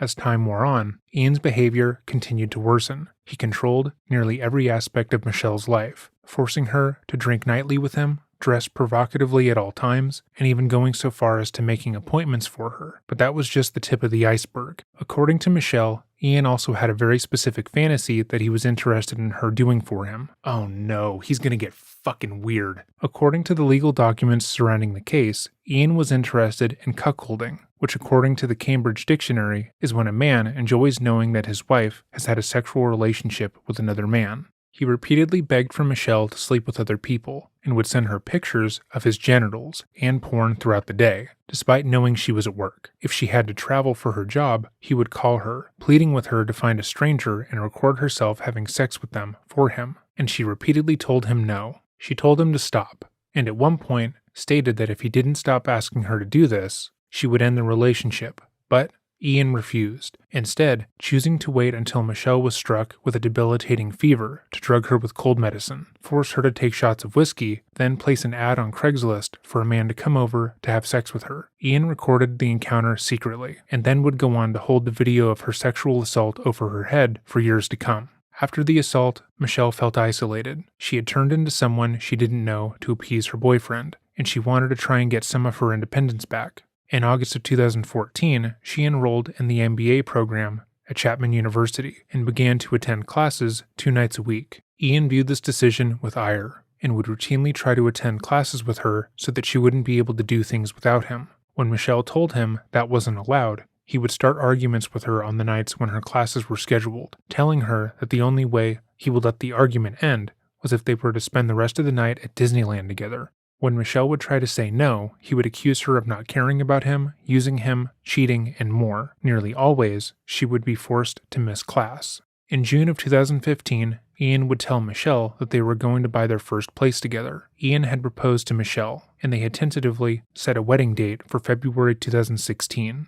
To prepare for their life together, he had found a condominium mere blocks away from Disneyland and thought it was the perfect place to start the next phase of their life together. Michelle paid the down payment on the home, totaling up to over $14,000, and the two obtained a mortgage of nearly $500,000 to pay for the domicile. But things quickly went from bad to worse. Michelle hadn't liked their relationship dynamic before the move and wanted to be more independent. However, after they moved in together, the relationship once again changed for the worse. Ian began to isolate Michelle even more, subjecting her to angry rants for hours on end. When she would try to leave, or give Ian some space, he would follow her, and would talk about the 4 firearms that he had in his possession, not so subtly threatening her. On one occasion, when they got into an argument on the way home from a work event, Ian stopped his car in the middle of a busy freeway and demanded she exit the vehicle for disrespecting him. He had not pulled to the side, and leaving would immediately result in her being struck, but he stayed stopped for a significant amount of time, trying to force her out of the car. Despite fearing for her safety, Michelle wanted to try and work on the relationship as much as she could. She still held on to hope that Ian was the same guy she had fallen in love with, and if he just worked on himself a bit more, they could fix their issues. She convinced him to go to couples counseling with her, with the hopes that they could open up their communication with an unbiased third party, but that too went horribly. The pair only made it through one full session of counseling, which ended when Michelle tried to discuss the sexual assault. According to court filings, after the session, Ian drove Michelle haphazardly around the Anaheim area for hours, refusing to let her out of the vehicle and threatening to crash the car and kill her. Finally, in August of 2015, Michelle packed up as much as she could and left the shared condo. Ian retaliated by destroying all of her property that was left within the home, as well as canceling her car insurance and threatening to send some of his law enforcement friends to her home, work, and school to, quote, check up on her. Unquote. She reported his behavior to security at her work and school, repeatedly telling authorities that she feared for any further retaliation. Worse still, the mortgage they had taken out was in her name, and he hadn't taken it over. The exes were forced to continue to communicate over the condo, but each conversation was aggressive and vitriolic. In September of 2015, Ian filed for a protective order against Michelle, submitting multiple emails to the court as evidence against her. In the court documents, he wrote, I work as a U.S. Marshal, and after showing my supervisor the threatening emails, he recommended that I seek a domestic violence restraining order. She has told me that I must comply with her demands or be prepared for God's vengeance, and referred to me as Satan and the Antichrist. Because of her emotional instability, history of fits of rage, and self-medication with alcohol, I fear for my safety. The protective order was eventually dismissed, but Michelle was now on law enforcement's radar. It was only after the former couple hired property lawyers to mediate their dispute that the issue was resolved. On November 24, 2015, Ian agreed to an arm's-length settlement and mutual release agreement in which he would pay Michelle $3,000 in exchange for a quitclaim deed for the property and his assumption of the mortgage loan by June of the next year, meaning that he would pay her $3,000 and have the property to himself. However, despite this agreement, Ian made no attempt to take over the loan. Michelle had gotten herself away from Ian, she started a new job, gotten herself a new apartment, and was slowly on her way to finding herself, but her problems had just begun. Just 4 months after Michelle left him, Ian was already in another relationship, this time with a woman named Angela Connell. Like he had with Michelle before him, he immediately declared his love for Angela and told her that she was the best thing that had ever happened to him. Once more, she was being shown off on social media and in person to all his friends and family, and after just 1 month, the two were married. According to people who knew the couple, Angela stated that she was pregnant when the two were married, but shortly after the wedding, Angela would testify that Michelle would force her way into her and Ian's life. According to the couple, in May of 2016, they began receiving threatening emails from Michelle. The following are examples that were included in their court case. I hope you are scared to death tomorrow. Be prepared, don't sleep.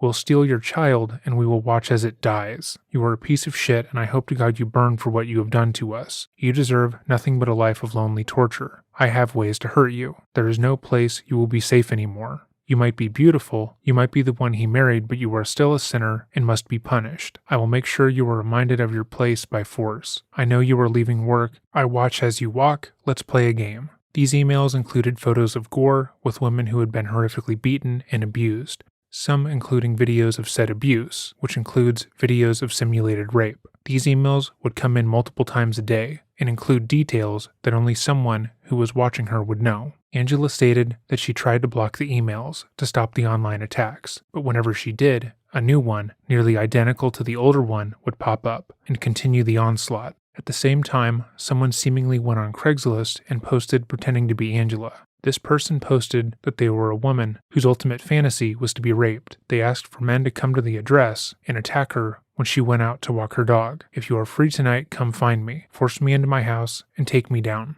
The post emphasized that she would fight back, that she would pretend she didn't want to, but that she really did. The poster responded to seemingly multiple people interested in attacking Angela, encouraging them to come to her home. And on June 24, 2016, Angela would place a 911 call to state that she had been ambushed in her garage by one of these men. When the police arrived, Angela and Ian had a plethora of evidence against Michelle. They provided the emails that she had sent over the past couple of weeks, as well as the posts online, and allowed the police to access their security camera footage, which they alleged showed Michelle stalking the two. While this was going on, Michelle's life was in a state of flux. On May 24th, she had received a strange message on her LinkedIn account, seemingly from a man named Jason Rayburn. Jason was an ex-boyfriend of Angela, and he repeatedly messaged her, telling her that he knew Ian was dangerous, and she needed to talk to his new wife and save her. The following are two examples of the messages as included in the court documents. I know who Ian Diaz is.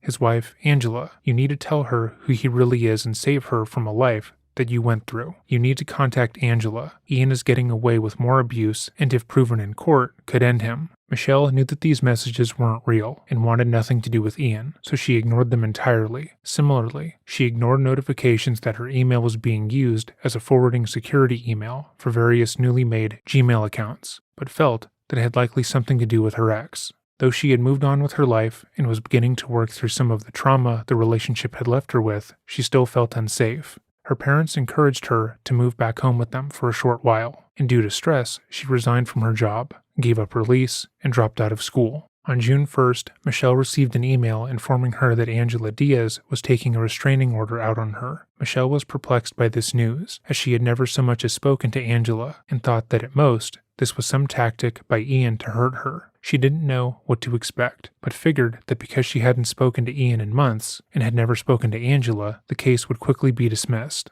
On June 6th, while Michelle was at her parents' home, police surrounded her home and hand-delivered a temporary restraining order, ordering her to stay away from Angela. Michelle was confused and asked the officer who handed her the order what she had done, but she wasn't given any clarification. Notably, the officer was someone who Michelle knew to be a friend of Ian's. That same day, she received an email from the email address ianrdiaz@outlook.com. It urged her to come over to the property, citing issues that they needed to work out before he could put the mortgage in his name. Michelle immediately viewed this as a trap, given the restraining order, and ignored the email outright. Later on, Michelle received a call from Detective William Siglitz, who asked her about various email addresses that appeared to be hers. She directly stated that she didn't own or use any other emails other than her professional one, and stated she felt like she was being set up by her ex. She asked the detective if he had looked into the IP addresses because she was confident that they would lead back to her ex, but he stated that he hadn't, and that a different detective would be investigating that. Michelle felt as if he ignored her, and immediately got the sense that she wasn't being believed. In their relationship,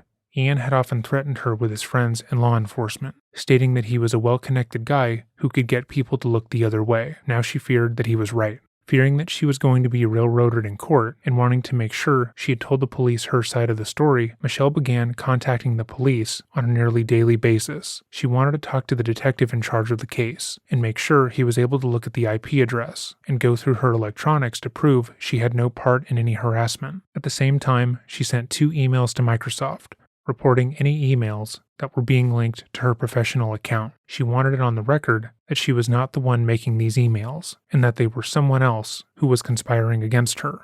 On June 15th, Michelle called the Ontario Police Department with the hopes that they could help her document what was happening, but they referred her to the FBI. That same day, she filled out an IC3 form with the FBI, writing, quote, "While I don't know who exactly is doing this, I have a reason to believe that my ex-fiancé, Ian Diaz, also a deputy U.S. Marshal, is using gmail.com, outlook.com, and hotmail.com to impersonate me and send threatening emails to his current wife to scare me into letting him keep the property we co-own. I would like IP address research conducted to identify where the emails are coming from, and if possible, who is creating them. mshadley214@hotmail.com, mshadley214@hotmails.com, Mrs. Diaz Forever at Outlook.com, Lilith is Truth at Outlook.com, Ian R. Diaz at Outlook.com, Michelle Hadley Diaz 13 at gmail.com, First and Only 1113 at gmail.com. When she arrived to court on June 17th, she brought her property lawyer and her father for support, unsure of what she was walking into. However, Angela came armed with the harassing emails along with a list of email addresses that were impersonating Michelle. The majority of these emails were variations of the name Michelle Diaz, implying that she was obsessed with Ian and was attacking Angela with the hopes of getting back together with him. Michelle tried to argue against the emails being her, and provided as much evidence as she could that she was reporting the emails to Microsoft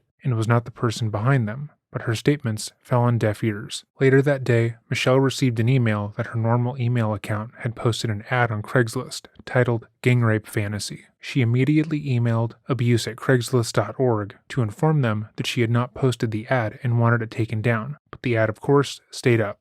3 days later, Michelle would be arrested in front of her parents' home. The officers told her that Angela had been attacked in her garage by a young man who was responding to the ad that was placed on Craigslist. He stated that Angela had been badly injured, which was not true, and that they had evidence that she was the one who had put the ad up.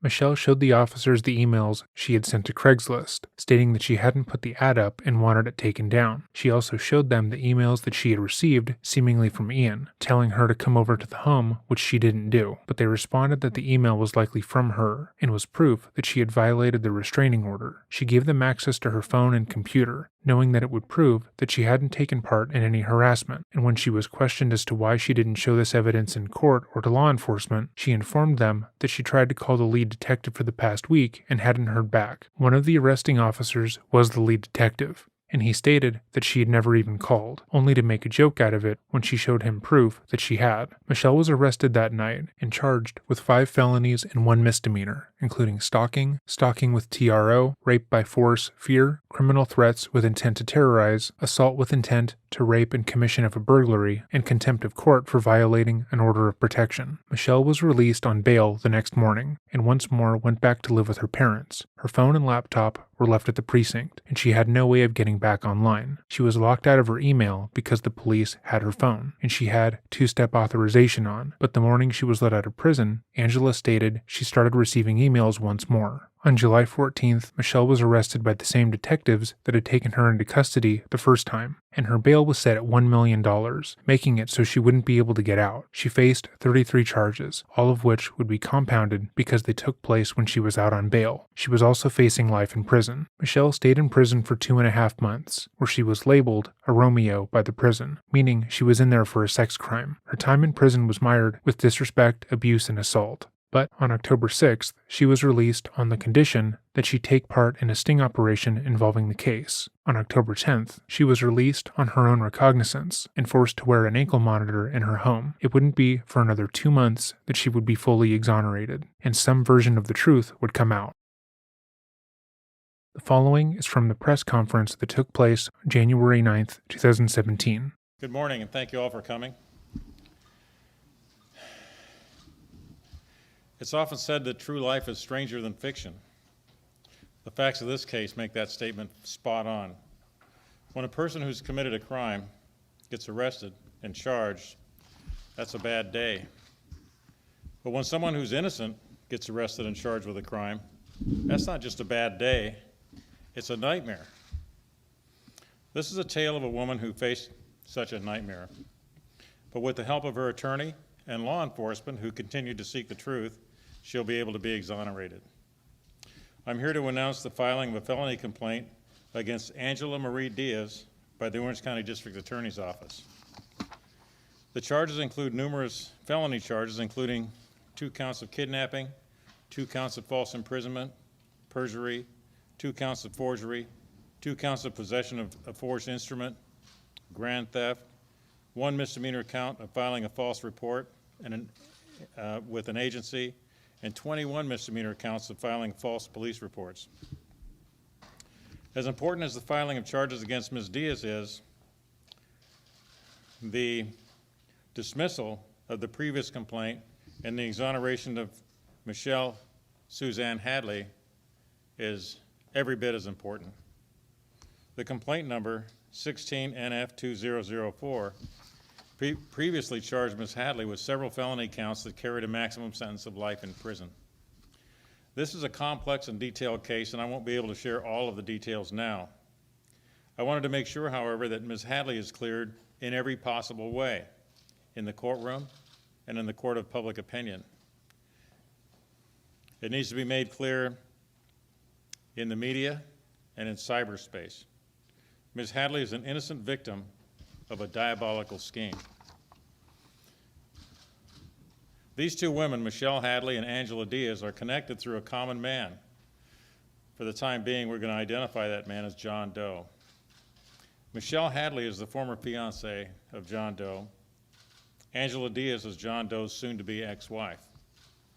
Here are some relevant dates in this unusual tale, this unusual timeline. In 2013, Ms. Hadley and John Doe started dating after meeting online. After a whirlwind romance, they eventually purchased a condominium together in Anaheim. To part ways, in August of 2015, Ms. Hadley moved out of the residence. In September of 2015, Ms. Hadley and John Doe argued over email and text messages about the status of their relationship and financial issues surrounding their condo. Some of Ms. Hadley's emails contained accusations toward Doe, descriptions of events in their relationship, and included language with religious overtones. Ms. Hadley and John Doe then ended contact with each other in the fall of 2015. John Doe met Angela Diaz in January of 2016 on the same dating website where he met Ms. Hadley. They married at the end of February 2016, and Angela moved into the condo with John Doe, the same one that had been purchased by Ms. Hadley and John Doe. In mid-May of 2016, Diaz claimed she was pregnant with twins. On June 1st, 2016, Diaz is accused of reporting to the Anaheim Police Department that Ms. Hadley sent her threatening messages over the email and included accusations toward Doe that contained language very similar to Ms. Hadley's September 2015 emails that she had sent to John Doe. And Diaz provided copies of these emails to Anaheim PD. Throughout the month of June, Diaz is accused of providing Anaheim PD officers with copies of emails showing Ms. Hadley continually threatening to have Diaz raped. Diaz is accused of adding links to graphic images and photographs of dead human beings, decapitated bodies, and aborted fetuses. Diaz is also accused of reporting and providing documents to Anaheim PD supporting her claim that Ms. Hadley was impersonating her and asking men to come over to the condo to engage in violent rape, fantasy, sexual encounters, and providing photographs of Diaz and her address. Starting on June 13, 2016, Diaz is accused of reporting to Anaheim PD officers that men arriving at her residence eager to engage that men were arriving in her residence eager to engage in rape, fantasy, sexual encounters with her. Her story was bolstered by the fact that law enforcement contacted and intercepted some of these men near Diaz's residence who admitted to responding to the Craigslist ad and believed they were being invited to engage in a consensual encounter with Diaz. On June 24, 2016, Diaz is accused of calling 911 and reporting that a man attempted to rape her in her condo's garage. She's accused of crying and meeting the police with her shirt ripped, with visible redness on her neck and on her breast area. She's accused of claiming to Anaheim PD that a man attempted to rape her. Ms. Hadley was arrested later on the evening of June 24th and bailed out the next morning on June 25th on $100,000 bail. It should be noted that pursuant to Marcy's Law, Diaz was notified by law enforcement when Ms. Hadley was taken into custody and when she bailed out. Diaz is accused of claiming that while Ms. Hadley was in custody, the threatening emails and rape fantasy solicitations stopped, but that after Ms. Hadley bailed out, the threats and solicitations began again, almost immediately.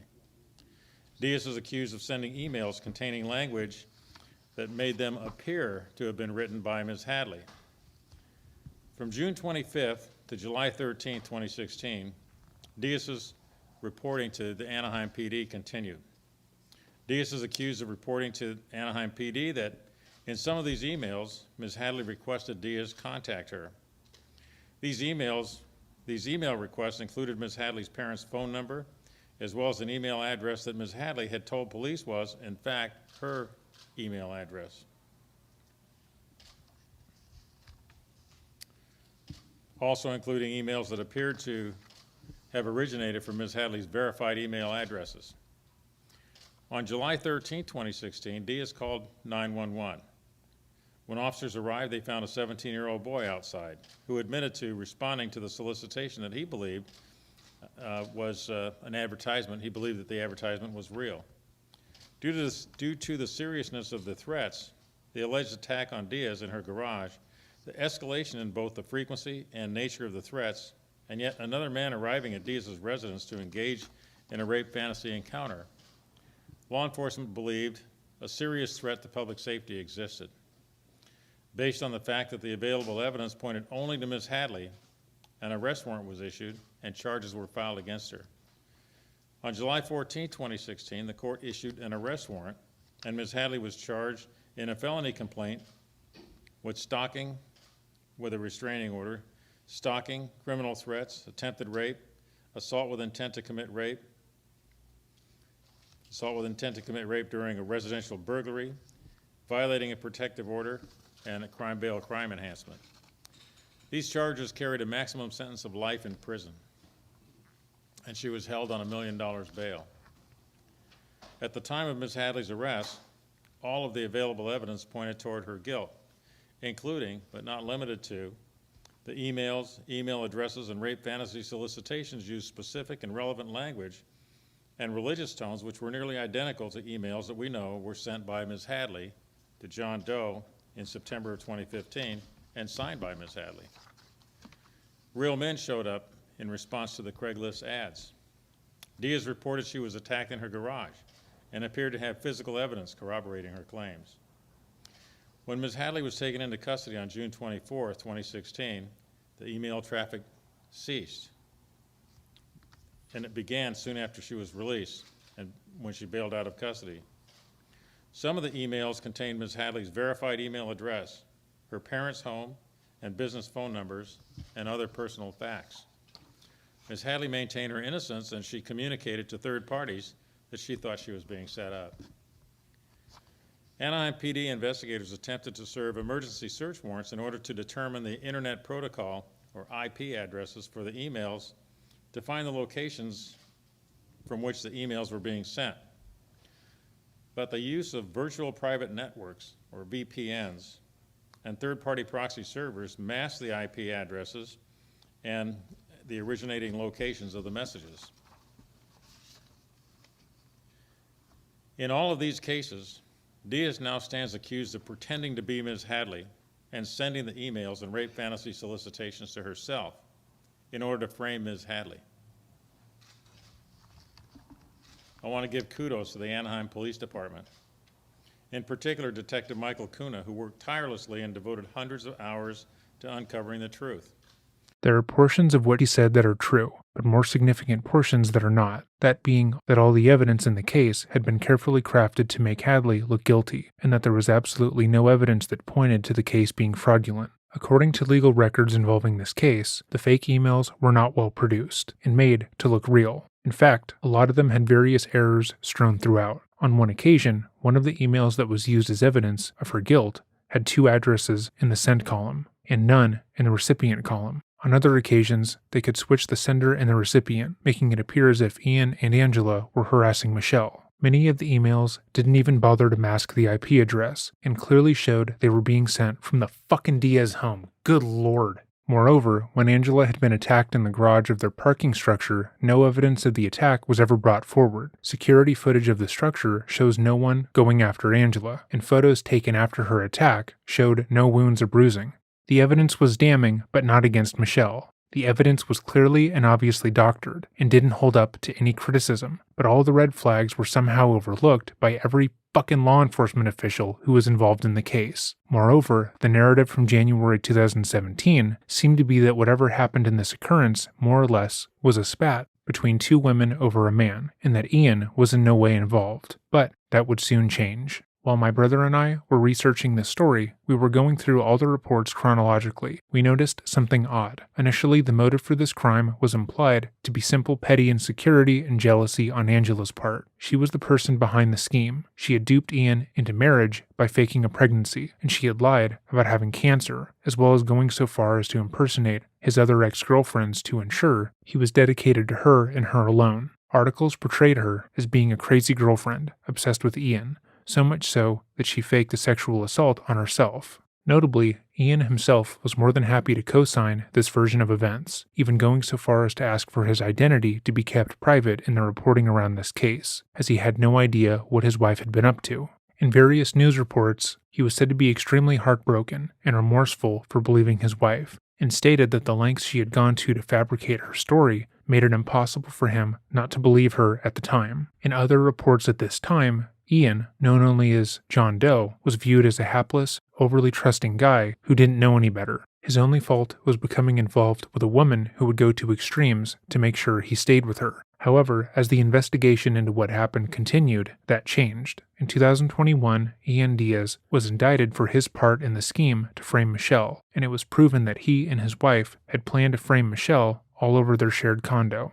Ian had agreed to take over the mortgage payments, but after Ian married Angela, they began scheming about how to get Michelle out of the picture. They didn't want her dead, because that would be too dramatic of an escalation, but they wanted to make sure that she looked crazy in court. That way the judge would side with Ian. It's also clear that he wanted to destroy her life. Because of Ian's intimate knowledge of Michelle, he was able to mimic her online activity fairly easily. He had seen screen names and social media handles she had used throughout her life, and was able to replicate them with ease, making it appear as though they were getting threatening and abusive messages sent to them non-stop. He went further to use his status as a U.S. Marshal to work with the Anaheim Police Department on the case, and to gain favor with the officers. On various occasions, when he reported what Michelle was allegedly doing to him, he would arrive in his marshal's uniform and would routinely ask the investigating officers for favors and advice, and throughout the investigation would text them in a friendly manner. After the pair had posted the fake rape fantasy ad on Craigslist and had faked a failed sexual assault, Ian took one of the responding officers aside and stated that Michelle, quote, needs to be in fucking handcuffs and in a padded room, then went further to say that even he, as a U.S. Marshal, had never seen anything like this. When they repeated their fake rape ad scheme, he told a different officer, quote, "At what point does this girl get arrested for sending this shit and hiring guys off of Craigslist to rape Angela?" Unquote.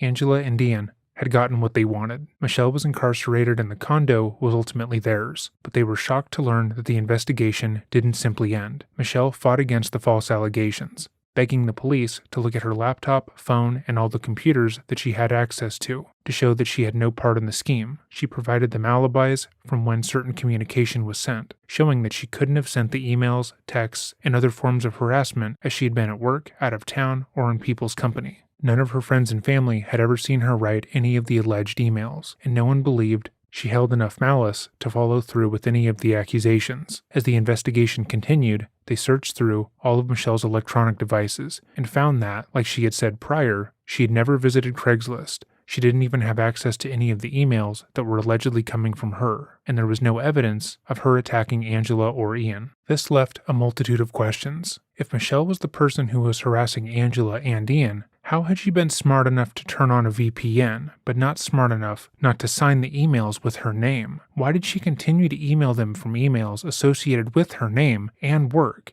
if she wanted to do this anonymously? And how was it was all done with no fucking evidence linking back to her? What the fuck? I wonder why did they do this? Just like the moon landing, we'll never really know. It's just so complicated.